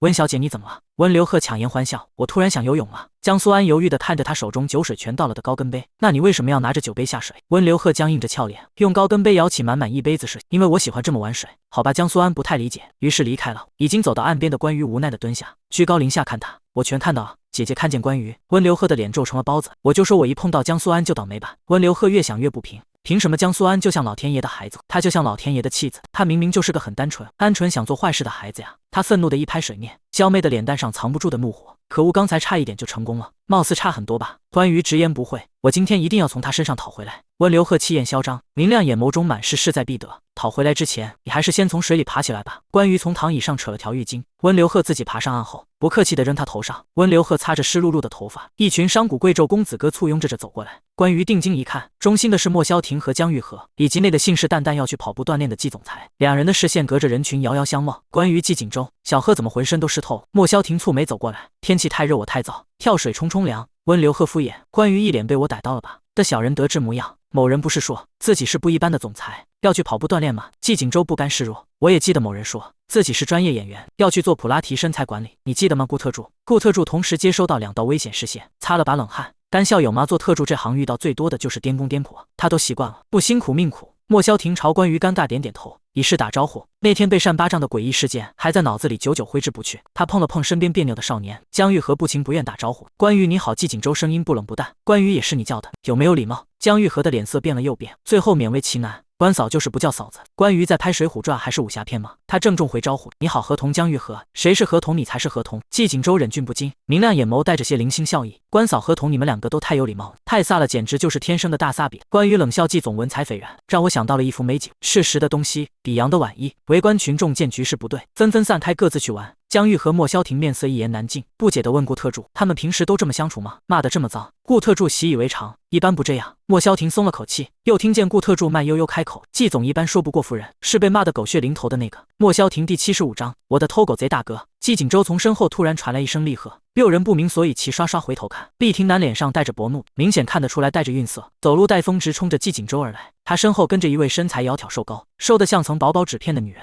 长相姣好清纯，脸上带着增添气色的淡妆，穿着件彰显气质的白色裙子。他跟不上厉廷南加快的步伐，吃力的不远不近跟着。季锦州不紧不慢的慢悠悠转身：“周哥，他什么时候和你这么要好了？”江玉和一脸怪异，他作为季锦州阵营的人，自然而然的不喜欢厉廷南和季凌恒，就是为什么看起来厉廷南比起江苏安和林素，现在好像更在意他周哥。季锦州转眼间，厉廷南已经到了季锦州面前，眼神带着杀意，直直射向季锦州。季锦州懒散的抬眼，并不害怕怒意滔天的厉廷南：“大哥在这呢。”厉廷南狠狠攥住他的领子：“把他还给我！”莫萧庭奇怪地问顾特助：“锦州是绑架他女人了，还是绑架他妈了？”也不对啊，他妈都死了多少年了？喊得这么认真又这么痛，眼睛都红了，看得出来爱得痛彻。顾特助表情纠结，不知道该不该说，只是隐晦的开口：“确实是厉总，爱得很深的，真的是江苏安。”“不是吧，我刚才才见到他了。”温流鹤擦着头发，嘴快出声：“我刚才想推他下水都没成功。”四周突然鸦雀无声，他才反应过来，分别接收到了关于恨铁不成钢的眼神、莫萧庭警告的眼神、江玉和警惕的眼神，以及顾特助略显同情的眼神。2个耳朵中间夹的到底是什么？关于戳戳他的脑袋，什么都往外说。你干脆把我们今天是来添乱的也一起说了呗。季锦州拍掉厉廷南的手，悠哉的乐了乐被拽皱的领口，笑了笑：“别这么冲动嘛，二弟别叫我二弟。”厉廷南面无表情的冷英俊脸上挂着臭脸：“跟叫猪一样，那我叫廷南。”厉廷南唇线抿得更紧，跟叫魂一样。厉廷南，你不要给我太超过，你才不要给我哇哇叫。厉廷南眼带警告：“把他还给我！”不给季锦州笑得春风得意，刻意一字一顿往外吐，生怕厉廷南没被他气死。莫萧庭实在看不过去，不得不出面当调和人。好了，这么多人面前闹成这样，好看吗？好歹都是季家的人，为了一个女人吵成这样，不是为了女人。厉廷南眼神阴鸷，冰冷地吐出一句话：“不是为了女人。”莫萧庭先是一愣，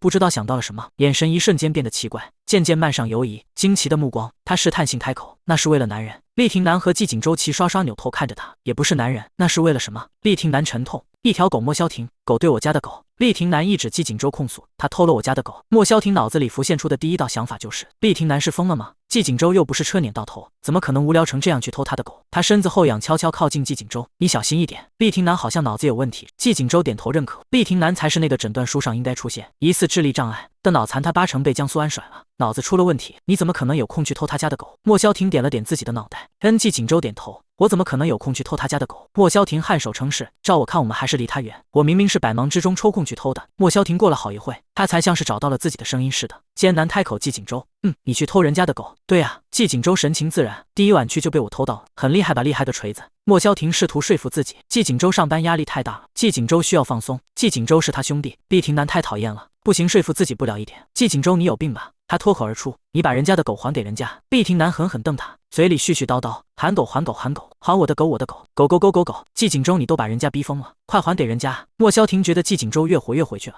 小时候都没这么凶。不给季锦州依旧是懒洋洋的拉长音调。林素走到厉庭南身边，气息微乱地理自己的头发和衣服，脸上挂着温柔和善的笑意。庭南，不给我介绍一下你的朋友吗？莫萧庭刚想开口说不算朋友，毕竟他们两方向来都是见了面就吵。厉庭南已经淡淡出声：“这位偷狗贼是我的大哥。”季锦州林素礼貌地弯了弯唇：“季哥，他是我这位偷狗贼大哥的兄弟。”莫萧庭林素点头示意：“莫哥，还有这位，我偷狗贼大哥的妻子，关于我偷狗贼大哥的小弟江玉和我偷狗贼大哥的妹妹温流和我偷狗贼大哥的助理顾云，还有我偷狗贼大哥带过来的不知道叫什么名字的这位。”季锦州瞪他一眼，语气不善：“厉庭南，你够了，你还要叫我几声偷狗贼？那就把我的狗还我呀！不还偷狗贼？哎，你神经病！”这两个又开始吵了。莫萧庭头疼地将求助的视线投向关羽，这时候只有他能降住季锦州了。关羽接收到他的视线，朝两个人的方向走来。裘元和温流鹤紧紧跟着，他们却直接从他们中间路过，伸手要和林素握手。林小姐叫林素就好了。林素朝他礼貌地笑了笑。关于寒暄怎么回来了？也不提前通知我们一声。提前通知了，你要去接他吗？温流鹤又冷不丁的一句。关于笑容僵在脸上，疑惑扭头看他。温流鹤自觉：对不起。第76章，受害者逃逸了。我的病在国外养的差不多了，这副身体再养也是这样，不如回国看看，总归是自己长大的地方。林素莞尔开口。关羽了然点头。那你知道我是谁吗？庭南刚才和我介绍过你，你是关小姐，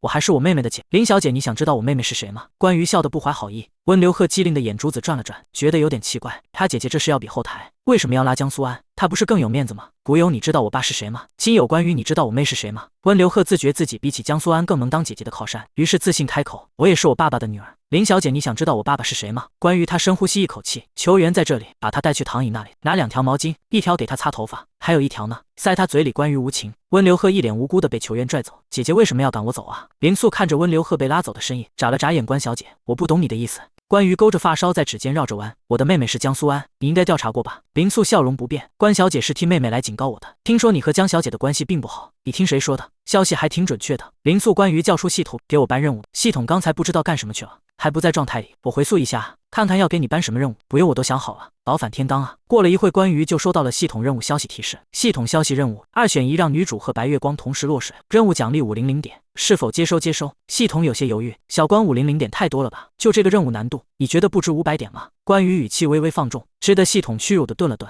但是得多一个条件，不然我没法交代。哪有这么强迫系统发任务的呀？简直就是强盗！说你得让男主选择救白月光，让两个人之间产生隔阂。关羽想了想，可以。那关小姐找我有什么事吗？我只是很好奇，你和江苏安，他会选择哪一个？关羽语气意味深长。你知道他那么执着想要回去的那只狗叫什么吗？什么？四叔。林素。四叔和他有什么关系？四叔思素还是思苏？你怎么知道他那么在意这条狗？不是为了你。关羽循循善诱。林素眉眼微动，你想怎么做？关羽附耳在他耳边说了2句话，两个人相视一笑，始终好奇盯着他们的顾特助背后一凉。他从来都不知道一个女人的笑容区别这么大，无害的时候笑得跟憨厚的小狗一样，耍心机的时候笑得像城府颇深的蛇。那我就去找他过来了。关羽路过顾特助的时候，见他一脸呆滞，随口问了一嘴，想什么呢？原来狗也可以笑得像蛇啊。他喃喃道，谁是狗？夫人。顾特助话没经过脑子，有要事在身。关羽瞪了他一眼就放过他了，端了杯饮料走向泳池另一头的江苏安。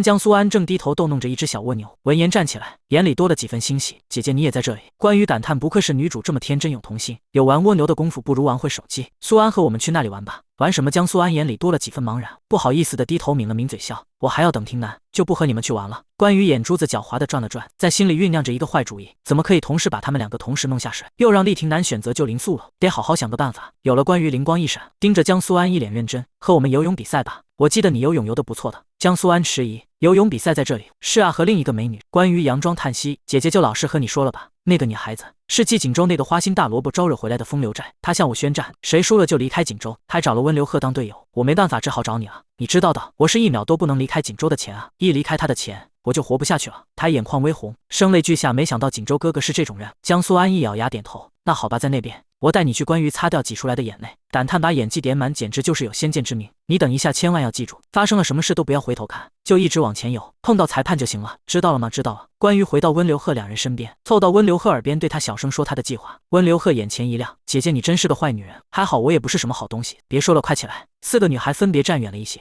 从左往右分别是温流鹤、林素、江苏安。关于还有顾特助被他拉过来当裁判，球员在对面当裁判。关于特地叮嘱顾特助，悄悄地喊不要惊动厉廷南他们。于是顾特助用气声超小声开口。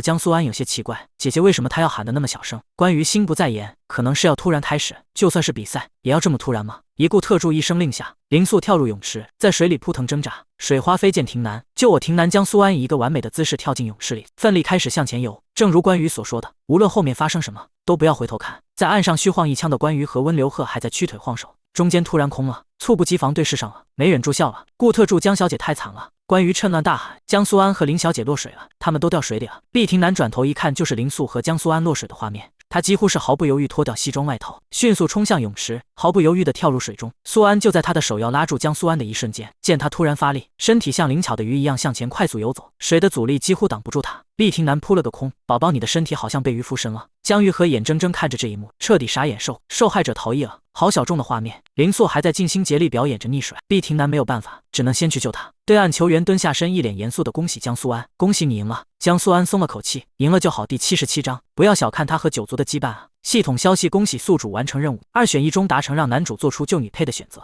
500点已到账。关羽满意的微眯起眼睛，下一次发任务勤快点，擅离职守，能干，不能干换我当。他还想篡位上了。系统的电子音明明没有变化，但听起来就是莫名郁闷。知道了，我会好好工作的。江苏安艰难爬上岸，头顶自上而下被一片白色笼罩住视线，带着股紫外线炙烤杀毒后令人安心的暖意和淡淡香味。江苏安披着关于扔到他头上的浴巾，擦了擦湿漉漉的头发，乖巧道谢姐姐，姐姐我赢了。抬眼看他时，他的神情一顿，眼里多了茫然。姐姐身上为什么是干的？关于轻咳一声，对上那双带着欣喜和疑惑的湿润无辜双眼，毒妇惯了的心久违的感到了歉意。我比的是陆地50米跑，我赢了。江苏安啊，怎么还能中途换比赛项目的？关于眼睛不受控制往厉廷南的方向一瞟，正好看见他托起林素上岸，白色衣裙被水浸得透明，紧紧贴在肌肤上。顾特助给递了件浴巾，他瑟瑟发抖，心有余悸的一把抱住厉廷南的脖子。哦嚯，这可不是他计划之中的。江苏安听着他狗屁不通的解释，也没起一瞪圆的双眼一瞬间弯成了月牙状，对着他笑，姐姐好厉害。关于心一咯噔，好邪恶的女主，居然敢色诱他还真的有点心软了。江苏安望着关羽，他却心不在焉望着另一个方向，他不明所以的想顺着他的视线回头看，被关羽一声厉喝，不许看。江苏安像只受惊的小鹿无措的看他，你的视线只可以属于我一个人。关羽压低嗓音，江苏安姐姐是中邪了吗？明明没下水，怎么像被水鬼勾到了？我带你去厕所换件衣服吧。关羽拉住江苏安的手臂，把他往另一个方向扯，厕所在这边。江苏安指着相反的方向，那里是吃饭的地方。哎，等等！关羽想叫住他，已经来不及了。江苏安看着泳池边相拥的人，狠狠一愣，呆站在原地，不知道该做出什么反应。关羽忘记厕所在同一个方向了。安安，你听我解释。厉廷南猛地推开林素，恰好看到红了眼眶的江苏安，下意识靠近他。我不听。江苏安捂住耳朵，挣扎的摇头。你听我解释。我不听。关羽看不下去了，一把扯下他的手，双手压到后背，认真对厉廷南开口：你可以解释了。之前看电视的时候早就想这么做了，明明可以直接解释，非要拖10集。哦好，厉廷南还没反应过来，向江苏安靠近了一步。厉廷南，你这个混蛋，不要靠近我！江苏安眼带震惊的后退，在厉廷南靠近时眼眶迅速红了。就是你太混蛋了！关于搭腔，我都是想救你啊，你自己游走了。求生欲比我还强。厉廷南无奈闭目，简直就是游泳健将。这倒也是，他刚才落水确实叫了你的名字。关于突然良心发现，厉廷南略显意外地看他一眼，似乎是不敢相信他突然好心替他说话，但是还是改变不了他救的人是林素。厉廷南就知道这两口子都不是什么好人。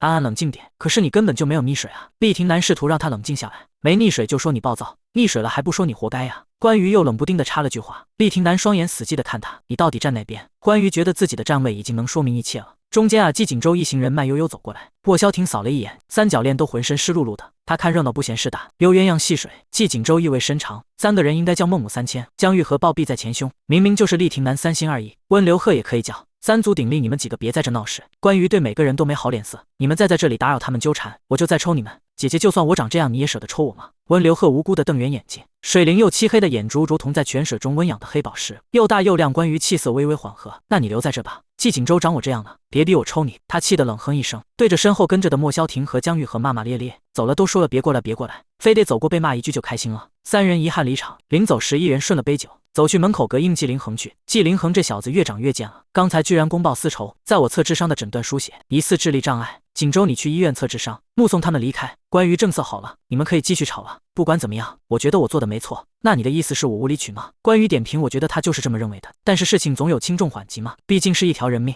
但是话又说回来了，刚才他救的还是林素，还被他抱着不撒手啊。毕廷南，你也没放过我，和你在一起怎么了？他还在世界各地帮林素找医源啊。昨天向你求婚怎么了？他今天就去接林素了呀。和你建设未来又怎么了？他和林素也有过去啊。你滚在关于的耐心调和下。江苏安狠狠甩了厉廷南左脸一巴掌，愤怒离开关于，两边添乱。趁机也甩了厉廷南右脸一巴掌，满意离场，这样才对称。莫名其妙被甩了2巴掌的厉廷南，偷狗的大哥，添乱的嫂子，生气的妻子，生气的妻子，破碎的他未来10年的人生一眼就看到了头。顾特助手足无措地看着眼地上殷殷哭的白月光，厉总那个哄不好，这里还有一个呀，交给你了，哄不好。厉廷南鬼使神差想起了关于说安慰人的方式，就是要说要摧毁整个人类文明。如此霸道的语言，那他不如就说。厉廷南觉得自己很聪明，很会举一反三。季锦州还从小说他是蠢货，哄不好诛你9族。顾特助，我了一个霸道清朝贝勒爷啊！他身后的小辫子怎么突然长出来了？每天赚这几个臭钱，到头来连祖坟和9族都保不住，他只好蹲下来。非得一个人哭吗？林素不明所以抬头，我不能一起哭吗？该死的，不要小看他和9族的羁绊啊！第78章小发雷霆。关于带着温流鹤和江苏安去换了身干净的衣服，连带着球员一起随便找了个地方坐下。厉廷南沉着脸，一言不发地走过来坐下，和江苏安2个人之间隔着一段距离。从远处走来刚才离开的3个人，仔细看他们身后还多了道身影，打湿的衬衫微透，紧紧贴着胸膛，若隐若现，头发也湿了，短啪啪贴在头皮上，发梢还滴着水珠。前面的3人笑得春风得意，关于毫不掩饰自己的嘲笑。季凌恒，你刚顺产出来。温流鹤冷哼一声，很明显是被牛舔了，你男人真的有病。季凌恒面色不愉，都26、7的人了，还这么幼稚。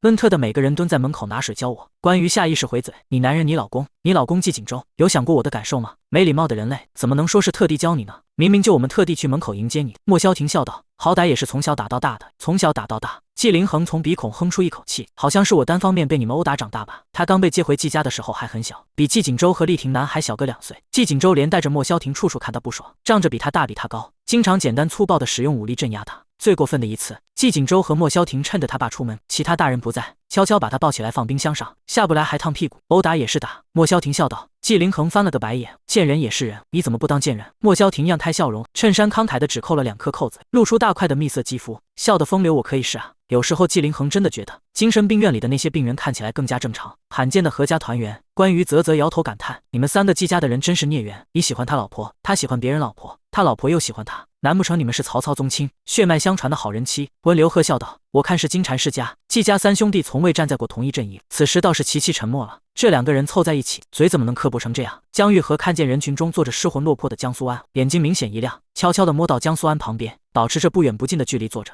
罗合同怎么不打招呼？关羽眼尖地捕捉到他的身影，调侃着开口，不要叫我合同，在偶像面前被叫合同。江玉和气得脸通红，恨不得找个地缝钻进去。玉和，你小名叫合同吗？江苏安没忍住笑，方才笼罩在头顶的阴云散了一些，明亮的笑容像是破开乌云的一道光线。江玉和本来想否认的，但是看到他的笑容，还是咽了回，艰难回答恩。哟，小合同，笑一个嘛，小合同。关于存了心的想调戏他，江玉和挤出了个比哭还难看的笑容。你被叫合同的时候笑个试试。厉廷南坐在一边若有所思，原来关于不是为了季锦州才看他不爽的，他是平等的，公平公正的，一视同仁的仇视所有人，仇视整个世界。他不光骂他和季凌恒，还骂江玉和、莫萧庭、江苏安、季锦州，有时候连自己都要骂。到底谁能制住他？不是你们坐在这干什么？温流鹤不满地瞪这些不请自来又没眼力见的不速之客。这个地方本来只有我们7个女孩子的。7个。厉廷南默默开始数，关于温流鹤、江苏安、林素，还有那个沉默寡言的女孩子，怎么数也才5个，哪来的7个？在心里这么一盘算，他突然和一道眼神的主人对视上了。顾特助显然也在默默数着人数。电光火石间，他们不约而同懂了什么。这球场你家开的，我们为什么不能坐？季锦州才不理他，自顾自坐在关于旁边。季锦州3人和季凌恒落座，这就导致了原来的位置有些拥挤，需要再搬一把椅子。众人重新站起来调整位置。季锦州坐在关于身边，右边还剩只容得下1个人的位置。球员和温流鹤不约而同来到了那处空位，和仰起头看的关于3人面面相觑。我要坐这里。温流鹤先发制人，我要跟着他。他说的球员的眼神云淡风轻的从他身上掠过，好像完全不把他当成对手。你温流鹤又摆出了大小姐的那套傲慢，下巴微微抬着，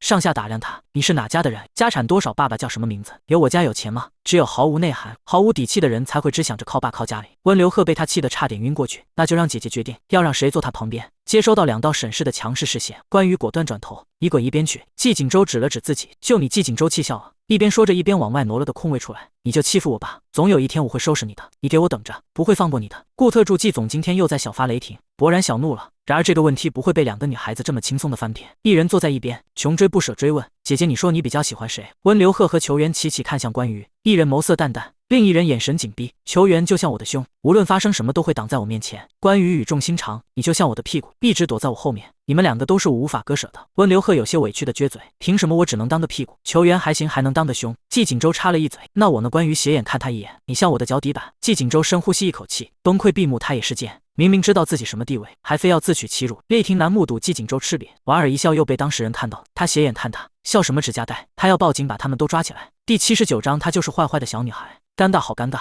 这是关羽不再开口说话后，所有人纷纷安静下来时，脑子里不约而同冒出的第一个想法。江玉和唇瓣啮惹几下，数次想开口调节气氛，欲言又止死嘴，快说话！除了关羽悠闲的偶尔几声清脆的嗑瓜子声，面面相觑的众人愣没发出一丁点响声。林素看着厉廷南，厉廷南望着江苏安，江玉和星星眼盯着江苏安，江苏安将视线移到关羽身上。季锦州半眯着眼睛记仇地盯着关羽。球员和温流鹤目露不善的对视，莫萧庭试图装困脱离尴尬的气氛，毕竟他们和厉廷南他们已经很多年没这么坐在一起过。季凌恒思考自己坐在这里是不是个正确的选择。关羽满眼古怪的边吃东西边看他们，怀疑自己身边坐的是一群不会说话的伟人，想让他们转人工。厉廷南开口打破沉默，关羽你怎么不说话了？那嘴巴巴的不是挺会骂人的吗？骂两句也好啊。关羽奇怪地看他一眼，我有病啊，不停说话。对，就这么骂，多骂点。他一脸笃定。关羽怎么把男主都迫害成凉了？坐着也是坐着，我们玩点什么吧。莫萧庭吊儿郎当靠在躺椅上，眉梢之间满是惬意风流，看起来每一根头发丝都有女朋友。既然都和厉廷南坐一起了，阻止不了那就躺平享受。那玩什么呢？一半的人兴致缺缺，剩下一半的人商量半天，讨论不出一个好主意。关羽你觉得呢？莫萧庭看向关羽，如果是我的话，关羽严肃地抓起一把瓜子，可能会玩扇巴掌的游戏，有仇报仇，有怨报怨。因为我没扇过顾特助和4个女孩子，所以我可以扇他们。季锦州和厉廷南互扇，莫萧庭和纪凌恒互扇，江玉和自己扇自己，你挺会安排啊。莫萧庭很快捕捉到了他的小心思，那谁扇你不可以上我啊？因为我玩不起，上午我会生气。众人还真是一点苦都舍不得让自己吃，那就不玩游戏了。来高尔夫球场怎么能不来2场啊？季锦州站起身，懒懒散散地伸了个懒腰，对着关羽挑了挑眉，语气轻慢，怎么样，关小姐？和我比比。关羽觉得自己现在就像拆迁款刚下来，还没适应有钱人生活的暴发户。他哪玩过什么高尔夫球啊？他顶多玩个溜溜球。赌注是什么？他强装镇定，端起饮料后靠躺椅，凌厉的眉眼抬起，直直看向他。输的人把妓院里的花圃修了。季锦州眉宇间满是势在必得。江玉和惊奇不已，小声问莫萧庭：莫哥妓院也有花圃啊？莫萧庭痛苦闭眼，姐姐不要放过这个季锦州。温流鹤撅着嘴，一脸不满，嚣张什么呀？我接受你的挑战。关羽骑虎难下，硬着头皮答应了。不就是修花圃吗？万一他运气好，正好进洞了呢？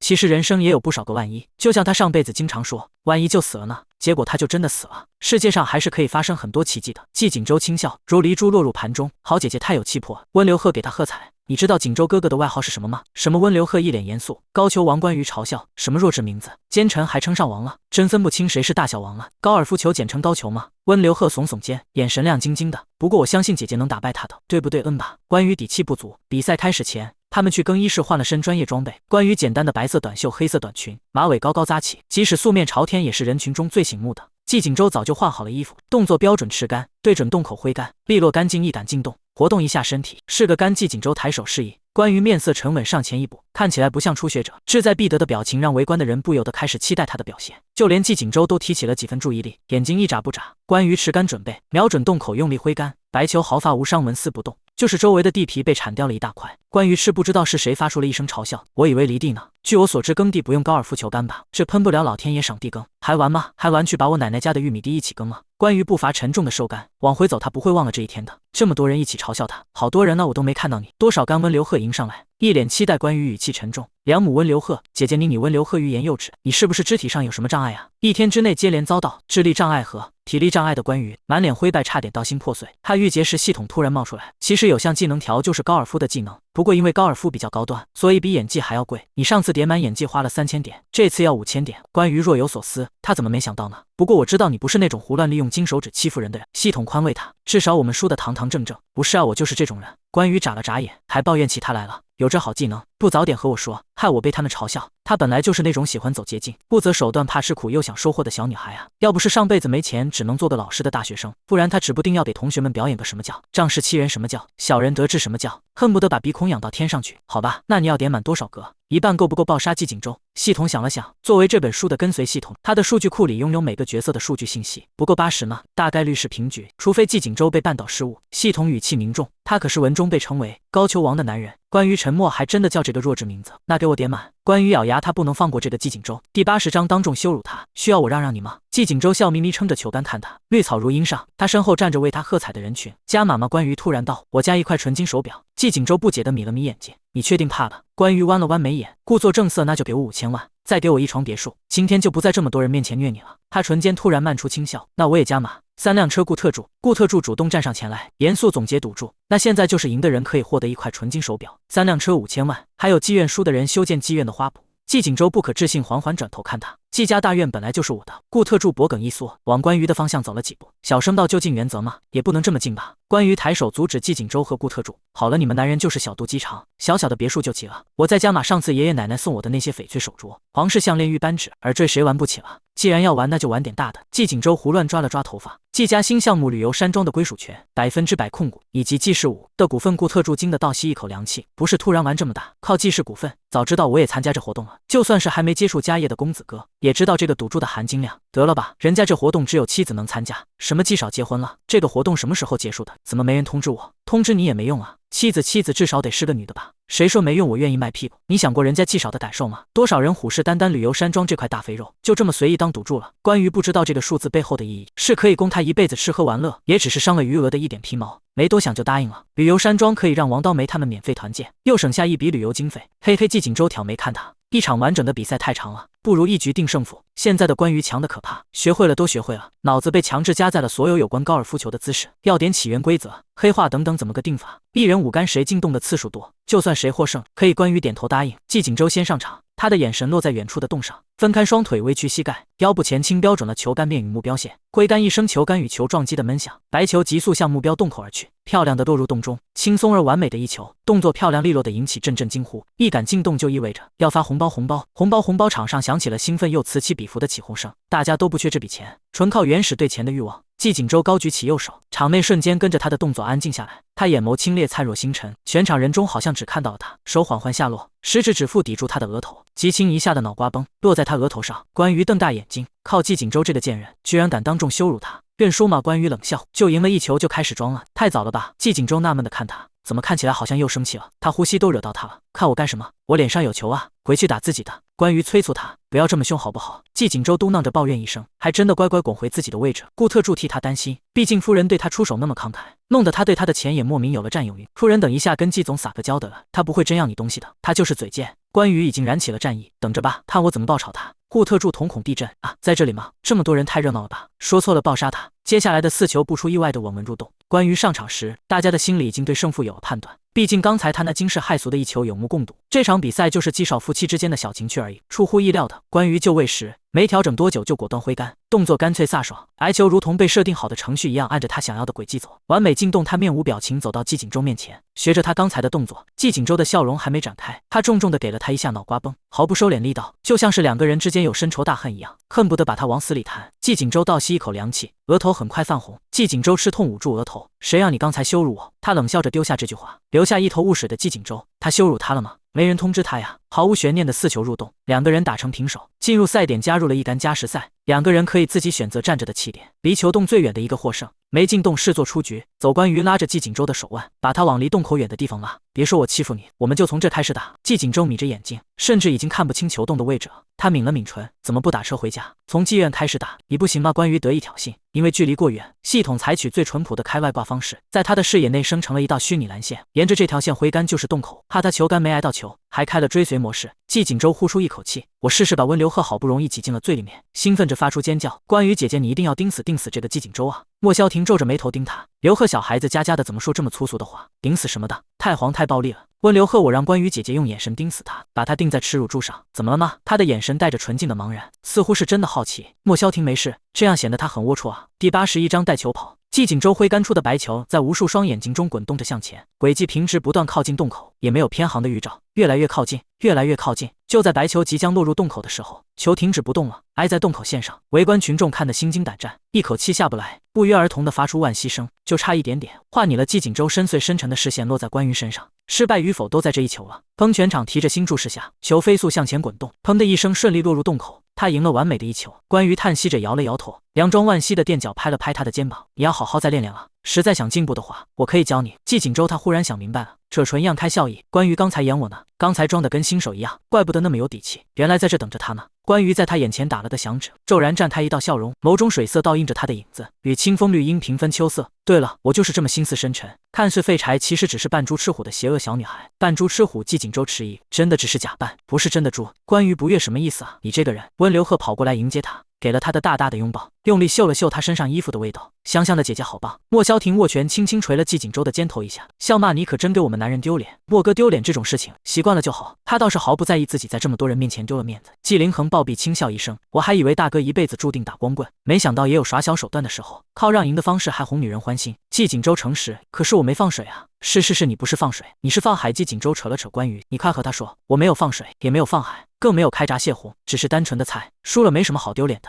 输了不承认才更让他难受。”关羽没吭声，各有所思。在想什么？温流鹤看见关羽垂眸思索，好奇出声。关羽抬眸，一脸认真：“我在想，妓院要不要改名叫官院？”温流鹤的小脸纠结的皱成一团，有什么区别吗？一个妓院，一个官院，听起来都不是很正经，只不过一个卖女色，一个卖男色。关羽、季锦州毕竟是要一起住的。关羽破天荒好心询问：“季锦州，你想住妓院还是官院？”季锦州唇线精密：“可以都不要吗？如果可以，他想从良。”两人正在纠结怎么从两坨屎中选择比较完整的一坨，突然围上了一群端着酒杯上来应酬的人，笑着祝贺这对旧人的新婚。还没恭喜季少娶了娇妻，娇妻关羽想也不想，骂得这么脏。敬酒的人一愣，季锦州接过顾特助递过来的酒杯，象征性的碰了碰他的酒杯，心直口快见效啊！举着杯子等着和他攀谈的人很多。关羽找了个借口溜出重围，球员拉着丝来和他会合。球员一看见那个叫温流鹤的小绿茶就不爽，明明是霸道蛮横的富家女，在关羽面前就一副姐姐长姐姐短，我帮姐姐付全款的可怜样。他站在他旁边就想翻白眼，刚才他选择眼不见心不烦，拉着丝来去散步。此时回来他们打完比赛，自然而然地站到关羽旁边，两个人找了个没人的角落，席地而坐，坐在高尔夫草场上。温流鹤也跟了过来。球员和温流鹤虽然互看不爽，但在关羽的调和下勉强和谐一段时间。三人有一搭没一搭的聊天，身旁又突然多了个人，是江苏安。江苏安在他们身边抱腿坐下，吸了吸鼻子，盯着草皮愣了。姐姐，如果有一天我要去个很远的地方，你会想我吗？温流鹤残害着无辜的草坪，手无意识地揪着草皮，脱口而出：“你要去死啊！”江苏安抽泣的声音一顿，也没有那么远。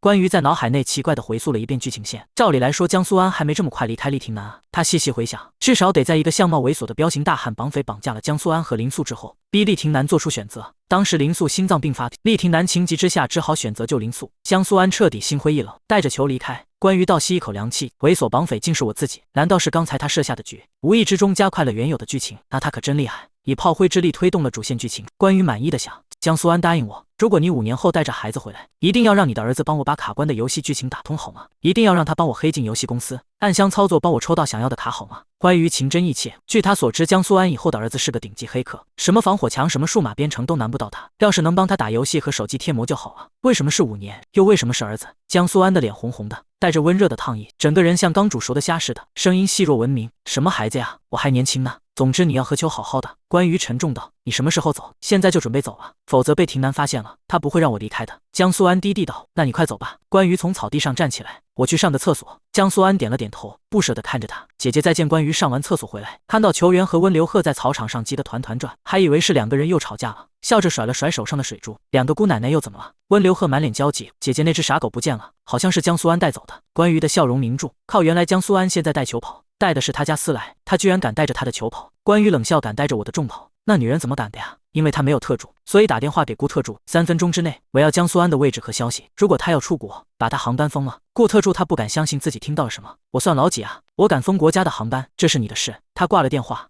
球员和温流鹤对视一眼，不知道为什么，刚才他的面相突然变了，本来是流畅略显圆润的下颌线，突然变成了刀削般的雕塑下颌，杏眼也突然变成了7分薄凉，3分讥笑2分漫不经心的丹凤眼，难道就是传说中的大总光环第82章？特助不错，关于急得团团转。他家思来还只是一辆100多斤的小猪啊，跟着那糊涂蛋江苏安，瘦了怎么办？他抬步朝厉廷南的方向快速走去，他正在和林素谈话，住所我都替你安排好了，到时候我会派人开车带你去。廷南，你会来看我吗？如果有需要的话。他轻轻颔首，我会带着苏安一起去看你。林素脸色渐渐发白，垂眸不说话了。厉廷南关于疾步朝他冲过来，站定在他面前。江苏安哪去了？安安他不是就在这里吗？厉廷南还在云里雾里。关于面色不愉的瞪他一眼，他走了你都不知道。走了。厉廷南呼吸一滞，眼眸之中蒙上一层不可置信的灰白，如遭雷击，整个人像是一瞬间苍老了几岁。他死了，关于你这个人真的有病。他怒视着厉廷南，没好气的开口，他去了别的地方，带着我的球。他恨恨吐出一口浊气。厉廷南带着你的什么？总之5分钟，我要知道他现在的具体位置，否则我会出动我的势力，不惜一切代价报复你。关于底气十足的直视他的眼睛，虽然他的势力也就是王刀没那么几个人，最多小发的雷霆，所谓打击报复也只不过是刮刮他庞大产业的脚皮，蹲在公司门口扔他鸡蛋。厉廷南不害怕，他也拿他没办法。知道了。厉廷南闷闷道，江苏安走了，没他的允许，这女人怎么自己赶走的？没我的允许，这女人怎么自己赶走的？关于越想心气越不平，咬牙狠狠开口。见厉廷南诧异又难以置信地看着他，关于催促他，你还有4分钟。见鬼了！厉廷南心想，这句也是他经常对自己特助说的话。快呀！厉廷南心神不定地拿出手机，打通了李特助的电话。您好，你拨打的电话暂时无法接通，请稍后不要通过这种方式来逃避工作。他冷声戳穿他拙劣的伪装。对面安静了几秒，才重新出声，语气丝毫没有被戳穿的尴尬。哎呦，厉总，我刚才手机欠费了，刚交的话费，3分钟我要安安的位置。如果他订了出国的机票，拦截航班3分钟。李特助不可置信，现在你只有2分钟了。他挂断电话，林素见他面色冷肃难看，咬了咬唇，廷南，你别担心，江小姐可能是一时任性，可你闹着玩的。另一头，顾特助莫名其妙的被挂了电话，没过多久就接到了李特助的来电。怎么了，顾云？求支持，求撑腰，我家老厉又犯病。他嘤嘤惨叫，刚接起电话，他就说了一句，3分钟我要安安的全部信息，就给我挂了，还让我拦截航班，你帮我一起查。顾特助觉得这剧情该死的相似，说出来怕你不信。我刚才也接到了一模一样的电话，你的意思是诈骗电话？我不是这个意思。顾特助想打开他的脑子，看看里面都是什么脑回路。那你怎么回复的？李特助后知后觉，应该是他家季总吩咐的。我就说我算老几啊？我赶拦国家航班就挂了，只不过是夫人挂的他。你这么刚对啊？今天可是休息日，我接电话已经很给面子了，我们打工人也要站起来。对啊，今天本来就是他休息日。李特助越想翅膀越硬，拨通回去老板的电话，底气十足的说，我算老几啊？我赶拦国家的航班，还有今天是休息日。老顾说他还挂了季总电话，所以他也挂了电话。厉廷南好大的狗胆啊！李特助长长舒了口气，悠闲地躺回床上，给顾特助发去了消息，谢谢啊，舒服多了。对了，挂了电话，你家季总不会骂你吗？顾特助回得很快，不是啊，打电话来的是我们夫人，你不会挂了你老板的电话吧？如果说我还放了狠话呢，那你死定了。李特助霎时从床上爬起来，连滚带爬跑到电脑前，飞快启动电脑，快点快点快啊！他默默祈祷，希望电脑的速度能赶上人事部开辞退信的速度，加上顾特助的帮忙。5分钟后，李特助胆战心惊地拨通了厉廷南的电话。厉总查到江小姐的信息了。厉廷南的声音凉凉，不劳烦李特助了，现在是你的休息时间，好吧？厉总，李特助像是下定了什么决心，我就告诉你我的身世吧。我的家庭很复杂。厉廷南没说话，听他卖惨。其实我是贾少爷，最近甄少爷回来了，处处看不爽我。刚才趁我不注意给你打了电话，目的就是觉得我不配拥有您这么威武霸气、英姿飒爽的老板，所以假冒我给你打了电话。李特助不知道他有没有相信，弱弱询问厉总，还需要江小姐的位置吗？他正在去机场的路上，发过来他挂了电话，我已经派人拦截了去机场的路。厉廷南看关于一副坐立难安的样子，以为是他们姐妹情深，主动开口报告，人家会计坐牢也才3年起步，你们霸总追妻就要5年起步。关于冷脸暴毙，到时候他家思来弟弟都要变奶奶了。厉廷南，我会努力的。发生什么事了？季锦州插着口袋和顾特助一起走过来。刚才他看顾特助忙得不行，随口问了一嘴，没想到是关于拜托他做事，过来凑个热闹。安安不见了。厉廷南言简意赅。厉廷南目光落在顾特助身上，没来由的突兀来了句夸奖，你这特助不错，不像他身边的这个。季锦州也看了顾特助一眼，嘴角抽了抽，不如李特助业务能力好，不像他身边的这个。顾特助正色，季总便宜没好货的道理你不是不知道。季锦州第83章，我的手机给你的陪葬，怎么样，拦截到人了吗？球员和温流鹤匆匆赶来，关于看向厉廷南，眼神带着询问。人的季锦州有些奇怪，你们的关系什么时候变这么好啊？关于脸色郁结，他带球跑了。带球跑那不是厉廷南的事吗？他眉梢一挑，你怎么看起来比厉廷南还要紧张？废话，他带的球是我家思来。季锦州，厉廷南，厉廷南，你这个废物！季锦州怎么想都是他的错。我去找他。厉廷南指尖挂着车钥匙，单手插兜往外走，我和你一起去。关于跟上身后的球员也跟在他身后，还有我也去。温流鹤连忙小跑着上前，虽然那只傻狗比起他更亲近那个球员，但看姐姐那么着急，想必那只傻狗很重要。季总，那我们呢？顾特助看向季锦州，一起去看看。一行人匆匆离开，来到停车场，厉廷南解锁了车门，发出2声短促的响。关于拉开车门，催促女孩先进，催促女孩先进。快点！温流鹤和球员依次上了车。关于的视线投向顾特助，眼神不言而喻。女孩先进行。顾特助没犹豫，果断上了车。季锦州上了副驾驶，关于最后一个上车，关上了车门。什么意思？厉廷南面色不大好看的敲了敲副驾驶的车窗，车窗降下，露出了季锦州悠哉悠哉、闭眼小气的侧脸，还得他凹了个精致的下颌线。我是你们的司机吗？不然的车窗升起。季锦州满意的勾唇笑了，原来这么爽。厉廷南他带着怒气摔上驾驶座的车门，启动车辆，面无表情的拉上安全带扣好。咔嗒一声，安全带系好了。我会很快。季锦州讥讽一笑，放心吧，放你的车我一定会系安全带的。毕竟某人连骑个儿童辅助轮自行车都能出车祸。季锦州算命先生说的果然没错，你这个人小肚鸡肠，多少年前的事情了，现在都还记得清清楚楚。厉廷南倒着车，手握着方向盘冷笑，小肚鸡肠就是那个在学校往西南方向走500米进入小巷，门牌号438的无名算命馆，穿着还勾丝了的假算命先生袍子，鼻梁上挂着圆框眼镜，贴着2道小胡子的算命先生。季锦州撇了撇嘴，算得一点都不准，我记了他一辈子。季锦州关于好奇出声，那家算命馆还在吗？江湖骗子别去。可是我觉得他算你就算得很准啊。温流鹤和顾特助猛点头。厉廷南轻飘飘看了他一眼，踩着油门的脚不断发力，车速越来越快，发出阵阵轰鸣，窗外景物飞速向后倒退。关于坐在后排的心跳都漏了一排，感受到了坐过山车时失重的感受。季锦州从来没这么惜命过，默默抓紧了扶手。突然，厉廷南猛踩刹车，车轮和地面发出了尖锐又可怕的摩擦声，全车人都不受控制地向前扑去，又被安全带强制拉扯回来。厉廷南，你会不会开车？红灯，他目视前方，淡然吐出2个字。关于翻了个白眼，你们总裁不都是法外狂徒吗？这么紧张着急的时刻，闯的红灯追到人再自个手，交点罚款扣点分能死啊！厉廷南握着方向盘，最近 A 市在评选最佳文明城市，所以抓得严。他目不斜视，上个月 B 市的莫总违规停车，在市区中心突然停靠在路边长达半小时，不知道在干什么，被大屏投放。上周 C 市的陆总私闯民宅外加闯红灯，被拘留。昨天D 市的副总被他女朋友拉着闯红灯，2个人的正脸足足被抓闯红灯的机器大屏挂了1天。所以评选文明城市会抓得很严。红灯转为绿灯，厉廷南重新启动车辆，离导航上属于江苏安的红点靠得越来越近。他们上了公路，这是一条跨海修葺的高速公路，海天一色，波澜壮阔。车牌3361，就是那辆白车啊！厉廷南车速拉到最高，此时高速上的车辆不多，只有零星几辆车，耳边呼啸着风声。他方向盘一转，用车身硬是逼停了这辆车。厉廷南解开安全带下车，敲了敲车门。江苏安咬了咬唇，本来不想下车的，看见他的车出来了。季锦州、关于温流鹤还有2个人，犹豫了一会，还是开了车门。厉廷南，我已经决定离开你了。厉廷南就这么静静盯着他，没说话。江苏安别开头，生怕自己再次心软，拿出手机打电话。少宇，我被拦下了。话音未落，手机被厉廷南夺，面无表情扔进了海里。江苏安朝他吼：“你凭什么摔我手机？生气了那就拿我的手机给你的手机陪葬！”他眼睛眨也不眨的一起扔进海里。关于想过手机的感受吗？当他偏头看见温流鹤和顾特助感动的泪眼朦胧，连情绪不外露的球员都有些动容之时，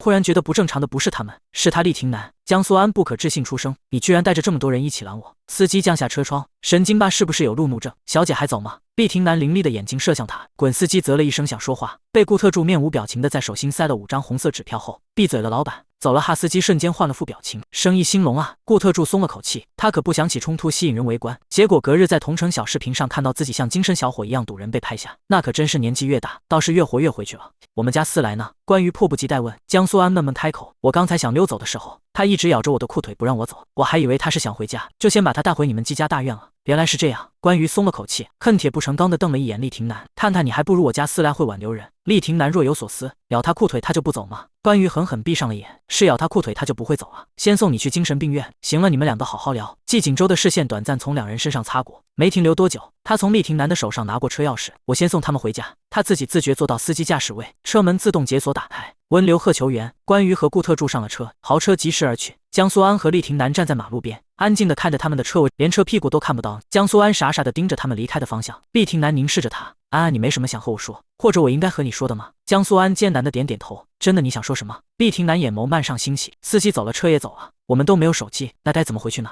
厉廷南失策了。第84章防火防盗防老婆。温流鹤先送你回家。季锦州从后视镜看坐在后排的温流鹤，温流鹤警觉：那什么时候送那个女人回家？哪个女人？温流鹤别别扭扭指了个方向，看向窗外的少女，充耳不闻，沉浸在自己的世界中。季锦州看了一眼，球员住我们家。什么？温流鹤大惊失色：那我也要住你们家？什么？你要去我家玩啊？行啊，到时间了，我联系你家里人派司机来接你。季锦州自说自话，对他的诉求充耳不闻，还没上门先赶客。温流鹤暴毙生闷气：姐姐，你说句话啊！姐姐本人此时一颗心都在狗上，敷衍了他几声。温流鹤托着腮，很快把这件事抛诸脑后，又想起厉廷南和江苏安。姐姐，你说廷南哥哥会追回江苏安吗？不好说。温流鹤整个人没骨头似的靠在关于身上，有感而发。姐姐，夫妻情侣之间要怎么才能避免吵架呢？关于没有这方面的经验，根据自己看的电视剧和言情小说，想了想，信任吧，彼此之间没有秘密，应该就是保持感情的诀窍。不一定吧，也不能什么东西都让对方清清楚楚。维系感情当然就需要保持神秘感和好奇心啊。季锦州握着方向盘开口。这点你就比不过人家厉廷南。关于数落人家小情侣之间就没有秘密，江苏安肯定知道厉廷南的银行卡密码。你倒好防老婆跟防什么似的，那你去找厉廷南当老公啊。季锦州轻飘飘从后视镜看了他一眼，他怕隔天晚上告诉关于银行卡密码，白天起床就发现家里的东西全没了，只给他留了几条裤衩子。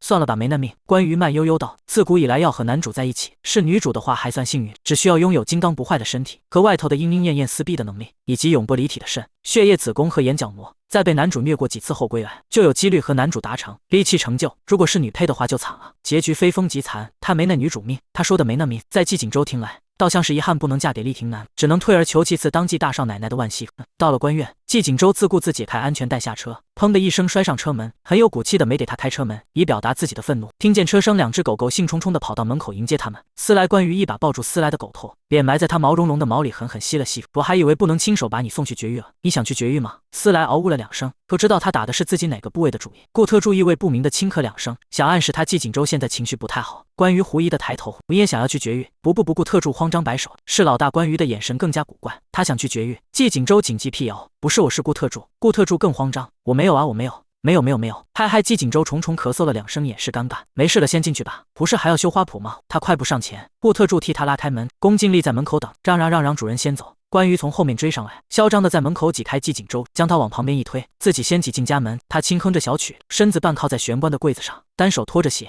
季锦州没了动作，站在原地不动看着他，忽然有了种恍若隔世的感觉。他应该循规蹈矩的过完这一生的，按部就班的3点一线，日复一日过着像被人编定好的程序一样的生活。回到没人的家里，顾特助给他开门，他回家坐上沙发，安静的一个人吃饭、办公、睡觉，第二天继续回公司。这样的日子他过了数年，突然的这几天，他的生活被毫无预兆的扰乱，被一个意料之外的人闯入打破。不过他并不讨厌这种感觉，甚至产生了一种这样一直过下去也挺好的错觉。他站在玄关处，像是愣神又像是思考，总之一时之间没了动作。关于一回家就迫不及待地脱掉不舒服的鞋子，随意地向后一踢，不小心用力过猛，径直砸到了季锦州的西装上。他下意识低头接住，低头看鞋子，在他的衣服上落下了一道浅浅的灰尘印子。季锦州他漠然地把他的鞋放到鞋柜上，能不能好好脱鞋？关于捏了捏耳垂，装作没听清楚他说什么的样子。什么？你在我的地盘跟我说什么？季锦州平静无波地弯了一眼顾特助，都怪他明明可以随便选个没人住的别墅的，非要指名道姓妓院。他眼里没多大的情绪起伏，但莫名的就是让顾特助觉得这一眼弯在了他的工资条上。他朝关于的方向走了走，弱道：季总，你要在夫人的地盘上威胁我吗？季锦州狠狠闭目，差点被这两个人气得，终于忍不住咬牙切齿。顾云，你最好别踏出这里一步。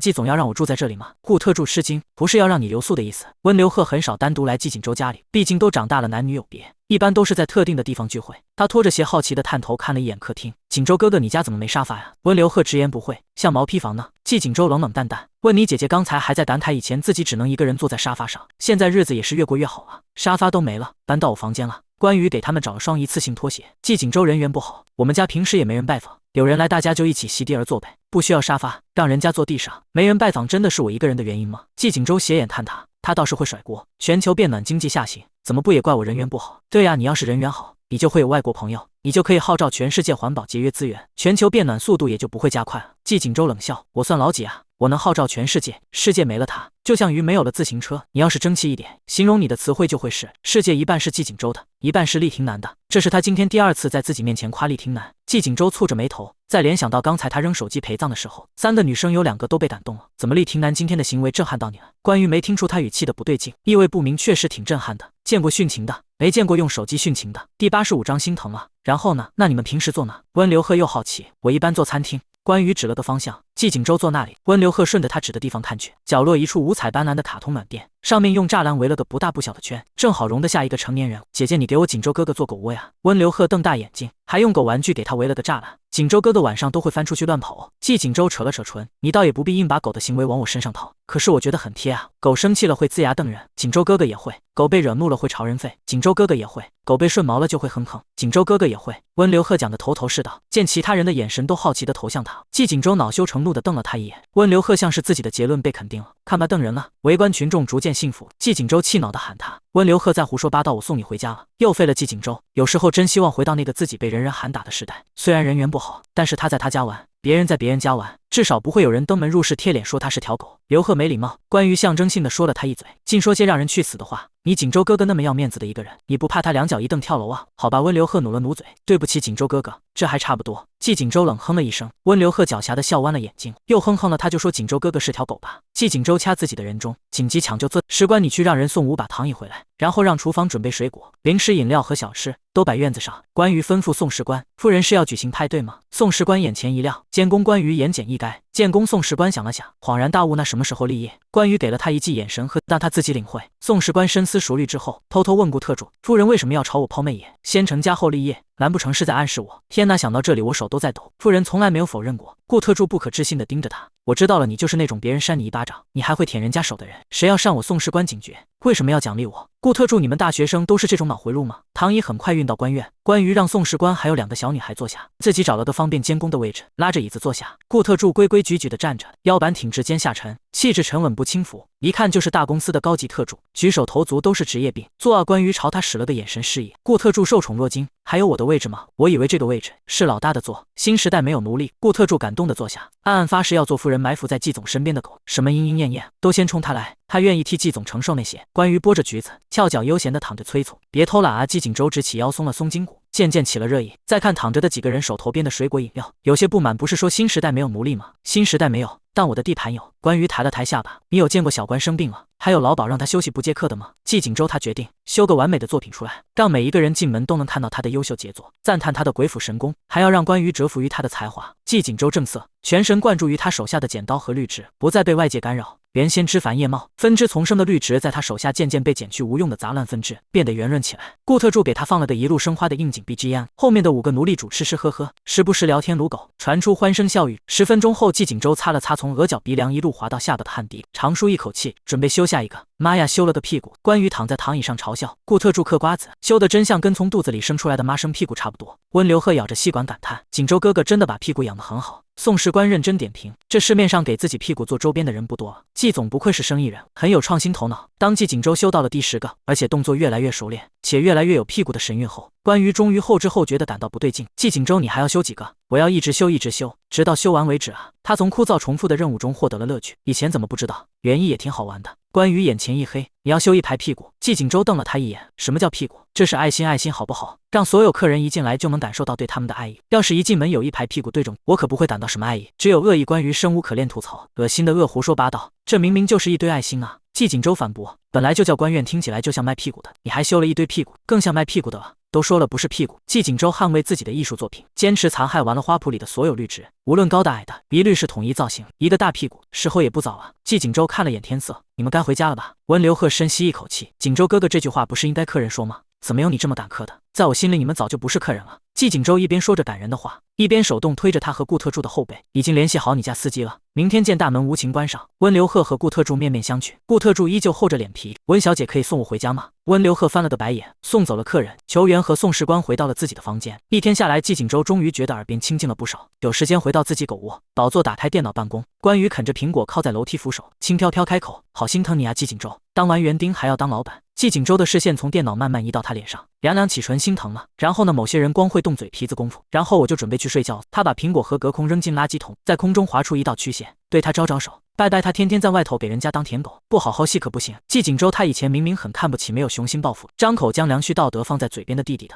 看着他悠闲的背影，却突然觉得躺平也挺好的。第86章，小孩不用拴绳吗？翌日清晨，日出青山，从楼下传来一阵嬉戏打闹声，丝丝缕缕地钻进了熟睡中的季景周耳中。这种充满活人气息的欢快声音，一般是不会出现在他死气沉沉的房子的。闹鬼了吗？季景周睁开眼睛，他不慌不忙地掀开被子下床，洗漱洗澡，慢条斯理地从衣柜精心搭配了一套衣服，才准备下楼寻找声音的来源。一节节迈下楼梯，季景周忽然脚步一顿，迟疑地落下一层台阶。是不是起床的姿势不太对？怎么好像看到不该看的？宋士官察觉到了楼梯上传来的动静，往声源处看了一眼。季总，您起床了。季景周神色恢复如常，下楼走到厨房，打开冰箱拿了牛奶出来，从消毒柜中取玻璃杯，一边倒一边往外走。季不竹，你怎么来了？今天放假呀？爸爸说我可以来找漂亮姐姐玩。季不竹和宋士官坐在地板上，搭着积木玩，要不是狗不玩，还真没玩具来招待你。季景周凉凉起唇，他也是好起来了，接连2天都有人来拜访了，就是没一个是冲着他来的。哥的狗也会玩积木吗？会啊，你们2个现在不是玩的挺好的？季景周轻飘飘的反问，专心致志的倒牛奶。季不竹看看宋士官，宋士官看看季不竹，一大一小学生两对视，没一个敢吭声。季景周将牛奶盒放到餐桌上，慢悠悠走到客厅，斜靠在墙上。他今天穿了件正肩衬衫，外面套着黑色西装马甲，握着玻璃杯，骨节分明的手指上戴着几枚银戒，熨烫合身的西装裤包裹着长腿。被吵醒的关羽洗漱完走下来，看到的就是这一幅画面。他打了个哈欠，季不竹漂亮姐姐早上好，我来找你一起玩哦。季不竹朝他兴奋招手，又勉为其难的补充，还有锦州哥哥。这样啊，关羽走下楼梯，走到客厅，极其自然的接过季锦州手上的牛奶，正好我今天也没事情做，就带你去玩呗。季锦州看着自己空落落的手心，再看看关羽自然到丝滑的动作，陷入沉思，这好像也许是他的牛奶吧。好哎，季不竹高高举起双手，季锦州盯着他手中渐渐喝空的牛奶，不冷不热的叫了声他的名字，关羽好像才发现了他似的，视线自上向下打量着他，露骨的眼神让季锦州下意识以为自己拉链没拉好。他别扭地站直身子，看什么？关羽朝他吊儿郎当地吹了一记轻佻的口哨。今天怎么穿得跟牛郎似的？季锦州满头雾水。你喝的是我喝，算了。关羽耸了耸肩，仰头把牛奶一饮而尽，蹲下身体抱住季不竹。姐姐带你去一家新开业的游乐园玩，好不好啊？季不竹乖乖点头。我有钱可以请姐姐去玩。季锦州突然冷不丁开口，家里的司机都放假了，什么时候放的？我怎么不知道？他淡定掏出手机，现在关羽才不理他。你想要去水上乐园还是海底世界呢？我都要去。季不竹开心地抱住关羽的脖子蹦蹦跳跳。就你们2个出门不太方便吧？季锦州意有所指，带保镖啊。季锦州又掏手机，他们现在也放假了，是吗？关羽迟疑片刻，那就算了，反正应该也不会太危险。季锦州终于忍不住开口，没有丝毫想叫我一起去的打算吗？一点点都没有吗？我不跟已婚男人出去，即使我是你丈夫，那可以。季锦州面无表情看着他，眼神中有淡淡的死意。不去什么时候出发？等我换个衣服。关羽换了一身装备下来，简单的无袖黑色连衣裙，黑色口罩墨镜装备齐全，一头顺滑的黑长直头发藏进帽子里，全身除了手臂挡得严严实实。姐姐，你为什么穿得像要去抢银行的？季不竹童言无忌好奇开口。没礼貌。关羽掐了一把他的小嫩脸，这是大明星出街必备穿搭好吗？姐姐是大明星吗？季不竹歪了歪脑袋，那为什么没有人来偷拍姐姐呢？为什么姐姐没工作呢？为什么姐姐没有粉丝呢？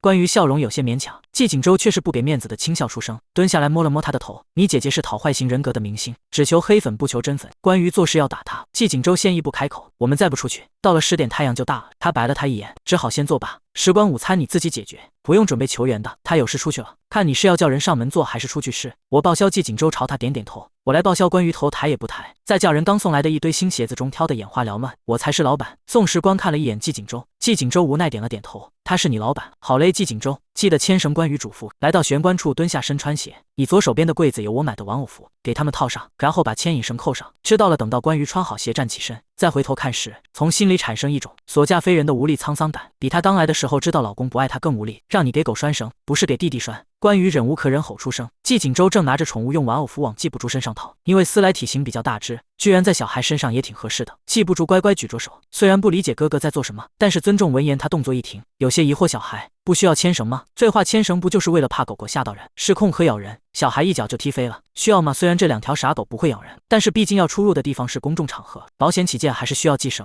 小孩也会吓到人啊。季锦州垂下眸，睫毛在白皙肤色下投下了一片淡淡的灰色阴影。我路上碰到小孩就挺害怕的，小孩会失控吗？这种生物失控不是常态吗？至少不会咬人吧？虽然几率不大，但也不是没有可能。他认真地盯着他，关羽被他打败了。行行，你要给你弟拴绳你就拴。季锦州咔嗒一声把扣子扣在了玩偶服上。第87章谁是人谁是狗。思来过来，季锦州坐在台阶上。过来，爸爸给你穿衣服。之前原主因为小女孩别扭的情绪故意忽视思来，有许多时候都是季锦州让阿姨给他喂的狗粮，所以也很亲近他，屁颠颠的就跑过来了。哥哥，那这只狗叫什么？季不竹小心翼翼地摸着四叔的头。四叔。季锦州漫不经心开口，叫四叔。怎么了？进了他们家的门，叫他老鼠干都行。四叔哥哥。季不竹聪明的小脑瓜灵光一闪，我知道了，哥哥的爸爸叫叔叔，所以四叔是哥哥的第4个爸爸。季锦州。关于正色，原来这才是我公公的本体。季锦州这么聪明，你们2个都不要命了呀？穿戴完毕，季锦州一手牵穿着汉堡服的思来，另一只手牵着同款衣服的季不竹。宋士官不忍直视的别开眼，老宅那边的人知道季总把他们的宝贝命根子当狗遛吗？季不竹张臂高呼，迫不及待要冲出门去，突然被身后牵引绳的长度限制，差点被弹回来。季锦州扭头看关羽，我就说有用吧。关羽不做表态，因为他们那档节目的热度还在网络上不断飙涨，他们选择自己驾车出行，人多眼杂，没有叫上顾特助。季锦州单手扶着方向盘，另一只手在导航上定位，目光透过后视镜落在了后面。关羽把季不竹放在了儿童座椅上，低头给他扣上安全带。他心情显然很好，左耳戴着单边黑色耳机，偶尔还会哼两句曲。关于不知道他的好心情从哪来的，嘀嘀咕咕反派还得是反派，童年经历都很悲惨，去个游乐场都乐坏了。车里的氛围很好，季景舟稳稳当当开着车，关于和季不竹在后座打闹，还有最后排2只晕车的狗，风也悠扬，人也高兴。到了季景舟解开安全带，打开车门下车，打开后座车门，单手解开季不竹的安全带，一手抱着他，一个牵着思来。关于抱着思叔也下了车。这个游乐场是新开业的，最近成了网红打卡经典，吸引了不少游客。尤其今天还是周日，携家带口的家庭更是爆满，只能现在看不见尽头的游客队伍里排队。他和季景舟商量了一下，准备分坐2排。季不竹抱着季景舟的脖子撒娇：“哥哥，我可以自己下来走，这里人这么多，你确定？”季景舟挑眉看他：“我可以。”季不竹信誓旦旦：“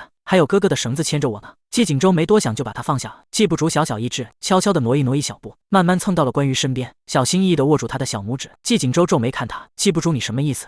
让我抱着不满意？我想和姐姐一起排队吗？”季不竹小声开口，抬头偷看了一眼关于，从他的角度只能看见他逆着光的脸，这么不想让哥哥抱。季不竹无比坚定：“你给我过来。”季景舟恼羞成怒，一把抱住他有些胖乎乎的小身体，强行抱着他。哥哥抱你！季不竹的脸委屈的皱成了包子。景舟哥哥，按照电视里的情节，你这么强行抱着我不让我动，我是可以扇你巴掌，还可以骂你混蛋的。季景舟沉声叫了一声他的名字。季不竹啊，不是让你少看点电视吗？昨天是不是还熬夜到11点半了？季不竹吃惊又惊喜，哥哥怎么知道？你说的这个剧情应该是电视上新的电视剧《当婆婆爱上妈》最新一期的情节，但是这个情节只有11点半之后才有。季景舟挑了挑眉，小孩还熬夜，我要告诉你爸。季不竹抱住他的脖子，趴在他的肩头上嘤嘤叫唤：“哥哥，不要告诉我爸爸吗？那就乖一点，好好跟着我。”不对啊，哥哥！季不竹从他肩头爬起来，你怎么知道婆婆爱上妈是晚上11点半后才播的？季景舟沉默了，尴尬的咳嗽了2声，还能怎么知道的？他也追着呗。队伍缓慢前进，终于在1小时后成功验票进了游乐场。季景舟的手已经麻了，季不竹下来自己走。不要嘛！季不竹死抱着他的脖子不下来，人家是你强取豪夺来的，你怎么可以说不要就不要？下来不要！季景舟深深呼吸，平复心情，转移话题似的。那个游戏看起来很好玩。季不竹的注意力果然被吸引，哪里红色的童话小帐篷下是一处投掷飞镖的游戏摊位，摊主给他们介绍规则：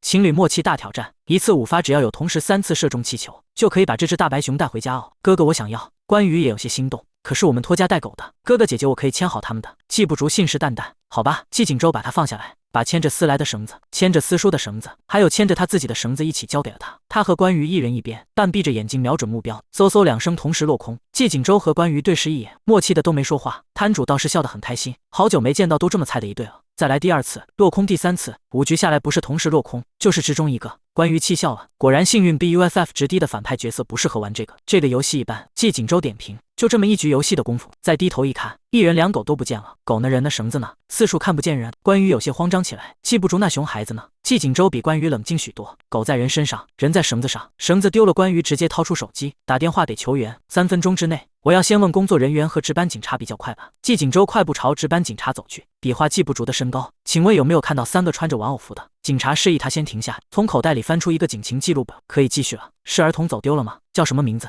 思来、思叔还有季不竹。季景舟有些奇怪，找狗还要登记名字？警察在本子上写了2行字记录下来，什么时候走丢的？就在刚才，都是几岁的小孩子？关羽皱了皱眉，不是小孩还有狗。警察比肩一顿，3条狗也有小孩。警察抬头看了他一眼，思来、思叔和季不竹，哪个是人哪个是狗？关于季不竹是人，其他的是狗，这是什么鬼问题啊？知道了，我会叫人一起找。还有查监控的，让关羽2人先自己再找的时候，他们明显看到了警察眼里遏制不住的笑意以及愧意，像是忍不住笑，又觉得这件事不好笑。素质和笑点在打架。季景舟和关羽绕着附近展开地毯式搜索，连草丛里都不放过，最后累瘫在花坛上，背对着背休息。关羽深深叹了口气，季不竹要是找不到，我们无颜回去面对季家父老啊。季景舟闭着眼睛，已经做好了最坏打算，到时候我找辆车撞死你，说我死了你也不活了，至少我们还能留下个殉情的好名声。怎么样？第88章，哥哥的眼睛是调色盘，我觉得还是可以抢救一下的。关羽站起身，走吧，接着找。季景舟深叹一口气，也跟着站起来。就当他们打算转换个园区再找时，忽然觉得撞上了个什么东西。他低头一看，抱着小狗的汉堡人被他撞了个趔趄，哎呦一声摔倒在地。季不竹、季景舟看清了坐在地上的那张小脸，就是他们找半天的小破孩，忍不住火冒三丈：你个熊孩子，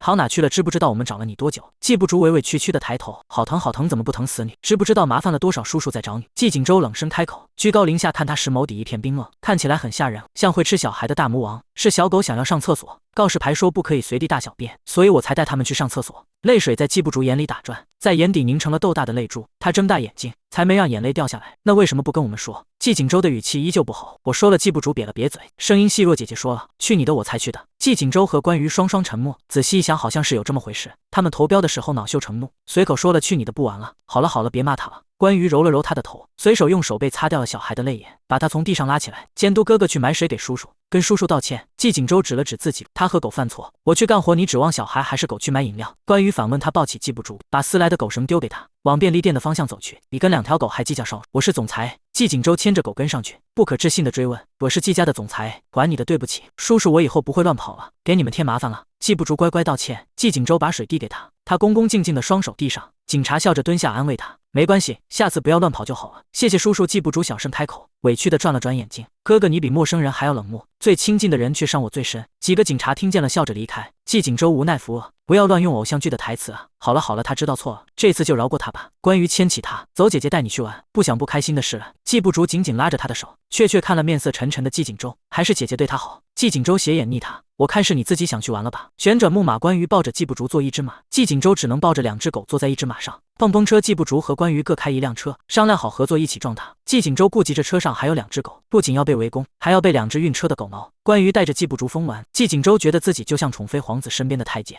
帮他们拎包遛狗，他们玩累了还要去买水，拧开瓶带送到嘴边。早知道把顾特助带上了。季景周想，3人2狗不管造型还是身形颜值，在人群中都格外出挑，从一入园就频频受瞩目。尤其是季景周和季不竹2张酷似又精致的脸，让人看了就移不开视线。虽然看不清他们身边女人的脸，但从身段和气质就能判断长得绝对不差。这一家3口好高的颜值，这种长得势均力敌的才对我眼睛好。美女配合童都看秃了好吗？那男的怎么长得很眼熟啊？不就是最近经常刷到的营销号转发的恋综片段吗？那个既是总裁季景周是这个名字吧？有小孩还参加恋综啊？这不就是欺骗观众感情吗？快拍快拍！虽然长得帅，人品也太不行了吧？身边那女的还裹得严严实实的，也知道自己见不得光吗？虽然我也不喜欢关羽，但欺骗搭档、欺骗节目组还欺骗观众，也太没品了。这些议论声完完整整落入季景周的耳朵中，他什么话也没说，只是在想他们像一家3口。他淡淡抬眸，将季不竹的脸转过来压进自己怀里，视线对上黑漆漆的镜头，口中的话却是对关于说的。接下来玩什么？去看城堡。关于一指不远处满是梦幻色彩的马卡龙色系城堡。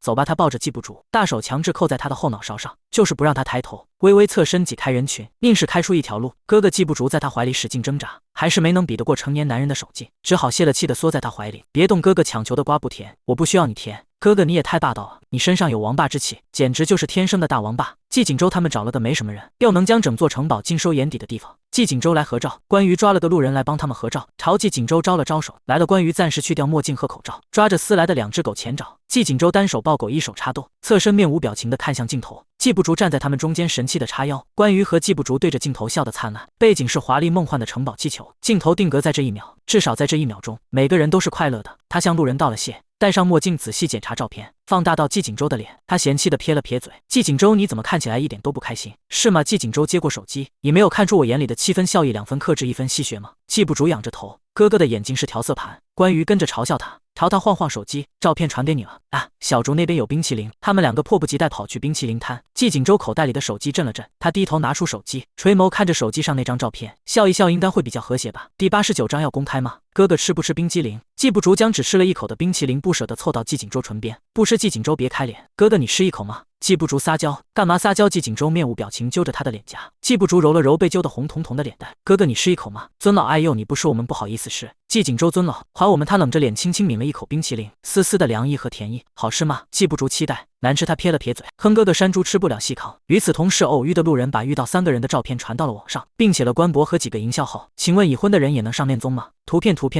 大表姐娱乐，表妹娱乐，3阿哥娱乐。转载季景周颜值的博文本来就很多，连带着季氏的官方微博都涨了几10万的粉丝。当游乐场的图透被传上网时，一时如滴水入油锅，引起议论纷纷。季景周的加入，但隔壁同样是恋综剧组却被吸走了全部热度。他们看见这个热搜，就像看到了转机，又添了把火，砸钱上了热搜，认识的不认识的都点进来凑热闹。顾特助本来只是回公司取个材料，路过公关部的时候，却看到同事们都正襟危坐，满面愁苦地盯着电脑屏幕。他敲了敲玻璃门，怎么了，小张？公关部的几个同事看见他就像看见了救星。小张连忙起身拉住他，把他按在自己的位置上，指着屏幕顾特助，你看大家都在骂我们。纪氏公司最新一则博文是有关房地产合作的广告，一开始充满了对他家总裁颜值的赞美，不知道发生了什么事，突然都来骂他们总裁，又当又立，既要又要。在你们公司上班需要炒 CP 吗？只有我觉得他从第一期就很装吗？算命大师早就算到了这个人油嘴滑舌，果然翻车了。还好我先加了 WX， 点击头像看我主页加大师 WX， 他有卖片的和卖茶叶的。顾特助若有所思，小张愁着一张脸，现在怎么办啊？特助，这夫妻俩还真的是招人嫌的命。顾特助咧嘴一乐，本来只有一个人上节目，一个人挨骂，结果现在两个人都上节目了，两个人一起挨骂。小张像是吃到了第一手大瓜，所以总裁真的有老婆了？什么真的假的？顾特助狐疑。就刚才啊，突然有好多营销号发了这张图片。小张点开热搜，被顶到第一条的就是被传疯了的那张图片。画面中，季景舟大手扣着怀里小孩的脑袋，不让他抬头，将他保护得严严实实，只露出了身上的卡通汉堡服。凌厉中带着侵略性和警告的目光，却直直射向镜头，眉眼如画如剑。他身边站着一个身形苗条的黑衣女人，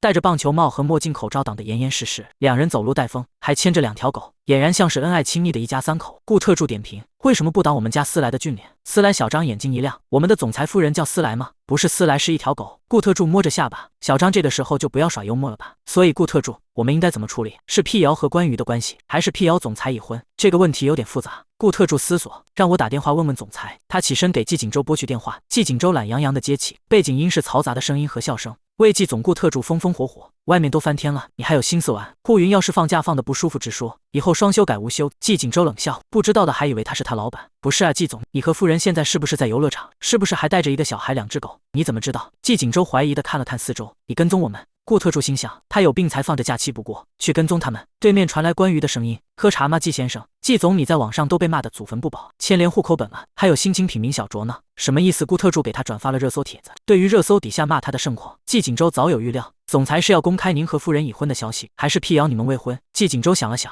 我问问他，他挂了电话。要公开吗？季景舟随意的将手机放在他面前，不公开的话，我就让公关辟谣封广场。他抬眼看他，如果是别人，比如江苏安，比如老三的老婆，比如温流鹤，应该都会选择不公开。他们新时代女性不是都说靠天靠地靠自己？可是关于他真的捉摸不透他。季景舟回想到，当婆婆爱上妈，李男主要是出手帮了女主，不仅可能会被他骂仗势欺人，还可能会被扇一巴掌说他不懂他，大男子主义干涉对方的决定，这种吃力不讨好的事，还是问问吧。关于吃惊的挑了挑眉，点开评论都是季景舟的恶评，他下滑了几条，忍不住乐了。季景舟他们说你命比天高，你命由你不由天啊，哈哈哈哈！季景舟闭目，这种就没必要念了。所以公开吗？公开呀，出乎意料的，关于一口答应，找出原主记忆中的那些欺负过他的人。不得不说，原主这个脑袋，一些记忆模糊不清，这种被欺负过的记忆却格外深刻。不仅要公开，你还要帮我那些以前抢了我角色的明星啊、导演啊、制片人啊，还有落井下石的那一批人，算了，太多了。我现在列个表格给你，有这种现成的，可以仗势欺人的身份，为什么不用？他可不想以后要打脸的时候，还要被欺负一顿之后才掉马，太憋屈了。就算他打脸对方后讨回来了，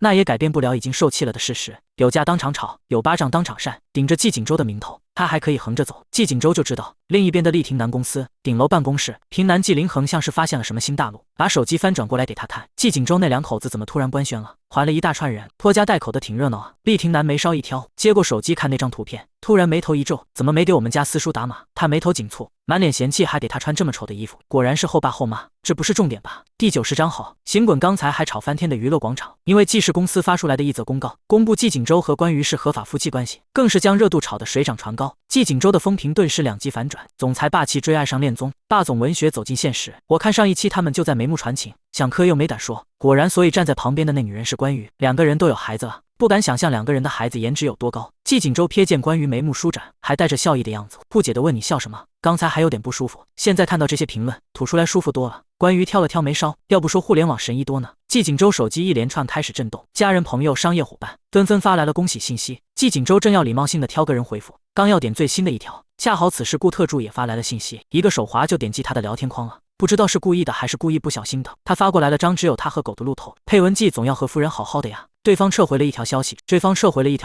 不好意思老大，小张给我发的图片，我顺手转给你了。下周加班，剩下的消息他没心思回复了，索性关了静音。收了手机换关于的手机响了，他接起来：“阿鱼，你怎么突然官宣结婚了？”经纪人江哥被他这一手打得猝不及防。不对，你什么时候结婚的？关于佯装遗憾，我老公3年前被奸人所害成了植物人，我为了代替妹妹冲洗嫁进季家，公公不亲婆婆不爱，不让我公布结婚的消息，直到老公苏醒后才让我公开。没听说季总之前是植物人啊？江哥纳闷，真的假的呀？啊，那肯定是假的呀。不说这个了，你打算怎么解决？公司本来是打算将错就错，给你打造成男女通吃的女海王人设的。你来这么一说倒好，风情变婚外情。陈总大发雷霆，说如果不把公司损失补上，就要雪藏你，回溯原主的记忆。他几乎每一年都在吃这个公司的大饼，黑料不公关，资源不争取，要不是靠黑红爬起来，现在还分币不入，自己吃自己。手机那头静谧非常，要不是听见几声细微的呼吸声，江哥都怀疑关羽给他挂了。阿鱼为什么不说话？你的意思是？熟悉的清凌凌声音从话筒处传出，带着悠闲和惬意。老板在威胁我。江哥都有些迟疑了，这么不明显吗？你的意思是他在威胁我这个季家大少夫人，既是总裁的老婆，拥有一床别墅，一个度假村，小有资产的关系户吗？关于慢悠悠的往咖啡里加方糖，缓慢搅动，现在到底是谁搞不清楚状况？只要我一句话，我是老板，他才是下属。江哥变成有钱人，说话都会这么硬气吗？天凉了，是时候让陈总破产了。关于慢慢吐出一口气，季氏已经决定收购大智若愚，下个月我才是庄家。真的？江哥在那头震惊的音调拔高，不信你问季锦州。关于把手机粗鲁的拍在季锦州脸上，季锦州被他眼神胁迫，迟疑地点了点头。买了我会派人和你们洽谈。江哥怎么语气和去菜市场买大白菜一样？徐碧他都不敢这么话。你老公还缺男老婆吗？他发自真心提问。我不想努力了。关于仔细数了数，前面还有2个在排队，一个管家，一个特助，你可以和他们比命长。老死了你就是正宫了。这年头卖屁股的业务还挺激烈的。行了，江哥，我还有事，先挂了。关于果断挂了电话，再看手机里的未接来电和未读消息，不少圈里圈外，亲近的陌生的，有没有结过仇的好友都给他发来了祝贺消息。关于统一回复，打20万来看看诚意。寒暄的人果然没有后话了，唯一收到的回话是来自季天磊的20万转账，备注依旧是言简意赅。锦州是个好耗子，你们好好过。关于脑袋冒出问号，季锦州原来是只耗子。还没等他发问，又发过来了兰叔的语音，温柔和善的男人声音传出来，他打错字了，撤不回，正在生气呢。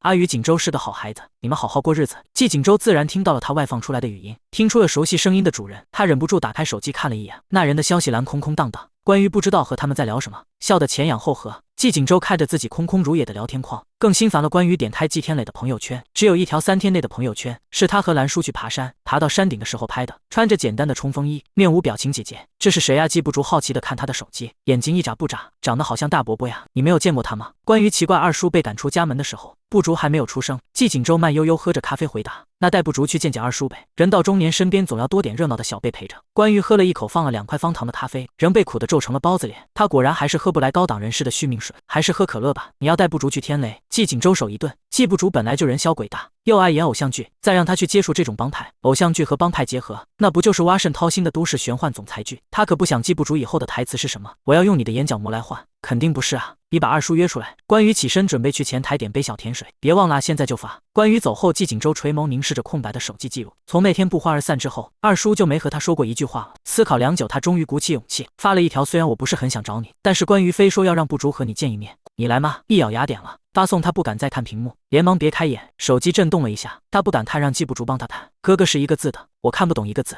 是好还是行？季锦州将视线慢慢移到手机上，对方惜字如金。滚季锦州第91章，他们反派你要完蛋了。关于心满意足端着他的大杯可乐走过来，愉悦坐下，怎么样了？二叔说他没空。季锦州正色，怎么可能？关于皱起眉头，他明明说今天忙完了呀。他不信邪，按住语音键，二叔你现在有空吗？我给你发的地址，你过来找我完呗。对方回复语音消息的速度很快，可以。季锦州，姐姐这个黑乎乎的饮料是什么？季不竹指了指可乐，他好像看过小朋友喝，但是爸爸从来不让他喝，这个小孩不能喝。关于挪开可乐，一脸严肃，喝了会死，可是人吃饭也会死啊，吃饭怎么会死呢？我同学小美说，她的爷爷吃了80年的米饭就死了。季不竹摆着小脸，所以我跟爸爸妈妈说，他们吃饭要小心，别吃着吃着吃死了，他们还揍我。季锦州凉凉，这顿打是大孝子你应得的，米饭要吃80年才会死，这个可乐一喝就死，所以小孩不能喝。关于淡定，那姐姐什么时候死？季不竹看着冒气泡的汽水，仍贼心不死，馋得舔了舔唇，我想喝一口和姐姐殉情，这是老鼠药，不能喝。那姐姐为什么能喝？因为姐姐是老鼠。季锦州，你们2个为了喝饮料都挺拼的。20分钟后，关于站起身四处查找，在人群中找到那道熟悉的身影，他朝季天磊和兰叔招手，二叔在这里。季天磊和兰叔迈着步子信步走来，2人气势不凡，四周的人忍不住给他们让出一条道来。不竹，这是二叔。关于介绍着从未见面的叔侄2个，二叔他叫季不竹，是三叔家的孩子，一高一矮，仰望和俯视，跨越了时间的2代人视线在一瞬间撞上。二叔季不竹仰着头甜笑，若有所思地举起四叔，这是四叔，所以这是二叔的弟弟。季天磊一愣，迟疑地抱起四叔，这是我弟弟。离家前他的父亲还只有3个孩子，10几年过去了，还多了个老四，一条狗。二叔，这只狗的名字叫四叔。关于解释，名字取得挺放肆的。季天磊点评，他们2人到了的这一段时间，季锦州像被人定住了一样，僵硬尴尬地站在原地一动不动。关于扯了扯他，锦州叫人啊。二叔季锦州心想，关于跟坏儿子一样。季天磊点了点头，视线在他身上不超过3秒，旋即蹲下来平视季不竹的眼睛。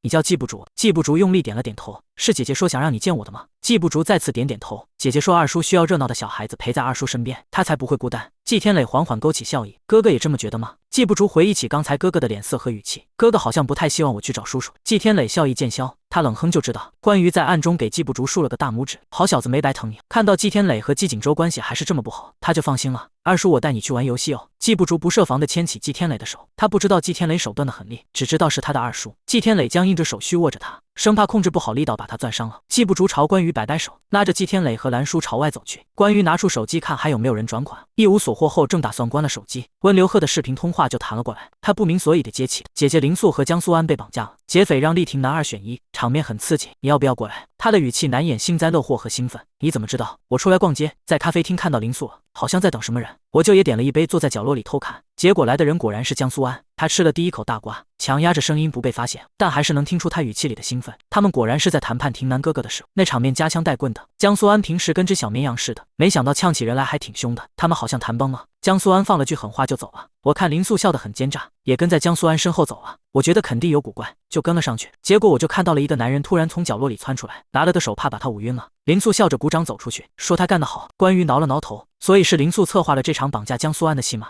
原著中确实有2选1的情节，但却不是林素策划的，而是一个厉霆男的商业对手。因为对他公司至关重要的合作被厉霆男截胡，他怀恨在心，一时偏激走上了绑架的道路。不过这场绑架2选1的戏码不应该这么快出现啊，看起来不是。温流鹤又压低了声音，因为那男的看起来不像认识他的样子，说了句别管闲事。林素就说拿了钱就不认账，把他给我。那男的就问了句你是谁？他手上的可是厉霆男的老婆，他就说我才会是霆男的妻子。然后那劫匪男就把他也打昏，一起带走啊。温流鹤老老实实复述了一遍经过，语气学得绘声绘色。关于这倒霉女人，原先以为温流鹤已经够不聪明了，还有这种主动送人头拉进度的狠角色。你现在在哪里？我跟在他们后面呢。温流鹤小笑声开口，放心吧姐姐，我会好好看着给你转述的。你一个人关羽有些头疼，不要什么热闹都凑啊。对面一声尖叫，关羽忙问怎么了？被绊倒了，他嘟嘟囔囔，哪个没公德心的乱扔垃圾。关羽还没来得及松一口气，姐姐我好像完蛋了。又怎么了？我好像被发现了。关羽眼前一黑，小姐姐你更虎啊，都是这种智商的话，他们反派女好像真的要完了。第92章有困难，找警察。关羽把手机摔在桌上，被2个同事气笑了。怎么了？季锦州看了一眼他的脸色，让他买公司他也买了，总不能又是他惹生气的吧？事情有点复杂。关羽斟酌着语言，一开始是江苏安被绑架了，被绑架季锦州没稍微挑，知道有厉霆男在他不会有危险，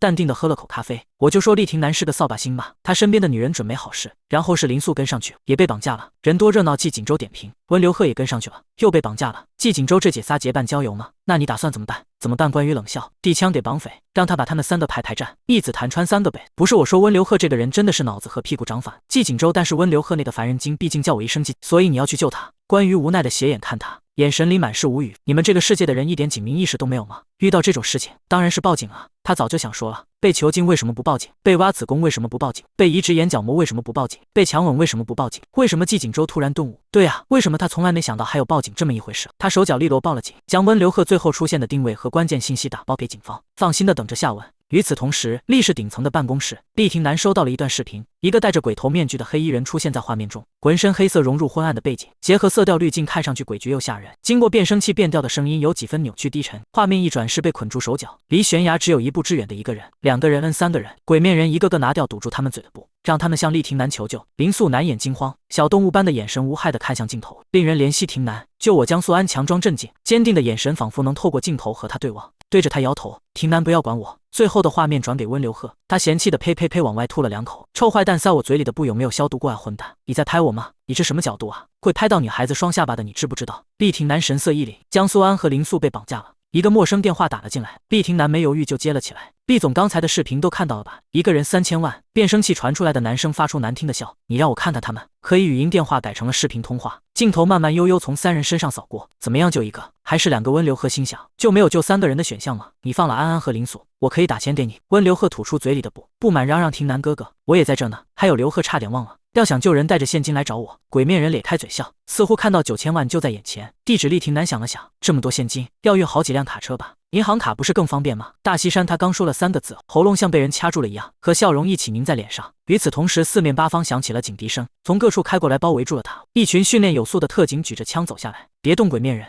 不是兄弟这么快被抓，什么都还没来得及干，我在同行里很没有面子啊。毕廷南季凌恒坐在他的办公室里，从一开始他接电话脸色很差的时候就没敢开口，现在终于忍不住问：廷南怎么了？毕廷南自己都很困惑，好像是恶作剧，又不太像什么意思。有人给我发了一段视频，绑架了安安和林素，让我带着现金去面交。然后呢？然后电话都还没挂断，他就被抓了。季凌恒这年头绑匪都这么贴心了。大西山人数差距悬殊的警匪还在对峙，鬼面人把小刀抵在江苏安脖子上，颤抖着声音：你们不要过来，再过来我就把他们杀了。温流鹤虽然被捆着躺在地上，但还是随遇而安的找了个舒服的姿势。凉凉开口：杀了你也逃不了，逃不了，我也要把你们都杀了。鬼面人疯狂挥舞着小刀，明明之前有经验的绑匪前辈们都说，一般情况警察都是最慢到场的呀，怎么轮到他了？就1秒出警，都杀了你还是逃不了。温流鹤比对面的警察还淡定，那我也要你们陪葬，就算陪葬没有人给你烧纸钱，你也只是从一个活的穷鬼变成一个真的穷鬼。温流鹤笑眯眯，反正现在被挟持的不是他。警察们面面相觑，从来没见过人质强生绑匪的，生怕他惹怒绑匪伤害人质。谈判警察主动开口，现在放人你还有改过自新的机会，不要一错再错啊，自知败局已定。鬼面人颓然跪倒在地，小刀掉落在地，任凭警察给他铐上手铐，摘下面具。刚被解开绳子的温流鹤迫不及待给关羽打了个电话售后：姐姐，这次是我被绑架20几次中最快记。温流鹤，我今天才发现你是一个很特别的人。关羽不由得感叹。温流鹤一时之间有些羞赧，姐姐为什么突然这么说？别人脑子是脑子，屁股是屁股的，但是你不一样，我分不清你的脑子和屁股。关羽语气无比诚恳。温流鹤委屈的应了一声，人家只是想吃最新的八卦嘛。你现在安全了？我在警车上，做完笔录就能回家。隔着手机，关羽听见那绑匪还在抱怨：你们怎么来这么早？我还没开始勒索呢，这样搞得我很没有成就感，会被同行嗤笑的。警察叔叔好心安慰他：放心，你在里面会待很久很久，不会遇到同行的。他还开始挑剔起了路程，什么时候到警局啊？这么远我都要晕车了。这次是温流鹤，你还好了，你一到警局就可以休息常住，不像我们还要出警局回家呢。绑匪破大防，还有心思开玩笑，那就是连心理创伤都还没来得及产生。关羽摇了摇头，不说了，挂了。第93章伤到了重要部位，解决了，解决了。关羽淡定，哥哥，姐姐记不住，慌里慌张的跑过来，眼眶微红，带着惊慌失措。二叔受伤了，受伤了。季锦州猛地站起身，伤到哪儿了？严不严重？现在怎么样？关羽安抚地碰了碰他的手背，他能看得出来，虽然因为天雷的归属和一些不知名原因发生争吵，但季锦州还是很在乎这个二叔的。别紧张，先听听部主怎么说。季部主轻轻哽咽，我们去玩游戏的时候，二叔为了保护我，伤到了男人很重要的部位。男人很重要的部位？季锦州，他艰难询问，那个地方真的很严重吗？真的。季部主认真点头，都流血了。季锦州同样作为男人似乎感同身受，轻轻倒吸一口凉气，五官皱了1秒。男人很重要的部位，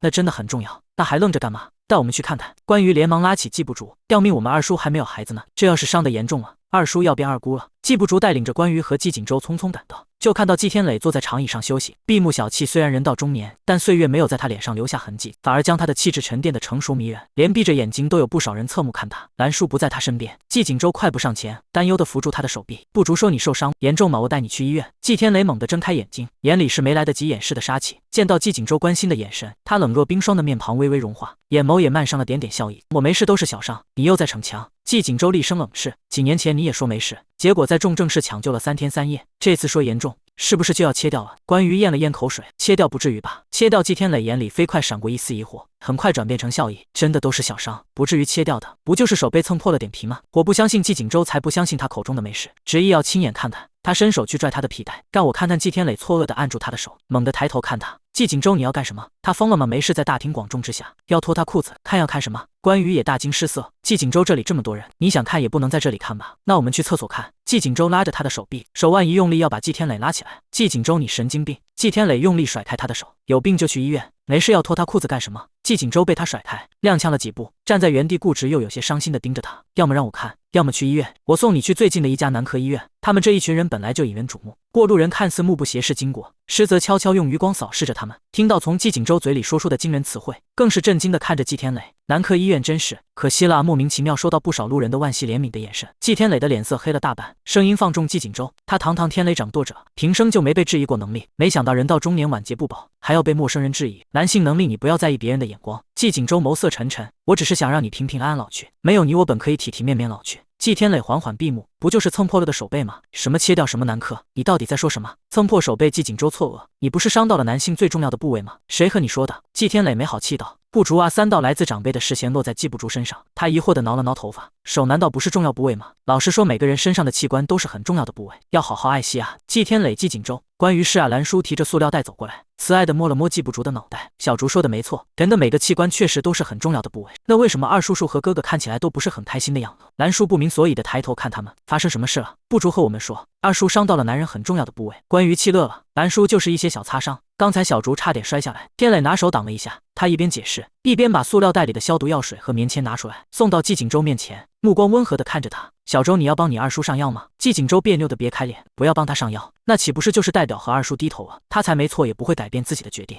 不过要是蓝叔再开口一次，那他就只能勉为其难。那小鱼你来。蓝叔已经将药水转到关于面前。好啊，关于欣然答应，伸手接过机会，是留给有准备的人的。季景周关于坐到季天磊身边，小心地用棉签擦掉伤口里的小沙粒，再换根棉签擦拭药水消毒，最后绑上绷带。谢谢。季天磊对他笑了笑，比第一次见面更加真心实意的笑容。二叔你就不要怪景周了，他虽然对您的态度恶劣了一点，但是其实他还是很关心您的。关于假意替季景周说好话，听听就好了，可千万不要当真啊，他会关心我。季天磊自嘲笑了笑，他比陌生人的态度都比我这个二叔好一点。景周不关心你，但还有我和小竹啊，我们都会来陪你的。关于朝季不竹招招手，对不对小竹？季景周这个天雷少主当的明白吗？他下台也让他当。是啊，二叔叔。季不竹乖乖点头。季天磊含着笑意颔首。季景周虽然关于在帮他说好话，但不知道为什么他听起来就是觉得怪怪的，好像越劝两人关系越差了。第94章有没有盗版资源？对了，思来和四叔还在咖啡屋。关于想起两只狗还被他寄放在咖啡屋的宠物游乐园，站起身，你们先玩，我去看看狗。说是看狗，一到咖啡厅他就坐下不想动了，出来玩就是累。系统突然出现，小关你在商城花费的点数累计超过了1万点，商城升级后可以选择购买原文的内容，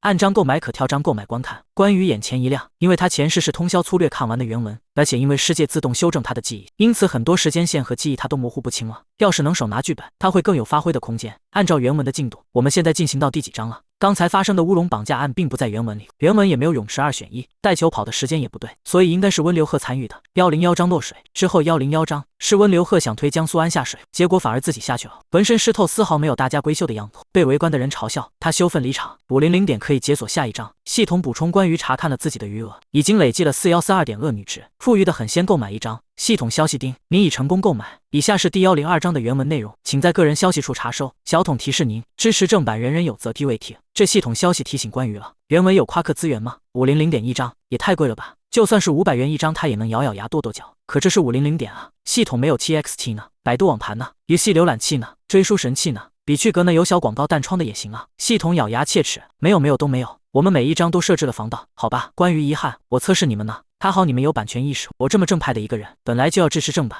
系统你最好是。关于点开了发到他邮箱里的1章正文，简单扫了一眼，对着虚拟屏幕干瞪眼，发了一篇黄文给我。能信不信我举报你？小关你说的好难听。系统一本正经的纠正，这叫感情流过度。缠绵懂吗？缠绵了一整章啊。关于不死心的将这2000字的1章翻来覆去看了几遍。这两口子晚上不能玩会手机，干点别的事情吗？或者在床上说点机密啊？系统的提醒点到为止，不是一章。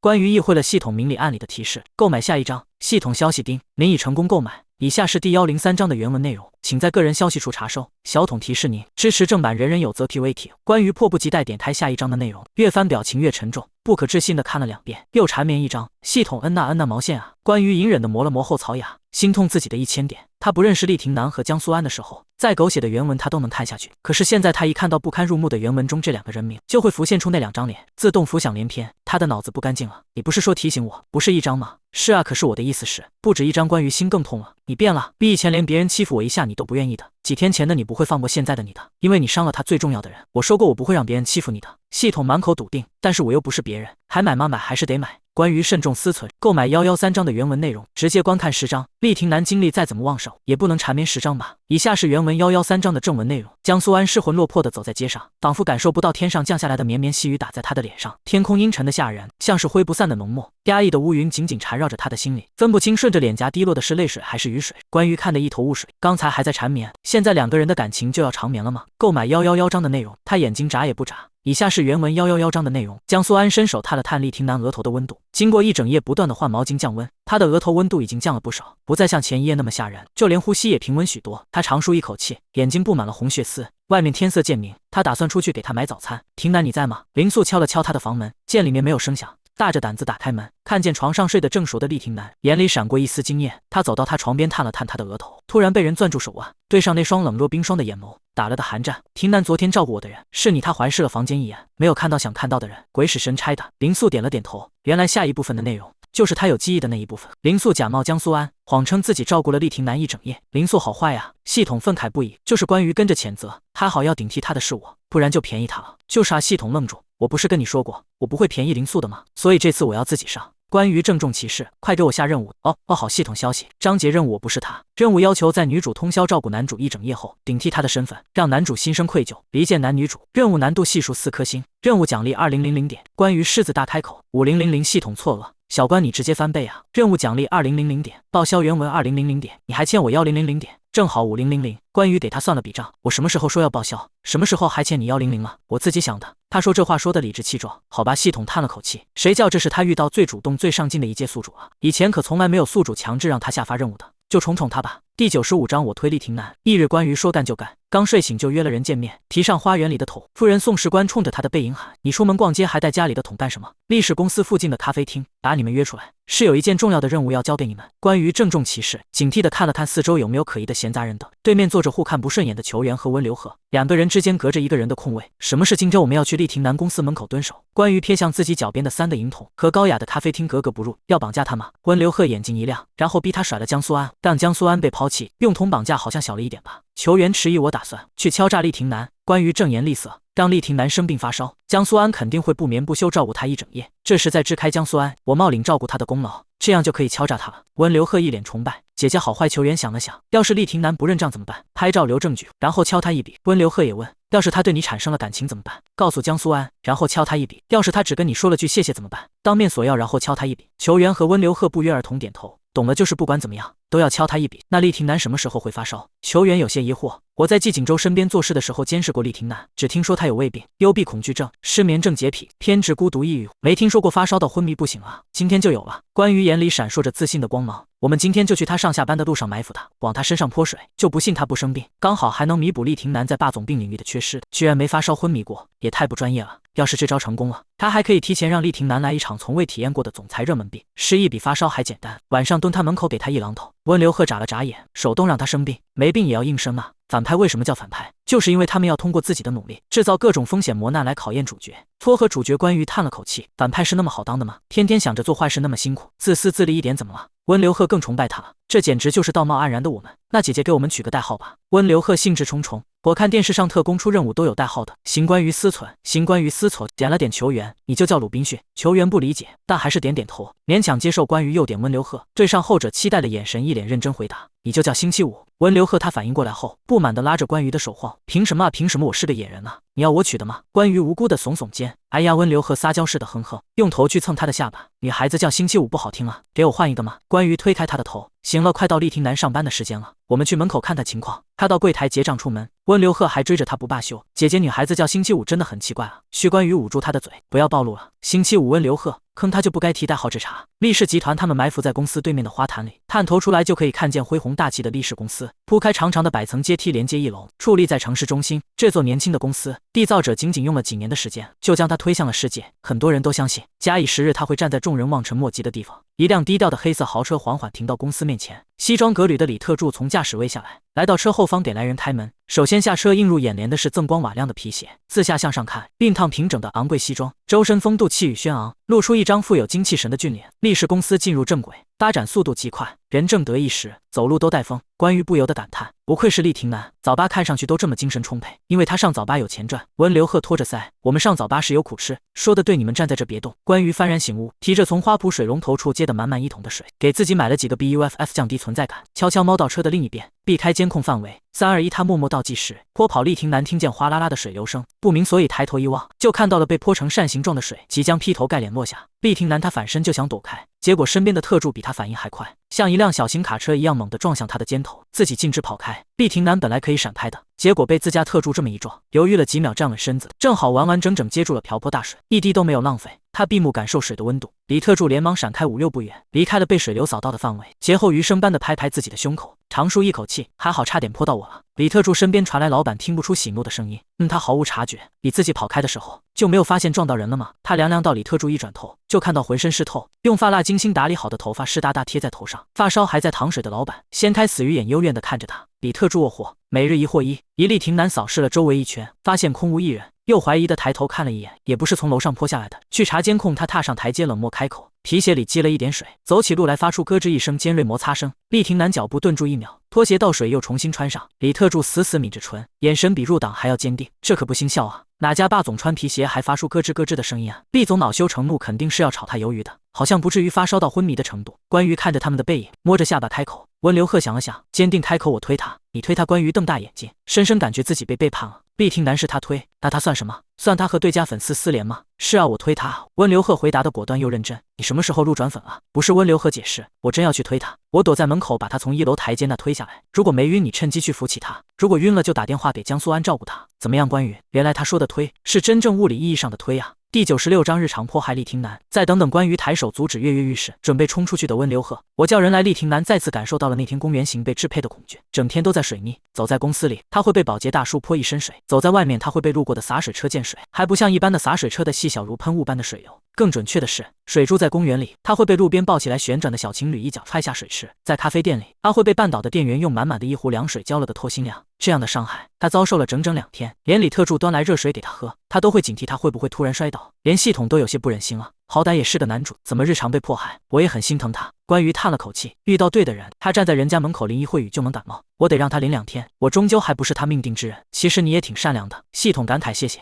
对了，商城里有没有什么万能遥控器？他突然提起。怎么了？我把他公司空调都调低一点，不然好像效果不大。在关羽等人的不懈努力3天之后，厉廷南终于成功的感冒了。在李特助的强烈要求下，厉廷南撑着疲惫沉重的身躯去医院检查，一度发烧到了38、39度，可能是太累了，吃了药退烧就好了。医生让李特助去开药。厉总，真的不用我送你回家吗？从医院走出来，李特助的语气有些担忧。不用。厉廷南摇摇头，我下午休息，你回公司主持大局。李特助点点头。那厉总您小心，有什么需要给我打电话。厉廷南和李特助分道扬镳，关羽3人鬼鬼祟祟尾随他，看他健步如飞在前头走着。温流鹤觉得有些郁闷，明明都去看医生了，怎么还不晕啊？只能动用一点药物的力量。关羽不知道从哪里变出一支针管，这是什么麻醉药？关羽随便胡诌了个药品，这其实是他在系统商城买的，只要针尖和人体组织接触，不用手动注入液体，就可以自动注射，无毒无害无副作用，也不会被机器检测出来，让人快速昏睡。球员把这个射到他身上，关羽郑重其事地把针剂交给他，专业的事就交给专业的人，怕一不小心往他脑袋上扎就不好了。好球员面无表情地接过针管，甚至不用单闭眼瞄准，对着他的背影果断一投，针尖嗖地划破空气，直直射中厉廷南的屁股也行吧。关羽想厉廷南吃痛，下意识想去摸一摸，又觉得大庭广众之下的太不雅观，强行忍耐了下来。他皱着眉头想，哪来的蚊子咬人这么痛？突然他眼前一黑，直直向前栽倒，不省人事，终于晕了。关羽长舒一口气，把他搬到我以前住的公寓吧。可是我们3的要怎么把他搬上车啊？3的女孩子，你看看我，我看看你，一时间无从下手。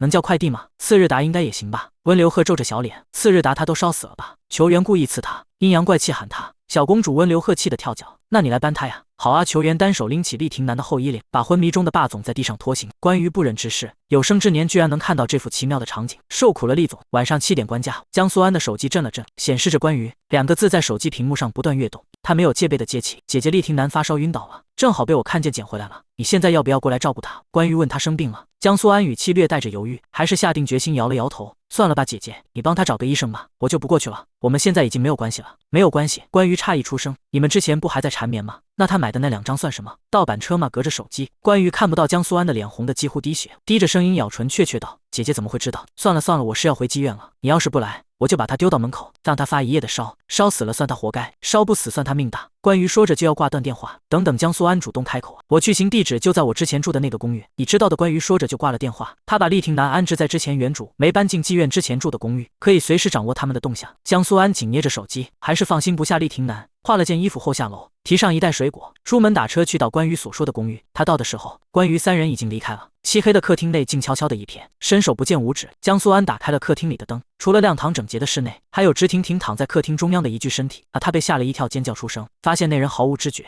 壮着胆子上前看了一眼，居然是厉廷南。他躺在地上，手被人摆放上下交叠在小腹上，睡得很安详，倒是有给他盖被子，用的面巾纸。他错愕的想，姐姐就这么随意的把廷南扔在地上了，还真的是爱恨分明。江苏安伸手碰了碰他的额头，手心触及到的温度是骇人的热意，连呼气都带着热气，显然已经不省人事了。廷南他动手推了推他，柔声开口，去床上睡好不好？厉廷南仍旧紧紧地闭着眼睛，眉头紧蹙，不知道梦见了什么，迷迷糊糊说着胡话。江苏安吃力地扶起他，用尽了最大的力气，连他自己都不知道他是怎么把一个1米8几的大男人扶到床上去的。两个人重重摔到床上，他吃力地扶开厉廷南压在他身上的手臂，打算去找条毛巾给他冰敷一下额头。卧室的灯彻夜未熄，关于三人在停在楼下的车里暗中观察。季锦州打来一通电话，客厅里没了沙发，更是空旷，说话都带着回音，人呢在外面鬼混呢。关于随口回答，现在已经晚上11点了，你要是12点还不回来，就在外面住吧，我是不会给你开门的。那就关吧，我今天不回去了。关于果断挂了电话。季锦州听着手机那头机械的电话，忙阴气笑了，一直到手机熄屏变黑，他才面无表情的收起。有本事就别回来了。温流鹤开着窗户前来来回回忙活的江苏安，由衷不解提出了一个问题：姐姐为什么他们不找医生？难怪你追不到男朋友，这样贴心照顾，感情才会升温发酵啊。关于给了他一记恨铁不成钢的眼神。是吗？温流鹤歪了歪脑袋，对他的话深信不疑。那姐姐下一次也这么帮我吧，把吉眼叔弄晕，然后我也这么照顾他。人家江苏安是要照顾一整夜，照顾到他退烧的。关于对他深表怀疑，你别真给吉眼叔弄死了。温流鹤不好意思地吐了吐舌头，要照顾一整夜啊？那这个方法的确不太适合我。球员有些不解，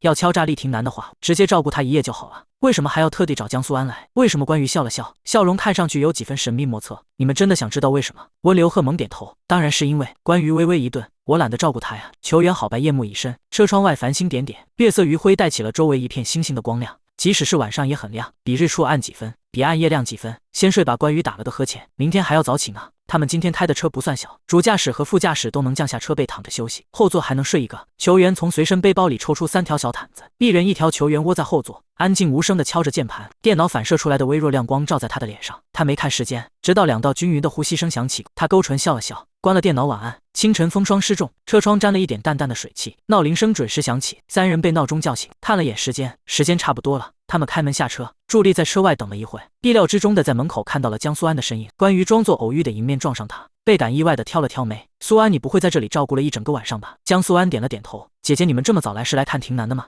你现在要去干什么？他明知故问。我去给廷南买点早餐。江苏安照顾了他一夜，眼底还留着浅浅的青黛，眼球布着缕缕红血丝，头发也稍显凌乱，也不似前一天的好气色。这样啊，关于神情自然的点点头，也给我带一份。江苏安弯着眉眼笑了笑，跑啊，目送他离开。温流鹤对关于的崇拜之情更盛，他们上去就是要顶替他的功劳的。姐姐居然还能在他面前这么自然的索要早餐。关于让他们在楼下等，自己上公寓，进门直奔卧室。他时间掐得正好，一进卧室，厉廷南正好睁开了眼睛，挣扎着支起身子，唇瓣苍白，眉头微蹙，闭睁眼就看到了关于。他有些错愕和怀疑，怎么是你？关于一看他怀疑的眼神，直接炸毛，你这是什么眼神？你绑架我？他一脸狐疑，是想敲诈我？他怎么知道？关于越心虚，声音就越大，你真是狗眼不识好人心。这里是我的公寓，是我救了你，你看看你额头上的是什么？厉廷南取下额头的毛巾，语气笃定，你想捂死我？关于他现在就想掐死他。你昨天发烧了，是我把你捡回了公寓，照顾你一夜，你不好好感谢我就算了，还栽赃我。厉廷南一愣，脑子里也浮现出了一些不连贯的片段碎片，一直有一双手温柔地替他擦拭降温，帮他更换冷毛巾。昨天是你，他按了按眉心，脑子还有些昏沉，是你探我额头的温度，帮我换的毛巾，是我。关于欣然承认，我怎么觉得你会偷偷扇我？厉廷南怀疑的眯起眼睛，关于翻了个白眼，你要是那么想要，我现在就可以扇你。那昨天偷偷我的也是你？厉廷南又问，头发盖住了他的眼睛，看不清他眼神中闪烁着莫名的光。是我。系统消息，恭喜宿主完成任务。我不是他，奖励5000点已到账。果然是你。厉廷南冷哼，我就知道昨天踹我好几脚的就是你吧？关于不是江苏安，你怎么还偷偷踹人了？还悄悄拧了我好几下。见他心虚不回答，厉廷南更确认了昨天就是惨遭他的毒手。我没有，他矢口否认。厉廷南张望了一圈卧室的环境，才发现他身边摆了一圈水果，这些又是怎么回事？可能是祭品吧。关于思忖，原文里没说江苏安还会暗中报复啊。还往睡得安详的厉廷南身边摆一圈祭品，果然绝少的人就是气性大，女主也不例外。不管怎么样，我救了你，你就得给我应得的报酬。关于靠着门框，似笑非笑的绕着发梢，这就是你扇我、掐我、踹我还咒我的理由。奖励都到手了，黑锅他就不背了。关于果断割席，好吧，其实照顾你的人不是我，是江苏安，也是他踹的你。厉廷南眼里闪过意外，又有些不悦。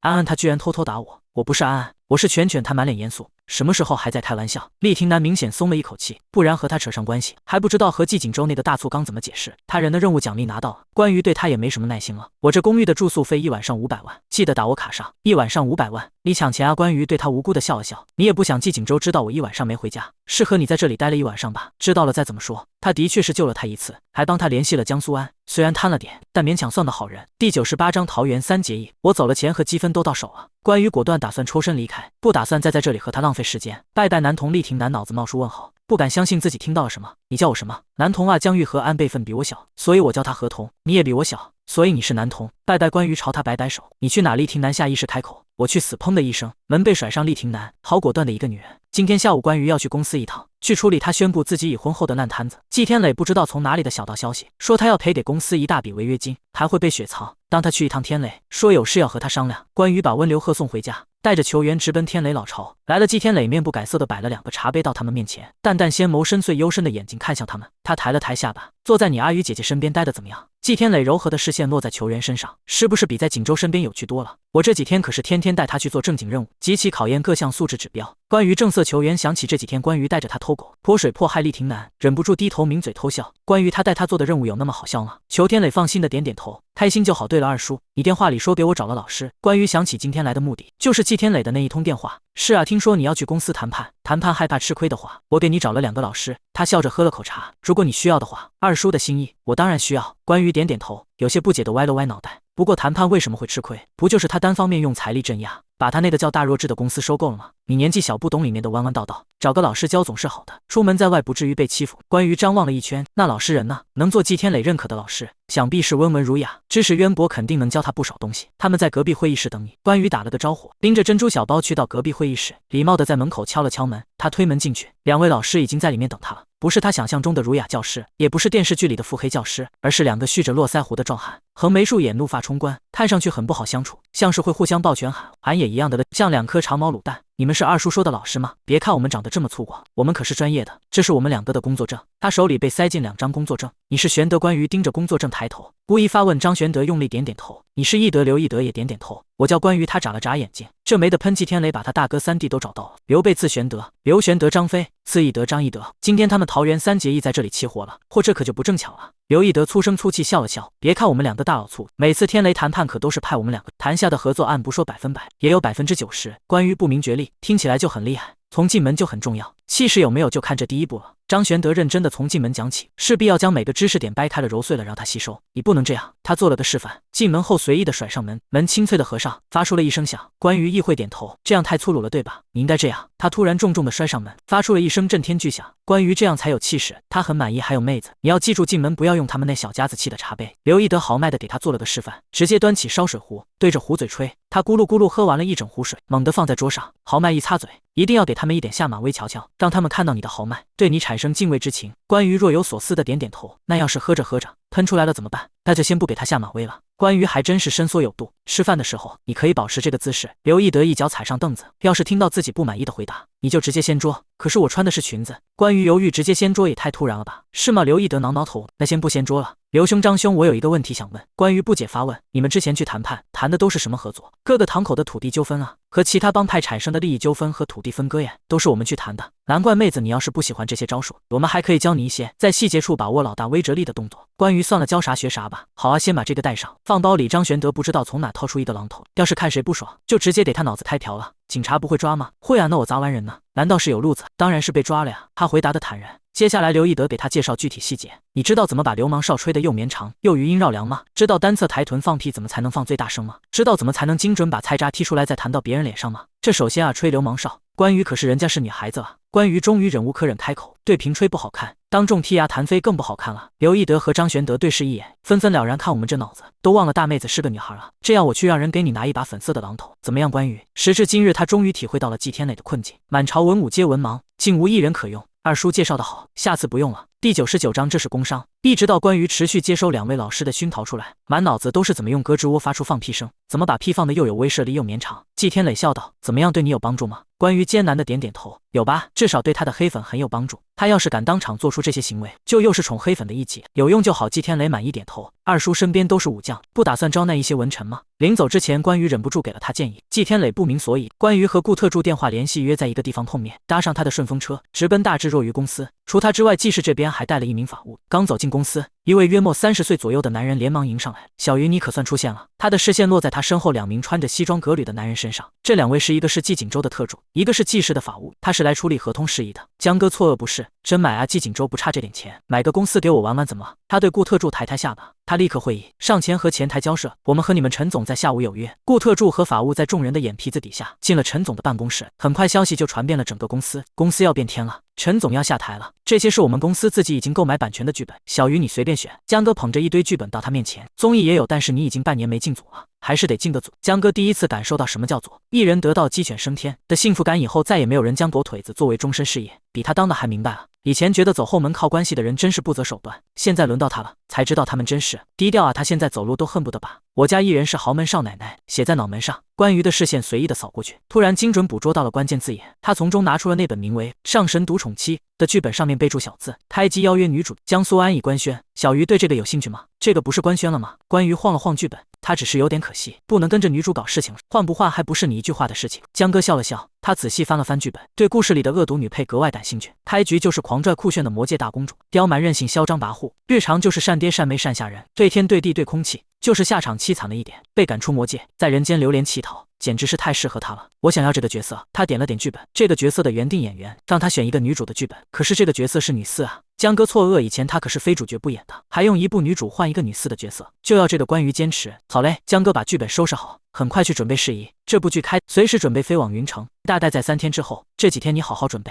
没过多久，陈总送着2人出来，和顾特助握手告别，笑得谄媚合作愉快。帮我问季总好。顾特助冷淡的点了点头，没多说话，对着法务同事抬手示意，2个人一起往外走。小顾关于突然窜出来，拍了拍他的肩，不愧是狗皇帝御前首席大太监，说话都透着位高权重的味道。刁官总顾特助一下原形毕露，对着他挤眉弄眼揶揄：苟富贵勿相忘啊，你来不及了。关于惋惜的叹了口气，我已经富贵了，你来晚了，那我先回公司了。法务同事礼貌的对着关于笑笑，顾特助颔首答应，路上小心，我们季总在楼下等你。目送他离开，顾特助挤出一抹坏笑，可怜的老季被你玩弄在股掌之间，你笑得好猥琐。关于摇摇头，难怪没有女朋友。顾特助关于往楼下走，他连忙跟上去，不带人身攻击的呀，谁理你啊？他们刚到1楼，楼下已经围了一圈，外圈人好奇垫脚朝内圈张望，时不时发出惊叹声。即使在经常和娱乐圈打交道的传媒公司楼下，来人依旧能引起瞩目和惊呼。季锦州那烧包是不是又作妖啊？关于和顾特助对看一眼，莫名有种预感，挤开人群进去。果不其然，中间停了辆高调的黑色超跑，在耀日光线反射下闪着蓝紫色的偏光，主人随意的穿着黑色宽大卫衣和牛仔裤，靠在豪车上，即使穿着休闲年轻的服饰，也是自成一派的贵气。季锦州看见他们，站起身招了招手。在这里，他们隐婚的新闻闹得沸沸扬扬，马上就有人认出了他。季总真是又成熟又年轻啊，又老又小的。关于吃的真好，人家嫁豪门嫁老头，他嫁帅哥。关于扭过头问顾特助，我们2个谁吃的比较好？怎么就是他吃的好了呢？明明就是季锦州高攀了。2人朝季锦州方向走去，顾特助趁还没走到季锦州面前，急急拍马屁，肯定是那老小子吃的好。夫人年轻又貌美，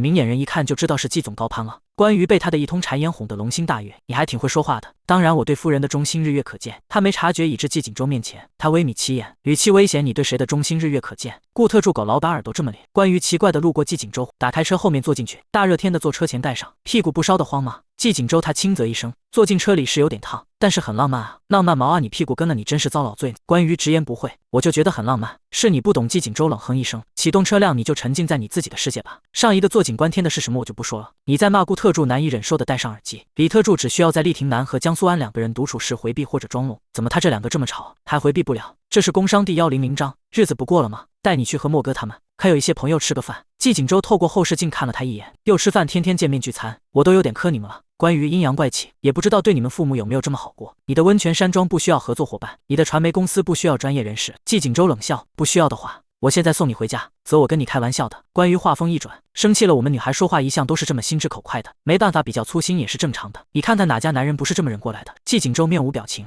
那我忍忍。窗外风景化作长虚线划过，车内一时安静。对了，大后天我要走了。关于随口一提，还是走到这一步。季锦州神色凝重，日子不过了吗？不活了吗？要死了吗？关于你赶紧给我去死！季锦州语气淡淡，眼神直视前方。我不死，我要活着。这世界上有人希望你活着了，我喜欢舔着个脸狗活着。那你们有人希望你活着吗？季锦州漫不经心反问。没有啊，所以我准备去死。关于顿住甩了甩脑袋，差点被你带跑。我才不是要自杀呢。那你去哪云城？我去拍戏赚钱，辛苦了一辈子也存不下来几个钱，存下来了也活不到花完的时候。季锦州打着方向盘，掏金翼露出自己的奢华手表。我少你钱花了。是啊，等你死了分你遗产，我就可以退休了。那你再等会，很快的，我现在就在等。不然你以为我在等什么？有钱你也把不上厉廷南。季锦州轻哼一声，依旧耿耿于怀，瞎了狗眼了，居然觉得厉廷南好看，我就愿意给人当舔狗玩。千金难买我愿意，怎么的？关于破罐子破摔，真的千金难买。季锦州尾音微挑，关于不解看他，季锦州把他的手机扔到他身上，现在打电话给厉廷南，说他是丑货，再骂到我满意，这块表就是你的了。关于伤心看他，在你眼里我就是那种为了钱什么事都能做，什么话都能说的不择手段的女人吗？季锦州瞥他，不然呢？你以为我是那种为了钱可以辱骂朋友的人吗？季锦州冷静，再演就不像了。我就是关于笑眯眯拿起他的手机，上滑解锁你的表示吧。他的手机没有上锁，壁纸居然是在游乐场发的合照。他看着合照，没有说话。季锦州见后座没了动静，从后视镜瞥见他盯着壁纸，暗恼自己忘了这茬，其实是顾特助。顾特助下意识了一声，又是他吗？看见季锦州投来警告的眼神，他咽下一问，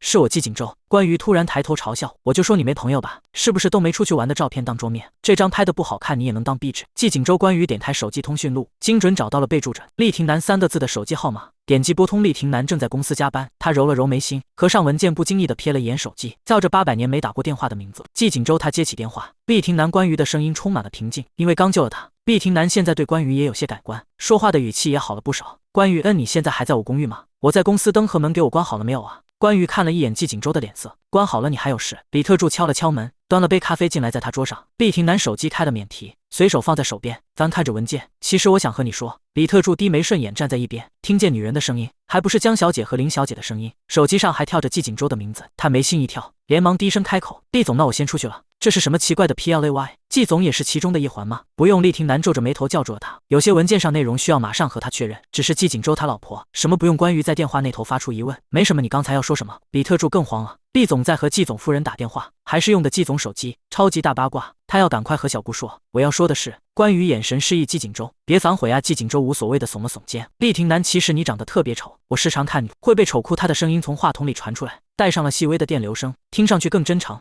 厉廷南，李特助，他都听到了什么？为他那边久久没有回答。关于疑惑的看了一眼手机屏幕，还在通话中啊？不会听不到吗？我说你是丑货。厉廷南抽了抽嘴角，一时间不知道应该做出什么回应。李特助满是佩服，早就听小顾说过，这位上抽厉廷南下，把季锦州的女枭雄，果然不一样，还带追着杀的。季锦州一挑眉，继续。厉廷南沉默了一会，你有病见他还在听。关于放心了，你以为这种有女朋友还对白月光很好的行为，看起来很帅很艳没艳吗？其实特别花心，特别滥情，既不尊重江苏安，也不尊重民宿，一天到晚板着个脸，也不知道给谁看。季家的福气都被你哭丧走了，整天就穿你那西装，也不知道买西装的钱从哪来的。关于闭着眼睛吹季锦州，你真应该和你大哥学学穿搭，他的衣品特别好。季锦州握拳轻咳，眼眸里满是笑意。关于也真是的。手机传来厉廷南明显粗重的呼吸声，良久之后才开口：你现在在哪？我去找你。刚才的话我没听清楚，你当面再跟我说一次。我现在在云城拍戏，大后天回来，你到时候再来找我吧。关于脸部红气不喘，厉廷南就等着是飞机尾气吧。可他说那么多干嘛？季锦州单手拿过他的手机，听到了吗？他说你长得特别丑。厉廷南，你们夫妻有毛病吧？的确有一点。季锦州含着笑意挂断了。顾特助这么闲又这么钱，还嘴毒的人居然有2个。D 101腰章，骑电动要戴安全帽。他们一进会所就有人带路，通过喧闹的大厅上了顶楼，环境静谧，整层只有一间包间。来到门前，季锦州安慰他：都是我的朋友，放松就好。关于点点头，手搭上把手拧开，推门而入，里面空无一人。你的朋友也挺放松的呀，连来都没来。季锦州推着他进去，你坐着，我给他们打个电话。季锦州打完电话回来，记错时间了，离约定时间还有1小时。坐了一会，有人推门进来，看见他们很是错愕，你们2口子来这么早，饿死鬼投胎。莫总好久不见了。关于客套的起身迎接他，给他递上倒好的酒。莫萧庭奇怪的看他一眼，你是不是想毒死我？关于假笑莫总说的哪里的话，我怎么会想毒死你呢？他想掐死他，你正常一点，我害怕哦。关于笑容一收，那滚过来坐，次坐对了，这样才是你吗？莫萧庭无所谓的坐下，拿起关于放下的酒，碰了碰他的酒杯，谢谢啊，有毒。他淡淡开口，有毒。莫萧庭手一顿，咂咂嘴品味，没喝出来，想喝可以自己加，给你半个小料台，百草枯鹤顶红浓硫酸还是要砒霜。莫总菜单。顾特助适时递过菜单。莫萧庭斜睨了他一眼，就你在朋友圈评论我胸肌哥是吧？顾特助眼观鼻观心，莫总一家人不说2家话，互联网上的事不在现实说。行。莫萧庭玩味的笑了笑，别让我在互联网上逮到你的把柄。莫萧庭接过菜单，大刀阔斧点了10几道菜。静候其他人来。1小时后，其他人陆陆续续到来，餐桌上的人差不多都到齐了，菜也上的差不多了。周哥还没听你介绍呢。这些人大多都从手机和身边人口中听到消息了，纷纷投来揶揄的眼神。让我们猜猜，这位神秘的嫂子，这位神秘的女人，不会就是嫂子吧？关于我的妻子。季锦州对他们的调侃揶揄充耳不闻，开口给他依次指人介绍过去。他是工匠传媒的老板龚子莹。季锦州给他着重介绍了这位。关于了然起身伸手和他握手。龚总，我和周哥什么关系？别叫我龚总了。来人是个戴着黑金框的娃娃脸年轻人，镜框后的脸蛋白白嫩嫩，看起来只有18、19岁。叫我老公吧。关于笑眯眯的从善如流，老公开玩笑了这么多次，只有一个人真的喊她老公的龚子莹。从他身侧投来一道刀子似的阴晦视线，龚子莹嘴快的改口，叫我小公就好啊，那可以叫你自宫吗？最好不要吧。子宫们那更是不好吧？好吧，关于有点可惜。小宫他的公司有个部门是去各个网站挖掘和争取小说改编影视版权的，以及手握不少原创剧本，还有导演资源，也可以通过他接洽。季锦州漫不经心地把每个人的利用价值剖开揉碎，当着他们的面泰然自若地讲给他听，而他们的眼神也诡异得很。明明知道季锦州找他们就是为了资源，还是满目慈爱地托腮看着两人互动。关于实在没忍住，季锦州他们把你当儿子呀？季锦州刚想张口辩驳，龚自颖摆摆手，差不多我们都是看着周哥这孩子长大的，这孩子很孝顺，把他的爸爸妈妈养得很好。季锦州、莫萧婷给这群人挽尊，都是一起长大的，有什么需要开口就好。还有温泉山庄的案子，我已经全权交给关于了，以后你们要是有什么事情，直接联系他就好。季锦州遥遥举了举杯，他没有经验，大家多费点心。莫萧婷出声提醒他，温泉山庄的蛋糕很大，但基本都被季家抢据完了，所以在暗处虎视眈眈的人很多，会有很多人找麻烦。我看谁要是敢动，我就哼他冷哼一声。要是找你麻烦了，你会怎么样？莫萧婷有些好奇。关于悲愤捶桌，我也会找他麻烦，可能会有点麻烦，但不会很麻烦。你还挺能屈能屈的。他一声哼笑。这段简短的聚餐很快散场，一行三人从饭店出来，要我们送你回家吗？季锦州看向顾特助，不用，这里离我家还挺近的，早辆共享电动车走就好。顾特助摆摆手告别，季总夫人路上小心。行，那我们走啊。车平稳行驶在回家的路上，没过多久，关于接到了顾特助的电话，有什么事？顾特助含糊不清。夫人，你看我朋友圈就知道了。现在要紧吗？回去再弄行不行？非常要紧，10万火急。赶快啊！顾特助匆匆挂了电话。记住哦，我还要给下一个人打电话。关于不明所以的打开朋友圈，实在忍不住噗嗤一声笑出声来。季锦州看他一眼，笑什么？关于声情并茂的朗读，遵守交通规则，正确安全出行，很正能量啊。季锦州一脸无所谓，但是他不像这种人。他在底下回复，是骑电动车没戴安全帽被抓了，交警要他集30个赞才能走。季锦州也忍不住笑了，丢人啊！顾特助平时做尽件事，在互联网上到处给人家取绰号，评论人家 XX 哥，XX 写的现在也有了报应，两个人就只有几个共同好友，都能看到一溜串的。头盔哥我就不点，包括厉廷南、莫萧婷、江玉和等人，他连你爸都不放过，禽兽啊！关于感叹，顾特助在下面求爷爷告奶奶，半小时后才统一回复，齐了，大家不用点了，太给力了，家人们。短短半小时就集齐了200多条评论，20个赞，交警哥哥看不下去，给我打折放我走了。关于贵司这种人才也是挺少见的。第102章，一起看文艺电影。季锦州看了眼时间，现在时间还早，有没有想去的地方？关于突然想起自己今天白天在公司不经意间瞥见的海报，江哥塞给他了2张电影票，说是公司的艺人参演了一部电影，最近正在热映，听说还是首映，正好可以体现他这个新上任老板对公司旗下艺人的重视。我这里有2张电影票，12点首映开场，一起去看它吗？季锦州有些奇怪，什么电影12点才开场？关于耸耸肩，从包里拿出门票看了看，门票采用镭射票的工艺，做了烫金花纹，宣传美工将演员和背景完美的融合在一起。这部电影叫《雨夜》，听名字还挺文艺的。江哥说，因为这部电影氛围感很重要，所以如果要去首映里，最好小小打扮一下。虽然他也很奇怪为什么看电影还要盛装出席。他翻过门票背面看了看，女主角身上披着带水的黑色雨披，头发和妆容都被雨水打湿，只露出了一半的脸，眼中含泪，唇瓣干裂，整体是灰扑扑的阴沉色调，还是悬疑文艺电影。季锦州接过看了一眼剧院地址，必回得他这个地方我知道。能赶上他单手打着方向盘，面色沉静的转弯掉头，加速疾驶在马路上。晚上12点，他们准时坐到了影院的椅子上。画面一开场，少女躺在绿草如茵的草地上，伸出手挡住太阳，让阳光透过她指缝洒在脸上。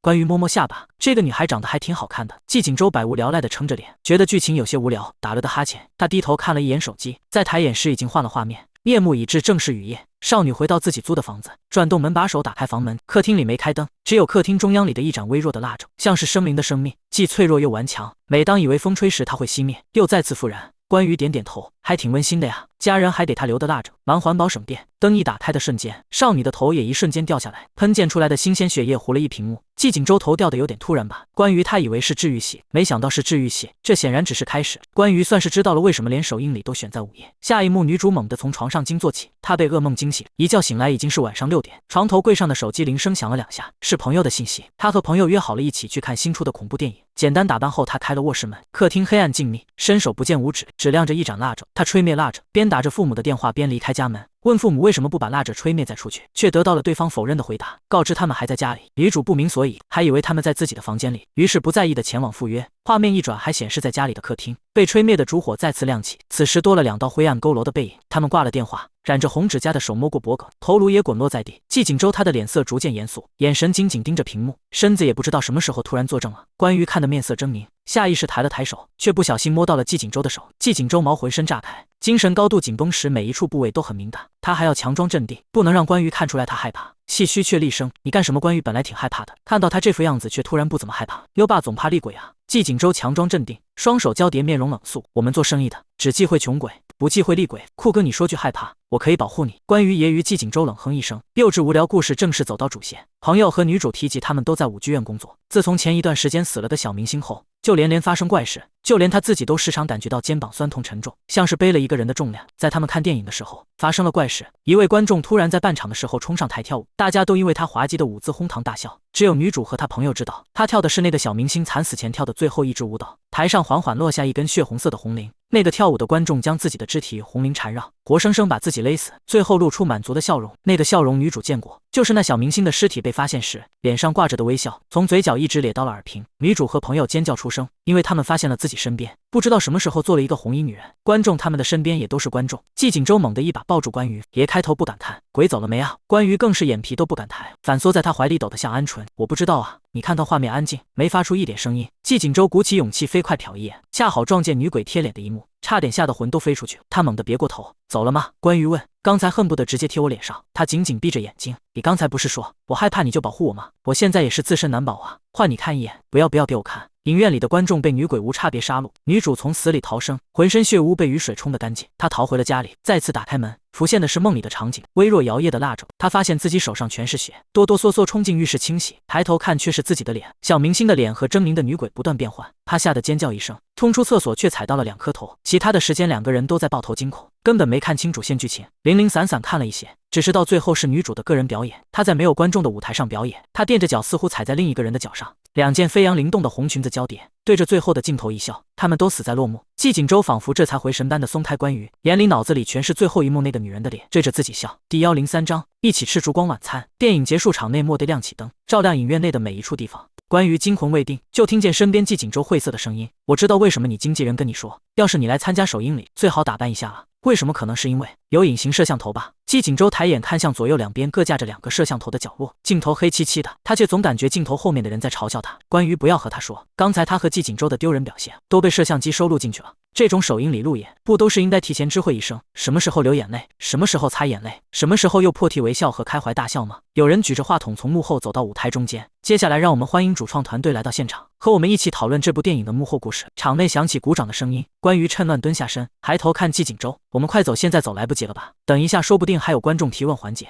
抽到你最好不会后悔。季景舟想了想，果断跟着他蹲下来，缓慢向门口挪。他个子高，挪得异常艰难，2个人鬼鬼祟祟的从座位小步移到门口，最后看准时机，一鼓作气冲出去，一直到剧场外。季景舟平复微微粗重的呼吸，如释重负般长松一口气。为什么我只要跟你在一起，就总是这么狼狈？你不就是这种人吗？季景舟艰难维持着他那岌岌可危的人设，我可是总裁，我可是老板。2个人之间不知道为什么又起了胜负欲。你猜我这个总裁能让你这个老板下台吗？关于不甘示弱，那你也猜猜，我这个老板能把你这个总裁扫地出门吗？妓院不对，官院已经是他的了。季景舟算你狠，现在已经将近凌晨2点了。关于摸了摸肚子，有点饿了，去找一家还在营业时间的餐馆垫肚子吧。季景舟无奈，指尖勾着车钥匙，准备往外走，突然一滴水滴到他的手背上，他们还没反应过来，雨势已经加大，噼里啪啦打在车顶上。季景舟走回屋檐下躲雨，和关于面面相觑。他轻叹一口气，回家吧，我们俩不适合在外面。小宋还没睡。季景舟收起手机，他说交给他，他给我们准备宵夜。2个倒霉蛋出门不会负负得正，只会小雨转暴雨。来势汹汹的雨滴噼里啪啦打在车窗上，关于坐在副驾驶有感而发，雨真大大的向女主死里逃生后回家。一进客厅看见辣头和爸妈头的那一夜，季景舟非要这样追着杀吗？回到官院已经3更半夜，关于看了一眼时间，凌晨2点半，他们应该都睡了，我们自己开门吧。关于轻手轻脚开门，外面雨打的声音掩盖住了他开门的声音，所以也不用担心会吵醒其他人。他拧开门把手推门而入，映入眼帘的是2只白色蜡烛，雨夜蜡烛空无一人的漆黑客厅。凌晨2点半，刚从影院回来，都对上了一阵怪异的恶寒，顺着2个人的脊骨往上爬，如同吐着蛇信子的毒蛇，光滑外皮带着微微粗糙蛇鳞爬过人的皮肤，起了一层的鸡皮疙瘩。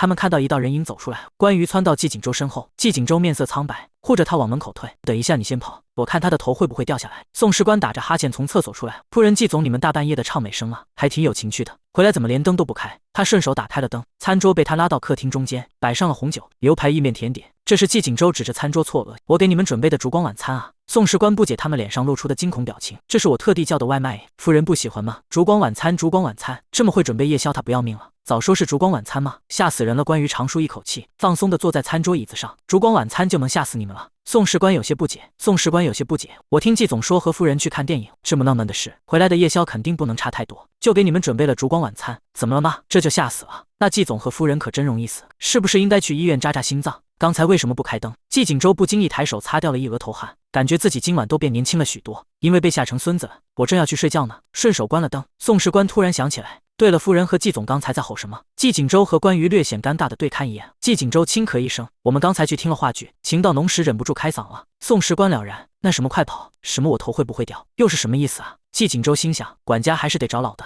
经验丰不丰富什么的不重要，最重要的是老花又中听，要是换他爷爷来，肯定听不清他们吼了什么。我们看的是罗密欧和朱丽叶私奔情节吗？他说的是快跑朱丽叶。关于眨眨眼，而且你听错了，他说的不是你会不会投掉，说的是你会不会给我们投票，助力我们成团出道。和宋士官了然，那夫人和季总都挺有艺术细胞的，共情感染能力这么强，这都被你发现了。关于毫不心虚的将赞美照单全收。那行了，你先去睡觉吧，明天放你一天假。谢谢夫人，那我去睡觉了。宋士官的房门关上，响起了咔嗒一声反锁声，两人才算真的放松下来。快吃吧。关于环视了一圈空荡荡又偌大的客厅，这房子这么大，两个人这么晚坐在中间，感觉毛毛的。季景周心有余悸，你说万一也有东西跟我们回来了怎么办？呸呸呸！关于打断，好的不灵坏的灵，随便对付了几口，他们一起上去，至少不让一个人在客厅落单。吹灭蜡烛，关灯上楼，他扯着季景周的衣摆上楼，时不时看一下后面，在黑暗中小声叫他。季景周恩还是请个大师吧。ND104章。躲门后能给他们吓死，惴惴不安地睡了一晚。第二天清晨，关于是被电话声吵醒的，他挣扎着起身，在床头柜摸索手机，接起才8点，他有气无力开口：“喂，关总，昨天挺丢人啊。”调笑的声音传到他耳朵里，关于整个人清醒了不少。一部电影给你们夫妻俩吓成什么样了？关于你怎么知道？关总昨天是不是去首映礼了？主创团队打算在观众提问环节 CUE 你们呢？你们怎么还跑啊？江哥话里话外的笑意明显。打开热搜看看，连带着我们小胡电影，我们的艺人和主创团队都带上热搜了。关于预感不太妙的打开微博，他和季景周两个人的大名挂在热搜榜，丢人。李叶关博感谢关总携爱夫来首映礼支持我们，应广大网友要求送上2ECTION 电影雨夜关于。底下的评论全是明目张胆的嘲笑，这两个人怎么这么搞笑？说好的美艳女星 X 霸气总裁呢？这两个爆头不敢看的人是谁？这电影有这么恐怖吗？想去看了，我倒是要看看，真的有那么吓人吗？今晚刚好有场次，买了胆怯躲在门口，突然窜出来就能吓死他们。关于沉默着点开视频，全程面目纠结地看着他和季景周两个人被吓得抱头鼠窜，被吓得抱在一起。本来他就有预感会有点怂，没想到第三视角看起来更怂了。我让季景周把消息压下来，关于无法直视视频里的自己。可是这部电影我们公司头股占比很大，如果真的爆了，那可真能说是小投入。大回报了，江哥笑着开口，语气带了些敦善诱。关总，你也不想看我们项目赔了吧？知道了。关于很不争气的妥协了，那我们忍忍。季总那边我去和他说。关于认命的从床上爬起来，顺手给季景周打了个电话。季景周，你现在死哪去了？楼下吃早饭。季景周的声音冷淡，带着一点刚起床还没睡醒的尾音。死下来吃饭。饭桌上，关于看着季景周欲言又止，欲言又止的想个办法讨好他一下。季景周，我来喂你喝奶。关于端起他手边的牛奶，掐住他的下巴往季景周嘴里灌，快喝快喝！季景周一口还没吞下，又急急咽下一口，差点被牛奶呛死。还喝吗？我去给你倒。不喝了。季景周心有余悸的摇摇头。关于想整死他都不避着人了，明目张胆要淹死他，还是用的牛奶。吃饱了吗？关于语言慈爱的询问，从来没被他这么友善对待过的季景周打了个冷战，不会被附身了吧？等等，季景周突然起身去厨房，不知道干了什么，没过一会又走出来，回到自己的座位。吃饱了，吃饱了就好。我关于刚要说话，就看见季景周的手从口袋里伸出来，攥着什么东西，突然一把扬在他身上，他一把糯米。关于下意识闭目，密密麻麻的米粒落在他脸上。现在吃饱了。季景周松了口气。你要说什么？关于无语的拿掉自己发间卡住的糯米。你有病啊！我刚才测试了一下你身上有没有小魔鬼附着。季景周眉目放松下来，现在可以确定了。看在接下来要说的事情份上，关于庄总没发生过。庄总漫不经心的样子，咬了一口吐司饺。你今天没看手机吗？还没哦。关于若有所思的拉长语调，一手点开热搜榜第一，推向他。那你看看这个。关于清楚的看到季景周的眼瞳紧缩了一下，能看出来很震惊。我去让人把热搜撤了。他想也不想，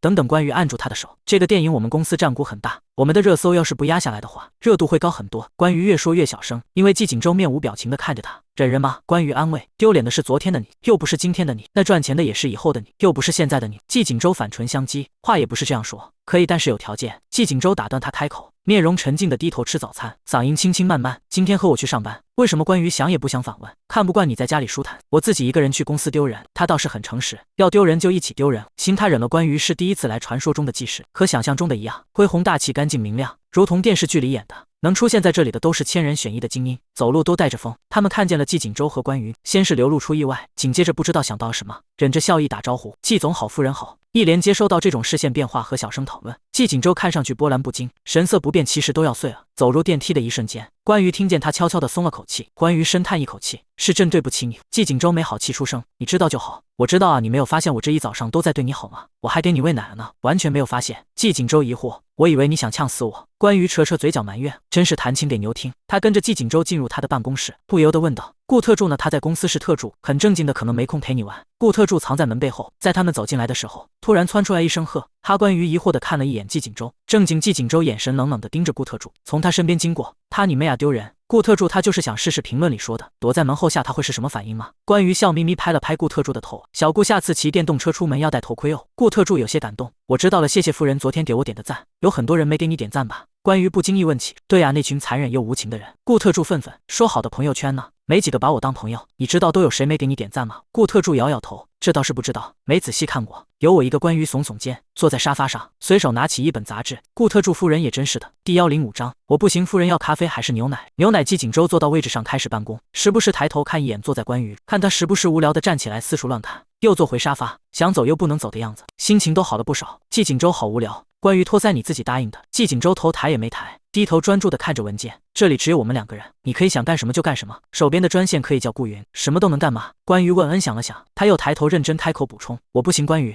你这个人真的神戳戳的。他忍不住骂。季锦州算是知道他问的这个问题的含金量了。一整个早上，阿和顾特助被他使唤来使唤去，被玩弄于股掌之间。顾特助给我点个外卖，顾特助给我拿个外卖，季锦州给我拿条毯子。季锦州，你这里 WIFI 密码多少？他躺在沙发上舒舒服的玩手机，不知道看到了什么，忍不住笑出声。季锦州看了好几眼，装作不经意的翻了一页文件。看什么呢？看一个人的生平。主角既不是一个好父亲，也不是一个好儿子，更不是一个好孙子。哎，这么不是人？旧社会纪实文学吗？很接近了。关于回答，新世纪言情文学，主角一个女孩子要平衡7个男人之间的关系，实在太不容易了。季锦州他意味不明的笑了笑，那女主还挺辛苦的。关于点头是啊，好羡慕。季锦州，你还羡慕上了？短篇小说很快就刷完了。他打开朋友圈看了一眼，江苏安好像和厉婷南又和好了，发了的朋友圈。他说会给我全世界。抽象的顾特助在底下回复，他给你全世界，那我住哪里？关于紧接着在下面回复，没事的，我们世界上的其他人都可以去死的。退出来又看了一眼，是顾特助的新一条的朋友圈。最近穷疯吗？想在季总办公室门口站街，男的不接女的不接，就挡到要进去报告的人，让我挪一次得30。厉婷南贵公司真是人才济济莫消停，别动，站在那里我去打你。江玉和周哥给你克扣工资了，沦落到站街。站街哥江苏安，顾特助是遇到什么难事了吗？季伯堂，我和你一起站。2个人挪的100。季彦书回复季伯堂，爸爸说不让你站街。季伯堂回复季彦书，他同意我也不能去站啊。关于顾特助，快跑，现在去1楼。快！顾特助回复关于，季总不会看到了吧？我屏蔽他了呀。顾特助回复关于，好了好了，我在1楼了。关于回复顾特助，没事你上来吧，我就说说。顾特助回复关于，顾特助回了一串省略号之后不回他了。关于又没事干了。季锦州好无聊，你还想干什么？能让顾特助进来和我聊天吗？可以。季锦州言简意赅。金贵点点头。关于拨通顾特助的电话，当他进来，他刚放下电话，门就被推开。顾特助惴惴不安地站在季锦州的办公桌前。季总您找我？季锦州没抬头。他找你。顾特助一颗提到了嗓子眼的心落了下来。吓死我了，我以为你发现我站街的事了。季锦州握笔的手一顿，他都听到了什么？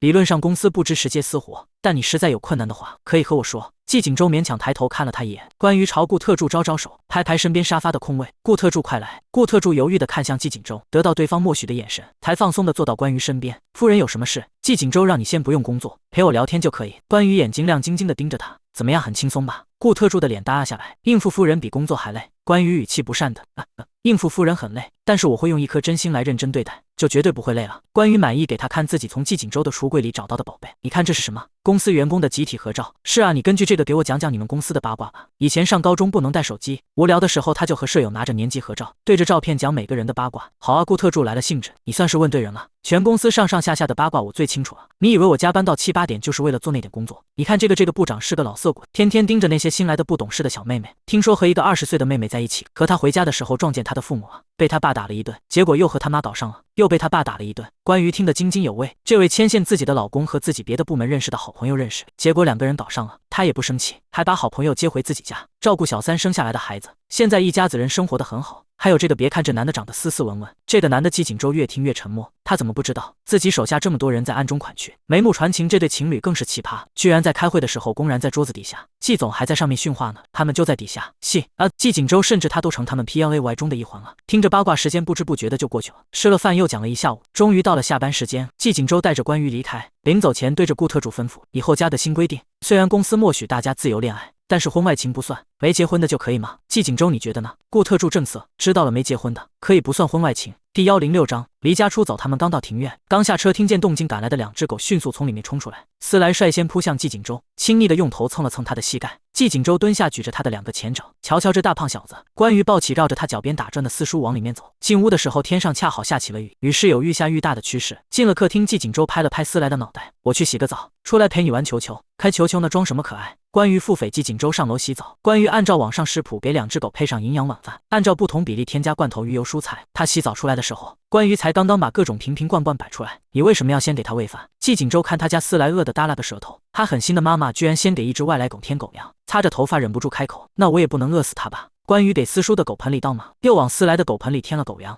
小四叔靠近思来的饭盆一步，护食的思来就对着他凶狠的呲牙。下一秒，关羽的巴掌就不轻不重的落在他脑袋上。不许护食！关羽警告：你打他干嘛？季景舟警觉，护食的狗就要教训啊！你就是因为它的主人才偏心这只丑狗的吧？季景舟扯了扯唇角，虎毒不食子，你居然为了这只丑狗冷落思来，还警告他人家四叔哪里丑啊？关羽莫名其妙，再说了，狗护食就要小家惩戒啊！他今天敢咬狗，明天就敢咬人。今天你敢为了这只臭狗冷落思来，明天你就敢为了那只厉狗冷落我。还有长得像自行车车座子，到底哪里好看啊？季景舟翻白眼，我们家思来长得这么珠圆玉润，不比这丑狗好看。护食怎么了？护食的狗狗才不会被欺负。关羽摇头，你这就是典型的溺爱教育，你才是偏心教育，典型的中式教育。我们思来才3岁，他懂什么？你就是偏心厉霆男的狗。宋士官目瞪口呆地看着这2个人的争论话题，从狗一直上升到自己，后来演变成人身攻击。3天一小吵，5天一小打，他早该习惯的。虽然是夫人3天一小吵，季总5天一小挨骂，但是今天季总居然站起来了。关羽，我忍你很久了。季景舟冷笑，其实你心里就巴不得我早点死是吧？你好去嫁厉霆男，忍不了那你就走啊。关羽朝门口的方向抬抬下巴，没有人拦着你啊，走就走。季景舟硬气的从椅背上扯走西装外头，一言不发往外走。季总宋士官欲言又止，让他走。关羽阻止他去追季景舟，我看他一个没家没朋友的男人，离开这里能去哪里？宋士官苦口婆心，夫人季总他罪不至死啊。之前他小的时候只能玩姐姐传承下来的旧手机，手机款式老旧，还没有网络，只能看姐姐下载的一堆言情小说。虽然内容不是他爱看的，但是人无聊的时候连沐浴露配料表都能看，比起沐浴露，小说都显得有趣很多。他喜欢从一堆没有联系的事物中找出他们的规律和共同点，就比如这5、60本言情小说中，同时出现会说少爷终于笑了的管家概率是90%，会说总裁夫人她罪不至死啊的概率是70%，出现一个半夜看病的医生朋友概率为99%。现在终于也轮到他来扮演了，戏演过了。关羽嫌弃别开演，我也没让他挂城墙门口7天7夜啊，可是现在天那么黑了，还下着那么大雨。宋士官偷偷瞧关羽的脸色，你担心他卡里的余额数字比我们2个加起来的命都长。宋士官想了想，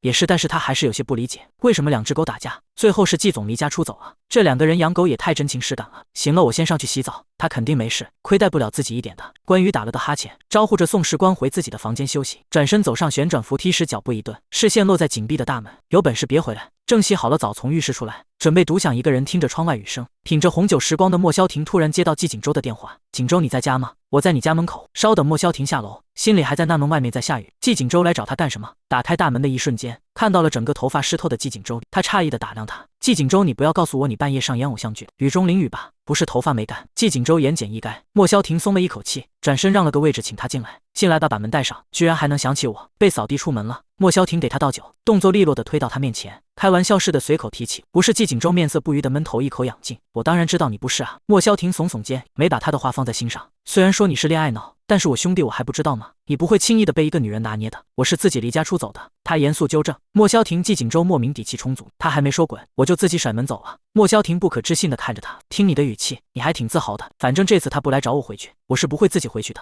季景舟轻哼一声，我可以在你这住几天吧？莫萧婷一愣，点了点头，你想住几年都可以。季景舟皱着眉头，他怎么会1年都不来找我呢？你怎么这么说话？季景舟目光落在他莫哥浴袍半敞着，从胸膛一直开伸，飞到肚脐上方，露出结实小麦色的胸肌和沟壑分明的腹肌，上面凝结的点点水珠被体温蒸发。莫哥，你这衣服也要穿好，万一他一会来找我撞见了怎么办？莫萧婷翻了个白眼，老子放着觉不睡，陪你在这瞎扯。你的房间已经让人收拾出来了，还是以前那间。他拢着浴袍漫不经心向楼上走去，背影朝他摆摆手，早点休息，别做梦了。死恋爱脑第107章，夫人觉得你是他的全世界啊。季景舟睡前看了一眼手机，没有消息，醒来以后又看了一眼手机，消息栏还是空空如也。他捣鼓着手机下楼，在扶梯上找信号似的这找找那找找，最后走到1楼。莫萧婷正在客厅沙发坐着看新闻，他问莫哥，你家是不是没信号？怎么会信号很好啊？是不是没网啊？开玩笑，整栋别墅连蚂蚁洞都普及 WiFi 了好不好？那为什么我还没收到消息？莫萧婷悠闲的向后靠在沙发上，随意的瞟了他一眼，还没收到谁的消息？顾允我跟他说今天来这里接我，他早就在外面等了呀，让他进来也不进，说怕我趁里面没人偷偷揍他。莫萧庭耸了耸肩，我想揍他还用得着偷偷来？哦，那我走了。季景舟沉着脸向门口走去，一辆车停在了出口处，打开车门坐进去。季总今天的晨报。顾特助把一份文件递给季景舟，转身系上安全带，启动车辆。他透过后视镜看了一眼季景舟，老大，你昨晚睡在了莫总家里吗？季景舟轻轻的了一声，看上去不是很愿意继续说。夫人没和您一起吗？顾特助专注开车，前方路况平稳后才有些感慨开口。我还以为你们会一起进行愉快的早点聚餐呢。早点，季景舟不解，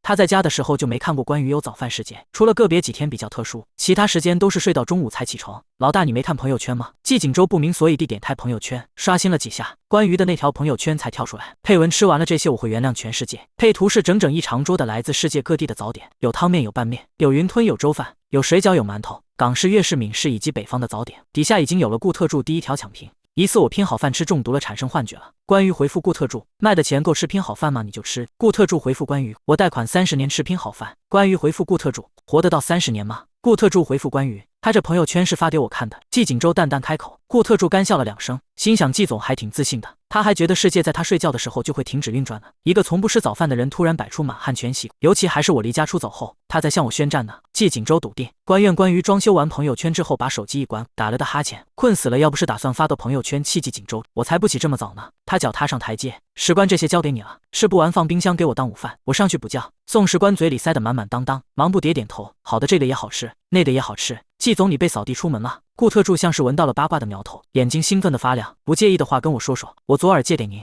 介意的话跟我的右耳说一说。不是扫地出门，季景舟坚持逐字逐句纠正，是离家出走。都一样啊，不一样。草好不一样。列季总说说，你们是因为什么吵起来的？因为什么？他这一说，季景舟才后知后觉，好像一开始只是因为他迟疑的开口，虽然这个理由听起来非常离谱，因为2条狗。顾特助正色，季总，我不允许你这么说夫人和自己。季景舟是因为家里的2条狗，一只是我们去厉廷南他家偷的狗，另一只就是思来。我觉得他偏心那条狗，就是因为厉廷南。最可恶的是，他都不反驳，我就一气之下离家出走了。我觉得顾特助若有所思，你觉得什么？我说话有点难听，就先不说了。说那我说了你不可以生气。顾特助从车后镜看了一眼他的脸色，季景舟脸上没有情绪起伏。少废话，顾特助嘲笑，季总你们还不如2只狗成熟呢。季景舟轻啧一声，你这说话也太难听了。过安检嘴先被扣下来吧。顾特助补刀，人家2只狗起码没有吵架吧？你们2个还生起气了？人家结婚你们搁这又长又挑。季景舟张了张嘴想反驳，又找不到地方反驳。不过呢，按照夫人的脾气，他也许知道自己错了，也不肯低下头道歉的。这时候就要发挥季总你的男性魅力了，你得主动道歉，给对方一个台阶，搞不好他在心里偷偷自责，不好意思主动开口。顾特助誓死维护夫人的婚姻，季景舟迟疑着开口，你这说的是关于吗？偷偷自责他不偷偷自夸就不错了。当然了，夫人其实还是个小姑娘。顾特助循循善诱，你看他的朋友圈文案写的什么？吃了这些我会原谅全世界。对了，你看你包括全世界吧，夫人其实偷偷原谅你了。顾特助像是皇帝身边的监宦，专挑他爱听的说。这句话表达了作者怎样的深层情感？是全世界更深层的含义是，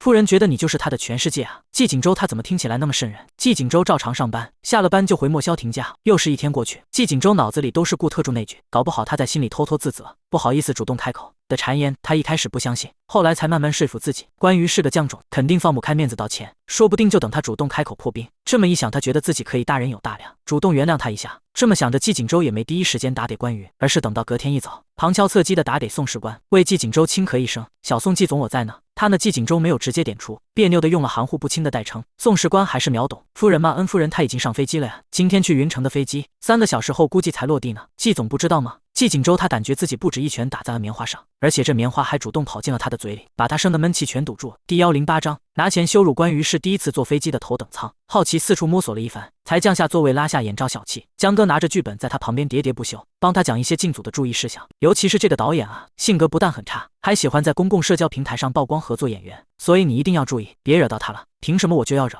关于不服气，我当小演员的时候就要忍，当大老板的时候还要忍，对我都忘了你现在是大老板了。江哥顿悟，那没事了，你在剧组里可以横着走，反正还有季总，有的是人可以给你擦屁股。你现在和季总的感情很好吧？江哥笑了笑，听说前天季氏的员工看到你陪着季景舟去上班，就昨天没陪着去，一整天都低气压，说员工都希望你再陪着他去上班支持他。他也关于神情自然漫不经心的提起，他离家出走啊。江哥没反应过来自己听到了什么，下意识又问了一遍，谁离家出走啊？季景舟啊。江哥神色惊慌，季总把你扫地出门了？不是他把我扫地出门了，是他离家出走了。关于强调在那个下着暴雨的雨夜，我的老公离家出走，去找了他的好兄弟，怪不得你的名字改成了。江哥一言难尽，他说呢，关于突然改了个网名，叫什么老公离家出走当年的那个雨夜，你叫这个名字。季总的脾气是真好啊，他脾气还好啊。关羽扯下眼罩，你知道他为什么离家出走吗？因为我们吵架了。你知道为什么吵架吗？就因为2条狗。关羽声情并茂，手脸共用，绘声绘色的把事情来龙去脉添油加醋告诉他，包括自己和季锦州偷狗。不是你们为什么要去人家厉总家里偷狗啊？江哥想不通，而且厉总脾气也挺好啊。霸道总裁更新迭代，这年头情绪不稳定的都当不了总裁了。关羽当然不会告诉他事情的原委，随意编了个借口。个人爱好那季总呢？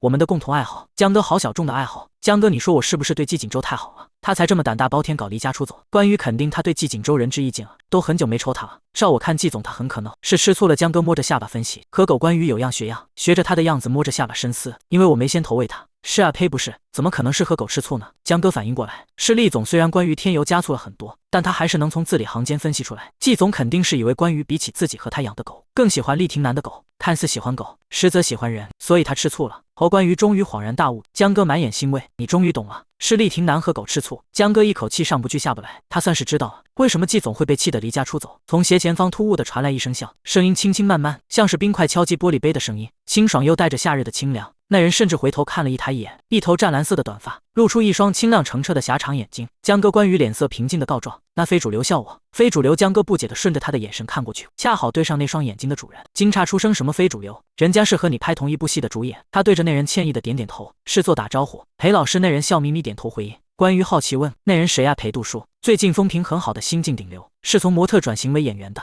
前段时间演了个鼓舞火了，最近势头很猛。江哥附耳悄悄说，裴杜叔他但裴读道，什么裴读没礼貌？江哥不好意思的朝裴杜叔笑了笑，又扭头对关羽说，虽然人家是后生，但是咖位比你高不少。裴杜叔端着咖啡来到他们面前坐下，抱臂靠在椅背上，姿态悠闲。关老师，好久不见。虽然他长得一副好皮囊，让关羽多看了几眼，但他还是抵制住了蓝色的诱惑，毕竟原主在这上面跌了不少跤。不要和我装熟，1年前我还是个小模特的时候。他含着笑意低低开口，你说要花100万和我一度春宵，还问我多少钱，忘记了吗？嗨嗨。可嗨嗨。江哥突然猛地咳嗽起来。1年前关羽22岁，裴杜叔才19岁，那只能证明我那时候眼光好。关羽再一次感叹原主的慧眼识珠和勇敢。那度了吗？果然是勇敢的人先享受世界，敢问价格的人先享用男模。度没度你不知道。裴杜叔看着他不说话，眼神幽深，意味不明。没有吧？关羽回忆，记忆里我一向是屡战屡败，屡败屡战又屡战屡败的呀。原主这倒霉孩子，至今没一次成功到手的。继承原主身体这么久，他刚来就被太多烦心事缠住，以至于忘记问原主的下落。关羽问系统，对了，这具身体的主人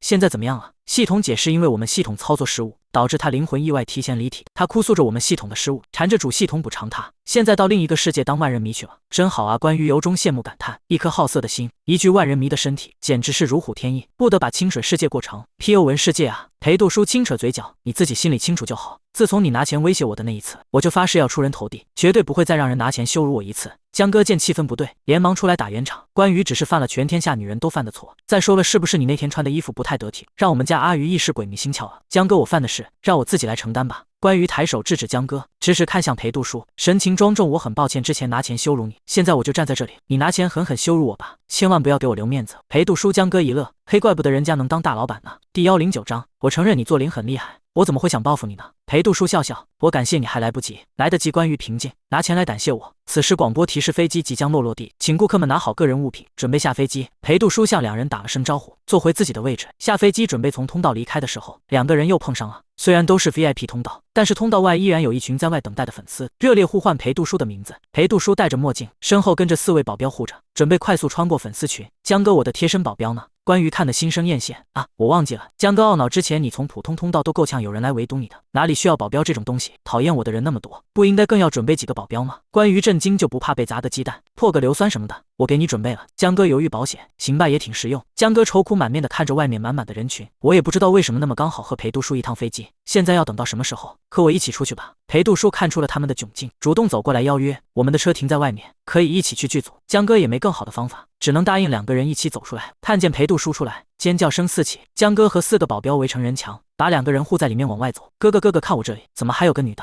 经纪人吗？是关羽啊。两个人怎么一起出来？难道是私人未公开行程约会被透露吗？怎么可能？我哥哥来云城是来进组的好吗？人家关羽都结婚了。对了，今天新官宣的演职人员表，女4号换成了关羽，人家定妆照都发出来了，他还来抢角色，带资进组的资源咖，不愧是嫁入豪门的女明星啊！关羽被裴杜叔的搅拌了一下，差点向前扑去，被他拦住腰，一把捞回来。等他站稳身子，四周快门声闪光灯四起。不用谢，他微微一笑，不用谢个毛啊，明明是你扮的我，你应该说的是对不起。关羽才不是他这一套。裴杜叔的笑意僵在脸上，再一次对自己的魅力产生挫败感。啊，对不起，没关系，再送你声谢谢。嘘，他压低声音示意他不要说话。人多眼杂，穿过围堵的粉丝墙。江哥觉得他们共上一辆车观感不太好。裴老师，我们就不上去了，我们自己有准备车。裴杜叔也不强求，点了点头。4名保镖也上了车。裴杜叔的车扬长而去，连车尾气都消散在空中。关于和江哥分别在男女厕所里多躲了一会，才等到接应的车，前往酒店记事。顾特助在总裁办公室的沙发上整理文件，季锦州时不时看他一眼，像是要问什么，又低下头看文件不语。顾特助被他看得心里发毛，在他再一次抬头欲言又止的时候，先沉不住气问：“季总，有什么事你就说吧。”顾云。季锦州突然严肃地叫了他的全名。顾特助想到了什么，苦大仇深。季总，不养了吗？还是要炒他了吗？我是想问你个问题，做零是什么意思？季锦州看着关于的新网名，陷入了深深的不解。老公离家出走做零的那个雨夜，做零是从头做起的意思吗？如果是的话，他还没当过零，但是他爷爷应该当过，厉廷南应该也当过，还是关于难道是要他净身出户，从头做起？顾特助差点被他的语出惊人吓得被口水呛到，艰难开口：“季总，你不知道做零是什么意思吗？”季锦州摇摇头，眼神有些茫然。是什么意思？你做过吗？顾特助猛摇头，我可没有。不过季总怎么突然想起来问这个？关于新改的网名，老公离家出走做零的那个雨夜，我看不懂。顾特助面色纠结，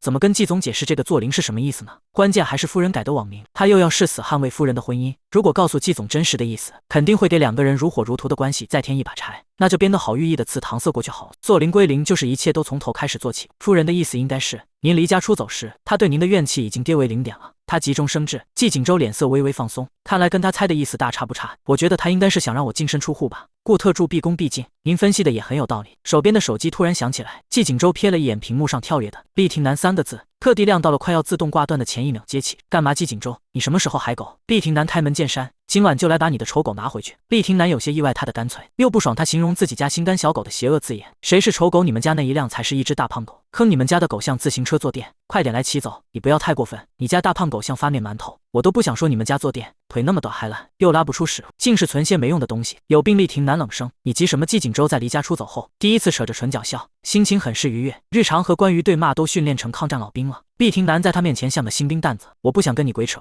乔乔又急，对面的呼吸粗重了一些，我挂了，等等。季锦州清了清嗓子，语气和内容都充斥着火药味。厉廷南，我承认你做零很厉害，建立力士没靠季家一分一毫，但是在某些方面我也不会输。还没等厉廷南反应过来，他先一步挂断电话，对上顾特助心虚中带着震惊的眼神。他挑眉反问：“怎么了吗？”顾特助汗流浃背，没有厉廷南后知后觉，看着黑屏了的手机气笑了。季锦州什么意思？说他做零很厉害，还扯上力士，是想说明他是靠做零才建立起公司的吗？不过他说的在某方面他也不会输，是什么意思？难不成他要和他比做零？第110章，绯闻真的无所谓吗？人是下午进的组，绯闻是晚上传出来的。关于在酒店吃着外卖，手里刷着自己的绯闻，营销号尖锐变调的声音从手机传出来。今日裴杜叔和关于的机场路透，一个蓝发温柔，一个活泼美艳。他温柔看着差点摔倒的他，言情文小说男女主照进现实。关于突然就吃不下了，被尬得头皮发麻。江哥火急火燎的刷开房塔进来，猛地关上门。天杀的天杀的，你们刚才在机场的时候，他不就扶了你一下吗？就那么一小下，就被狗子拍到了。他有些担心，季总不会生气吧？关于甚至插不上他的话，看他在房间里踱步走来走去，一边碎碎念：季总要是生气了，可能就会收回你的公司，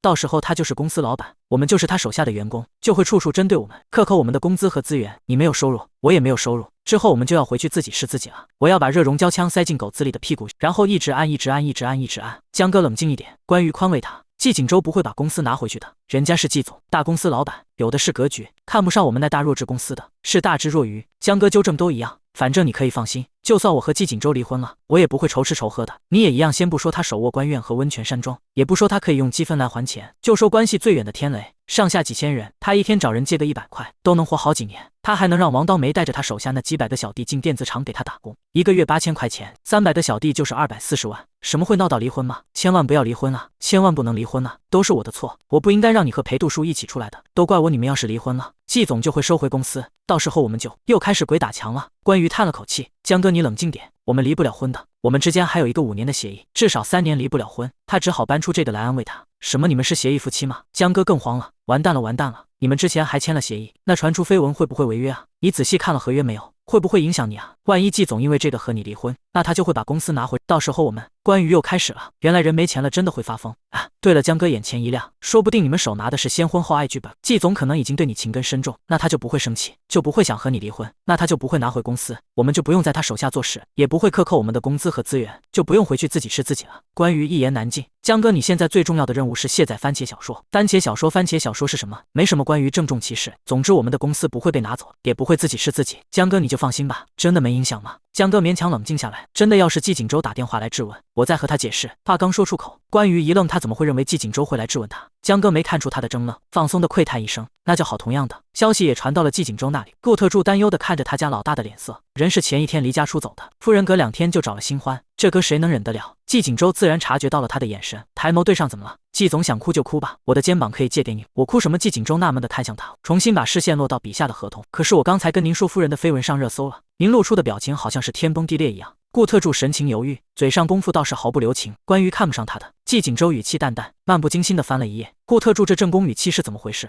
就算是有一天从醉酒的季总口中听到本宫不死，尔等终究是非，他也一点都不会感到欧气了。可是我看那男的长得也帅，也很高又很绅士，最重要的是他很年轻。顾特助提前调查过这个叫裴度书的，一听就是个只会死读书的，怎么比季总会疼人？不会有人一直年轻。季锦州依旧淡定，但一直有人年轻啊，季总你得主动争取。顾特助苦口婆心，像是深宫里劝自家主子争宠的妈妈。据我所知，关于1年前就提出过要包养他，他没同意。季锦州甩出一份文件到顾特助面前，我调查了关于3年以来的相关经历，先后或者同时向200多个男人表白过，没有一个成功的。顾特助夫人还挺不爱的哈。这不是重点，重点是他从不是回头草，不管有没有成功，他气定神闲，所以裴度书也不会例外。顾特助悄悄翻了文件的最后一页，落款时间是1小时前，绯闻上热搜是1个半小时前，也不知道是哪个倒霉蛋同事赶出来的。他会意的笑了笑，也不戳穿他，明明就很在意，还死装季总。就算夫人真的爱上了其他人，你也会无动于衷吗？我正是打拼事业的年纪，暂时不考虑动感情。顾特助调侃，雕哥又封心所爱上了，所爱哥。季锦州放下笔，叹气。顾特助，我是老板，有时候说话能不能对他客气点？老板，我是你特助。2个人莫名对起台词来了，所以就算夫人移情别恋要和你离婚，你也无所谓吗？季锦州不置可否。就算是夫人搂着别的男人的手步入婚姻殿堂，你也无所谓吗？就算夫人3年生2个孩，行了。季锦州打断，揉了揉眉心，你先出去吧，在这里净说些我不爱听的。顾特助恨气不争的怒叹一声，出去了。第111章，我想要我得到。事件的结束以关于这边的公关和裴度书的公司前后发出的说明结束。关于以为季锦州打的电话，至少会发的消息质问他的，一觉醒来消息栏只有江哥给他发的消息，说等一下来接他去剧组，除此之外什么也没有。再给他一个洗漱换衣服的时间，关于去卫生间洗漱，甚至还洗了的澡再出来。打开手机一看，还是什么消息也没有。季锦州，你现在真是胆子肥了，你离家出走就算了，居然一个电话都没打过来。关于指着黑屏的手机骂，我对你还不够吼吗？我都很久没有抽你了，你信不信我抽你？关于扇了手机一巴掌，季锦州，我打死你，老子打死你，老娘打死你！门口传来了动静，关于动作僵住，迟缓的抬头看，江哥提着鞋子站在门口，呆滞的站着。关于刚才我敲门了，你没听到吗？江哥和关于面面相觑，空气凝结了几秒钟，江哥迅速退出去，我在外面等你。阿谀疯了。关于沉默的下床，沉默的开门，沉默的穿鞋，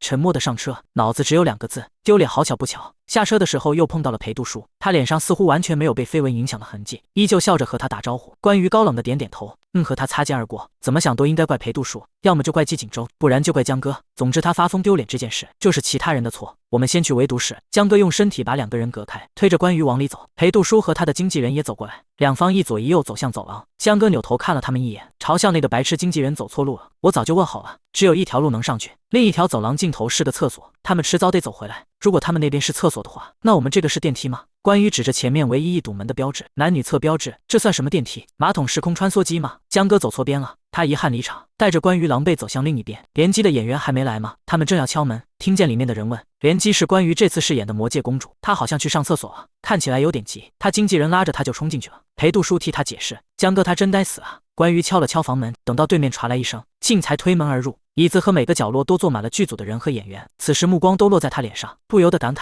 这张脸只演个女4号，也太暴殄天物了吧。姐姐你怎么也来了？江苏安看见他突然出现，眼里露出惊喜，之前怎么没听你提起过？我来演联机。关于晃了晃手上的剧本，可是联机不是另一个女演员吗？江苏安疑惑开口，不避讳地问他。在场的演员们和工作人员们皆是一脸微妙，看不出来这江苏安看起来温温柔柔的小白话，说出的话倒是非常犀利。在场的人谁不知道，关于是进组前3天才临时官宣的，把原定的演员顶替掉了，他就这么大咧咧当众问出来，可不就是为了存心给他难堪的？因为这个角色是我临时抢的呀。关于坦然回答，我想要我得到，怎么了吗？所有人不是大妹子，你就这么直接说出来了，放狠话都不需要避着点人吗？第112章，欲擒故纵，既然来了就过来坐下。一位穿着褐色马甲的年轻男子斜睨他一眼，江哥在他耳边小声提醒：“这位就是倪导，我导倪导倪，知道啊，我这个剧组的导演。我想知道他叫什么？是倪，姓是倪。”倪导江哥说话大声了一些，跟他说话怎么就那么费劲啊？屋内的视线都汇集到他们身上。江哥知道啊，倪导嘛，我就逗逗你，以及什么关于轻飘飘的坐在江苏安旁边。导演给他们简单讲了整个，让每个人的人物线连接起来，让每个人物的每个做法都有迹可循。几个服装师把每个人的服装拿上来让大家看，清雅的、温婉的、温润的、飘逸的、仙气飘飘的，清一色的淡色系仙侠殡葬风。关于支着脑袋，导演魔界公主的衣服也这么素吗？导演一愣，也觉得不太对劲。这服装谁准备的？是之前跳槽去隔壁剧组的那个服装师准备的，我们也没注意。这时候也不好准备服装啊。导演眉头皱得死紧，你们都是怎么办事的？这么重要的事今天才发现，明天就要开机了。服装的事我来解决。关于主动开口，你们不是老说我带资进组吗？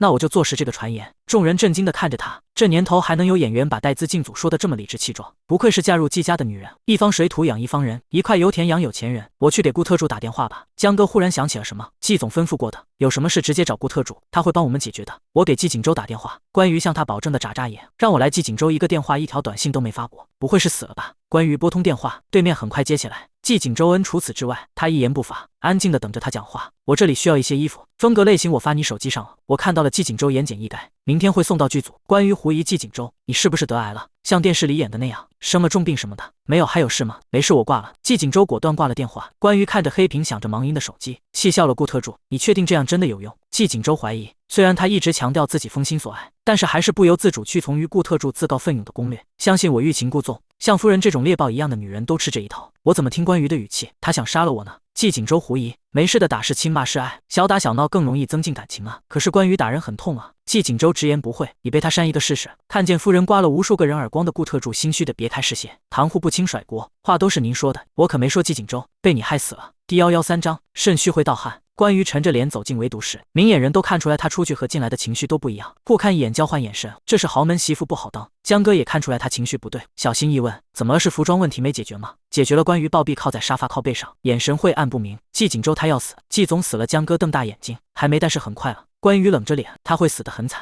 江哥欲言又止，服装明天会在开机之前送过来。关于看向导演，导演一愣，旋即点点头，麻烦了。翌日清晨5点，关于提前来到化妆室化妆，关老师衣服送到服装室了，化妆师替他上完妆，跟他汇报进度。您去看一眼吧，衣服都还好吧？衣服完好，而且很好看。化妆师道那就好了，把衣服拿过来给我穿就行。关于打了个哈欠，就不用再去看一次了。化妆师脸上带着为难，可是化妆室有人，关老师还是去看看吧。关于官宣那段时间树敌颇多，他怕有人上门来打他，拉上了江哥。打开门的一瞬间，关于和江哥都愣在原地，怔愣地看着化妆间内沙发上坐着的那个人，西装挺阔利落，双手交叠动作慵懒的后靠在沙发靠背上，眼睛望着窗外不知所思，下颌线清晰分明，鼻梁高挺，眼眸深邃，灿若星辰。季总，江哥惊喜地喊。关于翻了个白眼，顾云没事做那学季锦州装逼干嘛？神经病手下带着神经病，两个神经病。顾特助破功笑出来，怎么样，我装的还挺像的吧？季总那死样子，我每天耳濡目染，拿捏的死死的。江哥疑惑地看看顾特助，又看看关于，这位是江哥，我们通过话的。季总说你有事可以联系我。顾特助笑眯眯地指了指自己，原来是顾先生。季总没来吗？江哥问。季总本来是要来的，但是临时有点事走不开，就只让我来了。顾特助解释，季总也是很想夫人的，只是这次实在没法来。关于被肉麻的打了个哆嗦，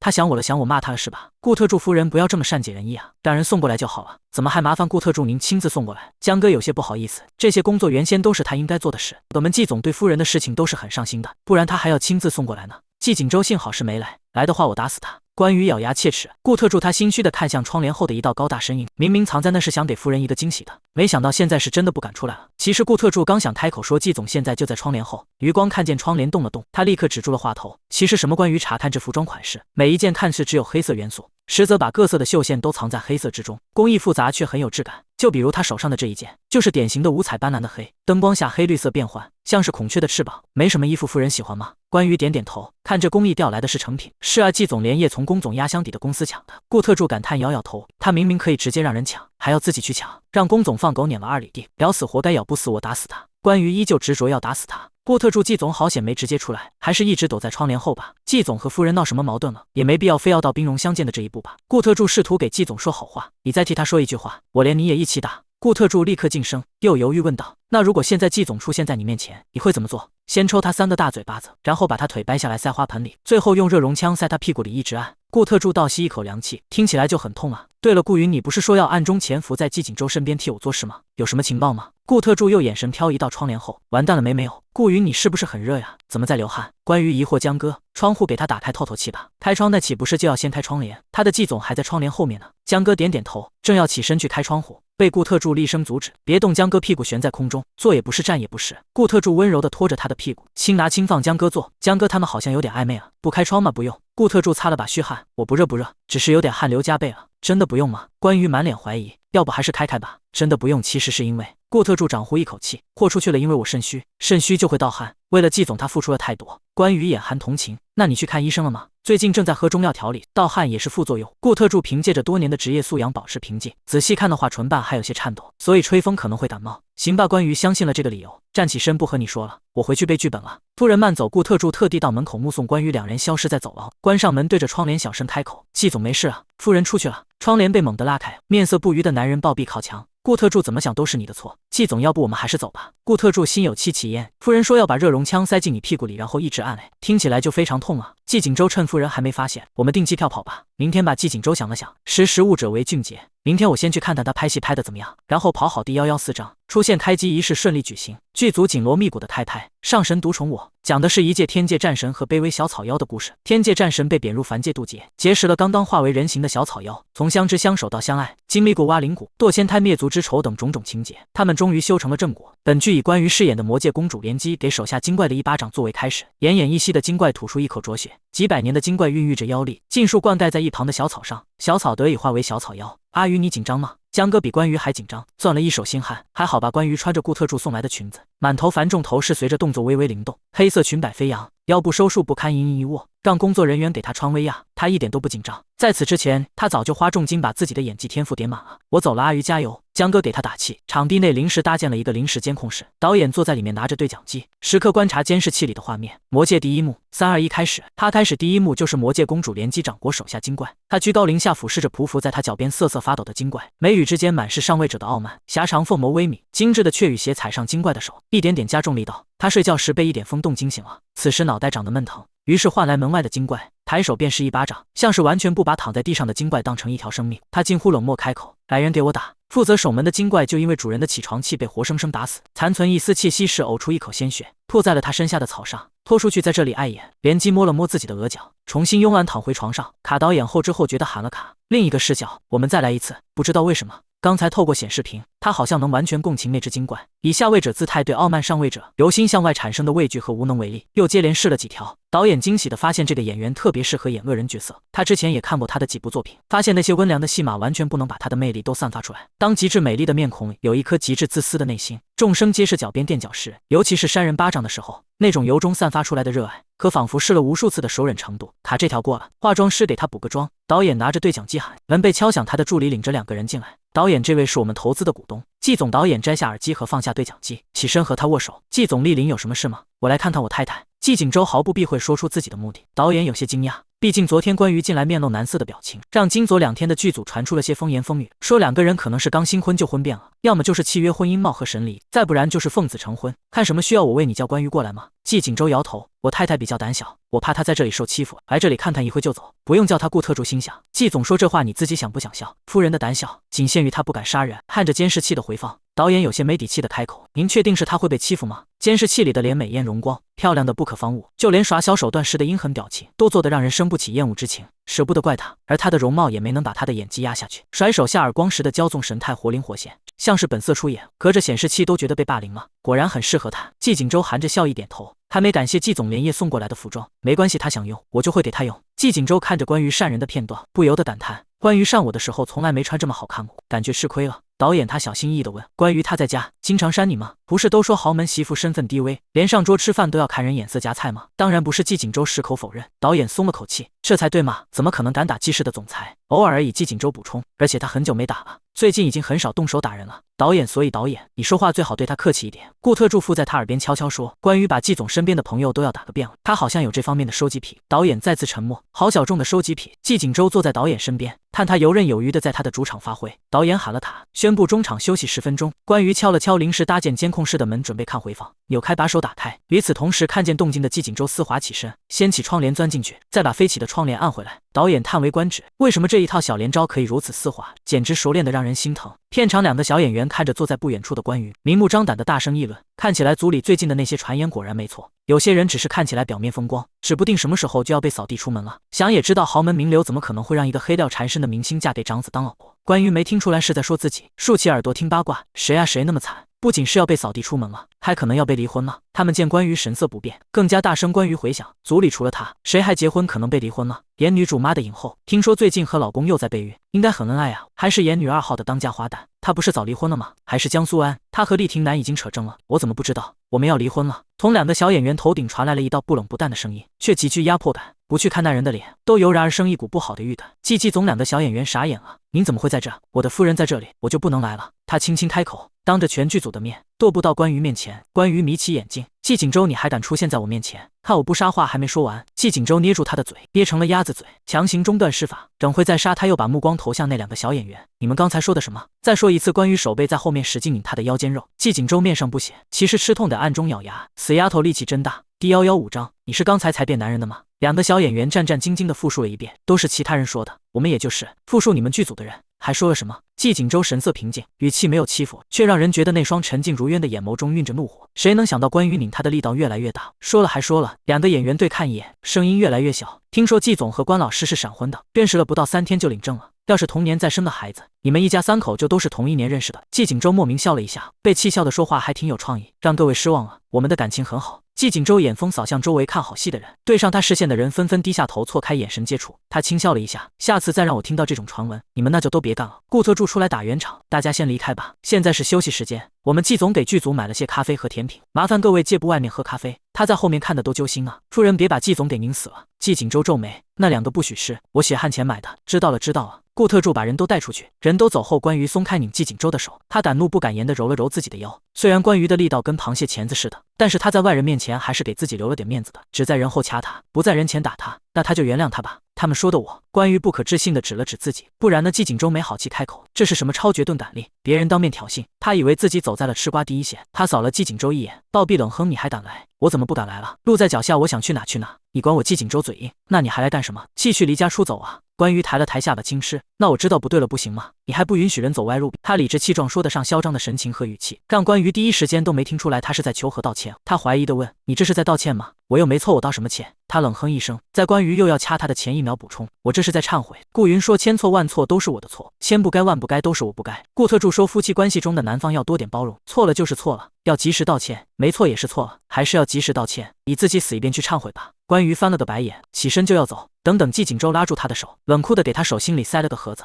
抬了抬下巴。礼物关羽打开看了一眼，首饰盒里是一对钻石戒指，女款在钻石环绕的中间还镶嵌了一颗价格不菲的蓝色宝石，一看就贵。他嘴角不受控制地上扬了一下。刚才季锦州冷漠不说话塞礼物的装样，现在在他眼里都是人狠话不多。他拿出女款戒指，在无名指上试戴，卡住了，卡在了第2个关节处。关羽本来不生气的，现在脑子里起了一股无名鬼火，想直接把季锦州脑袋摁马桶水里，然后按冲水键清醒一下。这什么意思？上门耀武扬威，他要给其他人送礼物啊？则季锦州毫无自觉，轻则一声，顾特助这个废物，戒指都买小了。他很没有眼力见地把戒指从无名指拿起来，套到他小拇指上，这样就合适了。他满意的眯起眼，抬眸就看到关羽斜眼瞪他的表情，动作一顿，怎么他的表情似乎不是很合适的样子？国际大嫂送别人的礼物，怎么送到我这边来了？关羽冷笑出声，这就是送你的啊。季锦州莫名其妙，我什么时候说过要送礼物给别人了？我托梦跟你说的，还狡辩是吧？要是他男款戒指能戴上，他会让他死得很好看。关羽面无表情取出另一个戒指，不耐烦提起他一只手，套在他无名指上，卡住，而且在第1个关节就卡住。关羽季锦州不解，不就是戒指小了吗？关羽沉默，选这个的时候你自己笑了没？戒指和手指根还有2里地。顾特助在外头招呼剧组的人吃好喝好，明里暗里让他们多关照一下关羽。工作人员们吃人嘴短，纷纷点头应好。刚招呼完，就看到自己那不争气的老板灰头土脸出来了。不应该啊，怎么这么快？他昨天晚上特地向李特助取经，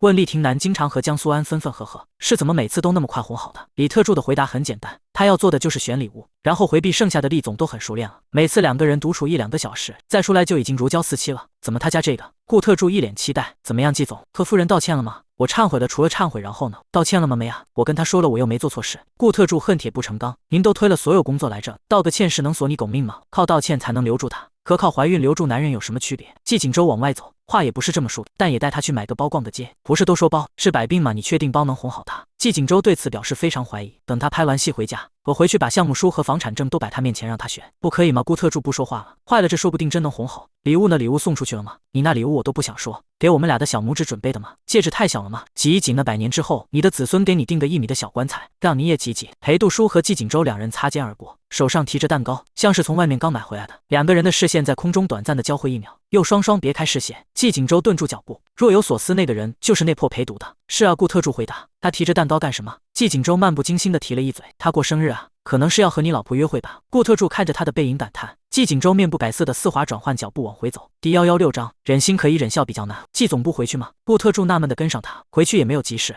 其实我发现道个歉也没有什么坏事。季锦州一脸淡定，况且我是个男人，男人道个歉也没有什么。季总，你是刚才变成男人的吗？顾特助嘴在前面跑，脑子在后面追。季锦州不知道第几次收到了老板的死亡凝视。顾特助心虚的低下头，他说的没错啊，之前季总怎么都不道歉，现在就说男人道歉也没什么。男人啊，你的名字叫双标。季总，您刚才不是说靠道歉留住他，和靠怀孕留住男人没有区别吗？靠怀孕留住男人，那也留住人吗？靠道歉留住他，那也留住他了。季锦州云淡风轻开口，我们商人只看重结果。顾特助行吧，他现在指着月亮说是太阳，他都不会反驳啊。裴杜叔把蛋糕提进来，在关于面前坐下来。关老师要吃蛋糕吗？关于刚赶走季锦州，气都气饱了，连带着语气也不好。不吃，今天是我的生日。裴杜叔垂眸，每年身边除了经纪人，都没有人陪我过生日，我一直挺遗憾的。关于看了一眼蛋糕，白色平滑的奶油素配上用动物奶油画上精致的图案，上面站着2个用巧克力做成的小人偶依偎在一起。你经纪人呢？他想裴杜叔和他经纪人还挺暧昧的，一起吃的蛋糕都这么甜蜜。他走了死了吗？没死。裴杜叔微微一顿，他家里有急事，飞回 A 市了。关于了然点点头。裴杜叔抬眸看他，眼神里缀着希冀的光芒。我平日里没什么朋友，所以想让你陪我过生日，可以吗？关于正要开口答应，一道突兀的声音打断了他的话。那今天简直太巧了，我们这里有3个人陪你一起过生日。悠扬愉悦中带着明显笑意的声音从身后传来。季锦州带着顾特助走到他面前，和关于并肩而立，面对着他，眼神或多或少带着几分敌意。裴先生不介意我们夫妻俩一起为你庆生吧？我不知道季总在这里，所以买的蛋糕可能不够4个人吃。他抱歉道，没关系，我和顾云胃口小，吃2口尝尝味道就可以了。他已经按着关于坐下来了，才问裴先生不会不欢迎吧？顾特助想起昨天替季锦州买戒指的时候，他也顺带给弟媳生的小孩买了个金的长命锁放在口袋里了，正好先当个礼物。裴先生生日快乐！他双手把装着长命锁的盒子递给他，我们季总和夫人的一点小小祝福。季锦州赞赏点头，他一直觉得顾云在大事方面很靠谱，就是在小事上是个天兵，有时候又瞎又搞不清状况。要是在小事方面改进一些，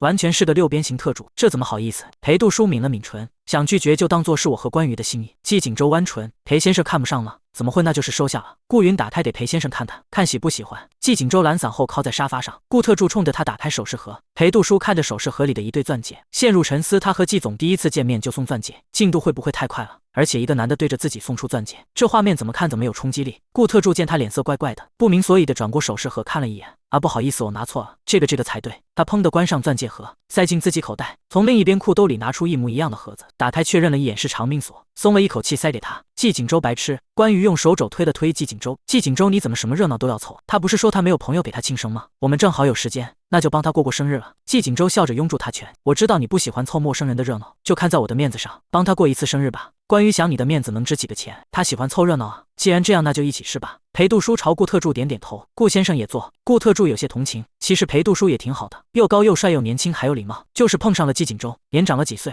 脸皮就比他厚几分，他太没脸没皮了。裴杜叔给关羽切了一块蛋糕，有完好的白巧克力小人，阿鱼江哥也叫他阿鱼，所以关羽一时间没听出来什么不对劲。季锦州暗自冷笑了一声，替关羽接过来，递给他，快吃吧。阿关关羽阿关是什么鬼？谢谢。季关羽皮笑肉不笑。裴杜叔把另一只小人切下来，准备留给自己吃。我也要吃。季锦州朝裴杜叔伸出手，季总可以自己切，我就要吃你这块。季锦州执着，他们2个一人吃一个小人，那他算什么？算他气量大吗？裴杜叔看了关羽一眼，他咬着叉子，你就给他吧，你信不信你这盘要是不给他，他能从你嘴里抠出来？季锦州就是这么欠了一个人。季锦州弯了弯眼睛，还是你了解我。他如愿以偿的拿到了蛋糕，还叫了不情不愿的裴杜叔一声谢谢。阿裴去你的阿裴，阿裴还差不多。季锦州心想，裴杜叔很勉强的笑着，给顾特助也切了一块蛋糕。季锦州用叉子刮了一点，尝了一口之后蹙眉，太甜了，都吃蛋糕了，你嫌甜，不如去吃老鼠药。那个不甜。关羽漫不经心扫了他一眼，裴杜叔抿了抿唇，漂亮的眼睛里有些不好意思，因为今天是我生日，所以我买了蛋糕，不合季总的口味，真是抱歉。吃着蛋糕的顾特助抬头看了一眼，看看裴度书，再看看季景周，有些担心这裴度书是个绿茶男小白脸啊，季总能比得过吗？季景周余光看了一眼裴度书，展开手臂放在关于身后的沙发靠背上。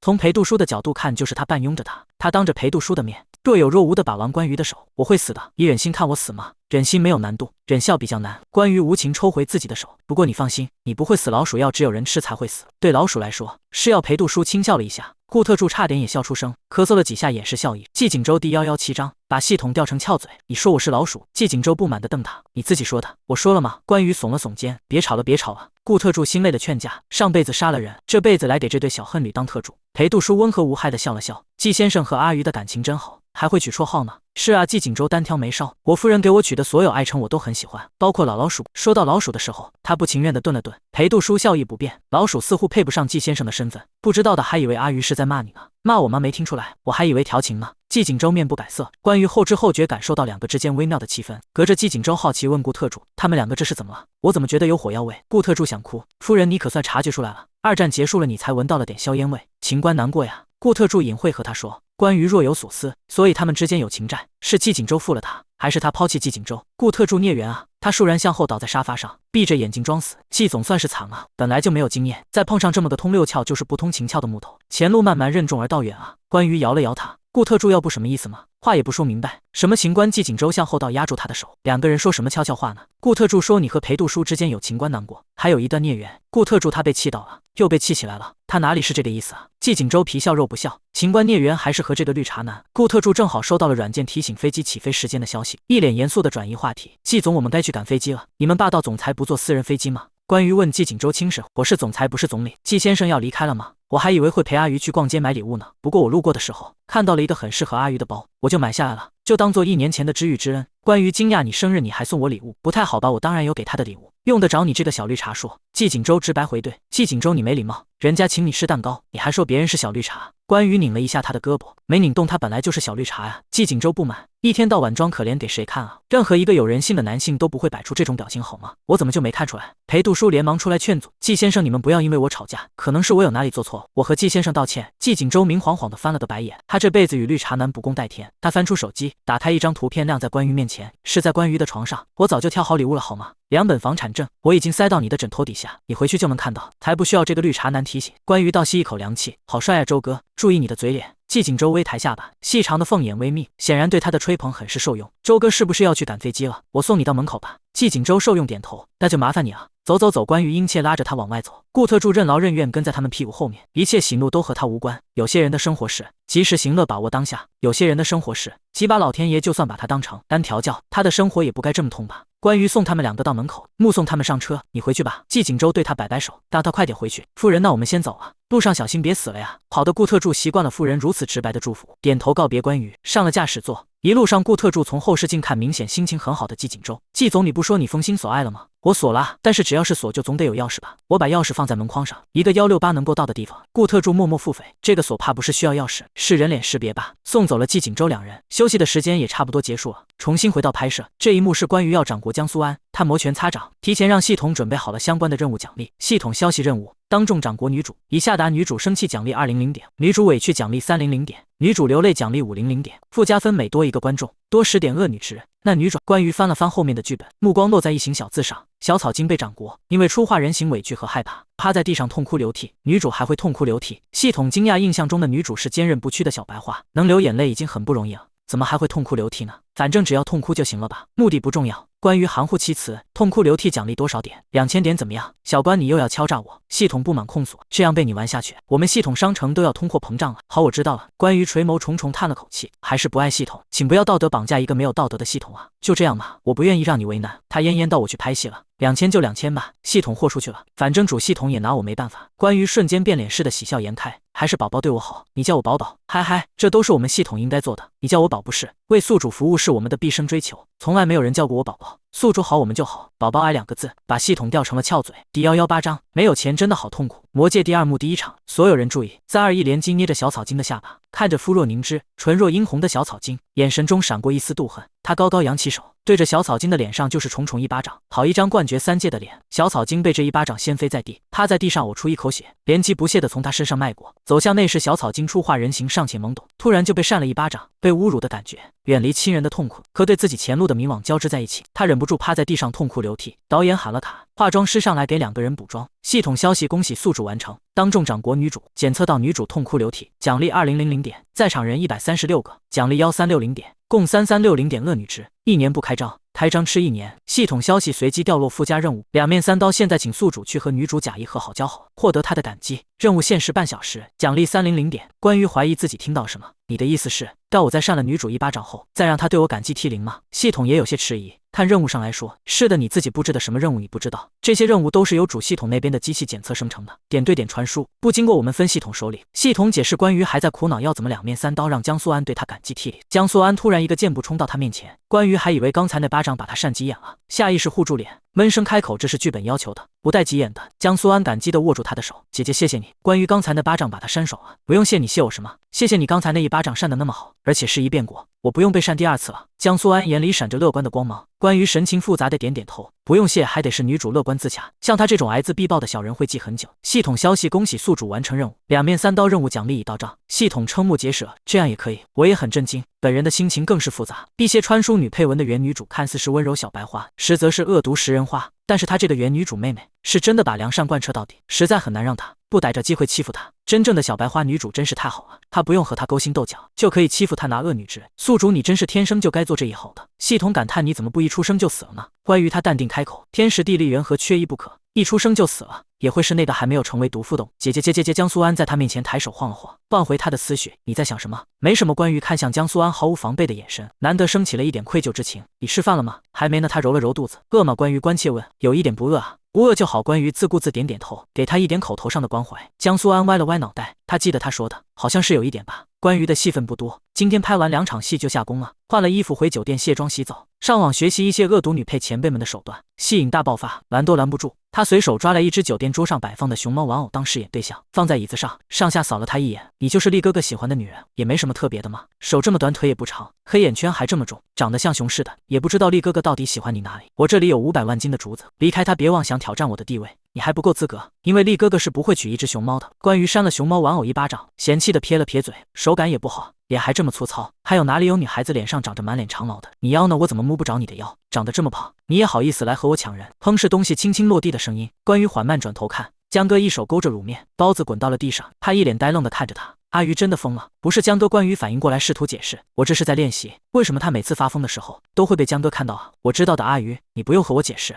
江哥安静的捡起包子和面一起放在桌上，他让他坐在自己面前，我都懂得，你懂就好。关于松了口气，江哥语重心长，语气里多了几分担忧，是嫁进季家，精神压力太大了是不是？关于你懂个屁，你懂？是不是豪门里的人都不好相处，所以你只能和玩偶说说话来倾泻压力？江哥心疼的情绪几乎要化为实质，季总身边的莺莺燕燕也让你很困扰吧？你演技突飞猛进，是不是也是因为有感而发，经常和那些人争奇斗艳？高情商倾泻压力，低情商发疯了，实在不行，江哥深叹一口气，你就和季总离婚吧，江哥带你去看病。关于看的毛线，你不是最怕我和季锦州离婚，然后我们被炒鱿鱼，回去自己吃自己了吗？但是也不能眼睁睁看着你变成疯子吧？像刚才那样。江哥又叹气，反正我也活到30几岁了，也没多大的追求了，手里的钱能养活自己就好，我能受得了苦的。像刚才那样，可是他私底下就是演戏发疯都来啊。关于一脸认真，我受不了没有钱我才会发疯，他受不了没钱的苦，受不了手下没有2、3套房子的苦，受不了没有温泉山庄的苦，没有钱的人生真是太痛苦了。第119章尝遍爱情苦头。行吧，怪你自己好好把握分寸。江哥把包子往他的方向推了推，你先吃一点。关于晚上来剧组补夜场戏的时候，发现剧组里有些躁动，他穿过人群走到化妆间，化妆师把他按在椅子上化妆，他随口问了一嘴，发生什么事了吗？少宇来探江苏安的班了。化妆师妹妹语气难掩兴奋，还让人请了全剧组吃夜宵。现在2个人在休息室呢，他们这一对荧幕情侣热度本来就很高，照片应该很快就会被狗子流出去，到时候他们可就是吃瓜第一线了。或我要拍下来投营销号。关于跃跃欲试，化妆师不敢置信地看着他，我开玩笑的。关于无辜脸，化妆师松了口气，笑了笑。关老师可真爱开玩笑。关于也笑，心想谁跟你开玩笑，他是真的想拍。好了，关老师，能麻烦您顺路帮我叫一下江老师吗？关于答应了，现在还没排到他的戏，他去叫江苏安。来到休息室，关于本来不想这么八卦的，打算敲了门就走，但是听到里面传来了一点说话声，思想很抗拒，但是身体已经贴门上了。少宇怎么这么多？不要了不够的，好烫啊，下面还有更烫的。你常常看大庭广众之下讲这么淫秽的话题，强烈的八卦之心熊熊燃起。关于突然拧开门把手冲进去，衣服都穿好，男的站左边，女的站右边，抱头蹲下，室内安静一片。邵雨和江苏安规规矩矩坐在沙发上，桌上摆着色泽鲜明的4菜1汤，脚边摆着保温时带，两个人不明所以的看着他。姐姐穿什么衣服？江苏安茫然。邵雨给我带了饭，要来吃一点吗？邵雨还对关于的刻板印象留在爱扇人巴掌，把江苏安护在身后。安安有我在，谁敢欺负你？关于翻了个白眼，拼多多砍一刀砍到神经了。邵雨还是熟悉的嘴毒，关于你小心舔自己嘴唇，一口被毒死了。他愤愤地放下手，多关心我，喜欢我。关于笑眯眯，邵雨一口气堵在嗓子眼里，上不去下不来。谁喜欢你了？你急什么？谁急了？你看又急。关于笑着开口，邵雨这里没有人会欺负我的。江苏安走出邵雨身边，满眼写着崇拜的看向关于，有姐姐在，姐姐很厉害。一些不要脸的人骂他，他都会游刃有余回嘴。邵雨觉得自己有被内涵到，怎么没有？他就是最可能会欺负你的人。邵雨指指关于，关于悠悠的叹了口气。邵雨，你不要以为自己喜欢苏安，就把所有人都想得那么坏啊！江苏安倏然站起身，眼神里多的不是欢喜，是难以置信和害怕。邵雨，你喜欢我吗？关于吃惊，你不知道吗？原来邵雨痴心守护了这么多年，连心意都没向江苏安表达过。邵雨沉默了，他隐瞒这么多年，窗户纸就被关于强行一脚踹破。不好意思，邵雨，我一直告诉你，我喜欢的是亭南。江苏安抱歉地对他点点头，走到关于身边。可能是我们一起上的节目让你产生了误会，之后我们还是保持一点距离吧。邵雨神情灰败，显然是没想到江苏安发现自己喜欢他，可被他光速拒绝会发生在同一天。就算你现在喜欢的是厉亭南，我也会一直喜欢你的。他不死心你一直喜欢我，我也不会喜欢你的。江苏安回绝得很果断，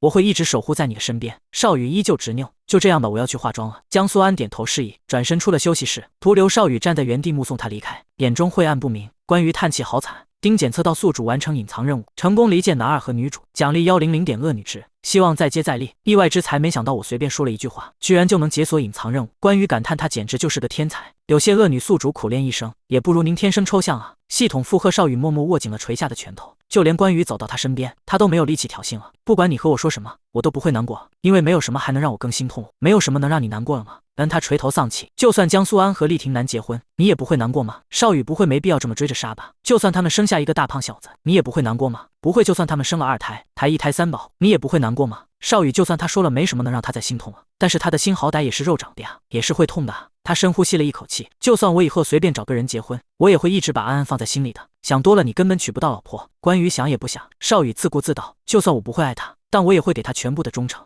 不会出轨，想多了，出轨至少要2个人爱你，根本没有人爱你。关于又拆台，邵雨深呼吸一口气，你就不能让我说完吗？不好意思，那你继续。关于没什么诚意的道歉，我已经说完了。关于翻了个白，我一直在寻找搞笑的段子和评论，但是我今天才知道，没有任何段子比你的生活更搞笑。邵雨这话说出来也不怕他去死，那你之后还会再爱吗？关于好奇深情男二和女主的红线被他提前一把扯断了，那他还会再爱上其他女孩子吗？爱情的苦头我已经尝遍了。他一脸深沉，裤头啊，关于听差了，你尝遍谁的裤头了？邵雨瞪着死鱼眼看他。关于冥思苦想了一会，那个人叫爱情啊。邵雨扭头就走，头回也不回，我走了不会走楼梯，也不会走电梯的。关于这里是2楼，所以到底是他尝遍了谁的裤头？第120章要追厉亭南。邵雨走后，休息室里只有关于一个人了。小关系统犹豫开口，我这里有个任务，你看看你想不想接？有任务肯定要接啊，但是这个任务可能会打破你现在和谐的关系状态，比如他和江苏安，比如他和季锦州。让我先看看。系统消息：高级任务，炮灰的进击，宿主追求男主，并让他心跳加速，即可获得恶女值2000点，30003000就接。关于讨价还价，也要接。系统惊讶，接啊，为什么不接？关于莫名其妙，好吧，就3000。系统眼睛眨也不眨的同意了关于的提价申请，反正他们主仆俩抢劫也不是1天2天了。他还以为关于会因为季锦州的出现而对这个任务产生犹豫，至少不会这么果决。谁知道他家宿主果然还是最有事业心的。得知拍完明天一场戏之后，连续几天没有他的戏份。关于隔天拍完戏就订了回城的机票，下了飞往 A 市的飞机。回关院时，季锦州不在家，他就和宋士官打了个招呼，牵着思来出了门。他先找到了温流鹤和球员，找了间咖啡厅商量对策。姐姐，你说你要追厉亭南？温流鹤暴毙后靠在位置上，一脸探究。是啊，这事锦州哥哥知道吗？温流鹤叹了口气，又自顾自道：不对，这件事肯定不能让他知道，还得瞒着他。怎么瞒得过锦州哥哥呢？我不打算瞒他呀。关于喝了口咖啡，直接一鼓作气一步到位。温流鹤震惊地嘶了一声，一点都不瞒着我锦州哥哥呀，有必要的话，我还会让他来帮我，因为我的体力也不是很好。关于若有所思，温流鹤瞳孔肉眼可见的猛战了一下，还要锦州哥哥帮你？不愧是姐姐，体力这种东西还可以夫妻俩轮番上阵的。姐姐打算怎么追？温流鹤好奇。放狗追啊。关于一脸平静，拍了拍身边的思来，你看狗我都准备好了，我们还是去蹲厉亭南，一看见他就放狗追他。系统小关，你人怎么能聪明到这种程度？温流鹤球员，原来是这么个追法，是亭南哥哥又做了什么事惹姐姐生气了吗？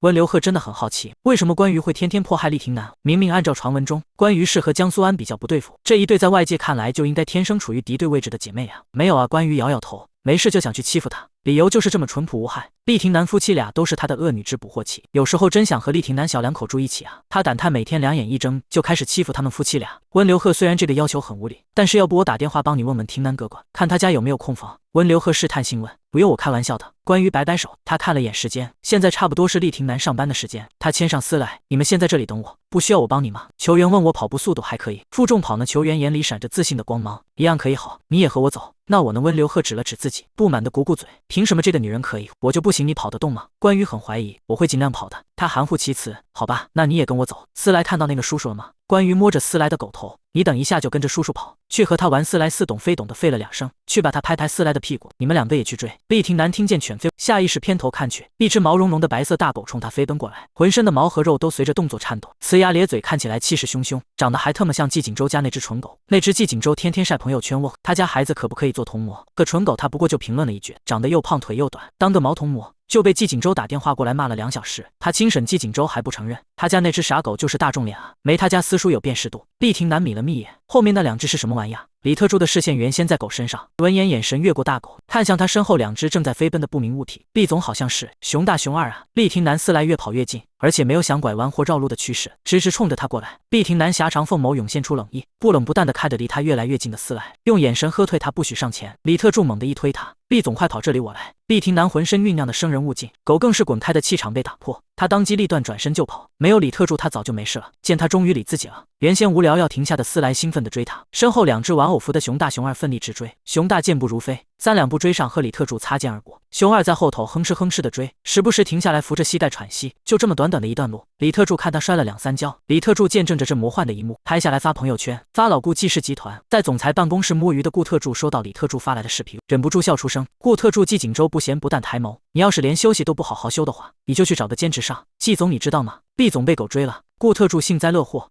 季锦州感兴趣的挑了挑眉，摔死了没还没。顾特助把视频递给他，季锦州眼中笑意更甚，举头3尺有神明。厉廷南这是遭报应了。他疑惑地咦了一声，这家狗长得还像我们家的思来，给爸爸报仇了。季锦州狭长凤眸微微眯起，目光落在厉廷南身后穷追不舍的玩偶身上，后面那2坨不明物体是什么？那2只啊，熊大熊二啊！顾特助眼光含着同情，季总小时候没看过电视吗？这种豪门长大的孩子最可怜了，童年没有快乐，只有花不完，冷冰冰的没有人情味的，令人羡慕的金钱。主要讲的什么？季锦州翻了一页合同，随口一问，2只熊和一群动物生活在狗熊里，和伐木工光头强斗智斗勇的故事。所以为什么要看2只熊和一个光头斗智斗勇？季锦州不解。顾特助卡壳，就有趣啊！所以这2只熊追着厉廷南，是因为他就是那个光头强吗？季锦州若有所思，季总这么一说，好像还真是这个道理。顾特助一乐，对上了都对上了，勇猛的熊大，掉链子的熊二，还有逃跑的他。下一次我再潜入他家，一定要带把推子去，把他脑袋中间推一刀。季锦州满意的点点头，这样才贴人设。不好吧，人家是厉总啊！顾特助脸色纠结，你又不是不知道厉总最爱面子，您把他头发推了，他不得来找你拼命啊！他还是被大众评选为从言情小说里走出来的完美霸总的男人，他那些粉丝不得来公司门口堵你啊！他嘀嘀咕咕，反正你有保镖不怕，我可就要挨揍啊！那可是极高颜值、高智商、好身材、好手段，还有王霸之气。照他看来，最符合言情小说里男主的例子，头发给人中间推一刀，那能看吗？从言情小说里走出来的完美霸总。季锦州合上笔盖，不屑嗤笑，就厉廷南那家伙。大众评选的完美霸总，摆的野榜吧？您是第2顾特组补充，说不上野榜，部分人还是有眼光。季锦州勉强满意，但是你们的票数差距了接近1半。顾特助从善如流，还是野榜。季锦州点评：人与人的审美天资真是强求不来的，明明都是地球人，有那么一部分的人眼光好到离谱，另一部分差到不可思议。我到底哪里比不上厉廷南那家伙？可能是性格吧。顾特助含蓄，大众对嘴贱蛋舔狗型霸总接受度还是略低。季锦州眉头紧皱，胡说八道，谁是舔狗？他忽然想起了什么，抬了抬手吩咐顾特助：对了，你给关羽打个电话，当他什么时候回来发的消息，我提前去接他。顾特助没动，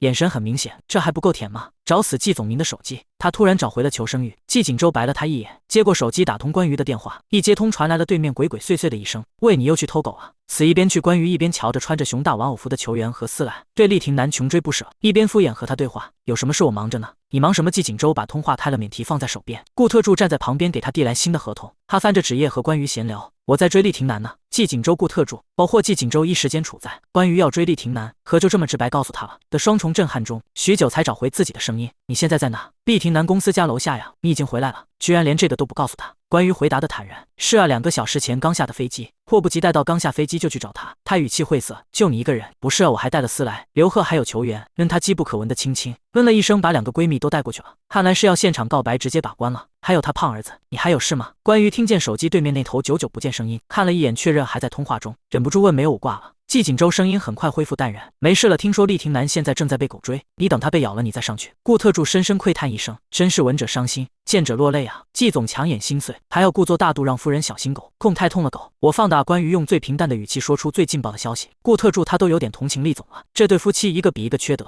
整天都要去祸害人家厉总，先是去人家里偷狗，然后一个觊觎推平他的头发，一个特地从别的城市飞回来。放狗追他这么闲的人居然有2个，你放的狗？季锦州眼睛一亮，我看那狗跑起来有王霸之气，腿长毛劲，一看就能当童模。果然是我们家思来，这么好玩的活动为什么不叫上我？我们3个人就够了。本来想我自己上的，显然他们2个帮我消耗他一点体力，毕竟是男主，体力怎么可以弱？不和你说了，换我上场了。关于匆匆挂断电话，路过的厉氏员工一上班就看到自己家不苟言笑的总裁被一只大狗撵着绕圈跑，精英中的精英李特助还在边上录视频，不由得好奇问：“李特助这是在干什么？”李特助嘴角笑容凝住，收起手机，强装镇定，轻咳2声：“我们厉总身体力行，照全公司员工每日上班前自愿晨跑，怎么样，要加入吗？”员工连忙摇摇头：“那我先进去打卡了，上班已经够命苦了，还要跑步。”关于躲在草丛后蓄势待发，看准时机一把冲出去。思来不要追叔叔，他故意把不字说得很小声，思来可听他的话了，别真不追了。现在还没听到任务成功的系统消息，就证明厉廷南现在还没到心跳加速的地步。帮我买个心率监视器给厉廷南用。他吩咐系统。好嘞，厉廷南常年健身，身体素质和专业运动员差不多，即使是在奔跑时，心率也维持在85、95次分起伏。医学概念上的心跳过速是高于100次分，所以厉廷南现在还说得上是心如止水。第122章，谁去倒咖啡？厉廷南听见熟悉的声音，忍不住回头看了一眼，果然是老熟人。他微微喘着气，平复呼吸，回头对着他喊：“关于你们夫妻俩是不是有病？”关于很无辜，你对我吼什么呀？是思来追的你，又不是我追的，快把你们家这只蠢狗拉远一点，我追不上它呀。关于佯装苦恼，上辈子欠你们的。厉廷南额角青筋突突直跳，脚步一点没有慢下来。他虽然喜欢狗，但还是比较喜欢私塾那种体型的小狗。对于这种追着他跑的大狗，他心里有阴影。原因无他，还是季锦州。上学的时候，季锦州打发走家里要送他们上学的司机，执意要带着厉廷南和季凌恒走路去上学，还信誓旦旦地说要带他们抄近道，说自己肯定认识路。结果他带着懵懂的他们左拐右绕，不知道为什么就绕到了正在施工的工地上，旁边绑着一只看家的大狼狗。那只大狼狗见他们无视自己，一下子冲向了500米开外的他们。彼时的季锦州已经有现在的装逼样，还插着兜裤哥淡定，没事的，他绑着铁链，追不上我们。谁知道大狼狗跑向他们的时候，河梗上的铁链跟着他不断向前冲，而且没有拴绳。季锦州大惊失色，把年纪最小的季凌恒往靠在墙边的破旧矮柜上一放，让他爬上围墙，自己和厉廷南撒腿就跑。跑了不知多久，前面有分岔路，季锦州提议分头跑，没被追的那个人回去通知司机叔叔。当2个人从2个分岔路跑开的时候，厉廷南屏息回头，看见那只凶残的狼狗追着自己跑，心都死了。虽然季锦州很快带人来救他了，但是还是给他幼小的心灵带来了不可磨灭的阴影。谁说的终不是？少年游，这不因果循环。几年过去了，他还在被季锦州老婆放大狗追，跑了还不到800米，关于就败下阵来了，站在原地扶着膝盖喘着粗气。为什么厉廷南跑了这么久，心跳始终在90、100起伏，就是没上百过？思来见他停下了，跑到他身边，关切地绕着他摇尾巴。厉廷南微微平复着呼吸，离思来好几步远，隔着数米问：“你们怎么会在这？”他还在传我，牵思来出来散步，正好逛到了厉氏楼下，他突然失控了，我也拽不住他。季家大院距离这里可不远，你散步散到这里来了？厉廷南狐疑，躲备战竞走不行啊。他这么说，厉廷南半信半疑，还心有余悸，下次记得牵好绳子。关于笑眯眯点头应好，其实暗地里后槽牙都要咬碎了。就这么停下一会的功夫，他甚至还没喘过气。厉廷南的心率已经趋于平缓了，他最讨厌的就是运动，跑的这几步已经透支了他的运动量，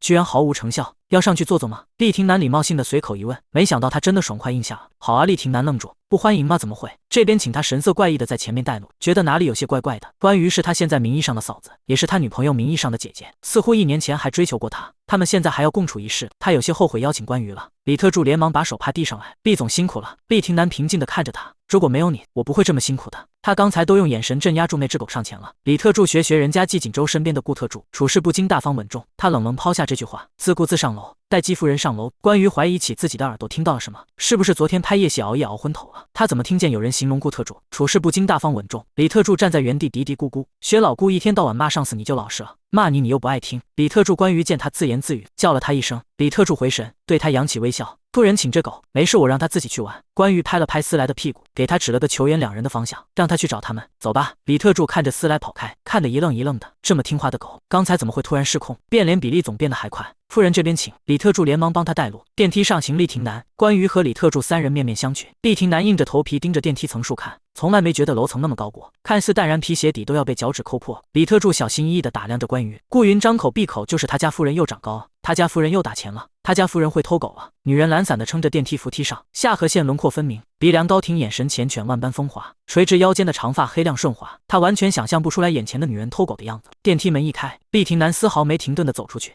大跨步向前走进自己的办公室，像是后面有猛兽在追他。厉廷南这是怎么了？怕我吃了他呀？关于纳闷我们厉总比较怕生。李特助解释。做厉廷南浑身不自在，强装淡定，又在后悔自己为什么要嘴贱。关羽点头坐下来，在手机上让在外面咖啡厅的球员加快给他赶出一份马拉松的海报。厉廷南找话题，喝什么咖啡还是白水？咖啡吧。李特助微微俯身，那我去给季夫人准备。等等。厉廷南叫住李特助，忽然想到他走后自己岂不是要和喜欢过自己的嫂子共处一室，忍不住头皮发麻。你在这坐着，我去倒咖啡。他下意识不淡定的脱口而出。李特助迟疑，我可以吗？老板去倒咖啡，他在这坐着陪客人，倒反天罡啊。厉廷南自觉失言，抿了抿唇，我开玩笑的。你去吧。关羽看出了他的不自在，试探性的问，要不你们在这坐着聊，我去倒咖啡。厉廷南第123章。厉廷南想干掉季锦州，还是李特助去端了2杯咖啡进来。李特助你也坐。厉廷南抬抬下巴让李特助坐下来，只有他和关羽坐在一起聊天的场面简直无法想象。厉廷南挨着李特助坐一起，李特助还有些奇怪，厉总今天怎么变这么粘人了？关羽狐疑的眼神在两个人之间流转，目光落在两人只隔着手掌宽的距离。看来江苏安的情敌不止一个林素，还有李特助这个贴身小蜜。球员很快给他赶出了一份像模像样的马拉松海报，并刊登在一则公众号上，标题是人宠马拉松大赛。他让球员编的这项假活动是参赛者携爱宠完成20公里的马拉松挑战。关羽打开详情页检查一遍，确认无误才开口，厉廷南你可不可以陪我参加一个活动？季锦州肯定不会和我一起的，他最讨厌出汗出力可喘不过气的感觉，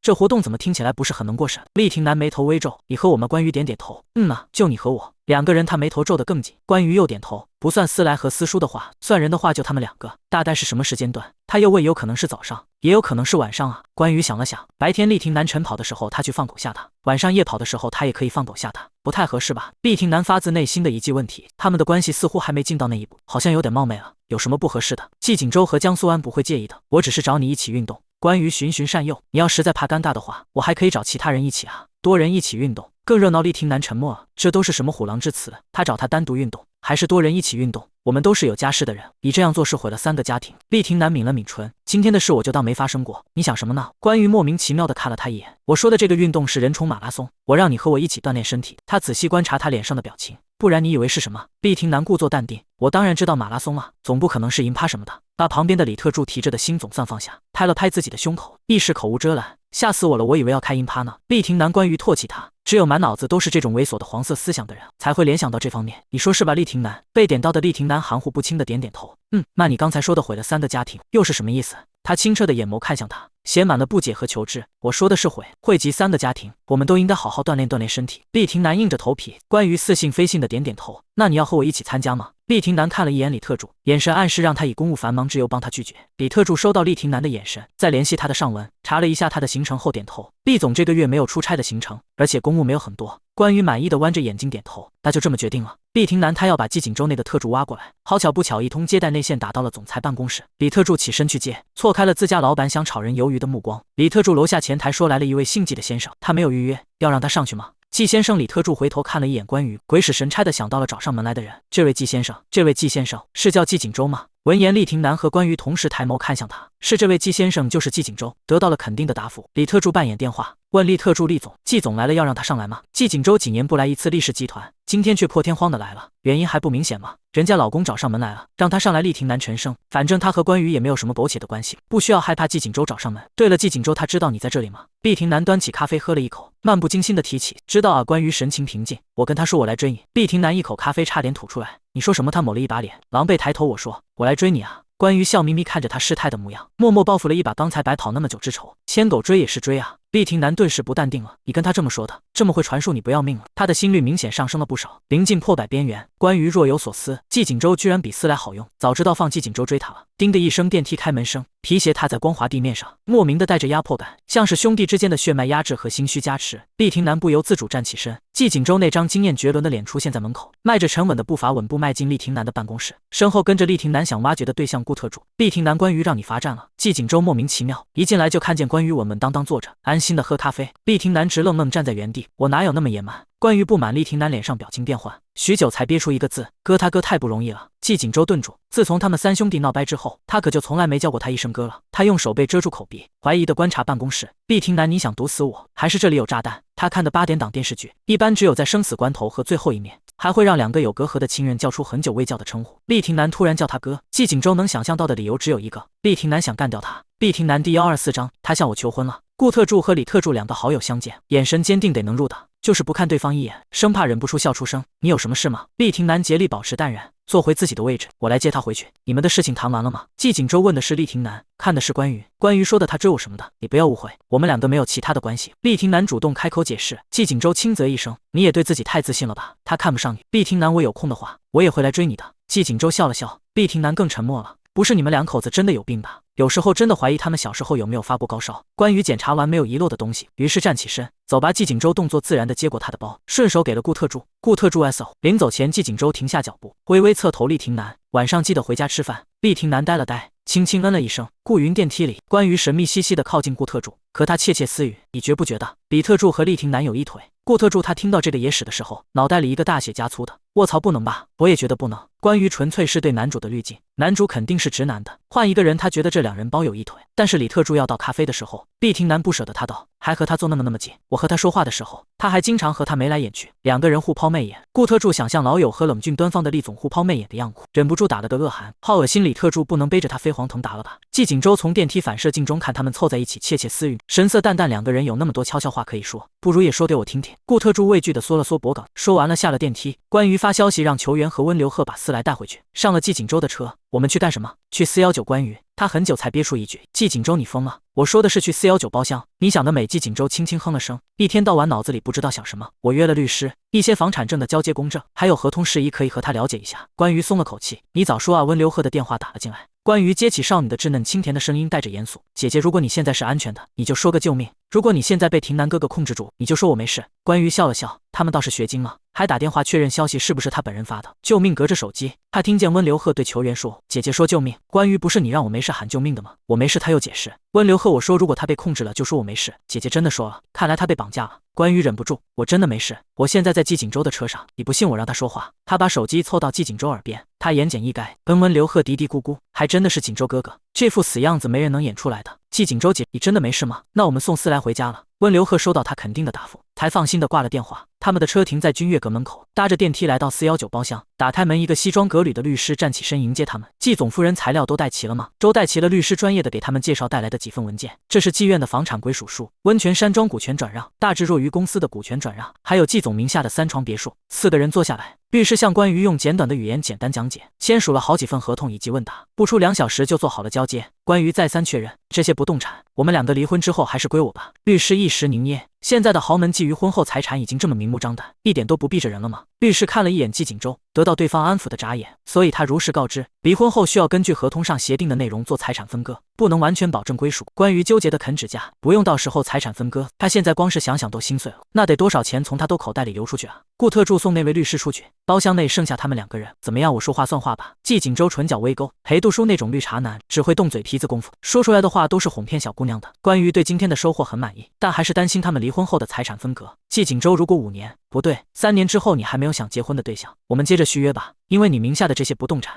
不然呢？关于反问，季锦州没有第一时间答应，而是故作玄虚的思考良久，在关于期待的眼神下，他得意的扬唇而笑，你求求我，我求你了。关于回答的果断，眼睛眨也不眨，所以现在是你向我求婚的意思？关于顺着他的毛捋，是啊，我再考虑考虑。他心情大好。关于翻了的白眼，你这种二婚男，除了我看谁要你？那我就守着你不要的这些钱，一辈子孤独终老好了。关于可恶被拿捏了，顾特助进来的时候，关于放下包去上厕所了，他就看见他家季总脸上挂着不知钱的笑。他向我求婚了。季景舟一脸淡然，不可能吧？顾特助第一反应就是不相信，回答的笃定。夫人求饶都不会向你求婚，是不是做美梦魇住了？季景舟啧了一声，慢悠悠把原话复述一遍给他听。季总，你完全被拿捏得死死的呀！顾特助被重新刷新了认知，目瞪口呆。他什么时候也能遇上一个属于他的恋爱脑？他爱钱，我有钱，他也找不到比我更有钱的人，这样不是很好吗？季景舟无所谓的耸了耸肩。第125章，我做人是有底线的。顾特助虔诚许愿，希望10月对我好一点。我也想要一个人傻钱多的金主，女的可以，男的不要，老的更是滚开。季景舟，你还挑上了？我做人是很有底线和尊严的。顾特助义正言辞，有尊严你还找金主？季景舟斜眼睨他，人总不能为了尊严连钱都不要了吧？顾特助理直气壮，你开心就好。关于上完厕所回来，季景舟顺势起身走了回老宅吃饭。你怎么不是和兄弟吃饭，就是回老宅吃饭？是外卖不好吃吗？关于由衷提问，他怎么知道？来到季家老宅，真没见到几个，数天没见的熊孩子记不住见到他们来了，打破了装高冷的面具，猛地从沙发上站起来。姐姐哇，他绕到关于身边叽叽喳喳。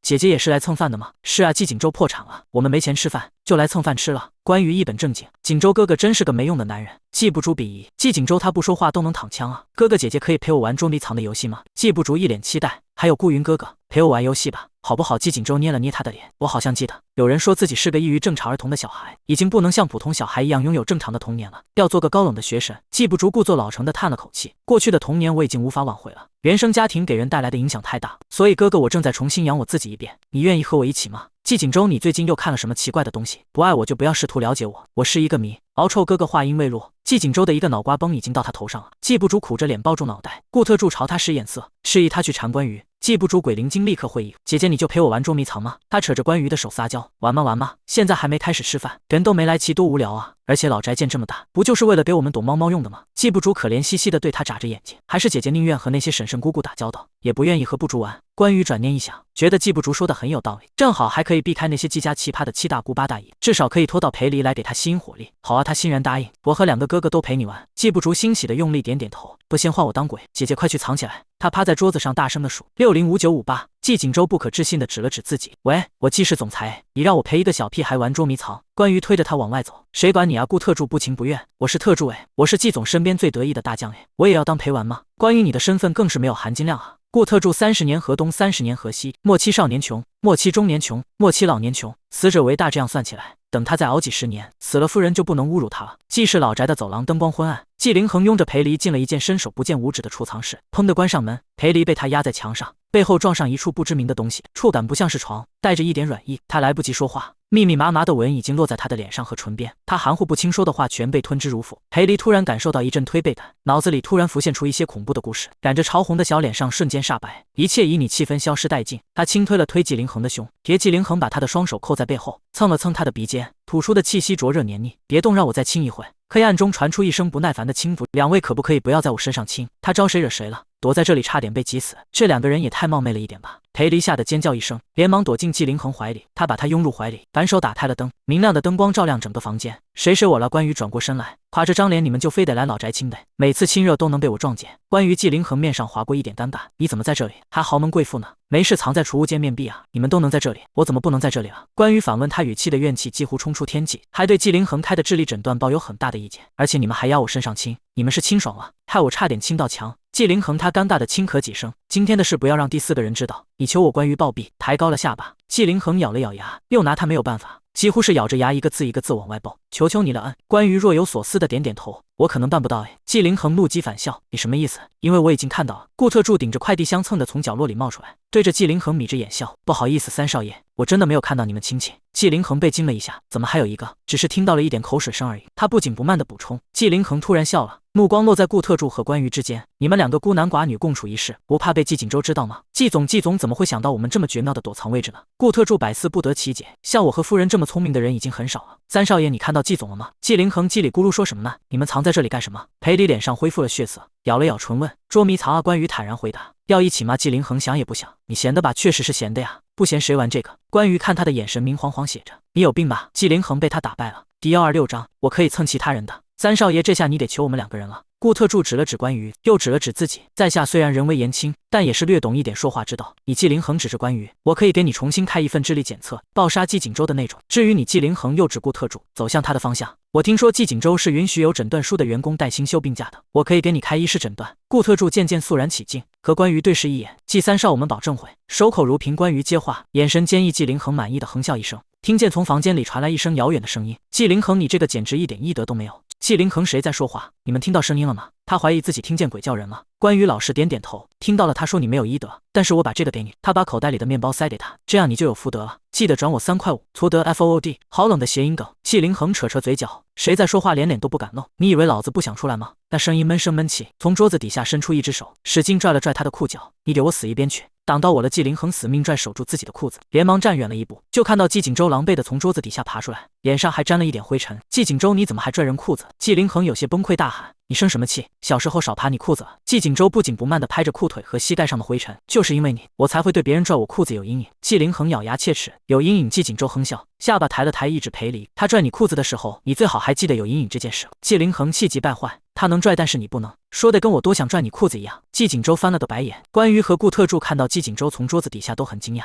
纪景州，你什么时候来的？顾云来之前我就在了。纪景州没好气开口，他才是来这里的第一个人，想也没想就钻进桌子里了。但他太小看自己的体积了，觉得藏在狭小桌子底下很狼狈，不符合自己优雅孤傲的清冷人设。正要转移的时候，顾特助就开门进来了。他肯定不能在顾特助面前那么狼狈的从桌底下爬出来，于是耐心的等他藏好，准备出去的时候，关羽又进来了。他只好继续躲着。就听见纪灵恒要给关羽开智商鉴定，可给他的特助开诊断书。纪景州，你真是越活越回去了。纪灵恒眼神同情，好歹也是纪氏总裁，陪着老婆和特助玩这种游戏，丢不丢脸没你强。你活的倒是离死越来越近了，比我有性价比。纪景州淡定。纪景州持续向纪灵恒开炮，弟妹都怀孕了，你真是禽兽不如，还什么别动，让我亲一会。你不会以为自己的低音炮很有魅力很性感吧？纪灵恒心里有点破溃了，脸上笑意都维持不住了。你再说以后生的孩子给钱说，我不需要很多钱，但需要很多爱。不给钱说没钱就不要生小孩，然后发朋友圈。达芬爸爸还想生出一个达芬奇，不幸的童年需要一生去治愈，长大后第一个养的孩子是我自己，老了再把你养气管。关羽不忍直视，这次的攻击力更是强的没边。纪灵恒气笑了，不顾一直拽着阻拦他的裴离，反击他大哥和嫂子也结婚了快1年了吧？怎么肚子还没有动静？我听说手机和 SIM 卡不适配，换一部手机就好了。嫂子有没有考虑过？还有大哥，你也应该好好去医院扎扎，是不是自己有什么隐疾？不然以后老了没有孩子，这偌大的计事要谁来守？关羽头疼，越吵越没谱了。我不行怎么了？我没有孩子怎么了？我可以蹭其他人的。纪景州无所谓的抬高下巴，倒是很自豪。纪灵恒怎么了？我养腻了，可以换个孩子养，你可以吗？纪灵恒，再怎么养也是别人的孩子。大哥平时做那么多亏心事，万一哪天死家里了没人发现呢？天气热了不就有人发现了？这个话题对他毫无攻击力。裴离劝不住纪灵恒，把求助的视线投向关羽。关羽只好走向纪景州，拍了一下他的手臂。你别说了。裴离也拉着纪灵恒，小声劝解，你也别说了，他先说我的。纪灵恒还在生气，裴离就轻声拍着他的手臂安抚他，才渐渐冷静下来，恢复了平常那个镇定的纪医生形象。纪景州眉梢一动，轻咳几声，准备东施效颦。是纪灵恒。关羽转头剜了他一眼，你别给我得寸进尺哦。纪灵恒有躁郁症，你也有，别逼我抽你。纪景州、顾云出来。关羽叫躲在角落装死的顾特助，我们转一个位置。顾特助忙不迭放下顶在脑袋上的快递箱，从另一个快递箱里跨出来。来了。关羽推着纪景州出去，他拉开门就看到底下一个还没他腿长的小鬼头，兴奋地指着他笑：抓到你们了，景州哥哥、顾云哥哥，还有姐姐。纪景州深深叹了口气，因为他是第一个被抓到的，所以命苦的接受惩罚，让3个人在他脸上作画。关羽很不客气地给他脸上画了只王八。纪灵恒笑道：妖怪终于现出原形了。王八精。纪景州狠狠剜他一眼，要不是你我不会输，下一局你给我参加，凭什么爱哭鬼不敢了？纪灵恒听到小时候的绰号，新仇旧恨一并涌上了。他磨了磨后槽牙，别光在脸上画啊，不如加大赌注，输的人连上半身一起画，然后绕老宅一圈，最后顶着涂鸦吃晚宴。关羽倒吸了一口凉气，玩这么大欢作事他肯定玩不起。纪景州一口答应。好啊。第127章，强强宝贝和美美宝宝呢？因为上一局纪景州输了，所以这次由他先当鬼。一行人走向主厅，裴离还在劝纪灵恒不要赌气，他只说等一下你就在客厅坐着，你怀孕了就不要参与了。对了，记得帮我监督纪景州有没有耍赖。已经到前厅的关羽怀疑的再三确认，纪景州，你真的要和他玩这么大？纪景州眨眨眼示意他安心，我平时都有锻炼，身材保持的特别好。纪灵恒整天坐在办公室，身材肯定没我好，搞不好还有赘肉，不会给你丢脸的。真的吗？关于正色，把手搭在他的左胸，我摸摸猝不及防被袭胸的季景舟，你摸那我也摸摸。顾特柱严肃地把手搭在他的右胸，季景舟好诡异的场面。季不竹好奇地仰着头看他们，顾云哥哥和姐姐在干什么？季景舟反应过来，面无表情的一左一右把两人的手拍掉，别教坏小孩子，好吝啬，好东西都藏着掖着。季景舟沉默，加快速度走向主厅的大柱子，暴毙靠着等季凌恒扶着裴离过来，看着他小心翼翼扶裴离坐下，问他好了，那我开始倒计时了。季凌恒冷哼一声，开始把西装外套脱了，扔在沙发上，顺便解开了2颗颗，看起来像开始动真格的了。关于欲言又止，你们真的很幼稚。季景舟背过身趴着出声数605958。顾特柱正在点头附和关于的话，就看到他和季凌恒一瞬间飞窜出去了，只剩下还没反应过来的他和季不竹。顾特柱季不竹叹气，他们大人真的很幼稚，对吧顾叔叔？再一抬头看，顾特柱也不见了。季不竹关于正在迅速查看有哪些地方适合躲藏，突然看到季凌恒的身影从拐角处一闪而过，他好奇地跟上去，准备看季凌恒打算藏哪。他看到季凌恒比较着院子里2棵大树的高度，攀着树干3步并作2步动作敏捷地爬上了树。关于沉默，他也是好起来了，以前上哪能看到精英人士给他表演当妈楼啊？似乎是觉得树上也不安全。季凌恒又从树上一跃而下，重新寻找躲藏地点。他左看右看，最后把目光锁定在天上。准确的来说，是2楼的屋顶上。老宅采用汉阳折中的建筑特点，2楼有一半是外露的阳台和西方小洋楼的屋顶。季凌恒就看上了这屋顶，在关于震撼的眼神中，他看到季凌恒一跃踩住墙体，攀住围墙，手背和小臂青筋暴起，硬生生把自己拉上围墙，缓慢移动到2楼屋顶，最后跳上去，大意是抱逮大壁虎。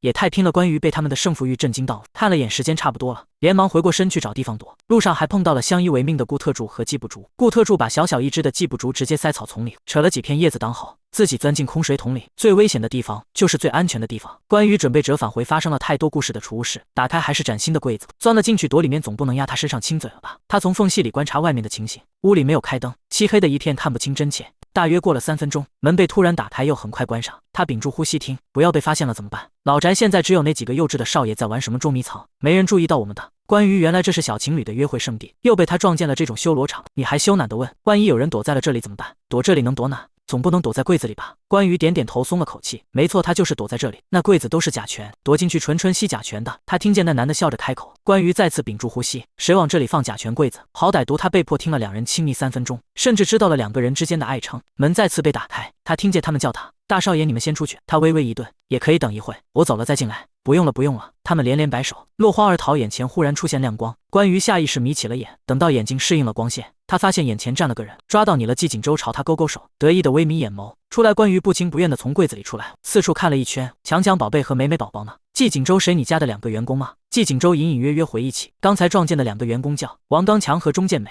，2个名字这么刚强的人，爱称居然这么肉麻。我让他们等等，他们不知道为什么就跑了。他拍拍他的脑袋，推着他的肩膀往外走。傻不傻？这新柜子里面都是甲醛，你们有钱人高档货也有甲醛啊。关于不满，你猜他为什么全新的被放在这里？季景舟解释，我妈听直播的那些人说的天花乱坠，用了紫檀木的价格买了一堆秘制版。曹门贵妇也看直播，9块9上车啊，他觉得很有意思。季景舟耸了耸肩，关于下定决心，那我等他老了以后，一定要卖他保健品。他突然想到了什么，看热闹不嫌事大的点点头，你再不去抓季凌恒，今天就要裸着吃饭了。择上了美人计，季景舟终于想起了正事，脚步加快了很多，从小跑渐渐快跑了起来，一路从室内找到了室外。他找的时间只有10分钟，现在还剩下6分钟。他从草丛路过，余光扫到一处异样，又折返回来，拍了拍撅着朝向他的小屁股，出来小屁股动了动，还在装死。季景舟索性把季不竹拔出来，放地上站好。季不竹站在原地和关于叉腰叹气。不出2分钟，顾特柱也被发现了，从水桶里自己爬出来，3个人一起叹气。第128章没开2度，时间来到最后2分钟，顾特柱抱着季不竹幸灾乐祸。夫人，你老公要当众露肉给别的女人看了，我可不像季景舟，他富有但吝啬，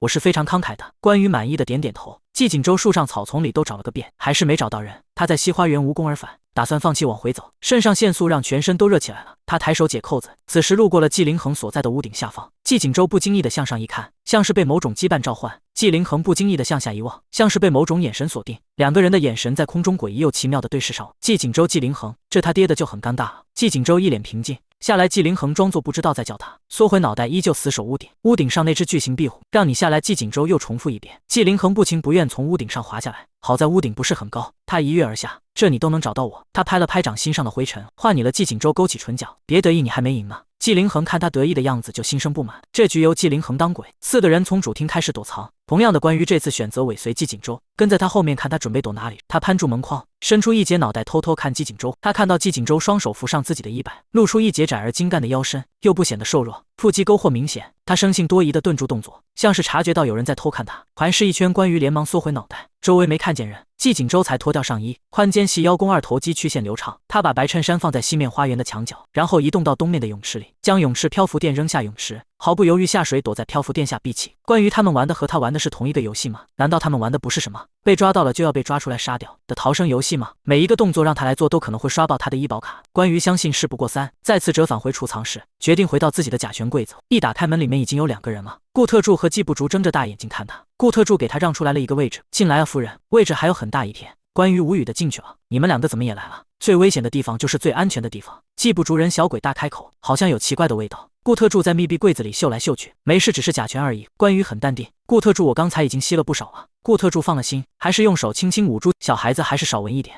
我用我的手帮他过滤一下。关于赞叹作用太大了，就好比送给鱼一辆自行车的作用一样大。顾特助他正要说话，突然被关于示意噤声，门被人打开。顾特助屏息，把耳朵贴在柜门上，一道陌生的男声响起：“这下总没有人打扰我们了。”真的吗？我怎么觉得还有人在这间屋子里呢？有啊，有你的心上人。李讨厌。顾特助忍住笑，小声问：“这谁啊？”关于很熟稔的回答，像是2个人的朋友一样，强强宝贝和美美宝宝。顾特助不信，就听见小情侣2个人依偎在一起。美美宝宝，我周末带你出去吃饭好不好？好呀，强强宝贝。顾特助还真叫这个名字。3个人在柜子里面听他们亲昵。关于一本正经点评：强强宝贝不太老实啊，上个星期约人家出去看电影，这个星期约人家出去吃饭了，他是不是情场老手啊？顾特助摸着下巴分析：不是啊，强强宝贝第1次谈恋爱，美美宝宝是第3次。关于摇头，是不是强强宝贝哥哥的家里人催他结婚啊？季不竹学着他们用气声说话，电视里都是这样演的。然后强强宝贝哥哥的妈妈就会不喜欢美美宝宝姐姐。强强宝贝是单亲家庭，只有爸爸没有妈妈。关于回忆，顾特助一脸佩服，这你也知道？季不竹放心的点头，这样美美宝宝姐姐嫁过去就不会受欺负了。门又被打开，这次他们喊了声：“3少爷，你们继续，不用管我。”季凌恒自顾自进来，无视2人之间暧昧到顶点的旖旎气氛，进来找人。3少爷，我们还是先走啊。王刚强讪笑，拉着女朋友走了。今天真是倒血霉了。关于心里有不好的预感，这一幕怎么好像在上一章上演过？他先捂住了季不竹的眼睛，顾特助还没来得及问为什么，柜门就被一下拉开了。顾特助被刺眼的灯光照得睁不开眼，逆光中他看见3少爷居高临下的看着他们，他面无表情。出来，顾特助等到眼睛适应后才走出去，对关于佩服的五体投地。夫人还会预知未来，还好啦。季凌恒又不耐烦重复一遍：“快出来，我还要去抓你老公。”前后被抓态度对比太大，关于气恼的抓了一把空气扔他脸上。季凌恒扯了扯嘴角：“干嘛给你吸甲醛？”季不竹伸着双手，哥哥抱顾特助把他抱起来。季不竹也抓了一把空气扔季凌恒脸上。哥哥语气好差，哥哥坏，你也扔甲醛给我闻？你知道甲醛是什么吗？你就扔。季凌恒挑眉：“我扔我的屁给你闻。”季凌恒心塞。关于3人跟着季凌恒找遍屋里屋外，来到了季锦州所在的东院子。他悄悄看了一眼漂浮垫下，不断有咕噜噜的气泡冒上来，替季锦州捏了把汗。再看一眼时间，还有3分钟，别得憋死了。季凌恒仰着头，背对着泳池，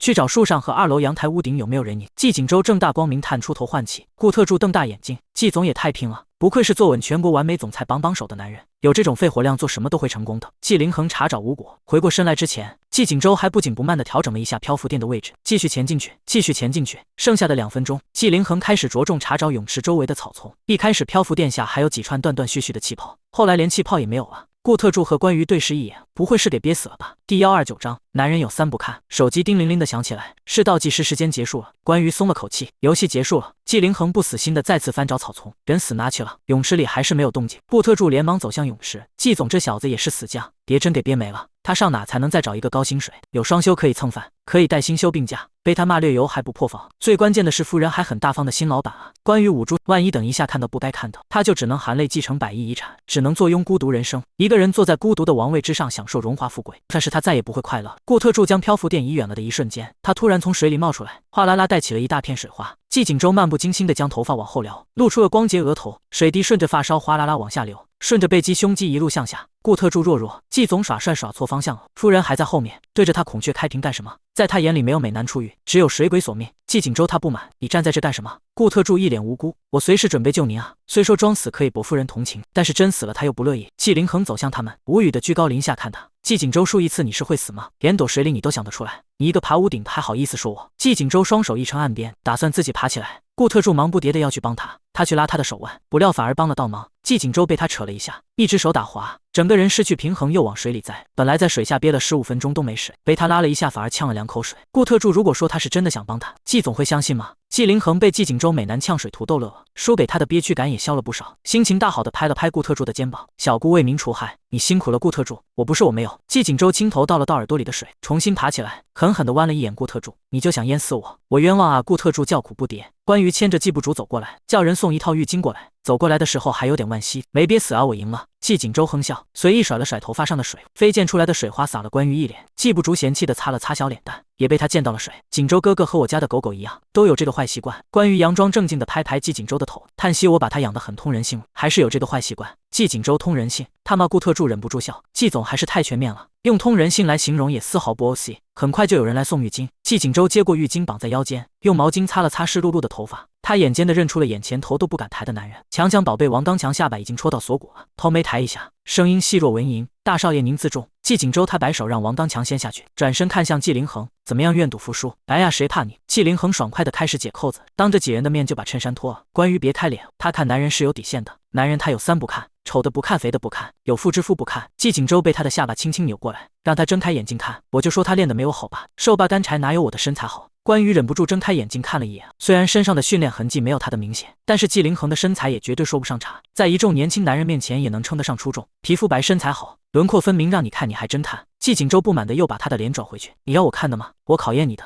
就知道你没有节制力，你还考验起我来了。季锦州朝顾特助抬抬下巴，你录个视频，我们要开始在他的身上和脸上作画。顾特助应了一声，好嘞，把手机架在一边的桌子上。季锦州仔细思考，决定在弟弟的俊脸上画，我给你画一只活泼的王八吧。季凌恒冷冷笑了一声，你怎么不画一只沉默的癞蛤蟆？我看你像你喜欢这个。季锦州拧着眉心犹豫，可是我不会画癞蛤蟆。季凌恒没有想让你画的意思，好吧，我试试。都说没有那个意思了。顾特助看着这兄友弟恭的一幕，忍不住感叹，要是可以发出去，我剪一剪再发上网，全网全豪门都炸了。你准备怎么剪？关于好奇，顾特助想了想，兄弟强制豪门，虐待对抗强，身体作画弄脏。关于啧了声，这么会剪，你脐带都是自己剪的吧？倒也没有那么会剪。顾特助谦虚，季不竹让季凌恒抱他，抬着他的大腿在他脸上认真作画，画错了季锦州皱着眉，烦躁的涂掉重新来。5条腿，这是牛蛙。大哥，这是脸，不是指季凌恒无语又震惊的看他，怎么还带涂掉的？我是一个有艺术追求的人。季锦州强调，全神贯注于自己的笔下。上一次这么认真还是修建屁股绿植的时候，你给我认真画。季凌恒的不安达到了顶点，知道了。季锦州敷衍，转头对窃窃私语的2人，你们怎么不过来画？来了。一直到之后晚餐的时候，众人看着满脸淡定入席的季家兄弟俩，一个脸上满是马克笔痕迹，脸颊还顶着只大王八，另一个更过分，整张脸直接涂黑，不仔细看还认不出来这是谁。众人面面相觑，一开始以为有什么疾病都不敢笑。敌130章，季锦州我恨你。作画完成，季锦州把镜子凑到季凌恒面前，看看季锦州，你会认真画个屁？他咬牙切齿，为什么整张脸都给我涂黑了？身上更是重灾区，左胸和右胸被顾特助各画了2朵色彩鲜艳、自信怒放的菊花，剩下的身体空白区全被他用其他颜色的花朵填充覆盖。远远看不去，像花衬衫身后是关于画的小猪佩奇一家。他是学美术出身，所以被其他人夸赞堪称原画。虽然季凌恒对此并不觉得是什么好事情，我都说了我不会画癞蛤蟆，你非让我画。季锦州认真解释，我又不能看你的2只眼睛和鼻子都被记不住涂黑，这样像赖皮狗一样不连续又不好看，只能全脸涂黑了。我都说了我是很有艺术追求的，他再次强调，而且我只给你涂黑了脸，脖子是记不住涂的。任何一个有艺术追求的人都不会在家里院子种满绿屁股树吧？季凌恒翻白眼，更何况他还拍照发朋友圈，设成朋友圈背景，那不是屁股树，那是爱心树。季锦州觉得自己的审美被粗俗的人类攻击到了，你的爱心和屁股一样，都是让人坐扁的。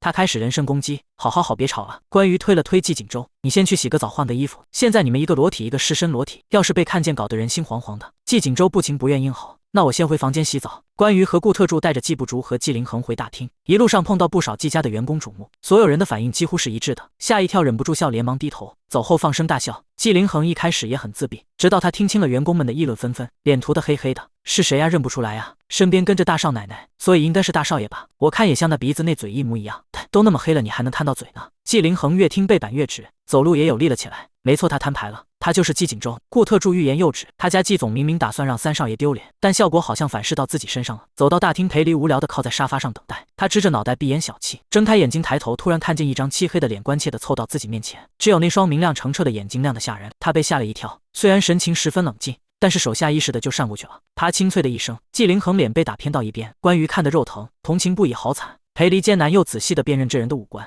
不敢相信地确认他的名字。林恒。季凌恒轻轻愣了声，你的脸怎么不开灯？裴离委婉开口，我都没有认出是你。季凌恒沉默。我输了。裴离摸了摸他的脸，没事没事，你依旧长得很特别的。他低头看了一眼自己的手，蹭了满手黑，又试图找到一个可以夸赞的点，而且你还换了新衣服。他摸上他的手臂，是肉感的，长这样还会被追吗？季凌恒闷闷道，会啊。裴离眼睛眨也不眨的安慰，你在我眼里一直很完美，其实更适合追人，去鬼屋兼职追人。关于在一边嘲笑，反正警察肯定会追的，长得就像会抢钱包的。顾特助附和，还是会被追啊，被追着打。季凌恒，都说物以类聚，人以群分，这两个刻薄的人真是和季锦州刻薄到一块去了。穿着一身青绿透雅开叉旗袍的夏书辉踏着慢悠悠的步子从楼梯上走下来，他率先看到站在客厅中央的关羽，故意重重哼笑一声，今天是什么日子，居然把老爷子老太太的心肝都请过来了。关羽好心回话，今天是家宴，没人通知您吗？夏书辉噎了噎，摆摆手，算了，弹琴给牛听，斗心眼给猴看，我跟你没话聊。老闺蜜家的新进门的媳妇那叫一个厉害，天天和她斗得鸡飞狗跳，宅子都热闹多了，不像他们老宅，整天死气沉沉的，缺少点硝烟味。最重要的是，她耗费大量金钱和时间进修的必修课，豪门婆婆斗儿媳妇基本原理、高等宅斗学、可选修课、婆媳沟通、婆媳管理的课程，全都付诸东流了，只有理论基础，没有实践经验。这几个儿媳妇让她差了其他婆婆一大截，天降之囚女，鬼她宅斗宫斗梦。夏书辉路过关羽身边，余光一扫，突然看到沙发旁还站着个穿花衬衫的野人，没忍住尖叫一声，下意识死死抓着关羽的手臂。什么鬼东西啊！关羽疼得龇牙咧嘴。夏书辉对他身体上的物理伤害，比以往对他言语攻击的精神伤害攻击力更强。他不是鬼，是你儿子。关羽解释。季凌恒脸上闪过不自然。夏书辉可从来没承认过自己是他儿子，可是他太黑了，没人看出来他的异样。我儿子。夏书辉松开攥紧的手，狐疑地观察他的脸，不确定地开口。凌恒。季凌恒意外地抬眸，受宠若惊地点点头，这是掉泥里了。夏书辉嘴角上扬又下压，怎么弄成这样了？你儿子干的。关羽撇清自己，还有你家熊孩子，哪一个？夏书辉下意识问，忽然想到了什么，尴尬地咳嗽了两声。你说锦州啊？他又看了季凌恒熟眼，你就要这么吃饭吗？不知道的以为我们家新请的菲佣呢。季锦州换了一身干净的衣服，头发半干不干，他慢悠悠下来，把下巴放在妈妈肩膀上。妈，我的艺术品不好吗？夏书辉使劲一拍他，没好气道，你这小王八羔子。季锦州又挨一掌。季锦州，我恨你。季凌恒咬着后槽牙，压低声音和季锦州说话，他现在嘴都不敢张太开，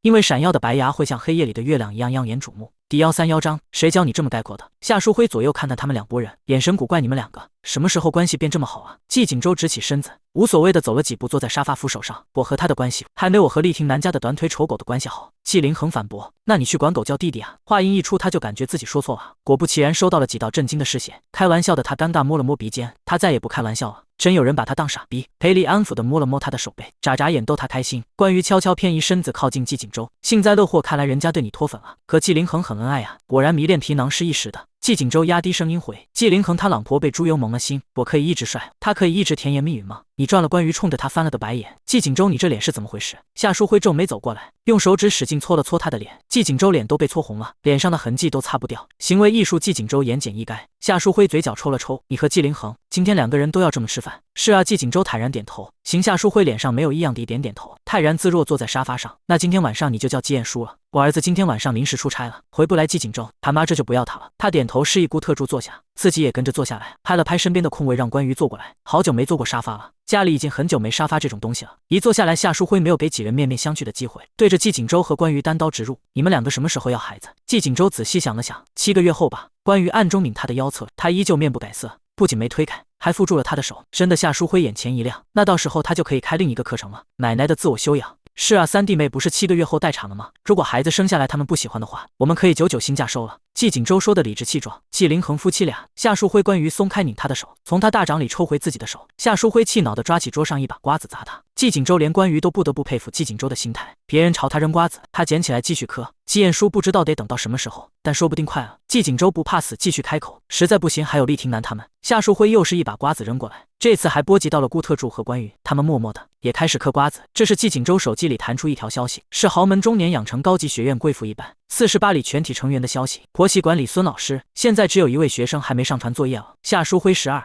季锦州。夏书辉家属督促一下，抓紧时间上传作业，截至晚上7点停止上传，不然会没有平时分，会影响期末考试分数的。季锦州随手回了个好的，抬起头对夏书辉说，妈，你作业还没上传，老师在群里喊了。在场人反应各异，有幸灾乐祸型，关于或作业还没写，小心我告老师啊，有落井下石型。季锦州，妈，你再不写作业，就罚你把珠宝匣交给我们保管，有看准商机型。顾特助。夏夫人，我这里有很多枪手和群众演员的途径哦，有不明所以型。赔礼什么作业呀？夏书辉这才想起来，懊恼的一拍大腿，我忘记了，本来想下来吵一架，顺便把作业拍了的。季锦州向后靠着沙发，妈，我记得这门课你都重修1年了吧？你还好意思说？夏书辉使劲一拧他的大腿肉。去年结婚的时候，你把人带回来让我吵了吗？我挂科怪谁？季锦州吃痛，怀疑他妈和关于学的，爪子和蟹钳一样。妈，那你快上传作业啊！一会时间截止了，我现在就上传。夏书辉嘴上这么说，手上却没有动作。他不紧不慢地接下一句：如果我有的话，你没写啊？季锦州无奈，这没办法遗传到我了。我小时候也不爱写作业，关于儿子遗传给妈妈，倒反天罡啊！没人陪我吵啊！夏书辉没好气道：这门课程的作业是上传刁难媳妇的视频，要求的是真实视频，吵得越凶赢面越大的话，最后的分数也越高。人家老齐家的儿媳妇住家里，天天和他大吵啊，手机存储空间都不够用了，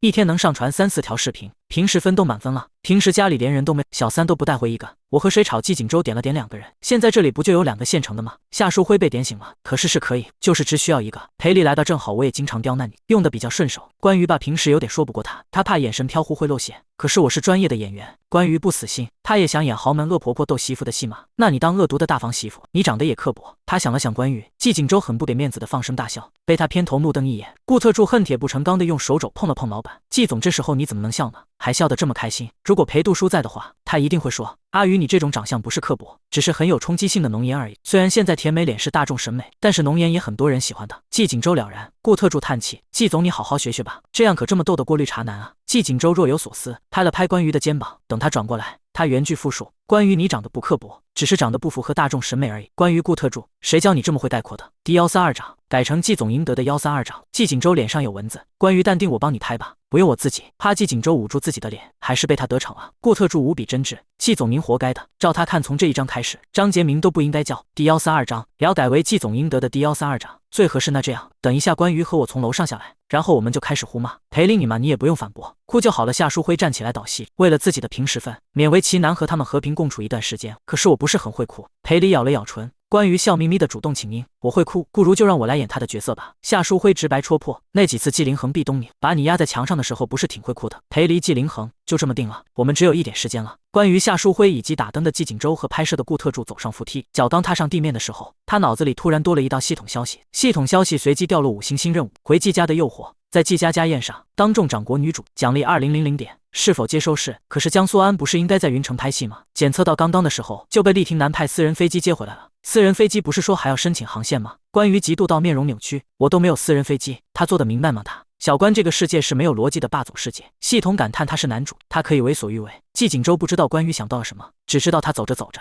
突然回过头骂他：你这个没用的家伙！季锦州他的呼吸声又吵到他了。为什么我打灯你拍摄啊？季锦州转头对着顾特助拧眉不满，明明我才是搞艺术的。顾特助有人撑腰持正上岗，说话都很有底气。他得意地瞟了一眼他，季总，我觉得夫人和夏夫人都让我上，也是对您的艺术水平的一种评价了。季锦州都反了天了。顾特助对着他们喊，灯光师准备跟随，3、2、1开始。季锦州气笑了，他成灯光师了，按下红色拍摄键。关于和夏书辉气势汹汹朝楼下走去，楼下沙发上的小夫妻相互依偎，季凌和目光温柔地抚摸着他的小腹，夏书辉中气十足地朝他们怒喊，见到长辈居然不问好，懂不懂什么叫礼貌？裴离走到客厅中间，怯低下头，声音细若蚊蝇。婆婆夏书辉不满地掏了掏耳朵，说什么没听见？裴离又加大了点音量。夏书辉夸张地拍了拍心口，心有余悸，你吼那么大声干什么？想吓死我是吧？就知道你这个女人没安好心。裴离咬着唇摇头，我没有，现在没有季凌恒的戏份，她的人设就是懦弱的老公以及恶毒的婆婆，嚣张的妯娌和弱小的她。夏书辉戳着裴离的心口，自从你嫁进我家，我家就没过过一天安生日子，你把我家闹得鸡飞狗跳的，我他一时卡壳。台词范本第3章第2段是什么来着？你还没找我算账？裴离小声提示。对啊，我还没找你算账。夏书辉底气一下子又回来了。别以为我儿子喜欢你，你就能为所欲为。你的家世和能力哪一点能给我儿子帮助？关于暴毙在一边冷哼，泼油瓶而已，肚子里的种还不知道是不是我们季家的呢。他一张口刻薄味一下就上来了。围观的几个男人不约而同想禁止裁判参赛。裴离一拧自己的大腿，眼泪唰的一下就下来了。大嫂，你为什么要这么侮辱我？夏书辉使劲握着他的手臂，面目狰狞。他说的难道不对吗？此时的厉霆南带着江苏安过来，远远的就听到了里面传来的吵闹声。正巧季兴德也从外面回来了。季叔叔，霆囊回来了呀！季兴德欣慰拍了拍他的肩，他也听到了里面的动静，皱着眉头，他们又在吵什么？不知道。厉霆南摇头，但是骂的好像很难听。他们走进大厅，入眼第一幕就是夏书辉紧紧攥着裴离的手臂，而他痛得直掉眼泪。书辉，你干什么？老三媳妇还怀着孕呢。江苏安和裴离见过几面，也算是点头之交的朋友。见他被欺负，他立刻冲上来阻止，分开2个人，把裴离护在身后。阿姨，裴离她怀孕了。关羽指着他，江苏安，这里没有你的事，赶快给我滚！来的正好，姐姐。夏书辉冷声，又来一个想飞上枝头当凤凰的。厉霆南蹙眉，看向夏书辉身后拿着手机的顾特助，吵架还拍视频，要发到抖音、快手上，让当地同城都刷到吗？而且不知道为什么，这几个男的就像死了一样，就站在一边看他们吵。季锦州最过分了，还打灯。厉婷南走过去拦，用手挡住摄像头，沉声开口：“别拍了。”虽然夏夫人对她不怎么样，但她很理解她不喜欢自己的原因。有哪个女人愿意自己的丈夫带回来抚养她白月光的遗孤？就算如此，她也让自己在季家有了个不错的童年。家丑不可外扬，谁知道平时看上去很老实稳重的顾特助，突然像猴一样嬉皮笑脸躲开她的手，闪到一边去。KK 就不让。顾特助满意的想，经过厉总的这一拦，又给视频增加了真实性。厉婷南关于趁着混乱上前按住江苏安的肩膀，对着他的脸就是一巴掌。我让你滚，你没听见吗？啪！系统消息，恭喜宿主完成任务，奖励3000点已到账。清脆的一声吸引了混乱中的众人视线。关于轻轻啧了一声，他明明收力了，声音还是这么大。果然念100遍不如练100遍，他现在善人的熟练度都上来了。江苏安不可置信地捂住自己的脸，不敢相信昨天还对自己喜笑颜开的姐姐，今天就出手掌掴自己。姐姐，为什么？我没少善你啊，你怎么还这么吃惊？关于纳闷，江苏安一时间竟然不知道该说什么。厉婷南把江苏安心疼地拥入怀里，看向关于的眼里几乎冒火。你干什么？顾特助边拍视频边讲解。大房媳妇临场发挥，震惊婆婆，一时上头杀红眼掌过二房未过门媳妇，化解场面僵局。所有人都被她的表演吓到。台下的3房媳妇看到这眼底湿润，导演惊呼：这才是真的老戏骨。夏淑辉震惊地看他入戏到掌掴劝架的江苏安，觉得自己在气势上不能输给他。蓄力跳起来，对着季兴德的脸也是狠狠扇了一巴掌。老娘早就想抽你了。季不竹津津有味地在沙发上边嗑瓜子边看，他虽然不知道大人们在吵什么，但是他知道这场面和电视里演的一样。第134掌，懵逼不伤脑。夏淑辉这掌力度刚刚好，懵逼不伤脑。淑辉你疯了吗？季兴德被扇了一巴掌，第一反应不是震怒，居然是略带狐疑地看着他。夏淑辉一时上头，反应过来后看着自己手掌出神，他的反应确实有些出乎自己意料的过激，但是很爽，扇都上了，那再来一巴掌吧。季锦州看着乱成一锅粥的客厅，看了一眼对峙的厉婷南关羽，再看一眼掌掴爸的妈，兴奋的特助和吃瓜的弟弟，觉得他们季家也就这样了。算了，亲戚打架他打灯，虽然没什么用，但是上街好看。季凌恒有些怀疑他们是串通好的，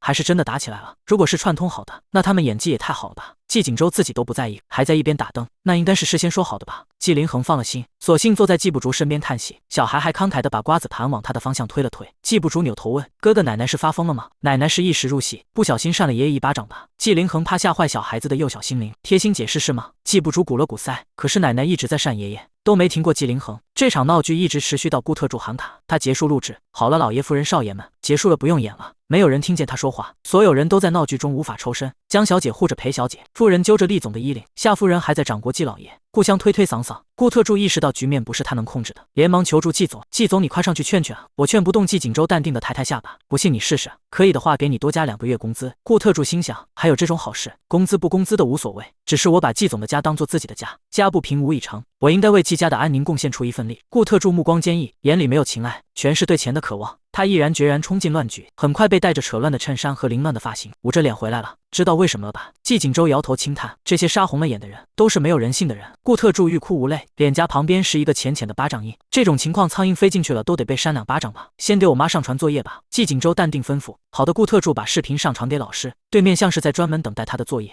很快开始阅卷批改，得了97分的好成绩。老师的评价是：前2分钟看起来有点假，但是后面的动作戏很真实，希望同学能把这些动作要领融会贯通到实战中。老师看起来很有经验的样子。顾特助想，说不定老师会对这种事情很有研究呢。于是他打字向老师求助：夏淑辉老师您好，我是夏淑辉夫人的家属的特助，他们现在还在打，我们应该怎么劝架呢？我进去劝架都被打成这个样子。视频图片对面显示孙老师消息已读。顾特助耐心等待，等来的是老师的修改成绩，把97分改成了100分，一直到下线再也没回过他的消息。顾特助、季锦州和顾特助见战火逐渐打到他们这边，果断打算转移阵地，绕边溜墙移动到了季不竹2人身边。季锦州叹气：怎么办啊？季凌恒。季凌恒不敢相信自己听到了什么，你问我怎么办？这不是事先商量好的，绝对真实，绝无作假，也没必要这么真实。季凌恒见状不对，连忙站起来：你倒是快去劝架啊！不敢劝。季锦州把顾特助脸上的巴掌印给他看，心有余悸，怕他们刮花我的帅脸。季凌恒靠不上他，只能自己去劝架。他冲到几人中间：你们不要再打了，都是一家人。可顾特助不一样的是，他冲进来时全场寂静无声，都看着他直勾勾发愣。准确的来说，是看他的脸愣神。不知道谁先笑了出来，一个接着一个哄堂大笑。季凌恒好没礼貌。季兴德忍不住笑容：家里怎么还有个野人？厉婷南好气又好笑的用指腹擦了擦他的脸，指腹都黑了。凌恒你怎么成这样了？像老鼠干。季凌恒面无表情往回走：打你们接着打，都别把对方当一家人，打死一个算一个，都算除害了。顾特助连忙跳出来：厉总、江小姐、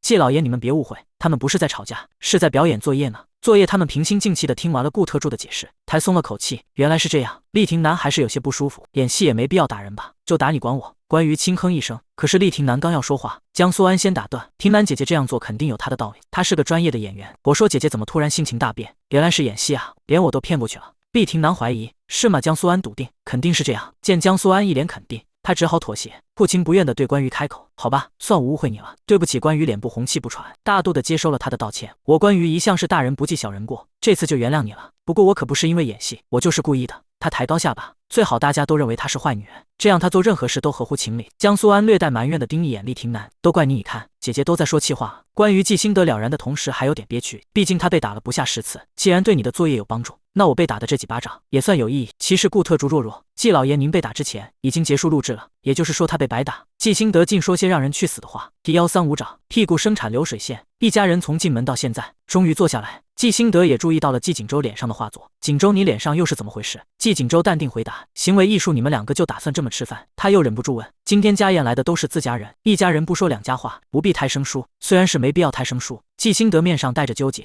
但是也太不把客人当外人了吧？人家的事你少管。夏淑辉淡定地喝了口茶。季心得奇怪地看着他，夏淑辉最爱面子的一个人，居然会不管不顾他儿子在亲戚面前丢人，你就这么不管季锦州了？谁说他是季锦州了？他是季晏殊。夏淑辉神情淡然，季心得不明所以看向季锦州，得到对方无奈地耸了耸肩。我妈把号转让，季心得长辈和一群小辈坐在一起，必然会开启同一个话题。季心得欣慰地看了一眼季凌恒小心翼翼护着裴离肚子的一幕，转而问关于你们两个准备什么时候要孩子？季锦州回答可以。季心得对他牛头不对马嘴的回答有些疑惑，可以什么？你不是要给我吗？我们现在就可以要。季心得他没好气道，我是要你们两个生。关于眼神清澈，不耻下问怎么生啊？季凌恒夫妇。季心得厉廷南不忍直视闭目。夏淑辉解气地笑了，刚才问季锦州就是这个死样子，没想到这样的人居然有两个都是这死样。小孩子瞎说。季心得不死心的又问了，你们夫妻俩要抓紧了呀，最早结婚人家廷南和凌恒都抢在你们前面生了，季氏集团后继还没有人吗？季锦州指了指自己，我是活不到那时候了吗？后继无人，那他算什么？算他爱工作吗？抢生哪有抢劫快，顺产哪有顺手快？关于笑眯眯的把下巴靠在季锦州肩上，佯装很恩爱。我和锦州还年轻，不急事啊，我们看喜欢哪个再抢就好了。不着急。季锦州赞同点点头，目前还没看到特别喜欢的。季家人你们两个还挑上了。季锦州默默把关于的下巴搬离自己的肩膀，惹来他不满的怒瞪，干什么嫌弃我？季锦州揉了揉肩膀，下巴跟锥子一样，戳得我好痛。他越说关于越故意，下巴在他肩膀手臂锁骨颈窝戳来戳去，扎死你顾特柱没眼看。确定那眼睛弯成了几乎一条缝，喜悦几乎从眸中溢出来的荡漾模样，像是被戳得很痛苦的样子了。外面传来了车声，管家来报告，老爷夫人伯堂小姐来了。伯堂啊！夏淑辉从沙发上站起来，语气惊喜又意外。伯堂好久没来了，锦州还不去外面接妹妹？为什么是我？季锦州不满，我既是现任总裁啊，成天让我干一些不符合我身份的活，刚才让他打灯，现在让他接客，等下让他当什么？红地毯吗？你是哥哥呀？夏淑辉轻飘飘几个字封住了他的嘴。季锦州又不想自己去，一手拉上关羽，一手粗鲁扯起厉廷南，他差点被扯落在地。等等，关我什么事？等等，季伯堂不是你妹啊？季锦州又看向季凌恒，你也走？季凌恒震惊地指着自己，我这样去迎接？是啊。季锦州理所当然的点头。当季伯堂走进季家大厅的时候，肉眼先看到关羽，朝他用力挥挥手打招呼，姐姐好久不见了。姐夫呢？季锦州，姐姐姐夫。关羽朝对面抬了抬下巴，季伯堂朝他示意的方向看去，视线先被那个花衬衫掠夺，视线上移是个乌漆嘛黑的脸，愣住一会，他揉了揉眼睛，再睁眼还真没看错，你是凌恒哥哥吗？我不是凌恒哥哥，我是平衡哥哥。季凌恒面无表情，季伯堂笑嘻嘻地戳了戳他的脸，别不承认嘛，凌恒哥哥，我觉得你这样比你平时帅多了，平常那样我都不想说。季凌恒沉默，并没有很开心。我同意。身边一句带着笑意的声音响起，季伯堂循着声源回看了一眼，锦州哥哥你怎么也画成这样？这还是他印象里冷脸总裁又爱死装耍酷的酷哥吗？我不是锦州哥哥，我是八宝粥哥哥。季锦州淡定地掏出笔，今天的主题是化妆舞会，每个人都要画，真的都要画吗？季伯堂狐疑，要的。季锦州很不厚道地在妹妹脸上开展自己的行为艺术，在她两边脸颊上画了个爱心。季凌恒眯着眼睛观察，到季伯堂进去后才问，你为什么要在他的脸上画两个屁股？季锦州真的对屁股情有独钟，在家里种满屁股树也就算了，这次更过分，在别人脸上画屁股，你才是屁股，你全家都是屁股。季锦州破防地用笔戳着他的心口，你这里长的也是屁股，脑子装的也是屁股，他画的明明那么好。季凌恒眼睛被屁股做到了吧？季兴旺停好车后晚了一步走过来，听见他们在谈论屁股，你们在说谁的屁股？他看着两个侄子的脸一顿，一开始以为是什么人种都没敢笑，怎么画成这样？关于看热闹不嫌事大。三叔，季锦州在你女儿脸上画屁股。三叔，你别听关于胡说八道，我没有。季锦州辩解，是啊，他说因为今天家宴的主题都是涂鸦化妆舞会，所以每个人都要画。关于满目无辜的补最狠的刀，是吗？三叔边怀疑边走向他，今天这么特别，那画吧。季锦州硬着头皮也给他画了两颗爱心。三叔走后，季凌恒由衷感叹，总感觉自己是在一条屁股生产线。季锦州没过多久，夏淑辉火冒三丈的凑来找季锦州算账。季锦州，你的死孩子没礼貌，妹妹和三叔你也敢捉弄？他身后跟着洗干净脸了的季兴梦父女俩。季三叔笑着道：“没关系的，脸上画的2个屁股还挺有趣的。”季景周是爱心，对不起三叔，其实是季景周眨眨眼，凌恒让我干的。季凌恒第135掌，宿主和系统的关系。幸好夏淑辉知道季景周的臭德行，对着他的后脑勺就是猛拍一巴掌。我还不知道你，跟叔叔妹妹道歉。我是总裁，总裁就能往客人脸上画屁股？季景周眼观鼻，关心道歉，对不起，但是是爱心。季兴望依旧笑道：“没关系，景周画的屁股也挺可爱的，是爱心。”他坚持不懈纠正。夏淑辉终于消气，忍不住跟他们说：“你们4个怎么不进去？站在这丢人啊！你不是让我们当迎宾吗？让你们来接妹妹，谁让你们当迎宾了？”夏淑辉又把门口罚站当迎宾的4个人带回去了。一家人坐在沙发上，裴离亚几个月身孕了？季兴望一脸慈祥的轻声询问。3、4个月了。裴离摸着肚子，脸上带着母性光辉的慈爱。那嫂子可以早日抱上孙子了。季兴望满意点头，又问老二家：“婷楠，你们打算什么时候也怀一个？”厉婷楠和江苏安互看一眼，顺其自然吧，暂时没有这个打算，但是也不会去规避。会来的季兴望带着笑祝福。终于还是问到季景周2人。夏淑辉怕他们丢人，连忙打断：“2人还是小孩呢，不着急，2个弟弟都8字快成1撇了。景周这孩子不小啊。”季兴望摇摇头：“嫂子知道你舍不得景周，但是孩子大了总要有自己的生活。”是啊。夏淑辉尴尬的笑了笑，担下这口大锅，抬眸瞪了2个罪魁祸首一眼：“景周，你们要努力一点啊，别输给2个弟弟哦。”季兴望又劝，虽然夏淑辉频频向他使眼色，但是他没看懂。你们生孩子都涉黄，我要报警把你们都抓起来。季景周突然语出，季兴望夏淑辉眼疾手快，抓起桌上的面包扔给他：“景周饿了吧？吃点东西，先别说话了。话不能这么说呀，以后大哥嫂子不在了，你们老了怎么办呢？没有子女，谁会好好给你们养老？”季兴望苦口婆心，关于看得很开，我去住10万1个月的福利院，把我当皇帝供着。季景周看得更开，花完了我们会自己去死的。自古以来，除了子女，谁会好好伺候你们？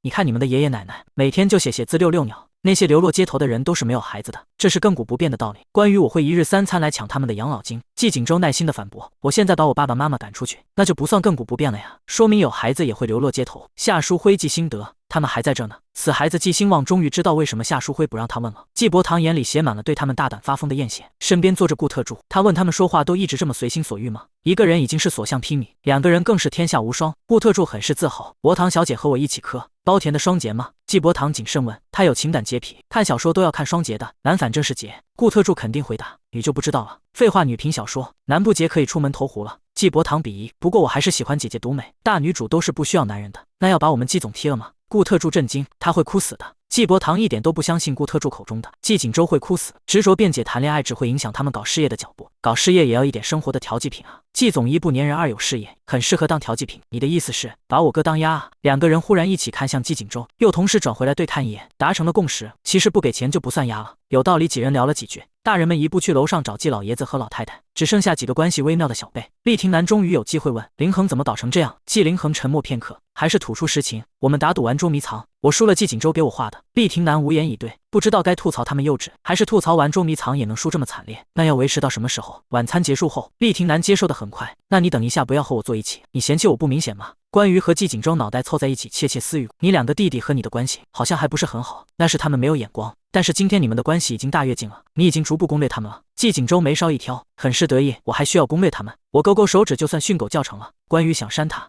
忽然联想到了之前季伯堂分享到朋友圈，还忘记屏蔽他的万人迷攻略文。伯堂之前看的攻略全娱乐圈，我有万人迷系统，你看了吗？关于点点头，他推荐我看了。你不觉得这种万人迷的攻略系统文很扯吗？再漂亮的人哪有第一眼就爱上了的？还好吧，女主角不是有系统金手指吗？关于随口回答：“无知的人类就是这样的，不知道系统给的金手指有多么强大。”季景周侃侃而谈，说到这个系统，我一直觉得宿主和系统的关系其实就像 S 了。关于恩事情朝他从未设想的道路发展了。第一都是小众圈子，第二系统给宿主分配任务，就像主人交代的任务，第三任务完成之后都有奖励，第四宿主和他们都会被要求做一些自己不想做的事，但事成之后又会从中得到快感，并且以此上一步。关于和系统为这一新型概念大受震撼，原来我是，那么他心想原来我是，发系统庞大的世界观受到了冲击。第136章参加季家人 No Why No Why。话说回来，你怎么这么熟悉这种小众的关系？关于一脸狐疑，你不会是有这方面的癖好吧？也不能说是熟悉，只能说是了解吧。季景周坦然回答：“你也知道他们上流圈子的人都玩得挺花的，像我这种洁身自好的人不多了，是他们还是我们？我的生活和你的脑子一样清汤寡水。”关于淡定的把手拍上他的脸：“你脸上有蚊子。”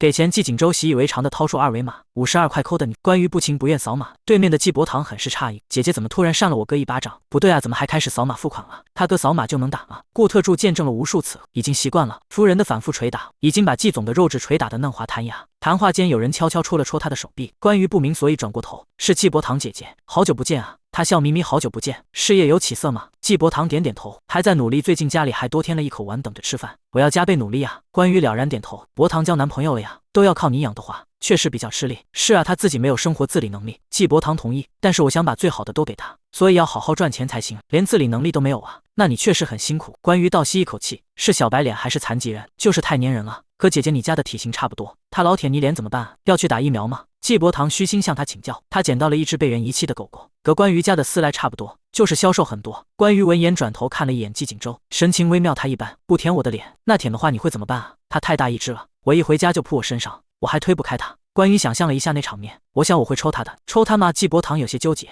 我也舍不得抽他呀，他是不是还有发情期啊？要拖去绝育吗？听着他们讲话的季锦州心想，这位未曾谋面的男人真惨。关羽转过头来询问，要去吗？顾不必了吧？季伯堂了然，原来饲来还没有绝育，姐姐给他吃肉吗？季伯堂逐句学习，他吃啊。关羽也奇怪呢，季伯堂是在向他请教怎么养人的教程吗？可是他也没养过人啊，都是季锦州自给自足，那他的毛发打结干涩该吃什么？关羽默默转头看了季锦州一眼，目光先落在他的头发上，确实挺茂密顺滑的。目光慢慢下移，季锦州尴尬轻咳几声，靠在沙发上，倒臂护胸翘，二郎腿互当，没礼貌问人家毛发淡什么？饲来毛发不让问哦。季伯堂问出口时，三人面面相觑，不在一个频道对话的季伯堂和关羽终于觉得有哪里不对了。关羽率先问，你说的是什么？我说的狗啊。姐姐说的什么？我说的季锦州啊。他无所谓的摆摆手，差不多了。季锦州想过他的感受吗？李特助忙完事情进来，先到厉廷南身边附耳报告。厉廷南点点头，知道了，你先回去吧。季锦州单手支着额头，这么晚了，李特助还要回去上班，不如留下来吃个便饭。李特助征求意见似的看了厉廷南一眼，得到老党颔首，才坐在顾特助身边，背板挺得直直的。谢谢季总。顾特助悄悄宽慰他，没关系，放轻松，误入上流社会，我怎么放松啊？李特助紧张的不行，你们死宅不是工作痛苦的时候就喜欢去逛漫展吗？你就当做在逛展子呀。顾特助继续劝，你的意思是把他们当做在 COS 有钱人吗？李特助仿佛顿悟了一点，不是啊，他们真的是有钱人。顾特助直言不讳，你当做在逛 RY 展啊？这是季家人热 YY。李特助，那我可以找他们集邮吗？当然，你愿意的话，还可以扩列。李特助心想，如果可以，他想单山列表里的厉老板，还要给他头侧拉瓜条。对了，李特助的眼神向季凌恒的方向看去一眼，那个穿花衬衫的野人是谁？这年头野人的发型打理的都比我们时尚。顾特助笑得不行，那是季家三少爷，季家三少爷都去当野人了呀。他诧异不已，这个社会越来越不好混，越来越颠了。可不是，这年头不是当牛马就是做鸡鸭。不是啦，差点被你带歪。顾特助被他带偏了，我们刚才在玩游戏，三少爷输了就要顶着这样子吃晚饭，赌注这么大，玩的时候一定很拼命吧？可不是一个上天一个下水了。顾特助笑，老管家从楼上走下来，对着沙发上的几人，大少爷、二少爷、三少爷还有两位夫人和江小姐，老爷子让你们上去，要和你们聊聊天。知道了。季锦州是不是先到的先领黄金手镯？先到的还有黄金手镯领，还有这好事。关羽蹭的站起，季凌恒小心的扶着裴礼，陪着他慢慢走动。厉廷南和江苏安也不着急，站起来跟在他们身后，以关羽夫妻动作最迅速，三步并作两步上楼，两个台阶一步站在最上层，居高临下看着慢吞吞的四人。季锦州嘲笑，老弱病残孕，占了个便。关羽推了一把拉仇恨的季锦州，别说了，快走吧。两个人率先来到书房，季兴德、季兴旺还有夏书辉都站在季老爷子书桌前。关羽先到的先领黄金手镯吗？夏书辉诧异，谁和你说的？关羽指着季锦州，他按你又是谁和你说的？季锦州理直气壮，我自己想的。关羽想打他，夏书辉也确实这么做了，一巴掌拍他手臂上。第137掌，克老和普通玩家不一样。季老爷子看到季锦州脸上的涂鸦，嘴角抽了抽，锦州你这是干什么？为什么想不开往脸上画王八？季锦州说，行为艺术说倦了，可不如玩游戏输了，他在我脸上画画。季老爷子了然点头，很快就不在意他了，对着关羽招手笑道，妹妹想要金手镯吗？等一下去和奶奶要。好嘞。关羽快步走到季老爷子身后，殷勤的给他捏肩，爷爷你看力道可以吗？季锦州唾弃，瞧你那有奶就是娘的样子。锦州你也有，爷爷我来给你捶捶腿。季锦州蹲在他身边给他捶腿。夏书辉看着那对狗腿的大儿子夫妻，不忍直视长辈一见到小辈，就像是人机被触发了那句设定好的程序语言。季老爷子也不例外，一向冷硬的面孔和蔼的大笑。妹妹啊，锦州，你们打算什么时候生个大胖曾孙给爷爷玩玩？夏书辉生怕他们对着老人家说出什么离谱的话，惹老人家生气，连忙出声制止，生孩子还早呢。季老爷子，我就是问一下，不是催你们的，到时候好歹我也有个心理准备，提前准备见面礼啊。关羽捏着他的肩殷勤，爷爷我们有在了解这方面的事情的。季锦州附和，是啊，您就等着安心抱孙子吧，生他都180个的，爷爷喜欢的款自留，不喜欢就出，反正画大饼又不花钱，也不用真生的孩子，画2的大饼给金主爷爷过过瘾怎么了？同样问了这个问题，但待遇全然不同的3个人。夏书辉意有所指，季锦州刚才问你这个问题，你可不是这么回答的。季锦州言简意赅，氪老和普通用户的体验感能一样吗？那要氪多少体验感才能好一点？关羽竖着手指给他们补充 ：V1 玩家会挨打 ，V2 玩家挨大骂 ，V3 玩家挨中骂 ，V4 玩家挨小骂 ，V5 玩家挨微骂 ，V6 玩家挨微微骂 B7 玩家敷衍话术全激活 ，B8 玩家骗人话术全激活。B9 玩家哄人话术全激活 ，D10 玩家连哄带骗全家桶，还送按摩马杀鸡一条龙服务。很显然，季老爷子在最顶层。季老爷子一头雾水，你们在说什么？什么问问题？我怎么听不懂？还没解答，书房门被轻轻叩响，是季凌恒4人姗姗来迟。他们站在季老爷子桌前问好，爷爷好。无论是谁见到这一行俊男俊女，视线没有不被季凌恒掠夺的。即使是见过大风大浪的季老爷子，都没能幸免。他看到其中一人的黑脸时一愣，看清了他的女伴是裴离，才敢认。季凌恒是你吗？季凌恒不情不愿点头，了一声，脸怎么弄成这样了？季老爷子板着脸，看起来有点凶，是季锦州干的。季凌恒告状，爷爷别听他胡说，我们是正常的走流程，他玩游戏打赌输给我，我才画他的。季锦州反驳，那也没有把人脸全涂黑的吧？季凌恒怒视，那是艺术五彩斑斓的黑。季锦州充耳不闻，是花里胡哨的事。季凌恒面无表情，你非要那么说自己的脸，我也没有办法。季锦州无奈耸肩，季凌恒被他套住了。行了行了，你们一人一句各执一词的，我被你们吵得头都痛了。季老爷子疲惫的摆摆手，关羽立刻贴心的给他按太阳穴。爷爷，你叫我们上来，有什么事吗？厉廷南不卑不亢开口，家里好不容易来人来的这么齐，趁这个机会和你们3个兄弟谈谈心。季老爷子叹了口气，我和你们的爸爸妈妈都老了，说不定什么时候就没了，到时候你们3兄弟就是彼此的依靠，要好好相处，不要整天只想着吵架，要互相配合，好后座。夏书辉季心得，他们才40几岁，一定要走得这么早吗？厉廷南看了一眼季锦州，违心的点头，我们的关系一直都挺好的，才怪是吗？季老爷子眼里明显写着不信，还是点点头。既然这样，那我和你们奶奶也就放心了。他的桌上有4个木匣子，第一个交给关羽，最大也古法花纹，也最繁琐后复杂，上面镶嵌着一颗祖母绿宝石。妹妹，这是奶奶给你的匣子。关羽用了极强的克制力才忍住上扬的嘴角，故作严肃地收下木匣，暗爽谢谢爷爷和奶奶。第二个给裴离，季老爷子打开首饰盒，是个纯金的长命锁，还有一只玉镯子，玉镯是给你的，长命锁给肚子里的宝宝。裴离感动地接过，和季凌恒2人伸手一起拖着木匣，谢谢爷爷江小姐。来，季老爷子面容冷肃，但神情却带着温情。这对龙凤镯是希望你和廷南可以修成正果，虽然有很多坎坷，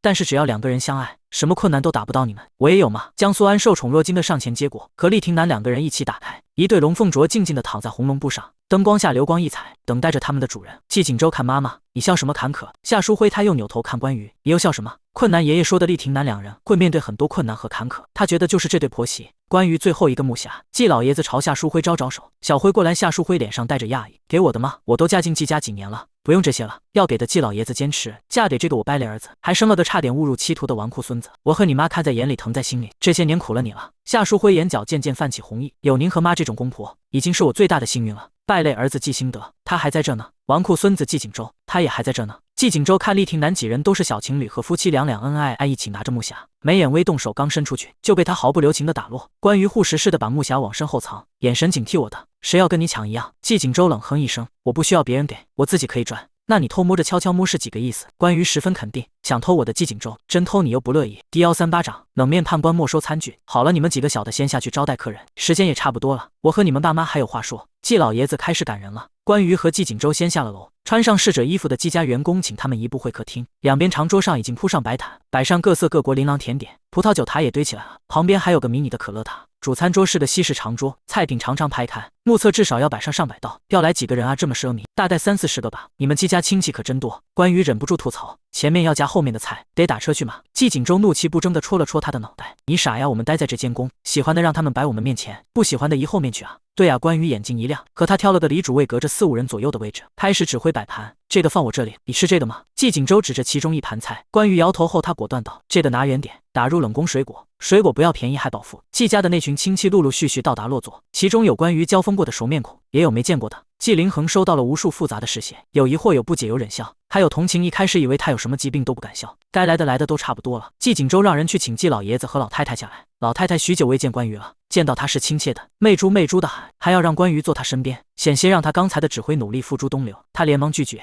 称自己是小辈，太上齐了，还没吃几口。有些人就迫不及待地开始走恶毒亲戚的流程，开始推动剧情。这个是廷南带来的小丫头吧？还没进门怎么就着急来参加家宴了？也不知道家里人是怎么教的呀。女孩子上赶着来男方家。关羽看了一眼上座脸无异色的2个老人家，像是对这边的冷嘲热讽毫无反应。他算是知道为什么要用这么长的桌子，欺负老人家2辈，听不见他们刁难小辈是不是？厉廷南眉头紧蹙，他正要面色阴沉的出声，手背被江苏安按住，他勇敢开口，我会是廷南的妻子，不管你们怎么说，我们都会在一起。厉廷南眉头一松，和他相视一笑，季老爷子被江苏安稍显拔高的声调吸引去了注意力，但听不真切，忍不住问夏淑辉：“小辉他们那边在说什么？他们离他也有些距离。”夏淑辉也40好几的人了，听力没年轻人好。隐隐约约听见什么，我什么字？可能是他想吃莲子猪肚汤吧？是吗？那把这个送过去给他吧。季老爷子指了指自己面前的猪肚汤。江苏安刚壮起胆子回怼，季老爷子就让人送了一盆汤在他手边。这是厉廷南也懵了，是奖励吗？向江苏安开完炮吃瘪，丝毫没有动摇小两口的感情。他们转换了目标，朝向关羽，不是吧？似乎漏了一个人吧？关羽还在纠结自己从何吃起，就发现矛头似乎转到自己这里来了。怎么就直接冲着他来了？裴林的不骂了吗？关羽看着他们的嘴巴一张一合，从脸上嫌弃的表情判断似乎是在骂他，说了一大堆他一个字都听不见。太远了，叽里咕噜说啥？眉头摸着夸我两句吧，嘴巴嘀嘀咕咕说什么呢？听不懂小善，虽然我也听不见，但是一看就不像好话。季锦州眸色深深，要是骂到你面前，直接掀桌就可以，不用给爷爷奶奶留面子。真的，季锦州轻轻那一生定期举行家宴是主家的传统。爷爷奶奶年纪都这么大了，早就不想维系和这些人的表面亲情，撕破脸正好以后都不用办了。关羽若有所思，有这种好事，要不要再向系统薅几单任务？系统预判了他的想法，不能再给了呀，再给就通货膨胀了。除非小关你愿意依次就20点奖励，肯定是不可能同意的。关羽只好先打消了搞事的念头。他听到了离他近一点的阿姨冷嘲热讽的话，家世也不算顶尖，风评也不好，和多少个男人搞上了绯闻，爬上了几个男人的床，也不知道锦州为什么要娶这种女人。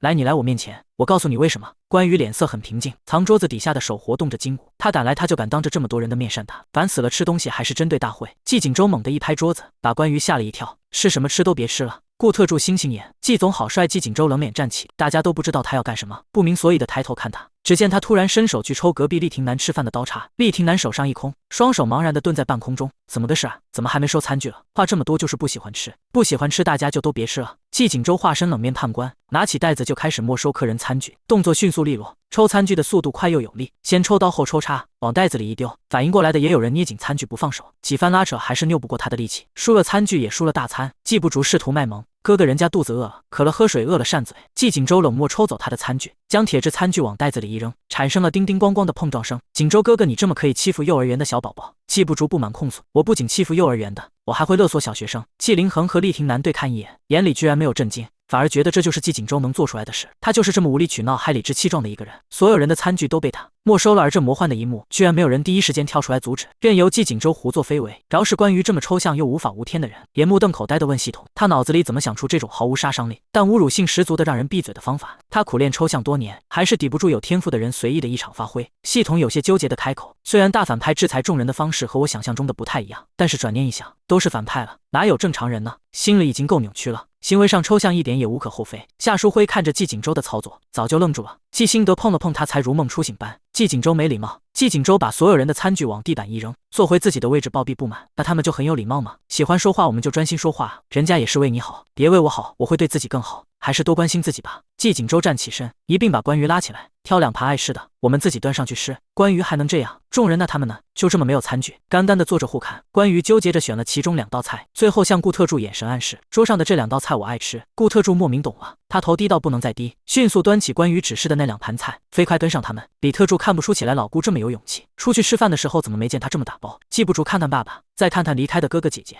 双手艰难地端起一道菜，姐姐锦州哥哥，等等我货这么好玩。季伯堂心想，心里乐得不行，也抄起2盘菜跟着离开。别等等我呀！4个大人1个小孩，端了9盘菜走了，留下了傻眼的众人。这也太随心所欲了。第139掌，区区追杀而已。夏淑辉尴尬地咳嗽2声，去拿新的餐具过来，试着为难地走近。富儿小声道：“夫人，厨房的餐具也被大少爷一兜子踢走了，只有一次性的。”夏淑辉这小王八羔子，那就先拿一次性的，抓紧让人送来新的。是客厅里的桌子上摆满了丰盛的大菜，季不竹脸颊塞得鼓鼓囊囊，苦字都含糊不清。哥哥，以后我爸惹我生气了，我也能这么端起菜就走吗？季锦州淡定，你要是像我一样打得过你哥，你可以这么做，打不过就会被鸡燕叔问汤里。季伯堂替亲哥辩解，燕叔哥没这么凶吧？我哥出了名的温文尔雅俊俏公子，就是你以为谁都像你一样会欺负小学生？关于搭腔不会吗？季锦州佯装插一条眉，那我是小学生的时候，他怎么把我摁汤里了？关于原来是受害者发言，所以季燕叔欺负你，你就欺负厉廷南和季凌恒，自己淋过雨也要撕破别人的伞。季锦州狡辩，这不是撕伞，没有使用就没有发言权。我不欺负厉廷南和季凌恒，他们哪来的机会到处在外面说我坏话？我爽了，他们也得到败坏我名声的好处啊。我们这叫各取所需。关于好一个各取所需，季不竹有样学样，所以我也可以去欺负同学，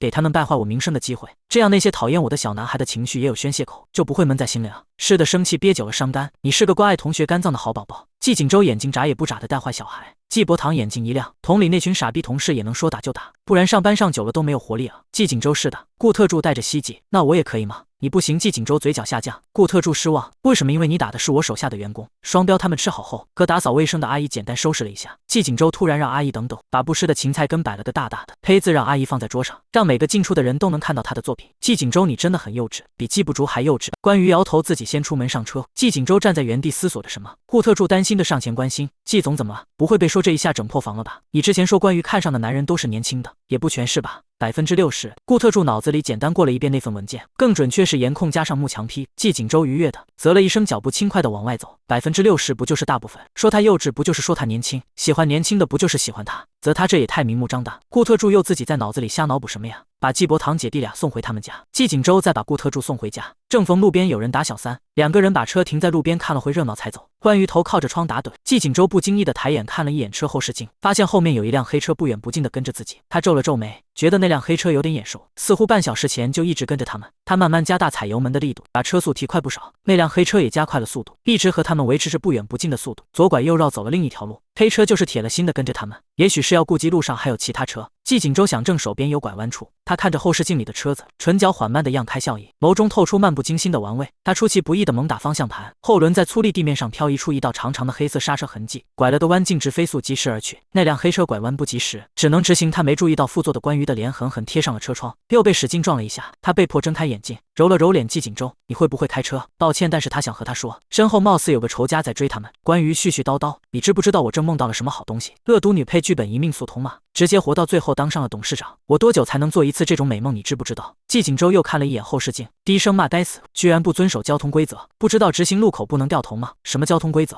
关于不解，直行路口不能掉头，不是直行路口也不能掉头啊，不是那个头。季锦州笑着叹气，其实也没什么，没什么。那我继续说做了什么梦。关于正要激情澎湃讲解自己刚才做的梦，就听见他慢悠悠补上了下一句，好像有人在追杀我们而已。追杀啊！他的眼睛猛地瞪大，清醒了许多，抬眼看了一眼后视镜，追杀你的仇家，我的仇家，他紧身温有区别吗？如果我们一起挂，你的仇家我亏了，我的仇家我赚了。季锦州微微眯着眼，不好说，等他们追上了，我问问他们。其实按照我们平时为人处事的作风，关于很快释然了，被追杀也是情有可有的事。他们两个一个比一个会得罪人，只能说是迟早的事。我觉得我做人也没有很恶劣，谦虚了你舔一下嘴唇能给自己毒死。季锦州红了耳根，冷斥，能不能别在这么暧昧的地点聊这么暧昧的话题？什么舔不舔嘴唇的？关于黑车越追越近了，入了夜这条新修的路少了许多车，那黑车也明目张胆的加大马力和他们并驾齐驱，越靠越近，有要逼停他们的趋势。关于降下一半的车窗，毫不犹豫伸出中指，对方也降下一点车窗，约莫1指长的宽度，从里面伸出来了一截枪，黑洞洞的枪口对准了他们。关于姐们和你比素质，比给姐们吃枪子是吧？迪奥司令长，季锦州被暴打，靠关于低地骂了一声，连忙升起车窗，趴下躲在车窗没覆盖到的地方，居然动用热武器。季锦州不慌不忙地拍了拍他，起来，这车防弹的，你确定？确定。季锦州无奈，关于才慢慢地直起身子，长舒一口气，也对追杀这种事你们比较有经验。季锦州其实也没那么有劲，车身突然被猛地一撞，险些撞到桥墩。季锦州打了几圈方向盘避开桥墩。季锦州提醒你做好了关于拉住车顶的把手，在那辆车又要撞过来别停他们的时候，季锦州倏然踩下刹车，猛打方向盘绕开他们，加大油门向前及时冲去。前方是红绿灯路口，摄像头时不时闪动抓拍违规车辆，绿灯还剩几秒，在倒计时结束转绿之前，他们及时飞过去。季锦州勾唇幸灾乐祸，傻逼司机，等一下我就举报他们闯红灯，驾照给他扣6分，先跑吧，不然红的就不只是红灯，还有我们的人头了。黑车意料之中的不管不顾闯了红灯，很快跟了上来，隔着车窗耳边都满是车的引擎声和风的嗡鸣，他们被一路逼到郊外，再开就只能开上山了。关于怀疑季锦州有路怒症，一路听他骂过来，那一车傻逼到底要干什么？这么晚了，山上不会有鬼吧？他有些担心，说不定时不时出现一个红衣女人或者白发老太太要搭顺风车。季锦州还有心情笑，很故意的吓唬他，就我们这车速，别说女人老太太了，黑白无常都得被撞飞吧。前面就是山路了，抓稳了他，渐渐敛去笑意，认真开车。关于这段时间也没闲着，把报警电话和救护车电话都打了个遍备案。冷静的对方的接待人员怀疑他是来捣乱的，再三询问后才出动人员。他又在系统商城里买了不少金手指，全身防护、头部防护、双腿防护，连手指防护都买了，硬是套了2-3层 BUF 粉，又给自己的全身都买了保险，上亿赔万，别说死了，受伤都很难。你还挺冷静的。季锦州看了他一眼，以前有经验，有备无患，有用救人，没用收拾他出奇冷静。万一季锦州发生意外了，他一个人怎么拉他回去？一路开上颠簸狭窄的山路，车尾又被撞了一下，对方降下车窗，鸣枪警示，朝着他们喊 STOP。关于仗着自己有金手指，降下车窗回喊，死洋鬼子，别拽你那臭洋文了，这里是中国，不许开枪。他也不管对方能不能听懂，升起车窗，转头却撞进了季景舟的视线里，光线昏暗，而他的眸色中水色潋滟，有点点星光。他真的很不一样。少发情，快开车。关于冷漠，话糙理不糙，可这也太糙了。再开下去，我们就要一直开到山顶，和那群洋鬼子共赏日出了。季景舟眼接着甩不掉，像是下定了决心。所以你相不相信我？季景舟目光和他简短的交界，眼神坚定，隐隐带着期待。我们一起冲下去。前方的路黑暗而未知，身边坐着他，所以他手心都出了汗，几乎蹦出来的心跳不是因为害怕，是他意识到他们两个人正在进行一场盛大又异类的逃亡，像是另类的私奔。好啊，他以为惜命的他会考虑很久，没想到他几乎没犹豫的就答应了。他眉眼一弯，满满的喜悦和喜欢几乎溢出来。他搭上他的手背，为他臣服的心和疯狂交织。带着车的轰鸣声达到了极点，喧闹声中他低声说出隐晦的表白：我不会让你失望。关于眼带同情，多关心关心你自己吧。她可是有多层保命 BUFF 的女人。天色大亮，季景舟亲近的人和朋友收到了同一则短信，短信内容是季景舟出事了，还有医院地址和病房。夏淑慧夫妻俩收到消息，就手忙脚乱赶到医院，在门口碰上了江玉和莫萧婷。夏淑慧双腿一软，被莫萧婷稳稳扶住手臂托起。夏阿姨，景舟没事吧？她眼中含着不安和惊恐，看到莫萧婷像是抓住了救命稻草，迫不及待地问她：萧婷，你告诉阿姨，景舟没事吧？夏阿姨，你别担心，景舟肯定不会有事的。莫萧婷心里也没底，那短信写的和诈骗信息一样，她差点直接删除拉黑了。好，我们一起上去看看。一行4人急匆匆上了 VIP 病房，门口碰到了正在踌躇徘徊的顾特助。小顾，我们景舟没事吧？顾特助沉默着，只是叹了口气。夫人在里面陪他，你一会再进去吧。为什么要一会？顾特助不说话，只是重重的又叹了一声，还把季家二老叫到一边，不知道说了什么，只能看到夏淑慧崩溃的打了顾特助几下，而顾特助就站着沉默让他打。莫萧婷这反应，不会死了吧？没过一会，温流鹤、季伯堂、季彦书、江苏安厉亭南还有季凌恒都来了，几人在门口焦急等待。病房门被打开，红着眼睛的关于声音低哑，无神的目光低垂着。对不起，你们进去看看他吧。以莫萧婷为首的几人迅速冲进去，映入眼帘的就是病床盖着白布的凸起。莫萧婷不敢相信，季景舟真的，我才不相信。厉亭南就要上前去掀开白布，被关于按住手，他声音很低，别打扰他了。他的眼眸以肉眼可见的速度变红，不可置信喃喃：我还没找他算账，他凭什么我不相信？在场的人皆红了眼眶，夏淑辉却笑了起来。夏阿姨疯了。莫萧婷沉痛想，季凌恒担心的扶住他，他迅速擦掉眼泪，没关系的，还有我们，还有我和亭南。妈，我的周哥！江玉和哇的一声扑到病床上，关羽想阻止，没来得及撕，季景舟的伤腿被他一压，忍不住痛得弓起身子，从床上爬起来把他推开。江玉和，你要死啊！他忽然觉得四周安静的吓人，空气也凉了很多。关羽耸了耸肩，指着季景舟控诉：是他自己说好不容易住一次院，非要演季景舟靠着床，吊儿郎当的冲着黑着脸的朋友们笑。没住过院吗？那你死没死过？莫萧婷面色阴沉的靠近，顺手拿起床沿的枕头，这次要不要一起体验了？也死一死！季景舟连忙摇头：我开玩笑的，居然开这种玩笑，简直不可饶恕！温流鹤指挥，萧婷哥哥拿枕头捂死他，亭南哥哥挠他痒痒，凌恒哥哥拧他肉。毕亭南和季凌恒被他耍得掉了眼泪，修饰感后知后觉，一并化作恼怒，冲上去一起收拾季景舟。夏淑辉看着儿子被众人暴揍，冷眼旁观，活该的。他看向一旁的关羽，刚才听说是他先让小姑先和他们说了季景舟没事，不然他可能会担心到晕过去，还挺懂事的。你演技还挺好。关羽直言不讳，您演技倒是不咋的，还笑场。夏淑辉懂事毛2D14腰掌，你想什么我都想知道。顾特助悄悄混入战局，趁乱狂拧了2下季景舟，能群殴老板的机会可不多。季景舟捂着腰怒骂：哪个混蛋敢掐老子的腰？季景舟装死一时爽，挨打火葬场，被狠狠蹂躏了15分钟。莫萧婷、季彦书、季凌恒、江玉和、厉亭南依次结束，揉着手腕结束战斗。关羽不知道想到了什么，忍不住笑死里逃生的季景舟不满：你差点成了寡妇，不帮我就算了，你还笑什么？你不会想知道的。关羽依旧忍俊不禁，可是我想知道。季景舟执着：你在想什么？我都想知道。真的。其实关羽纠结了几秒，飞速回答：其实我是在笑他们打完你之后，又一个个离开，像把你抹布了之后，一个个提裤子走人。顾特助大妹子，你在说什么？江玉和他哪来的雄心豹子，胆敢抹布周哥？季景舟和莫萧婷几人脑袋不约而同冒出了问号。抹布是什么意思？顾特助叹了口气：季总，你不会想知道的。我在想什么，你也都想知道吗？那我自己查。季景舟拿出手机自己查，点开浏览器，在搜索框输入抹布是什么意思？器物用的布，很正常啊。他不解抬头，眼神写满了求知若渴。季总接着往下翻，顾特助好心帮他下拉，报名为公路人轮子，他敢写他都不敢看。季景舟面色冷肃，如临大敌的抄起床头的酒精喷雾，对着手机狂喷，感觉握着手机都要得性病了。怎么了这是？看到什么了？莫萧婷不解，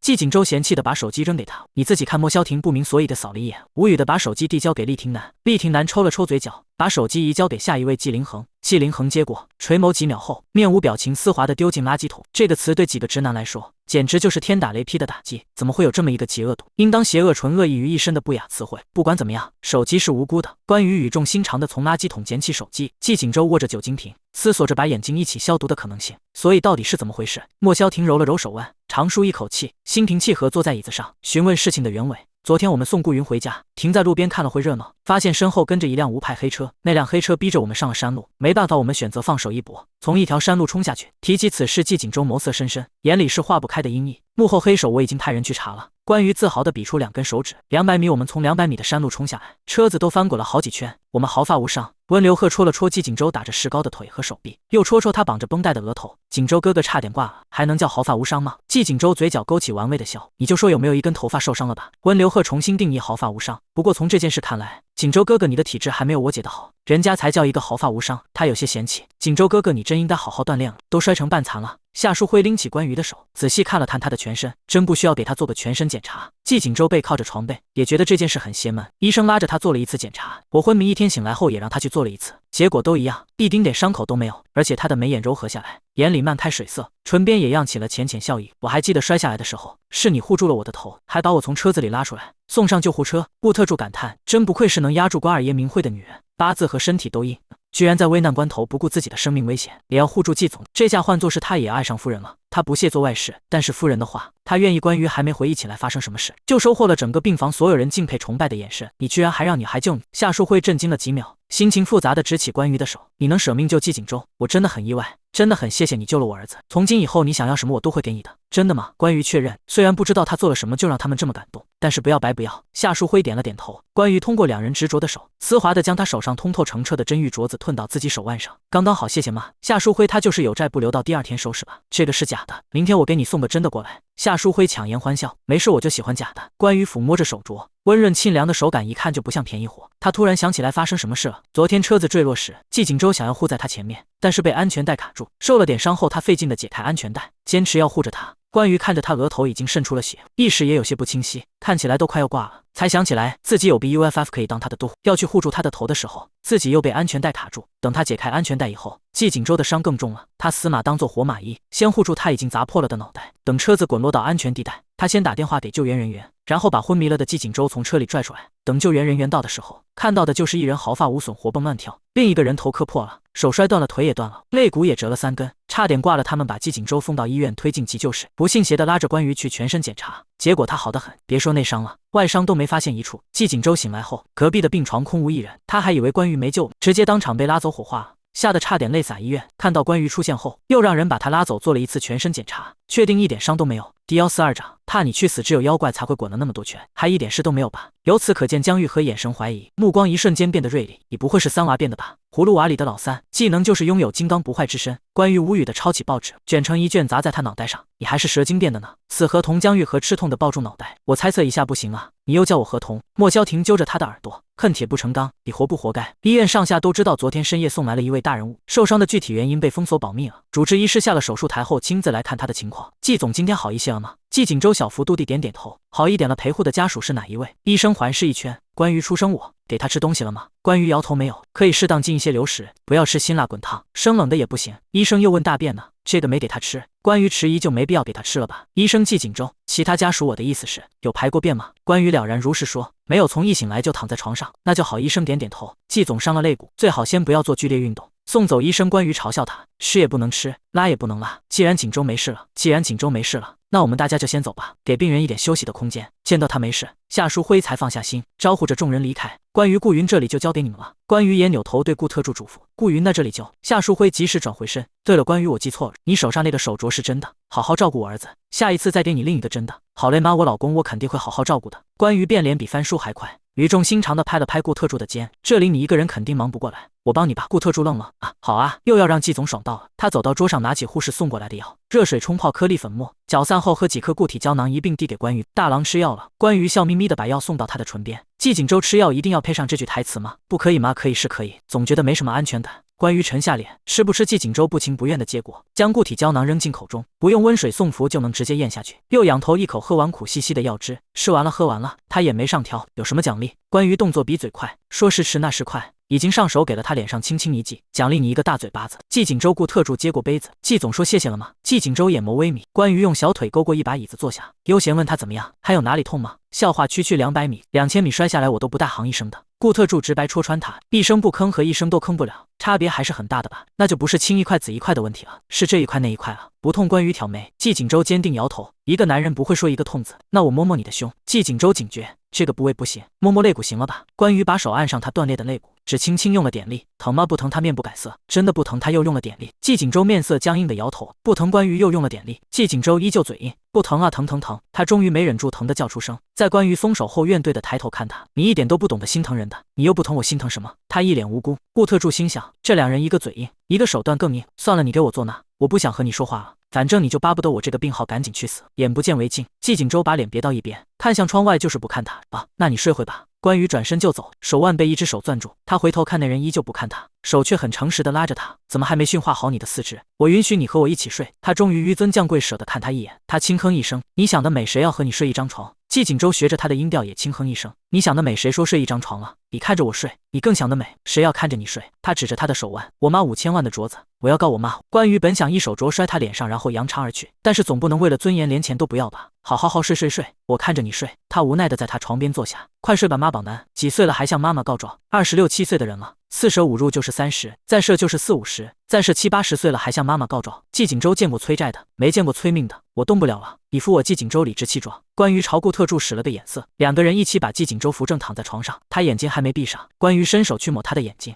像电视剧里磨死人的眼睛一样。季景周重新睁开眼，人死了吗？你就磨眼睛，别闹，快睡。关羽执拗去抹他的眼睛，季景周只好闭紧眼睛，等我睡醒了，你不会就不在了吧？季景周闭着眼睛开口，语气里带着关羽听不懂的后怕。刚睁开眼看不见他的时候，他真的以为他死了，从内心深处升起的后怕和惊慌，他再也不想感受第二次。关羽百无聊赖支着下巴，我能去哪去死？他真的怕他就那么死掉了。关羽气恼，你别逼我拿枕头捂死你。第143章生了一堆总裁病。季景周没睡着，关羽自己先睡着了。他闭着眼睛尝试入睡，听到了耳边一阵均匀的呼吸声，他不明所以的睁开眼，发现关羽已经趴在他的床边睡着了。睡颜恬静和他醒着的时候张牙舞爪的样子全然不同。季总，他看得出神。顾特助突然出声，你怎么偷看别人睡觉？这样很变态。季景周，我没有，你不要胡说八道。季景周倒打一耙，你怎么还没出去？你更变态不是啊？我是来给你送这个东西的。顾特助晃了晃手上的墨水瓶阅读器，这是什么？季景周狐疑接过，打开看了一眼，目光所见之处全是猎奇的书名和封面，动作一顿。顾特助自豪的介绍，海量霸道总裁文资源，不管是偏执总裁、霸道总裁、恶劣总裁、邪魅总裁还是冰山总裁，无论你想看追妻火葬场、娇妻带球跑、一夜情日久生情还是先婚后爱，里面都有，而且我帮您导入到了墨水瓶里，不会伤眼。我看这个干什么？季景周随便打开了一本名为《离情狂欢总裁的72日娇宠》，第一章的内容就很劲爆。酒店的地上散落一地衣物，空气里蔓延着暧昧旖旎的气味，床上两具身躯交缠，女人极力推着男人的胸膛，不要了。男人反手捉住穆依依的手，声音低哑，别动。季景周沉默许久，才开口，关羽会抽死我的。顾特助戳戳屏幕，上面写了要反手捉住，我捉得住吗？季景周反问，你想让我被打死直说，没必要用这种方法。那下一本，这里面一共有4581个总裁追妻，总有一种适合您。顾特助庆幸自己早有准备。季景周又翻了几本，你确定我能效仿这种方法吗？他们的妻子也能从200米高的山路开下去，车子滚了10几圈还毫发无伤。顾特助他尴尬的咳嗽了几声，方法是死的，人是活的吗？有时候思维不要太固定，可以反过来想问题，比如你可以把自己看成是内的娇妻。顾特助自己都不太肯定，语气越说越迟疑。季景周玩味的指了指自己，我当娇妻吗？反正我的方法送到这里了，接下来该怎么做就靠您自己了。顾特助目光坚定的用力拍了拍他的肩，不小心拍到了季景周受伤的那边肩膀，疼得他倒吸一口凉气。你再抬头，人已经跑没了。送都送来了，那就勉强看看吧。关羽醒的时候，发现自己躺在另一边的床上，身上盖着轻柔的被子。季景周站在落地窗前，看着落幕的夕阳，不知道在想什么。他掀开被子，轻手轻脚的走下床，来到他的身后。是不是看到夕阳，也联想到自己的生命像他一样短暂？季景周，我才20多，倒也没有那么短暂吧。说不定的。关羽意味深长。原著里他郁郁而终的时候，似乎也没有30岁。季景周隐隐咬着后槽牙，我谢谢你啊。他随手拿起桌边的玻璃杯，倒了一杯水自己喝，不经意的问起，刚才是你抱我上床的？季景周看着他，低头看看自己战损还打着石膏的手臂，再抬眼平静的看着他，意思不言而喻。他倒是想关羽也看懂了他的意思，他轻哼一声，放下水杯，人家冯宪都能抱人，不顾崩线的危险也要把他的女主公主抱进卧室，你怎么那么没用？人家是谁家？季景周眉头皱得死紧，谁那么不要命？考虑过医生的感受吗？以后季家的保险不能让这种人买。关羽随手倒了杯水递给他，可马季景周下意识要接，突然想到了什么，又收回手不喝。我有洁癖，他看了一下午，提炼出了一些总裁病，他要一一试验哪种病最适合他。关羽，你又有洁癖了。他冷笑，欺负思来不会讲话，硬要躺人家肚子上的人是谁？爱喝不喝？关羽把水杯往桌上一放，伸手要去拉窗帘，又被他攥住手腕。别关，我有幽闭恐惧症。他郑重其事，你怎么不说你怀孕了？他直言不讳。季锦州他得自己找补，说不定我是因为脑袋受到撞击，垂体受到刺激产生了不明物质，可脑子里的其他物质发生化学反应，所以出了车祸醒来，我发现自己得了胃病。没有这种说不定。关于面无表情，顾特助说你虐待他都不会虐待自己的嘴，肠胃比普通人都还要健康。假设我因此得了失眠症呢？也没有这种假设，可能我还得了肌肤饥渴症呢。季锦州抓起他的手，用脸在他手心蹭了蹭，一本正经，我以前一直都不喜欢和别人接触的，现在好多了。关于无情抽回自己的手，更没有这种可能性。则季锦州轻啧一声，你真是个刀枪不入的女人，简直全方位无懈可击。难道真的要像顾特助一样，让她当娇妻吗？关于玩味的对上他的眼神，接下来打算装什么病？告诉我你怀孕了。季锦州平静的点了点头。你要负责吗？不负责的话，我即将在明天早上的9:27分坐着顾特助车牌位 AS5778，沿着顺康大道以匀速68铁一 A 市的时速前往 A 市南边唯一的机场，登上前往美国的班机。关于这么具体的带球跑，生怕他找不着是吧？他索性陪他玩下去。9点多我可起不来，那推迟到下午14:32。季锦州从善如流，他的人生容错率是很大的。关于太晒了，季锦州那晚上6点多，关于那时候正好饿了。季锦州晚上9点多总该吃好饭了。关于想了想，算了，还是懒得去。季锦州早就猜到了他会这么说，笑得眉眼弯弯，不想追也没事，反正我也没打算出国。关于